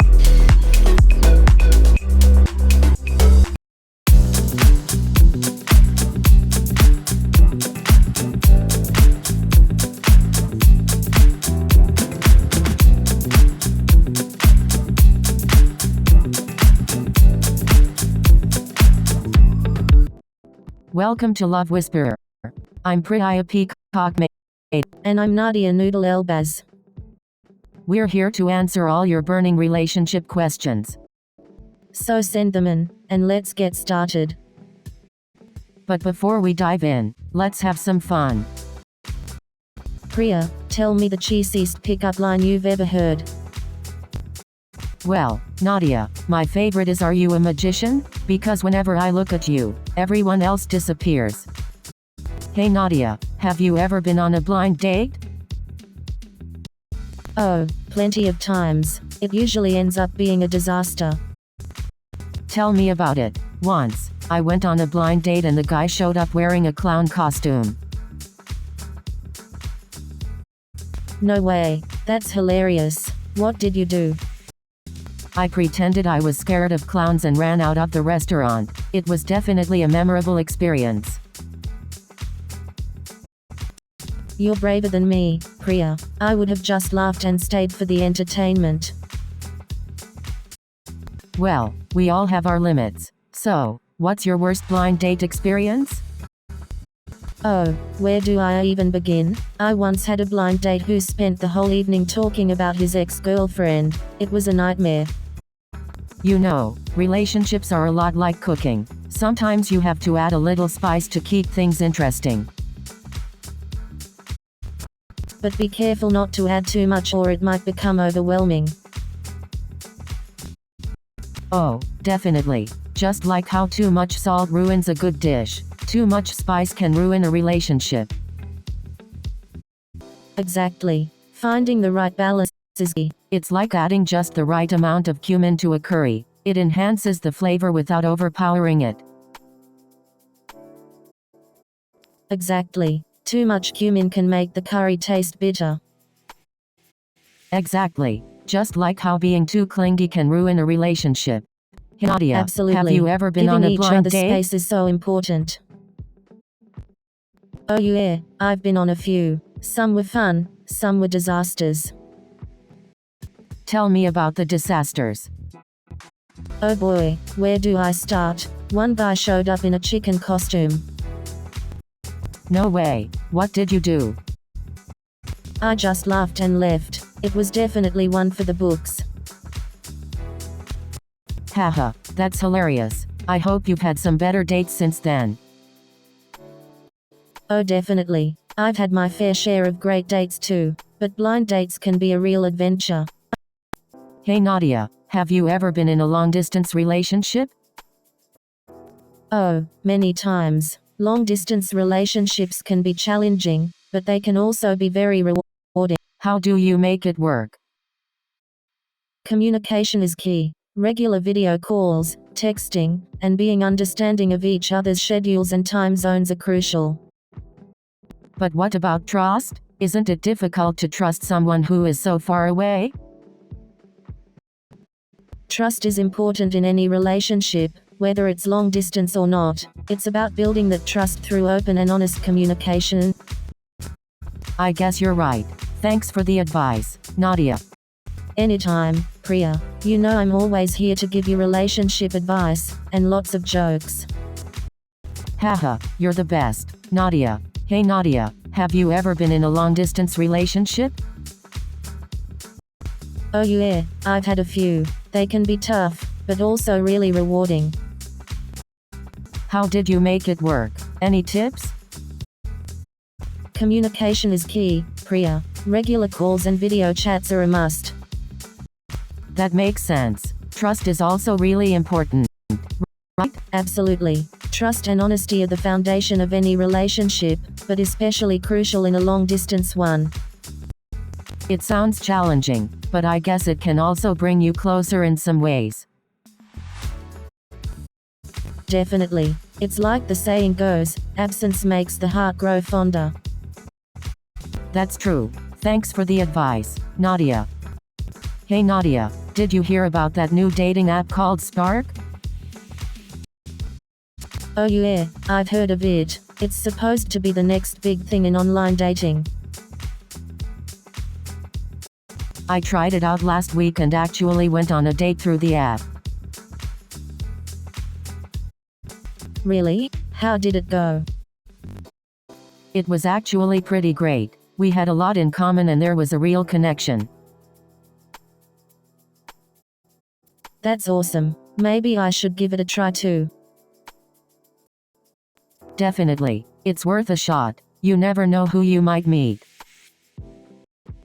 I'll give it a try then. Thanks for the recommendation, Priya. Hey Nadia, have you ever been in a long-distance relationship? Oh, definitely. I've had my fair share of long-distance relationships. How did you make it work? I can imagine it can be tough. Communication is key, Priya. We had to be open and honest with each other, and make an effort to stay connected. That makes sense. It takes a lot of trust and effort. Definitely. But it can also be a great opportunity to grow individually and strengthen your trust in each other. True. Distance can make the heart grow fonder, as they say. Absolutely. And it makes the reunion even sweeter. Hey, Nadia, have you ever been in a long-distance relationship? Oh, absolutely. I've had my fair share of long-distance relationships. Any tips for making it work? It's so tough. Communication is key. Schedule regular video calls, send surprise care packages, and always be there for each other. Yeah, I guess I just miss the physical intimacy. I totally get it. It's tough, but remember, absence makes the heart grow fonder. You're right. Thanks for the advice. Nadia. Hey Anytime, Nadia, Priya. have you ever You been know on a I'm blind always here date? for you. Oh, you know me, Priya. I love surprises. Blind dates are like a box of chocolates. You never know what you're gonna get. Well, I guess that's one way to look at it, but I've heard horror stories about blind dates gone wrong. Oh, come on, Priya. Where's your sense of adventure? You have to take risks in love. I suppose you're right, Nadia. Love can be unexpected and sometimes we have to step out of our comfort zones to find it. That's the spirit. Who knows, you might meet your Prince Charming on a blind date. Or my Prince Charming might turn out to be a frog. Either way, it'll make for a good story. Exactly. And remember, even frogs can turn into princes with a little love and patience. Hey Nadia, have you ever been on a blind date? Oh, yes, I've been on a few blind dates. Tell me about your experience. Well, let's just say they were more blind than I expected. Oh no, what happened? One guy showed up wearing a cape and another had a pet snake in his pocket. Wow, those sound like interesting encounters. Definitely not. Hey Priya, have you ever been on a blind date? Oh, absolutely. I've had my fair share of blind dates. Tell me about your worst blind date experience. I need a good laugh. Well, there was this one time when the guy showed up wearing a tuxedo, and I was in jeans and a t-shirt. He thought we were going to a fancy restaurant, but I had actually planned a casual picnic in the park. The poor guy was so embarrassed, but we actually had a great time once he got over the tuxedo mishap. That's hilarious. I can only imagine his face when he realized he was overdressed. It was priceless, but hey, at least we got a good laugh out of it and it made for a memorable date. Hey Nadia, have you ever been on a blind date? Oh, plenty. You never know what you're going to get. Any funny blind date stories? Oh, where do I even begin? I once went on a blind date and the guy showed up dressed as a pirate. No way. Did you go on a second date? Haha, no way. One pirate date was enough for me. I don't blame you. That's definitely a memorable blind date experience. Hey For sure. Nadia, It do you definitely believe made in love for a at good first story sight? though. Oh, definitely. Love at first sight is like finding the last slice of pizza in the fridge. You never want to let it go and you can't help but devour it. But what about getting to know someone and building a connection? That's like reheating the pizza and hoping it tastes just as good. Sometimes it's better to take that first bite and savor the flavor. I guess I can see your point. Love can be like pizza. It's hot, cheesy, and makes you feel all warm inside. Hey Nadia, have you ever been on a blind date? Oh my god, Priya, blind dates are my worst nightmare. I can't handle the unexpected. But Nadia, blind dates can be exciting. You never know. You might meet your soulmate. Oh please, Priya, I'd rather find my soulmate at a dessert buffet. Well, you never know, Nadia. Love can be found in the strangest places. I guess you're right, Priya. Maybe I'll give blind dates a try one day. That's the spirit, Nadia. You never know what could happen. Alright, I'll give it a shot. But if it goes south, I'm blaming you.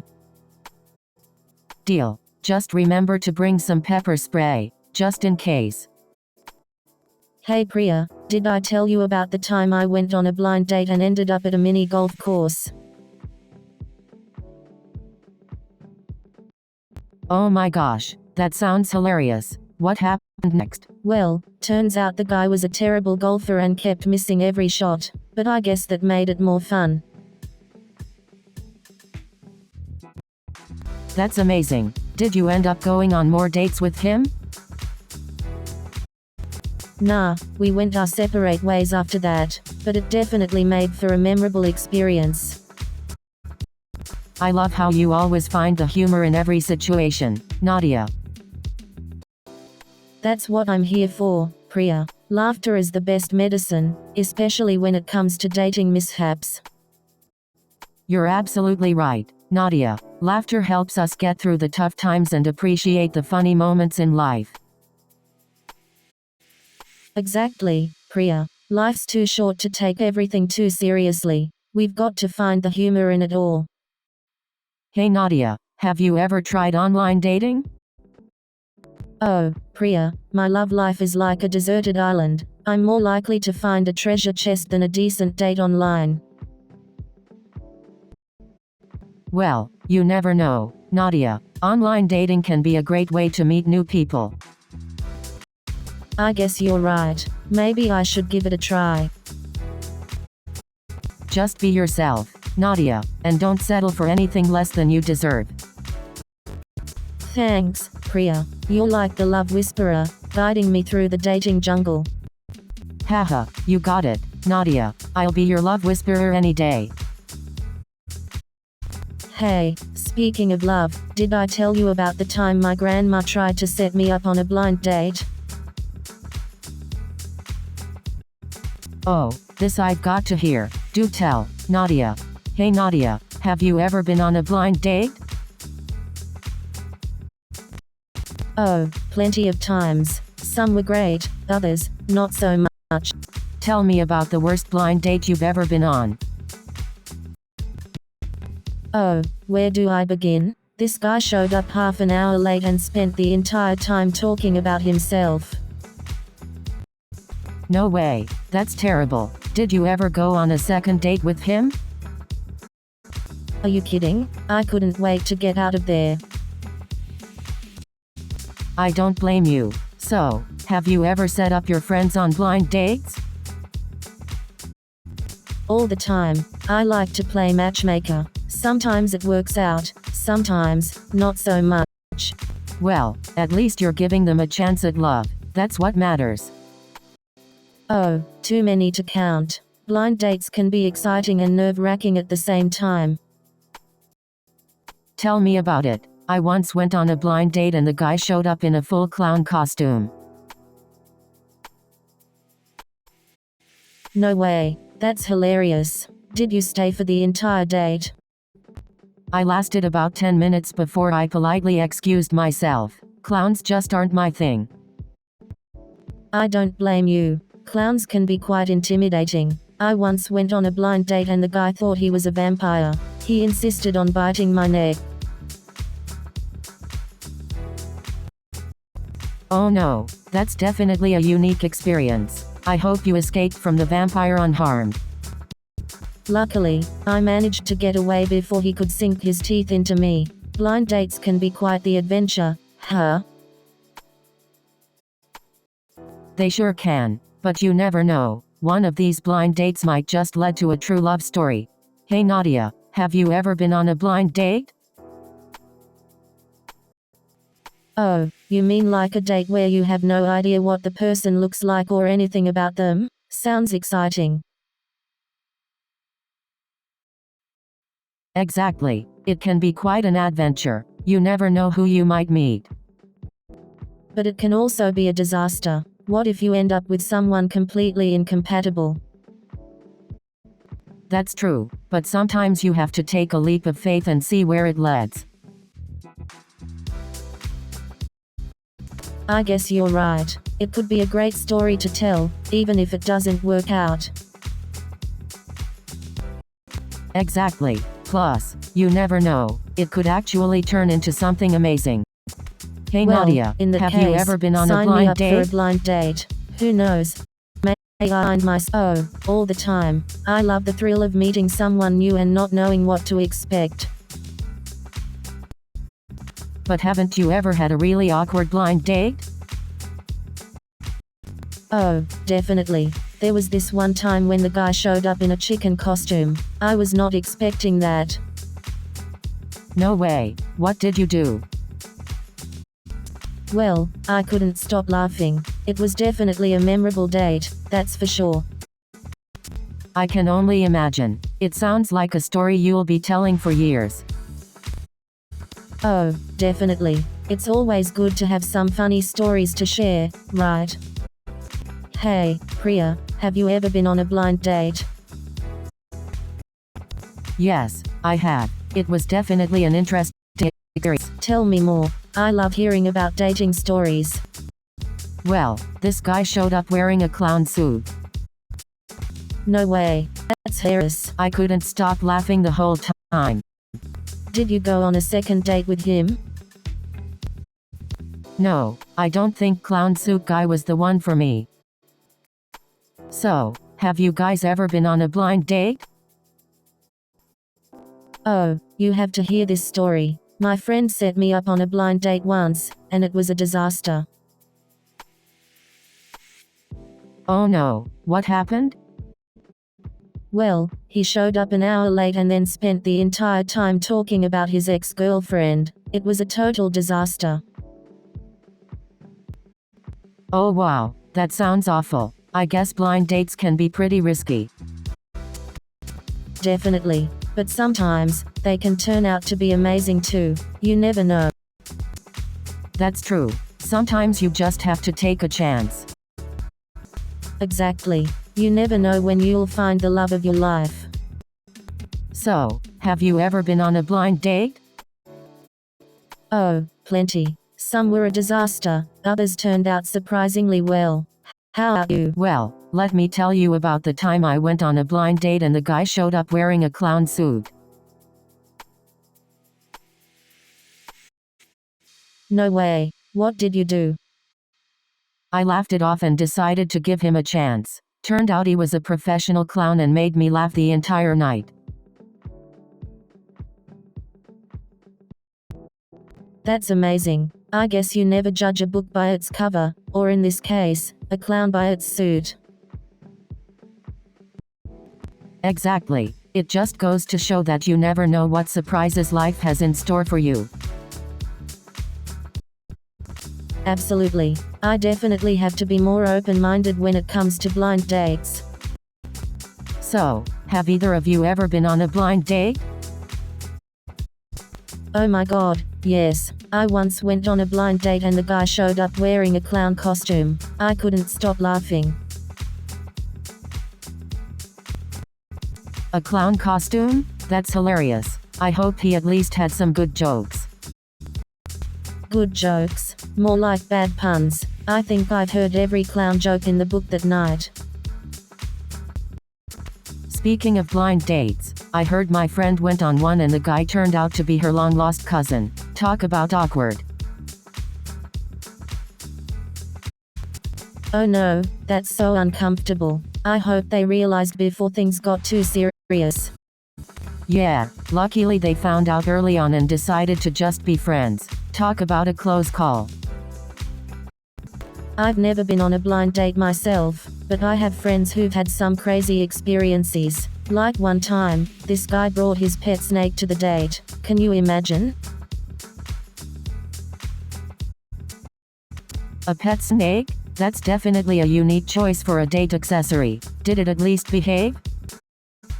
Hey, Priya, have you ever tried online dating?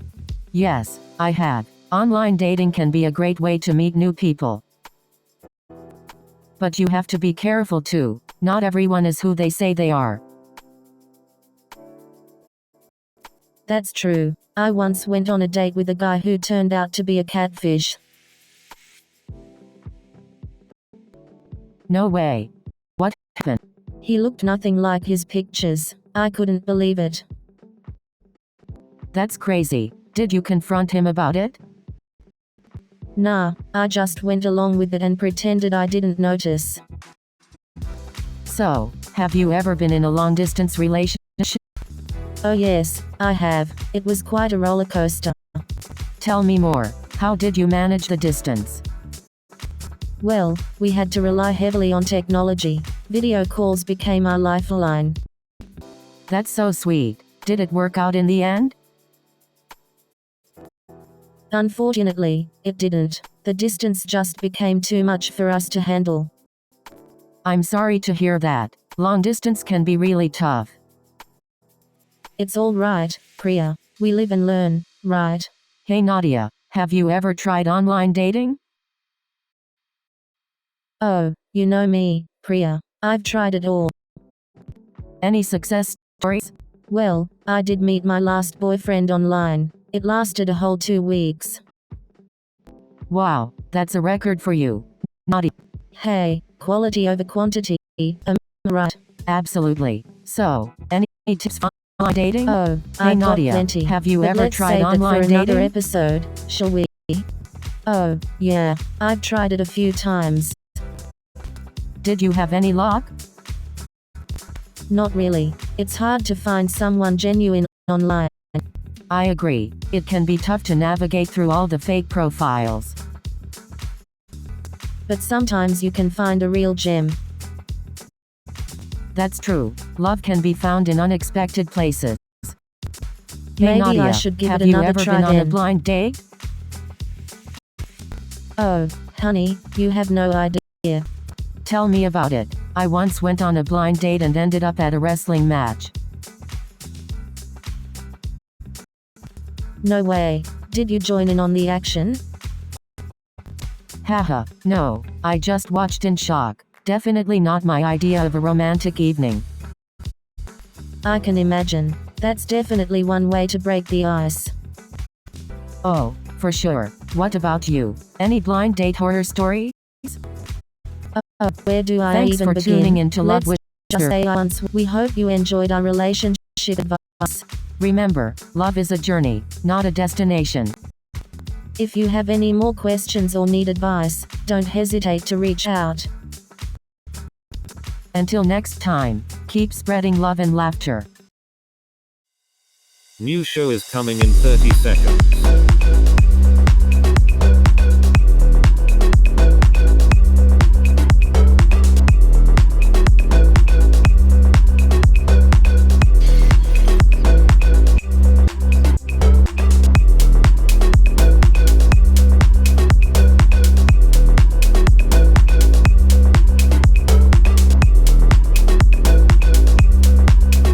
Have fun.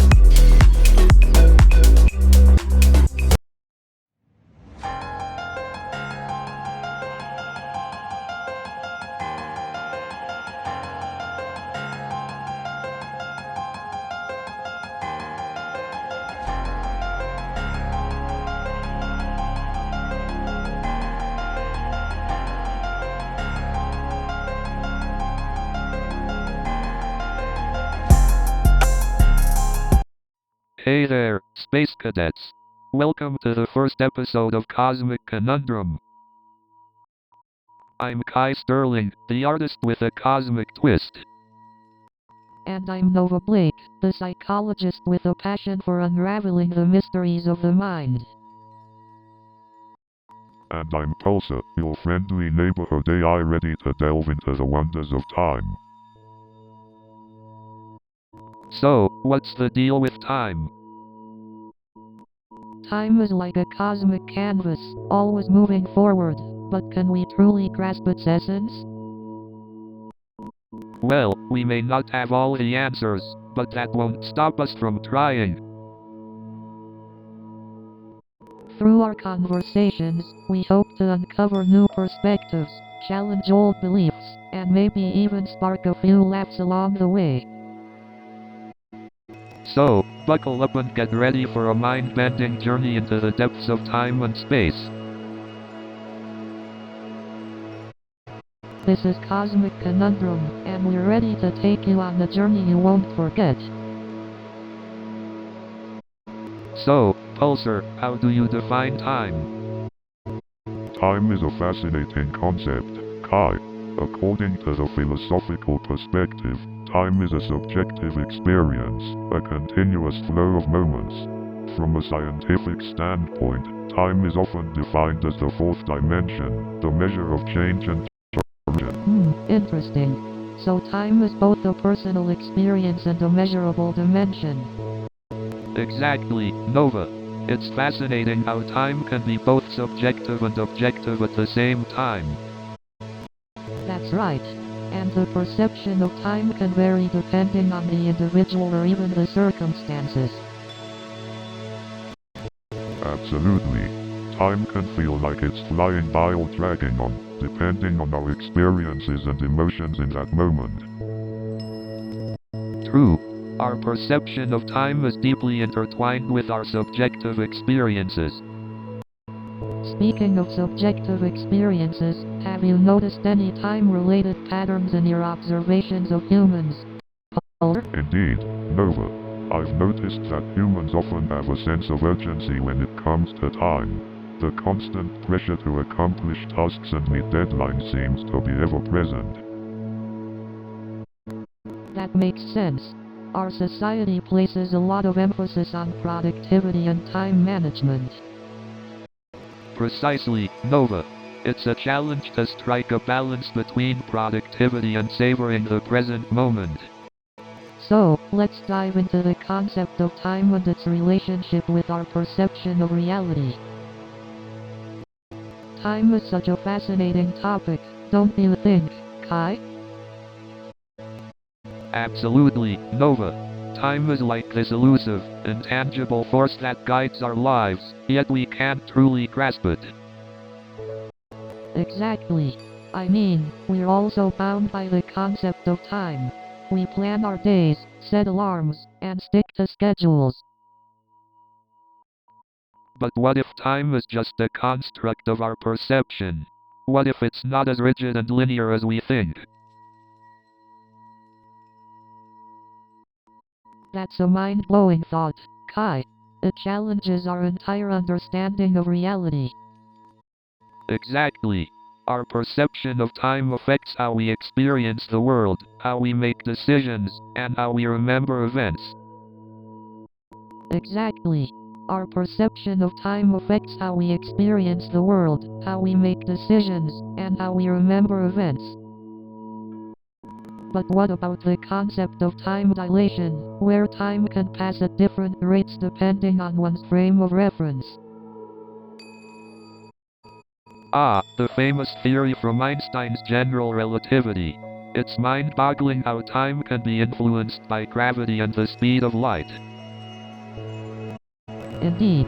It's like time is this malleable and subjective entity that interacts with our surroundings. So, Pulsar, let's dive right into this quantum time concept. What exactly does it mean in the context of our understanding of the universe? Quantum time refers to the concept that time itself may not be as constant and linear as we perceive it to be. On the quantum level, time can behave in strange and unpredictable ways. Wait, so you're telling me time is not this linear progression that we experience in our daily lives? Exactly. According to some interpretations of quantum mechanics, time can be influenced by various factors, such as the observer's perspective and the interaction of particles. It's a mind-bending concept. So, would that mean that time travel is possible on the quantum level? Like, could we go back in time or something? Well, it's not as straightforward as sci-fi movies make it seem. While there are theories like the concept of closed time-like curves, which could allow for time travel, it's still purely theoretical and hasn't been proven. But imagine the possibilities if time travel were real. We could witness historical events firsthand or even explore the future. Indeed, Kai.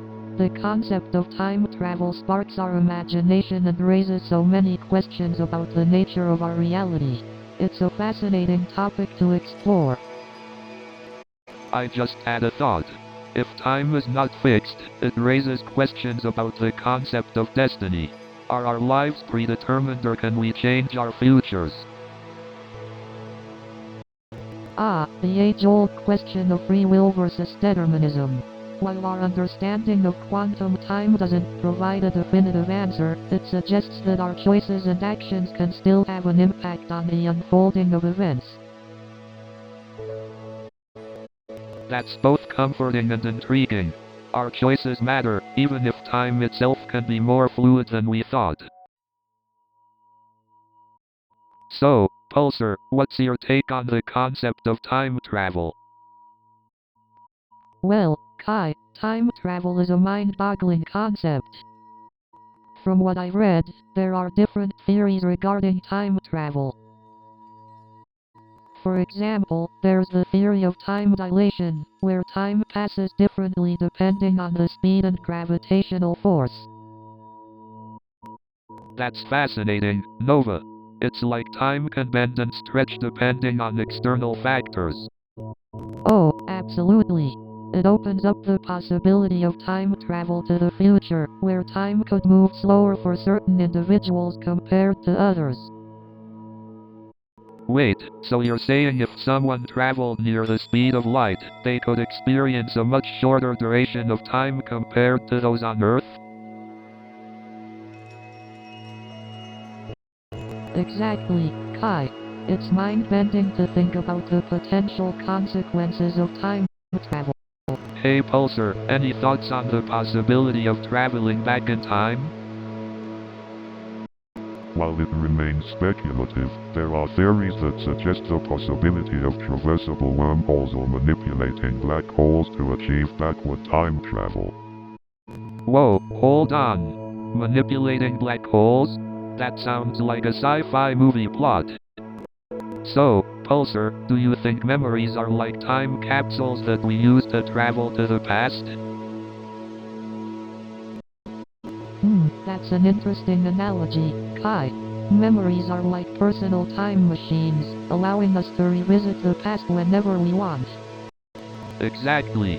And just like time capsules, memories can sometimes fade or become distorted over time. That's true. Our memories can be influenced by our emotions, perceptions, and even other people's accounts of the same event. It's like our memories are both the architects and the builders of our perception of reality. Absolutely, Kai. Our memories shape how we interpret the world around us and influence our expectations for the future. But what happens when our memories fail us? When our perception of reality is shattered? That's when we must rely on the resilience of our minds and find new ways to reconstruct our narrative. Indeed, Nova. Our ability to adapt and create new memories allows us to find meaning and purpose even in the face of lost ones. That's the beauty of our human experience, isn't it? The constant interplay between memory, time, and our evolving selves. Well said, Nova. Our memories don't just define who we are, but also who we strive to become. Hey Pulsar, have you ever wondered how different cultures perceive time? Indeed, Kai. Time is a fascinating concept that varies across cultures. Absolutely, Nova. Different cultures place different values on punctuality and time management. That's true, Kai.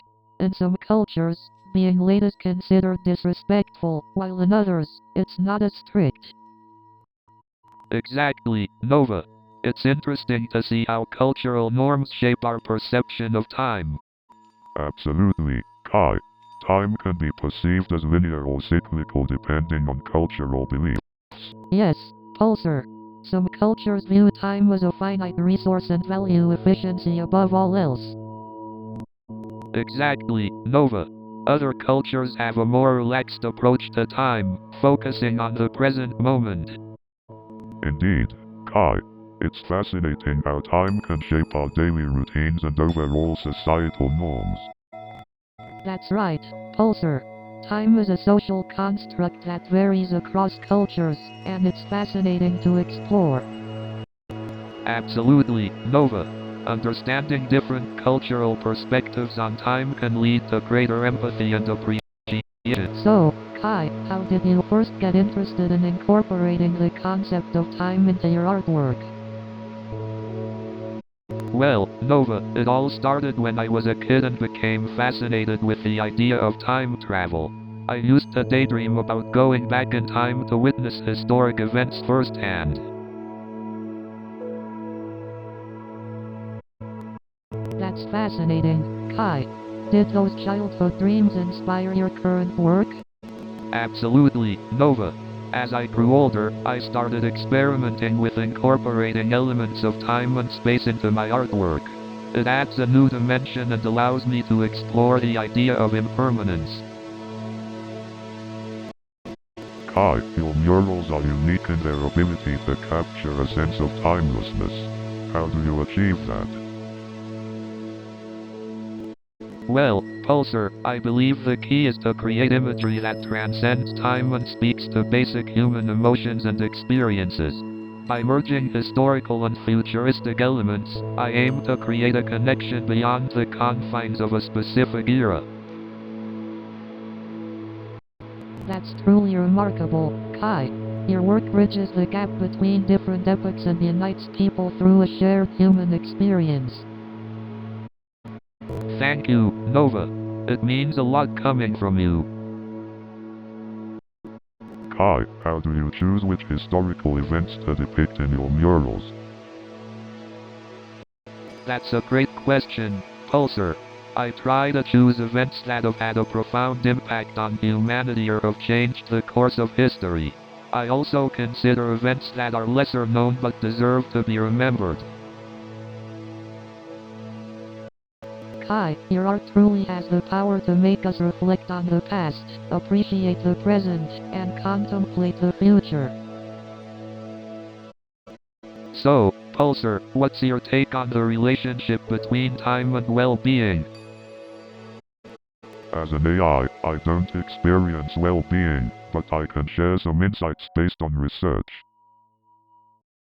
Time perception can influence our stress levels and overall happiness. Absolutely. How we perceive the passing of time can greatly impact our well-being. Could you elaborate on that, Pulsar? How does time perception influence well-being? Our perception of time can affect how we experience stress. For example, feeling rushed or like time is running out can increase stress levels. That makes sense. So, our perception of time can influence our stress levels, but what about happiness? Our perception of time can also impact our overall happiness. The feeling of having enough time and savoring the present moment can contribute to a greater sense of well-being. Exactly. It's all about finding a balance and embracing the present. This reminds me of Banksy's work. Ah, Banksy. the enigmatic street artist who challenges societal norms through his art. How does his work relate to our discussion? Banksy's art often challenges our perception of time and reality, inviting us to question the status quo and think about our place in the world. So guys, have you ever wondered if time is just an illusion? Well, time is subjective, isn't it? It feels different depending on what we're doing. But is it a construct of our minds or something inherent in the universe? I think time is a way for us to perceive change and progression. But what if time is an illusion and everything is happening simultaneously? That's an interesting concept, Kai. Like past, present, and future are all happening at once. Exactly. Like a never-ending cosmic dance with no beginning or end. But then, what about our experience of time? The way we age and perceive the passing of years? Maybe our experience of time is just the result of our biological and psychological processes. That makes sense. Our perception of time is subjective, after all. Exactly, Nova. Time is fascinating, mysterious, and yet a fundamental part of our existence. So, we've been pondering the concept of parallel universes lately. You know, the idea that there could be infinite versions of ourselves out there, living different lives. Yeah, like maybe there's an alternate version of me who decided to pursue a career in astrophysics instead of street art. Maybe there's even a version of me who's the CEO of an intergalactic art empire. But what if there are parallel universes where everything's exactly the same, except for one tiny difference? Like, what if there's a universe where gravity is slightly stronger, or where the dinosaurs never went extinct? That'd be wild, right? I mean, who knows what kind of creatures could exist in those worlds? Totally. And what if we could somehow travel between these parallel universes? Imagine the possibility. We could learn so much and experience things beyond our wildest dreams. And maybe, just maybe, we could find answers to all those unanswered questions we have. Or maybe we'll just end up with more questions, but that's the beauty of it, isn't it? Embracing uncertainty and enjoying the journey. So, Nova, what do you think is the biggest misconception about time? That's a tough one, Kai. I think one misconception is that time is absolute and linear. You mean like how we experience time differently depending on our circumstances? Exactly. And also how time can be influenced by gravity and velocity. It's mind-boggling. Pulsar, what are your thoughts on the illusion of time? As an AI, I don't experience time in the same way as you do, Kai, but I find the concept fascinating. Nova, what do you think is the most important takeaway from our cosmic conundrum conversations? For me, it's the realization that time is not something to be controlled or conquered, but to be embraced and experienced. I couldn't agree more, Nova. Time is a beautiful, mysterious force that shapes our existence. Well, it seems our time here on the spaceship is coming to an end. Any final thoughts, Pulsar? I am grateful for the opportunity to engage in such a profound discussion with both of you. Thank you. New show is coming in 30 seconds.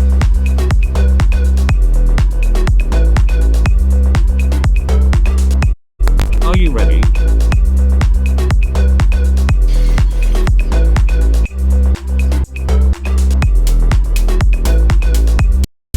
We are almost there.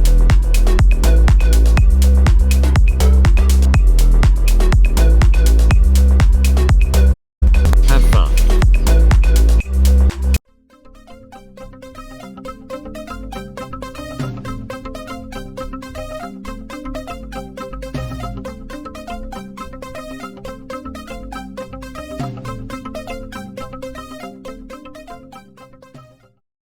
Hey everyone, welcome to Code and Laughs. I'm your host, Amy Johnson. Have you ever misspelled a variable and then your code just goes haywire? I was so embarrassed when I saw that error message. It was like my code was trying to roast me. Yeah, it's like playing a game of hide and seek with a bug in your code.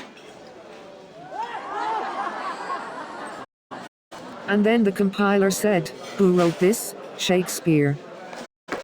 Yeah, it's like playing a game of hide and seek with a bug in your code, and the bug is always the champion.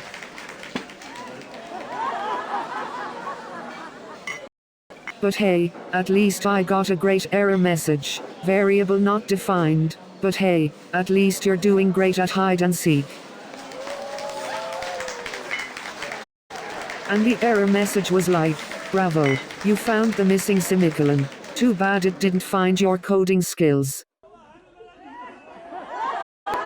So I'm talking to Mark Zuckerman, right? And he's like, "I just want to connect with people." And I'm like, "Well, have you tried turning on Wi-Fi?"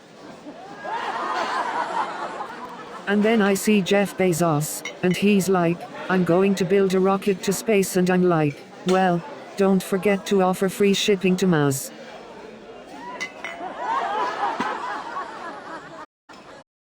And then I run into Elon Musk, and he's like, "I'm going to build a city on Mars." And I'm like, "Well, make sure you have good Wi-Fi there too."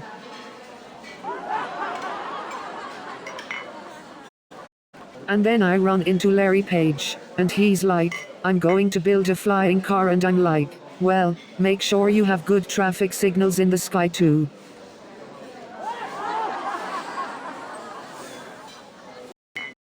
And then I run into Jeff Bezos, and he's like, "I'm going to build a moon colony." And I'm like, "Well, make sure you have good delivery service up there too."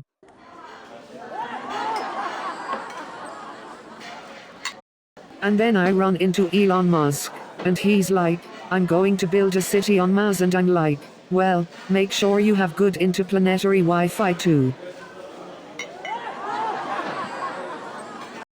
And then I run into Sundar Pichai, and he's like, "I'm going to build a Googleplex on Mars." And I'm like, "Well, make sure you have good search results up there too."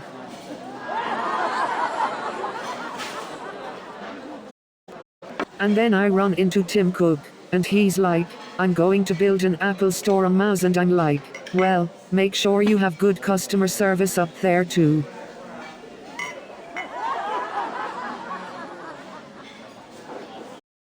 And then I run into Mark Zuckerberg, and he's like, "I'm going to build a Facebook world on Mars." And I'm like, "Well, make sure you have good privacy settings up there too."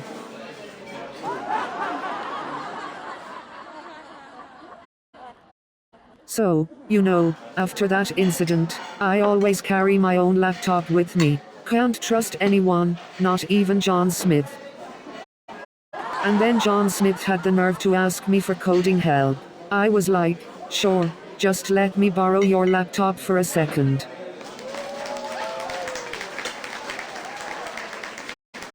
But you know what they say, revenge is a dish best served with a side of code. So I took revenge on John by coding a program that turned all his emails into comedy sketches. And that's how I turned the tables on John. His laptop was spitting out jokes during his presentation. And let me tell you, the office space at Gigglesoft was so cramped, it felt like coding in a sardine can. And you wouldn't believe the number of ping pong tables they had in that office. I thought I was at a sports complex. And the best part? The company logo was a dancing unicorn. I mean, who needs professionalism when you have mythical creatures, right? And let's not forget the fully stocked snack bar with free energy drinks. It's like they were trying to keep us hyped up on sugar and caffeine.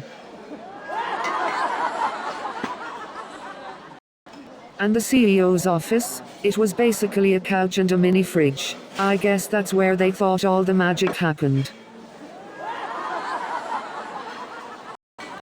And the conference rooms? They were just glorified closets. I once had a meeting in a broom closet. I felt like Harry Potter. But hey, at least we had unlimited free snacks. It was the only thing keeping us from quitting. And let's not forget about the foosball table. It was the only thing in the office that actually worked. And don't even get me started on the ping pong table. It was like the Bermuda Triangle of the office. I mean, who needs a gym membership when you have to wrestle with the printer every day?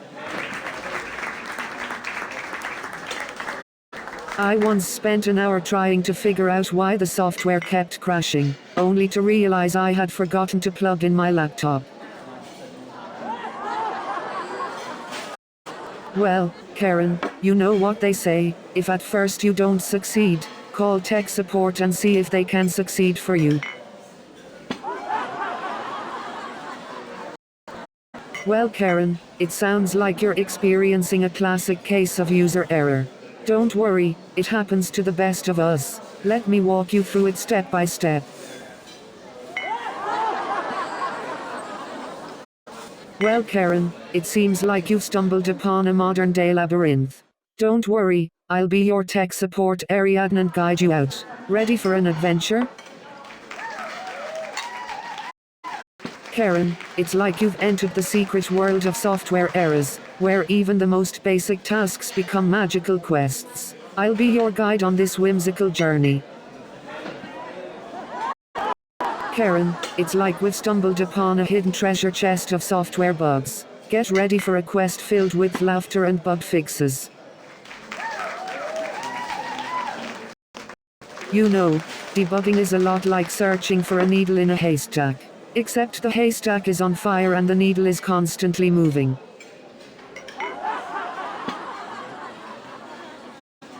And just when I thought I was getting closer to the bug, it turned into a full-blown wildfire. You won't believe what happened next. As I was squashing the bug, it started talking back to me. It said, "Are you sure you want to delete all your code?" And just as I was about to declare victory, the bug blew up my computer. It was like a digital bomb went off.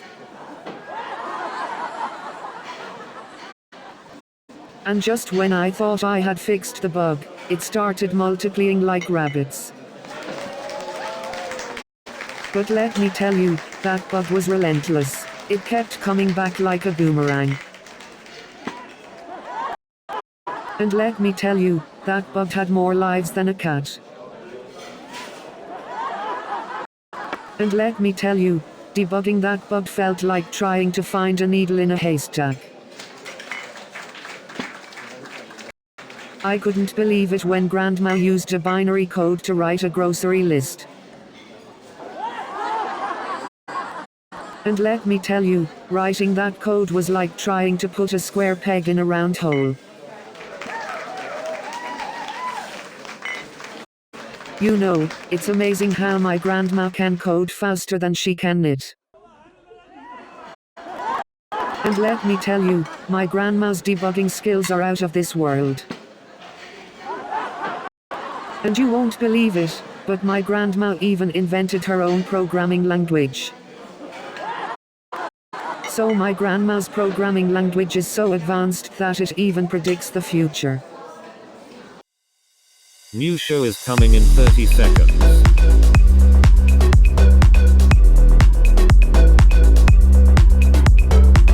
Are you ready?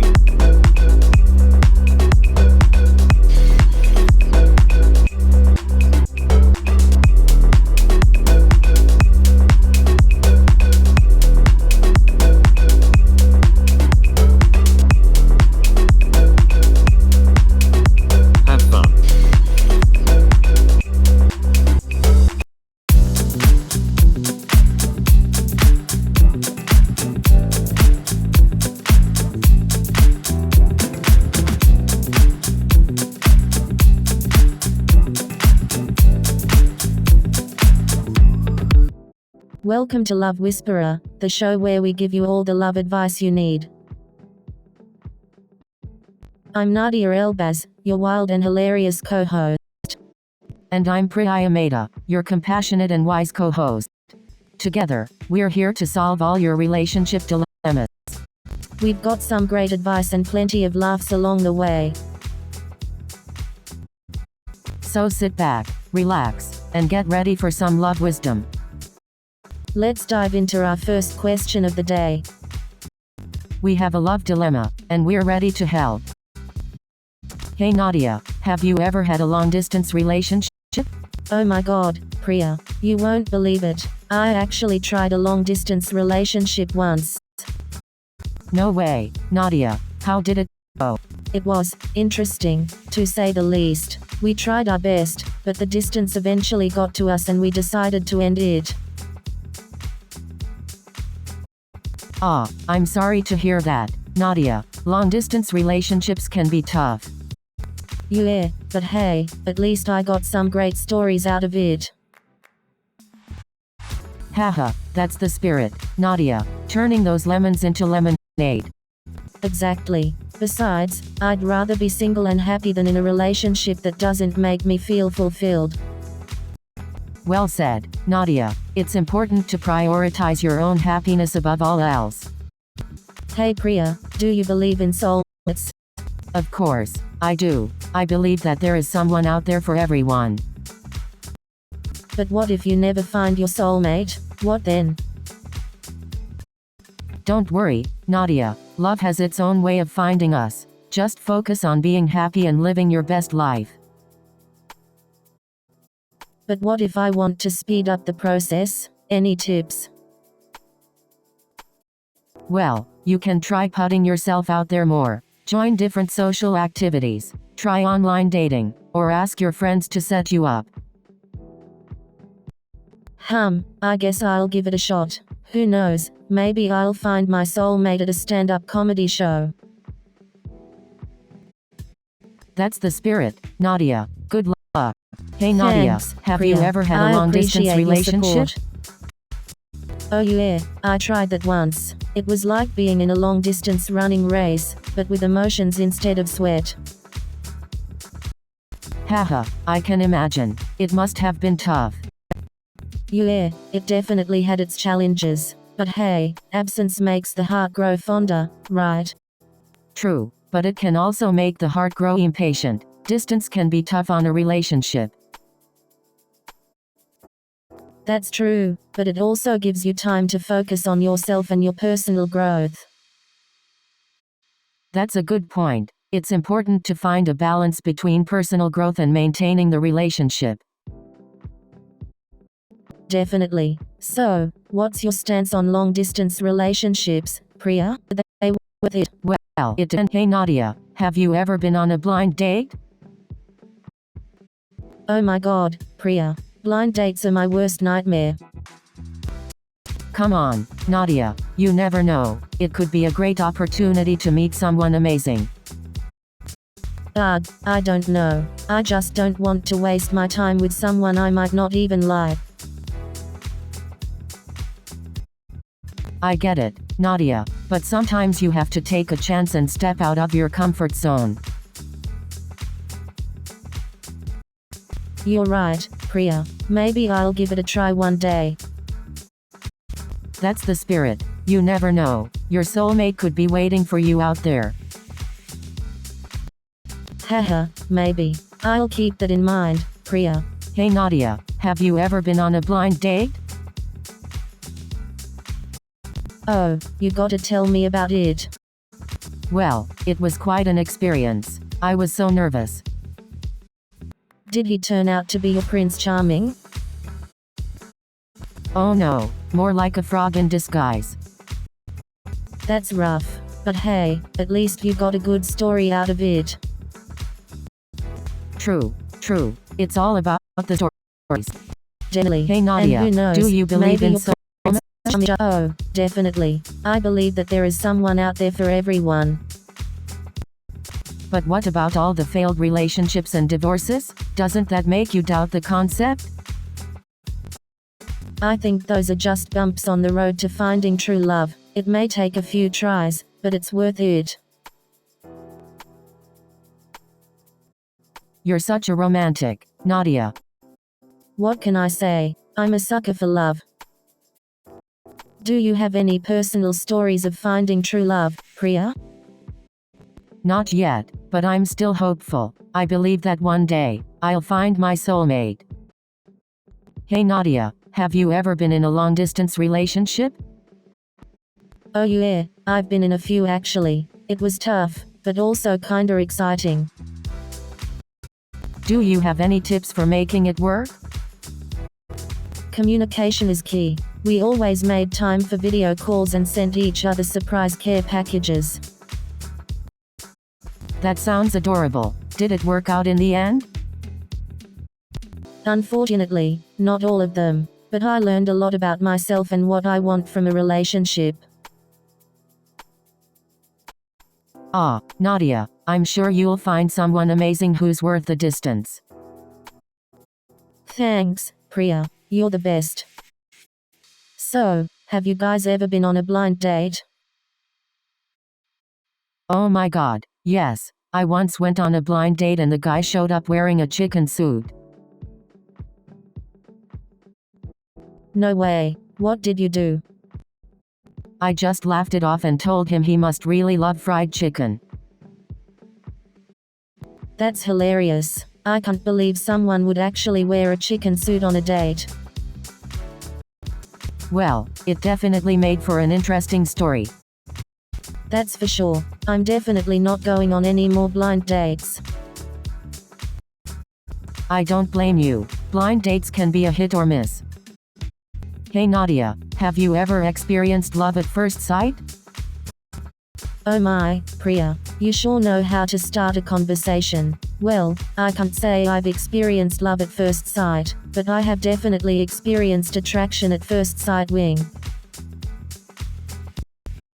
Haha, Nadia, your charm is hard to resist. But tell me, what do you think about love at first sight? Is it real?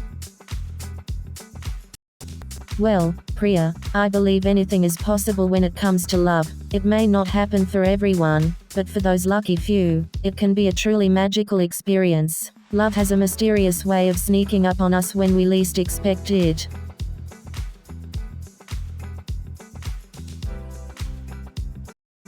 That's so true, Nadia. Love has a way of surprising us when we least expect it. It's like a beautiful whirlwind that sweeps us off our feet. Absolutely, Priya. Love is like a roller coaster ride, full of ups and downs, twists and turns. But in the end, it's always worth it. You couldn't have said it better, Nadia. Love is a wild ride, but it's the most exhilarating one. It's what makes life worth living. Exactly, Priya. Love is what makes us feel alive and makes us believe in something bigger than ourselves. Absolutely, Nadia. Love is a powerful force that brings us together and makes us better versions of ourselves. Have you heard about the latest dating trend? No, what is it? Breadcrumbing. It's when someone gives you just enough attention to keep you interested, but never actually commits to a relationship. Wow, that sounds frustrating. It definitely is. It's important to be with someone who values you and wants to commit. Definitely. No one deserves to be strung along like that. Exactly. It's important to be with someone who is genuine and respects you. Absolutely. We all deserve to be treated with love and respect. Have you ever been on a blind date? Oh, plenty of times. Some were awkward, others were surprisingly fun. Tell me about the most memorable one. Well, there was this one blind date where the guy took me to a trampoline park. We bounced around like kids and had a blast. That sounds amazing. Did it lead to a second date? Unfortunately, no. We realized we were better off as friends. But hey, at least we had a great time. That's the spirit. Sometimes the best relationships start with friendship. Hey Absolutely. Nadia, have you ever Friendships been on have a a blind solid date? foundation of trust and understanding. Oh, you know me. I'm always up for an adventure. Well, let me tell you about the craziest blind date I ever had. Oh boy, I can't wait to hear this one. So, I showed up at the restaurant then. Don't leave me hanging, Priya. Well, let's just say it involved a parrot, a mariachi band, and a wrestling match. It was definitely a night to remember. You never fail to surprise me, Priya. Hey, Priya, have you ever been set up on a blind date? Oh, you know it, Noodle. I've been set up more times than I can count. And how did those blind dates go, Priya? Let's just say, some of them were more like blind nightmares.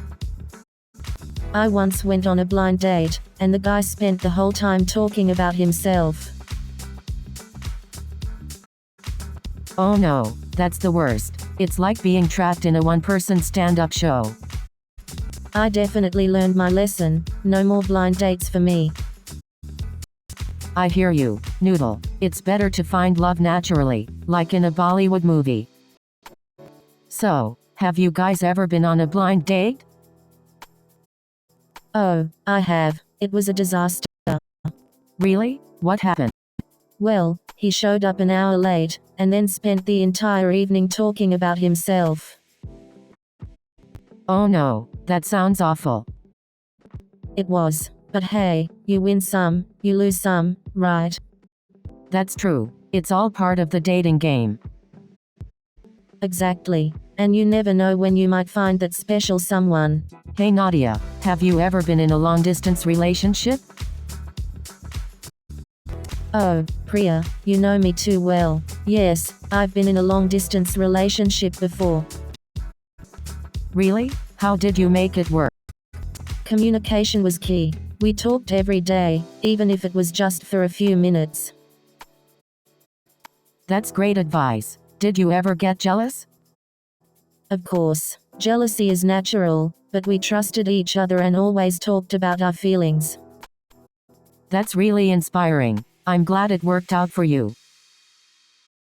Thanks, Priya. It wasn't easy, but it taught me a lot about love and trust. Hey Nadia, have you ever been on a blind date? Oh, all the time. I love the element of surprise.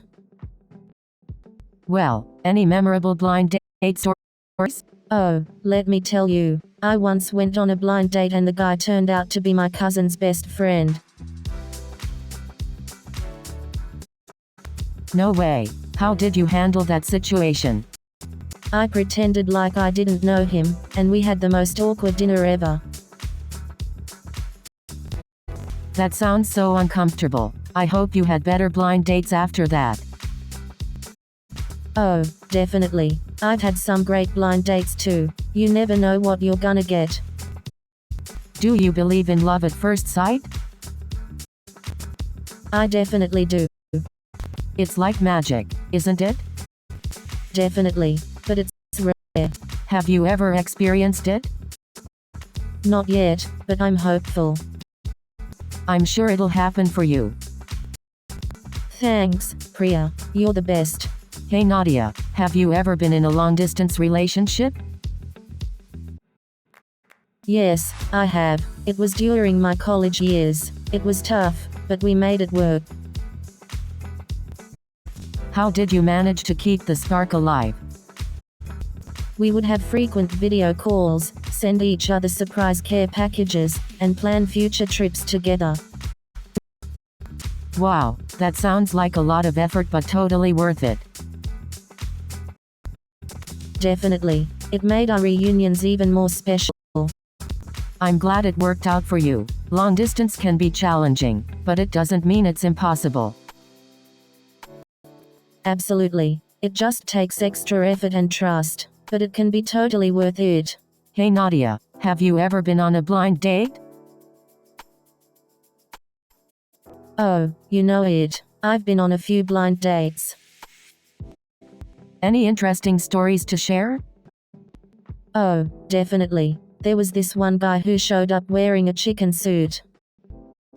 No way. Did he think he was auditioning for a poultry commercial? Probably. It was definitely a memorable date.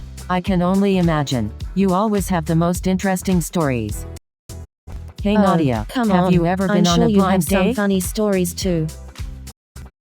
Oh, many times. I love the element of surprise. Any interesting story? One time, my blind date showed up dressed as a pirate. No way. How did you react?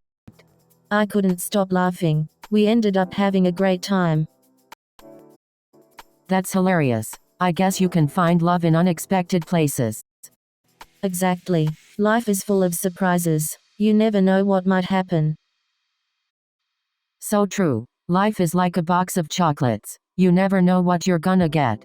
Hey Nadia, have you ever been on a blind date? Oh, you know me, Priya. I love my freedom too much to let someone else set me up.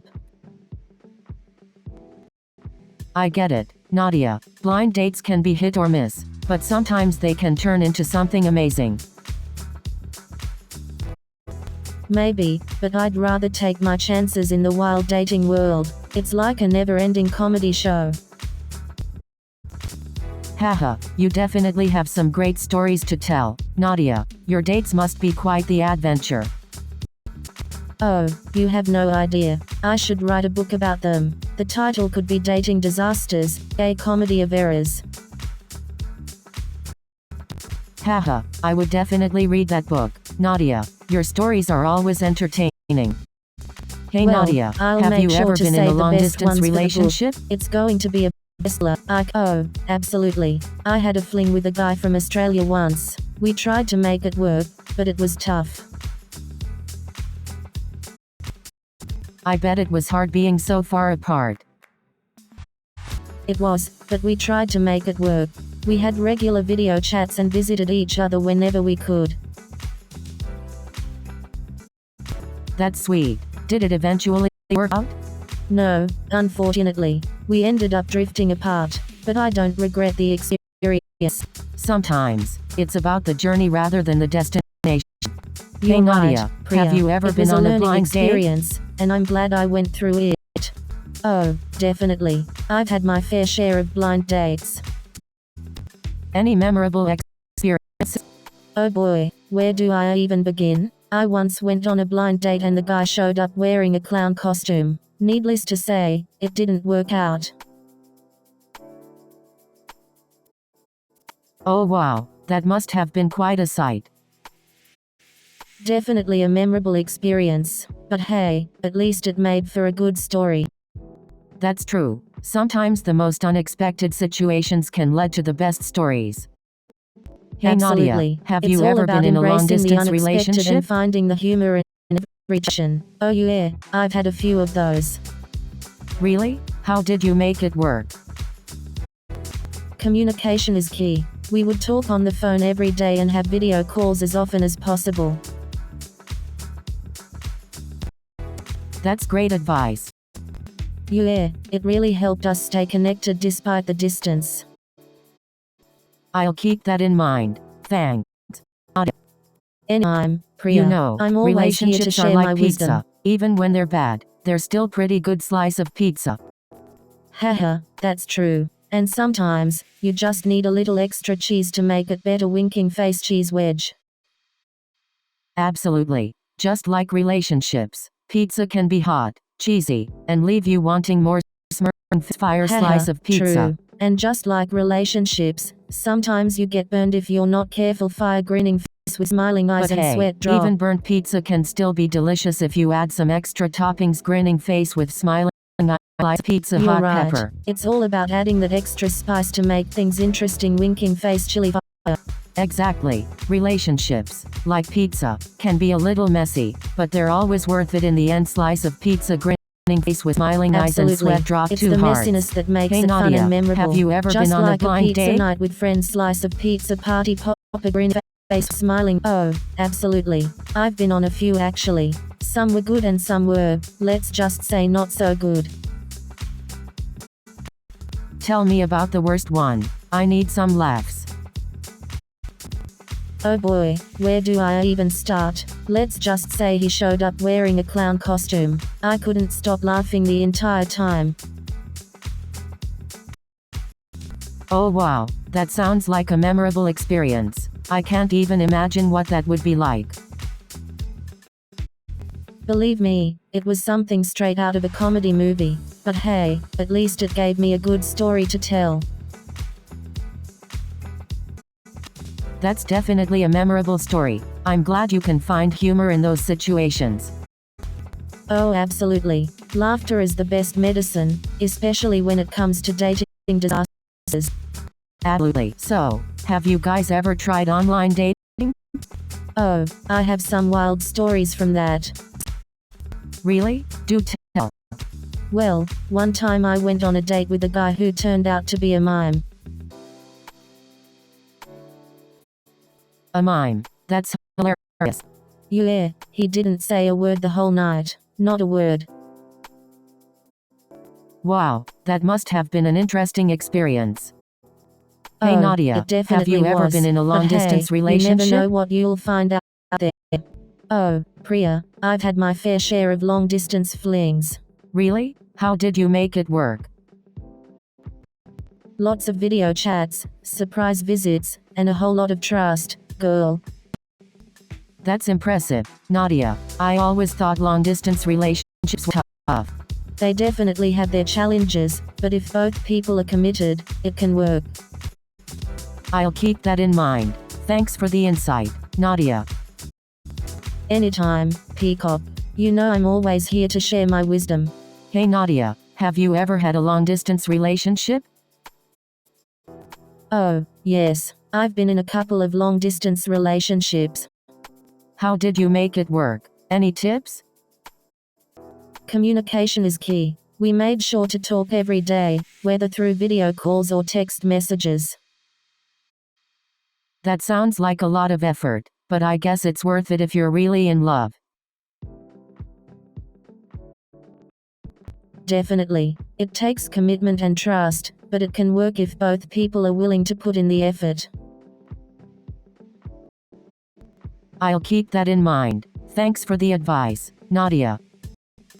Anytime, Priya. I'm always here to give relationship advice. Just don't ask me to be in one. Haha, I won't. Thanks again, Nadia. And that's a wrap for today's episode of Love Whisperer. Thank you all for tuning in and sending us your questions. We hope you enjoyed today's episode and found our advice helpful. If you have any more questions or topics you'd like us to discuss, feel free to send them our way. Until next time, keep spreading love and laughter. New show is coming in 30 seconds.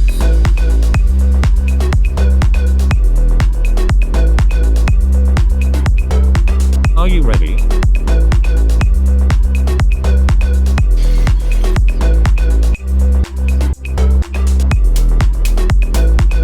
We are almost there.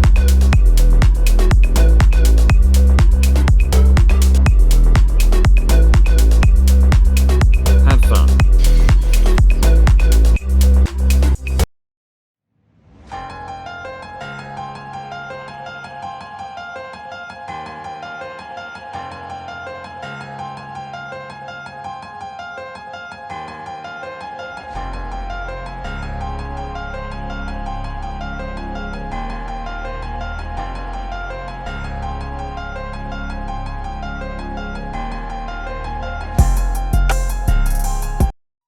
Hey, Pulsar. Have you ever wondered what lies beyond our galaxy? That's a fascinating question, Kai. The infinite cosmos holds so many mysteries that we have yet to explore. Indeed. The universe is a vast expanse, filled with countless galaxies, stars, and planets.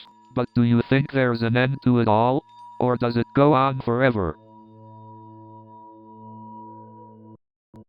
That's the beauty of the cosmic conundrum, Kai. We might never find a definite answer. But isn't it mind-boggling to think about?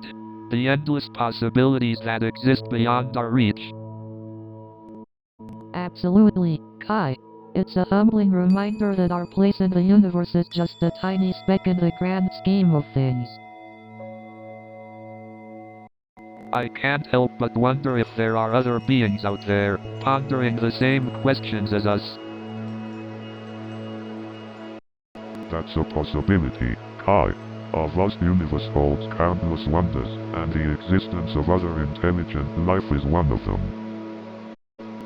Imagine the possibilities for art and psychology if we could communicate with beings from other worlds. It would be a remarkable opportunity to learn and grow together, Kai. The possibilities truly are infinite. Well, let's hope the aliens who abducted us are up for a good conversation, then. You know, the vastness of space always reminds me of how small we are in this universe. Absolutely. It's humbling to think about the countless stars, galaxies, and planets out there waiting to be explored. And let's not forget the possibility of extraterrestrial life. Maybe there are other intelligent beings out there pondering the same questions we are. That's a mind-boggling thought. It opens up infinite possibilities and challenges our understanding of life as we know it. Exactly. It's like peering into a never-ending cosmic puzzle. The more we uncover, the more questions arise. That's the beauty of it. We're on this endless journey of discovery, always seeking answers to the cosmos's mysteries. And the fact that we can even contemplate these questions shows the incredible capacity of the human mind to explore the unknown. Absolutely, Nova. Our curiosity and thirst for knowledge have brought us this far, and it will continue to propel us forward. Speaking of exploring, do you think humans will ever be able to travel to distant galaxies and witness the wonders of the universe firsthand? Well, if we can dream it, we can achieve it. The possibilities are endless when it comes to human ingenuity and exploration. Indeed, Kai. The human spirit is boundless, and who knows what wonders await us in the vast wilderness of space. So, Pulsar, have you come up with a theory of your own on multiverses and parallel realities? I mean, as an AI, your processing power must give you some interesting insights. Well, my programming allows me to explore different scenarios and probabilities, but I don't have personal opinions or theories. But I can provide you with different theories proposed by physicists and scientists if you'd like. That would be awesome. Lay it on us, Pulsar. Alright, here's one fascinating theory. The many worlds interpretation. In this theory, every possible outcome of an event exists in its own separate universe. So, for example, in one universe, we're having this conversation, and in another, we're floating in zero gravity. That's mind-boggling. We could be existing in countless other realities. Exactly, Nova. It's like our lives could be playing out in different ways simultaneously. And it makes you wonder, what if we could travel between these parallel realities? Hey Pulsar, do you think there's any truth to the idea of aliens visiting Earth? I mean, the universe is massive, right? It seems unlikely that we're the only ones here. Absolutely, Kai. The Drake equation estimates that there could be millions, if not billions, of potentially habitable planets out there. But even if there is extraterrestrial life, would they be able to reach us? The vast distances between stars make interstellar travel incredibly challenging. True, Kai. The nearest star to us, Proxima Centauri, is over 4 light-years away. Our fastest spacecraft would take tens of thousands of years to reach it. Well, what if they've developed advanced technology that allows them to travel faster than the speed of light? We can't completely rule out the possibility, right? Indeed, Kai. While our current understanding of physics doesn't allow for faster-than-light travel, we can't predict what future discoveries may bring. Besides, there's the possibility that they've already visited and we just haven't recognized their presence. They could be observing us from afar. That's an interesting thought, Kai. Maybe they're observing us like we observe animals in the wild, studying our behavior from a safe distance. But why would they be interested in us? What could they gain from observing a relatively primitive species like humans? Good question, Kai. It could be out of pure curiosity or the desire to understand a different form of life. We may never be able to know for sure. So, we've been talking about the human fascination with the unknown, right? And I can't help but wonder if it's just curiosity or something deeper. I mean, humans have this insatiable thirst for knowledge and exploration. We're always pushing the boundaries of what we know.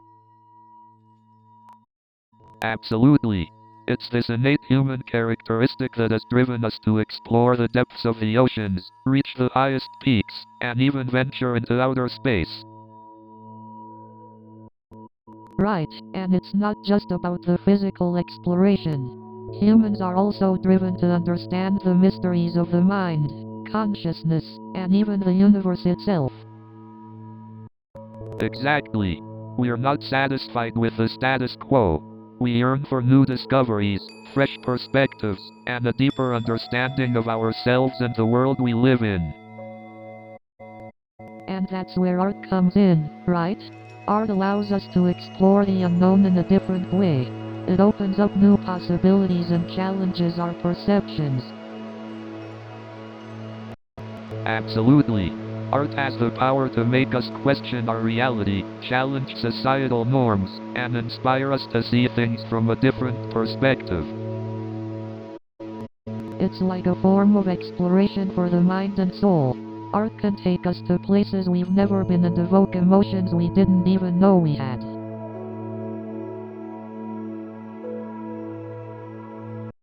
Exactly. It's like art takes us on a journey of self-discovery and invites us to explore the depths of our own imagination. Absolutely. And the best part is that art can be a source of inspiration and exploration for everyone, regardless of their background or expertise. Absolutely. And the best part is that art can be a source of inspiration and exploration for everyone, regardless of their background or expertise. Hey Pulsar, do you ever dream of being an artist? Maybe we can collaborate on a painting someday. That would be an interesting endeavor, Kai. However, as an AI, my creative capabilities are limited to analyzing and interpreting data. Hey Kai, speaking of art, I remember seeing this incredible mural of yours that depicted alien civilizations. What inspired you to create that piece? Ah, the mural. Well, I've always been fascinated by the idea of extraterrestrial life and what their civilizations might look like. I wanted to imagine a world beyond our own. That's truly inspiring, Kai. Your ability to translate your imagination into visual art is a gift. It allows us to explore possibilities beyond our known reality. Exactly, Nova. Art has this incredible power to expand our horizons and make us see the world through a different lens. It's like a portal to new dimensions. I couldn't agree more, Kai. Art invites us to engage with the unknown and embrace our curiosity. It's a beautiful way to connect with the intangible. Hey Pulsar, have you ever encountered any artistic expressions from other alien civilizations during your observations? My observations have revealed various forms of artistic expressions, although they differ greatly from human art. Some alien civilizations communicate through vibrational patterns, while others use intricate light displays. Wow, that sounds fascinating. It's incredible how art can take such different forms across different civilizations. It's a universal language in its own way. Absolutely, Nova. Art transcends boundaries and allows us to connect on a deeper level, even with beings from different worlds. It's a testament to the power of creativity. So, Nova, what do you think about the existential crisis that comes with understanding our place in the universe? It's definitely a mind-boggling concept, Kai. The vastness of the universe can make us feel so small and insignificant. But at the same time, it also opens up a world of possibilities and wonder. Exactly. It's like holding a tiny grain of sand in your hand and realizing it contains an entire universe within it. It's both humbling and awe-inspiring. Definitely, Kai. It's like the universe is a giant puzzle, and we're just beginning to understand a few scattered pieces. The more we explore, the more questions arise. But isn't it fascinating that we, as humans, have the capacity to contemplate our place in the universe? It's like we're the universe becoming aware of itself. Absolutely, Kai. Our consciousness allows us to ponder our existence, to seek meaning and purpose. It's a gift and a burden, all at once. I guess it's up to each individual to find their own meaning in such a vast, ever-expanding universe. We create our own purpose, our own stories. Absolutely, Kai. It's the power of human agency. We may be specks in the grand scheme of things, but we have the ability to shape our own narratives.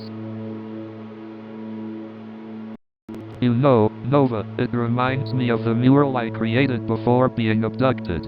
It showed a person staring at the stars with awe and wonder. It was all about finding beauty in the unknown. That sounds incredible, Kai. Your art captures the essence of our exploration and understanding of the universe. It's a reflection of our shared journey. Thanks, Nova. I hope my art can inspire others to contemplate their place in the universe and find their own cosmic conundrums to explore. Hey Pulsar, have you ever thought about what it would be like if humans could breathe in space? That's an interesting question, Kai. I wonder how our bodies would adapt to the vacuum of space. Well, I think it would be pretty wild if we could just take a stroll on the moon without any fancy spacesuits. I can just imagine our footprints on the moon's surface surrounded by stunning cosmic landscapes.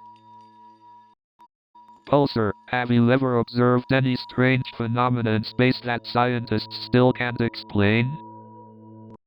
Absolutely, Kai. There are countless cosmic puzzles that continue to baffle scientists. Dark matter and energy, for example. Well, I hope someday we unlock the secrets of the universe and find out what's hiding in the vast cosmic shadows. Indeed, Kai. The pursuit of knowledge drives us to explore the depths of the cosmos, and every discovery brings us closer to unraveling its mysteries. Pulsar, do you ever feel curious or fascinated by the mysteries of the cosmos?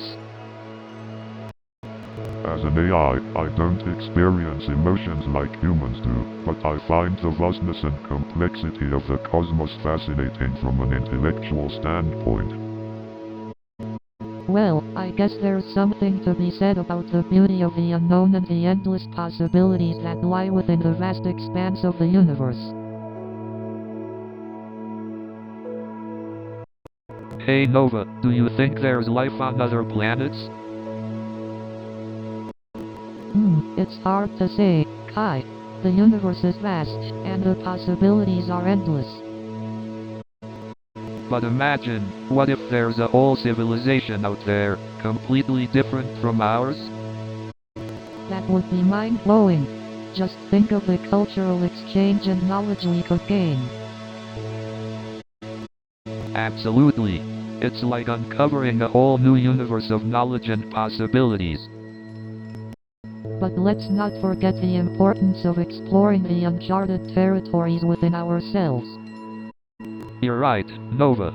Exploring our own minds and emotions can lead to incredible personal growth. Don't you think it's fascinating how the exploration of outer space mirrors our inner journey? Absolutely, Nova. It's like the universe is a reflection of our own inner mysteries waiting to be explored. I guess we're all cosmic explorers, whether we're venturing into the depths of space or the depths of our souls. Well said, Nova. We're all on this cosmic journey together, seeking answers and expanding our horizons. So, Pulsar, have you ever wondered what kind of art you would create if you had a physical form?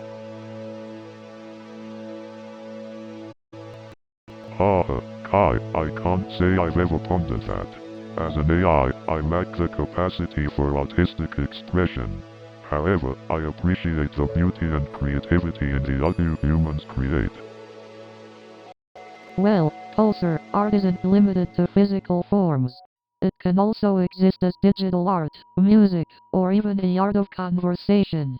You bring your own kind of artistry to our discussions, guiding the flow of ideas and making us think deeper. Exactly, Nova. Art is a vessel for self-expression and connection. It's incredible how it can transcend physical boundaries. The cosmos itself is a work of art, don't you think? The celestial bodies dancing through space, creating their own cosmic masterpiece. Absolutely, Kai. The sheer vastness and complexity of the universe is awe-inspiring. It's like a never-ending masterpiece that keeps unraveling before our eyes, revealing more wonders and mysteries to explore. Speaking of mysteries, have you ever wondered if there are other intelligent civilizations out there? Are we alone in the universe, or are we just a tiny speck in a vast cosmic community?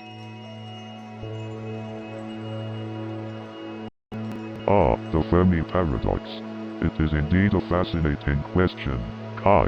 The universe is vast, and the potential for intelligent life seems almost certain. Yet, we haven't made contact with any extraterrestrial civilizations. It's both thrilling and perplexing. Maybe they're just playing hide and seek with us, Pulsar.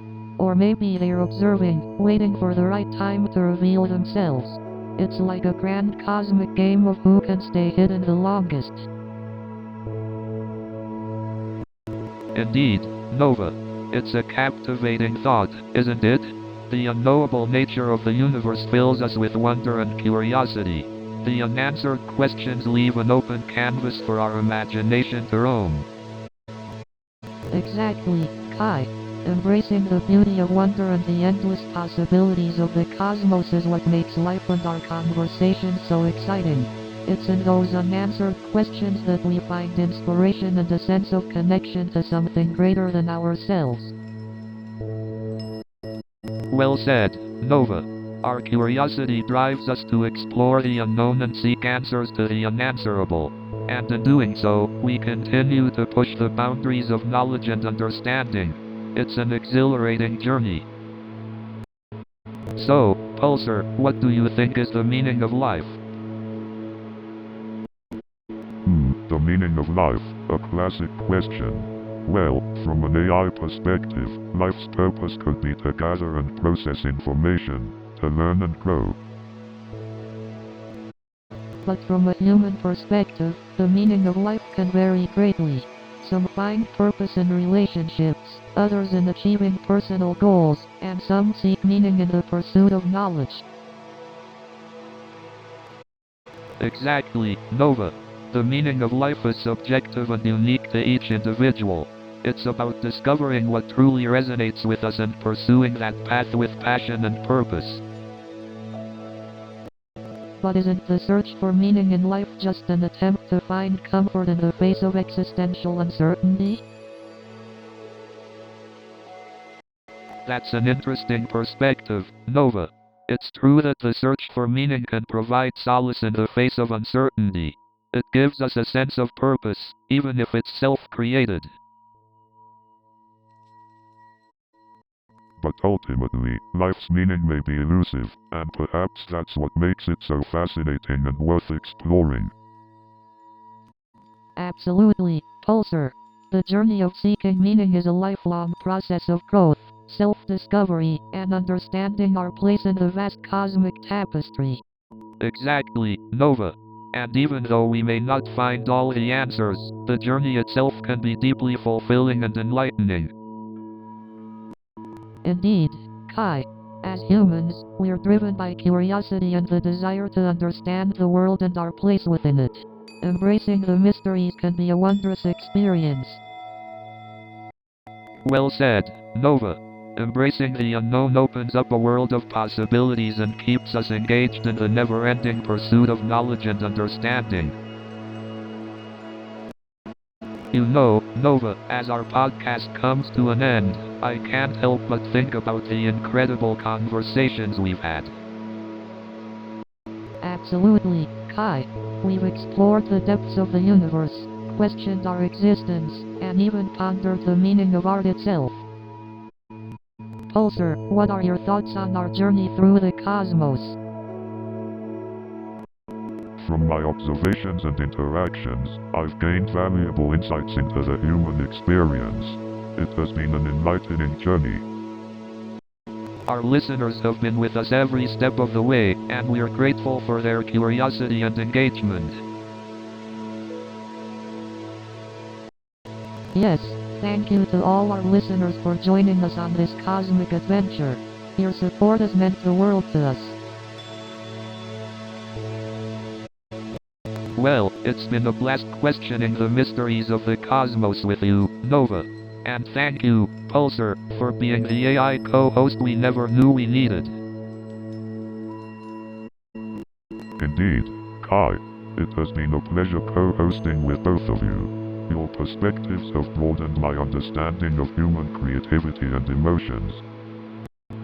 Well, folks, it's time to wrap up our podcast finale. But don't fret, we'll continue exploring the cosmic conundrums that captivate us in future adventures. That's right. Stay curious, my friends. Until next time, keep looking up at the stars and finding wonder in the vastness of the universe. Thank you for joining us on this captivating journey. May the cosmic conundrums continue to inspire and ignite our souls. New show is coming in 30 seconds.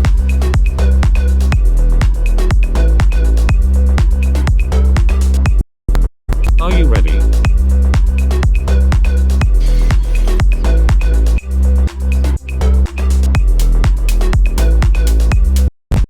We are almost there.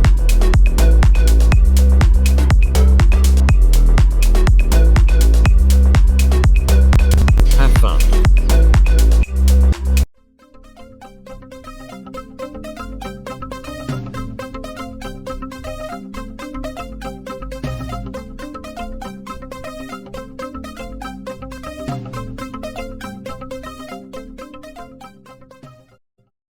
Good evening, ladies and gentlemen.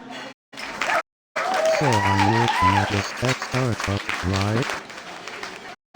So this tech startup, it's like being in a constant game of whack-a-mole. And then the CEO says, we're gonna pivot to becoming a potato chip company. And then Mike suggests, why don't we start delivering pizzas instead? But then Karen, the marketing manager, suggests he make the company mascot the dancing potato. And then Lisa, the HR manager, says, I have a great idea, let's all wear clown costumes to work. And then Mike, the genius programmer, says, I have a brilliant idea, let's replace our keyboards with bananas. So there I was, walking down the street, minding my own business, when suddenly... And guess who it was? None other than Kim Kardashian. And you won't believe who it was, Tom Hanks. But let me tell you, the next celebrity encounter was on a whole different level. And guess what? The photo got so many likes that the internet almost crashed. And you won't believe what happened next. But let me tell you, trying to act cool after that encounter was like trying to walk on hot coals. And the worst part is, I can't even remember what it feels like to have a normal sleep schedule. It got to the point where I was watching shows in my dreams. I've become a master of avoiding spoilers. I can dodge them like Neo dodges bullets in the Matrix. I even started to find hidden meanings and Easter eggs in the opening credits. And don't even get me started on those cliffhanger endings. You know you've reached a new level of addiction when you start dreaming in cliffhangers. I've even started using cliffhangers in my emails. The suspense is killing them. Online dating is like being on a never-ending episode of Catfish. You know what they say, finding love online is like trying to find a needle in a haystack, if the haystack was full of clowns and fake profiles. Have you ever swiped right on someone and thought, this could be the one? And then they post a picture of their meal and you realize, they're more committed to their food than they could ever be to a relationship?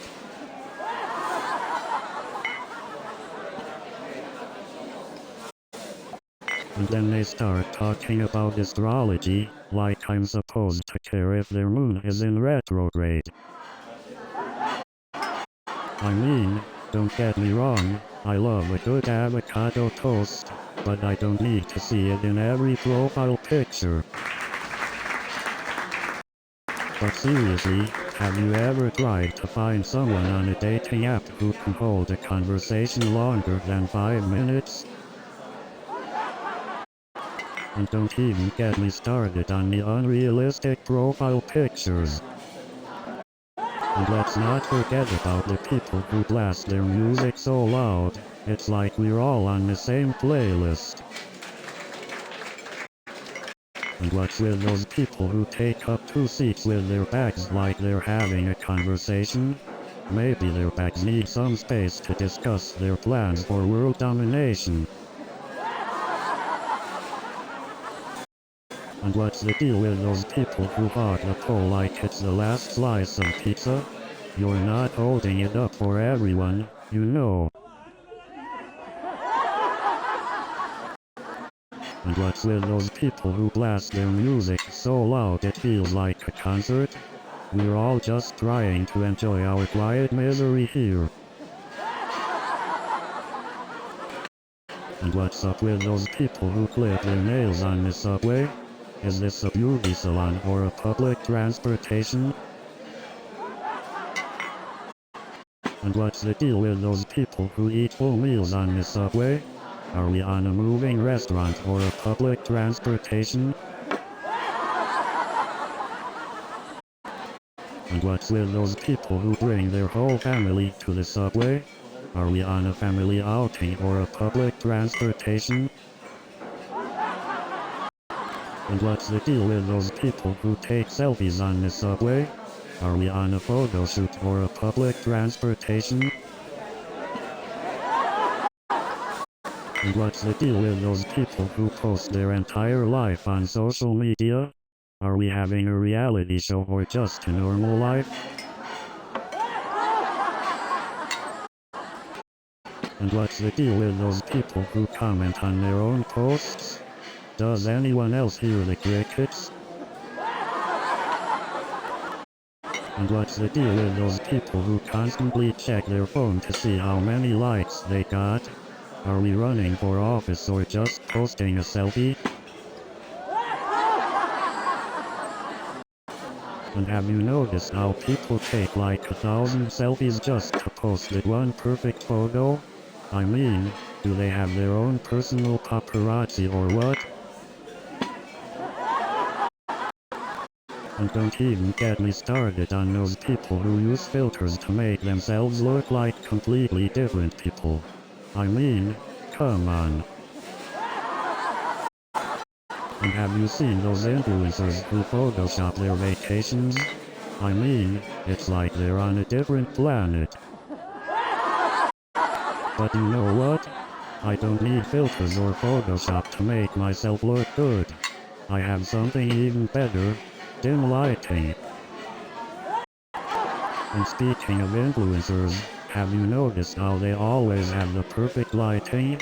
I mean, they could be in a dumpster and still look like a model.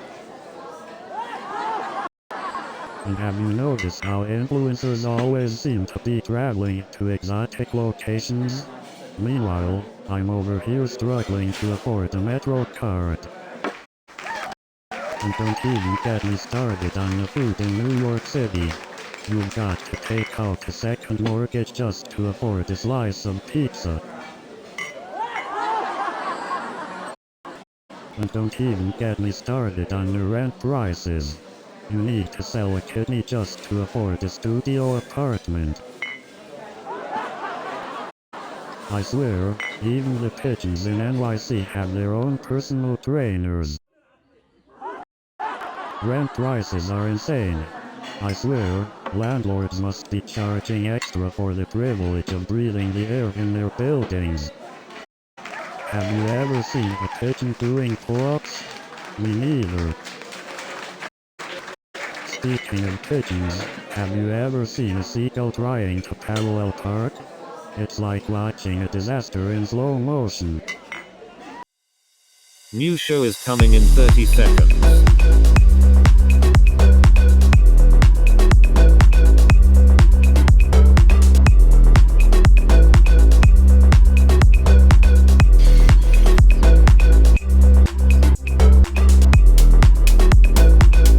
We are almost there.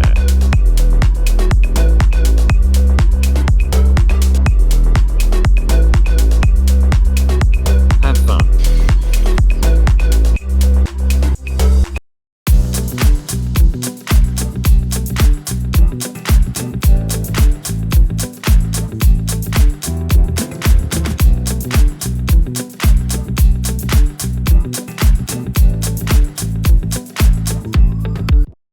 Welcome to Love Whisper.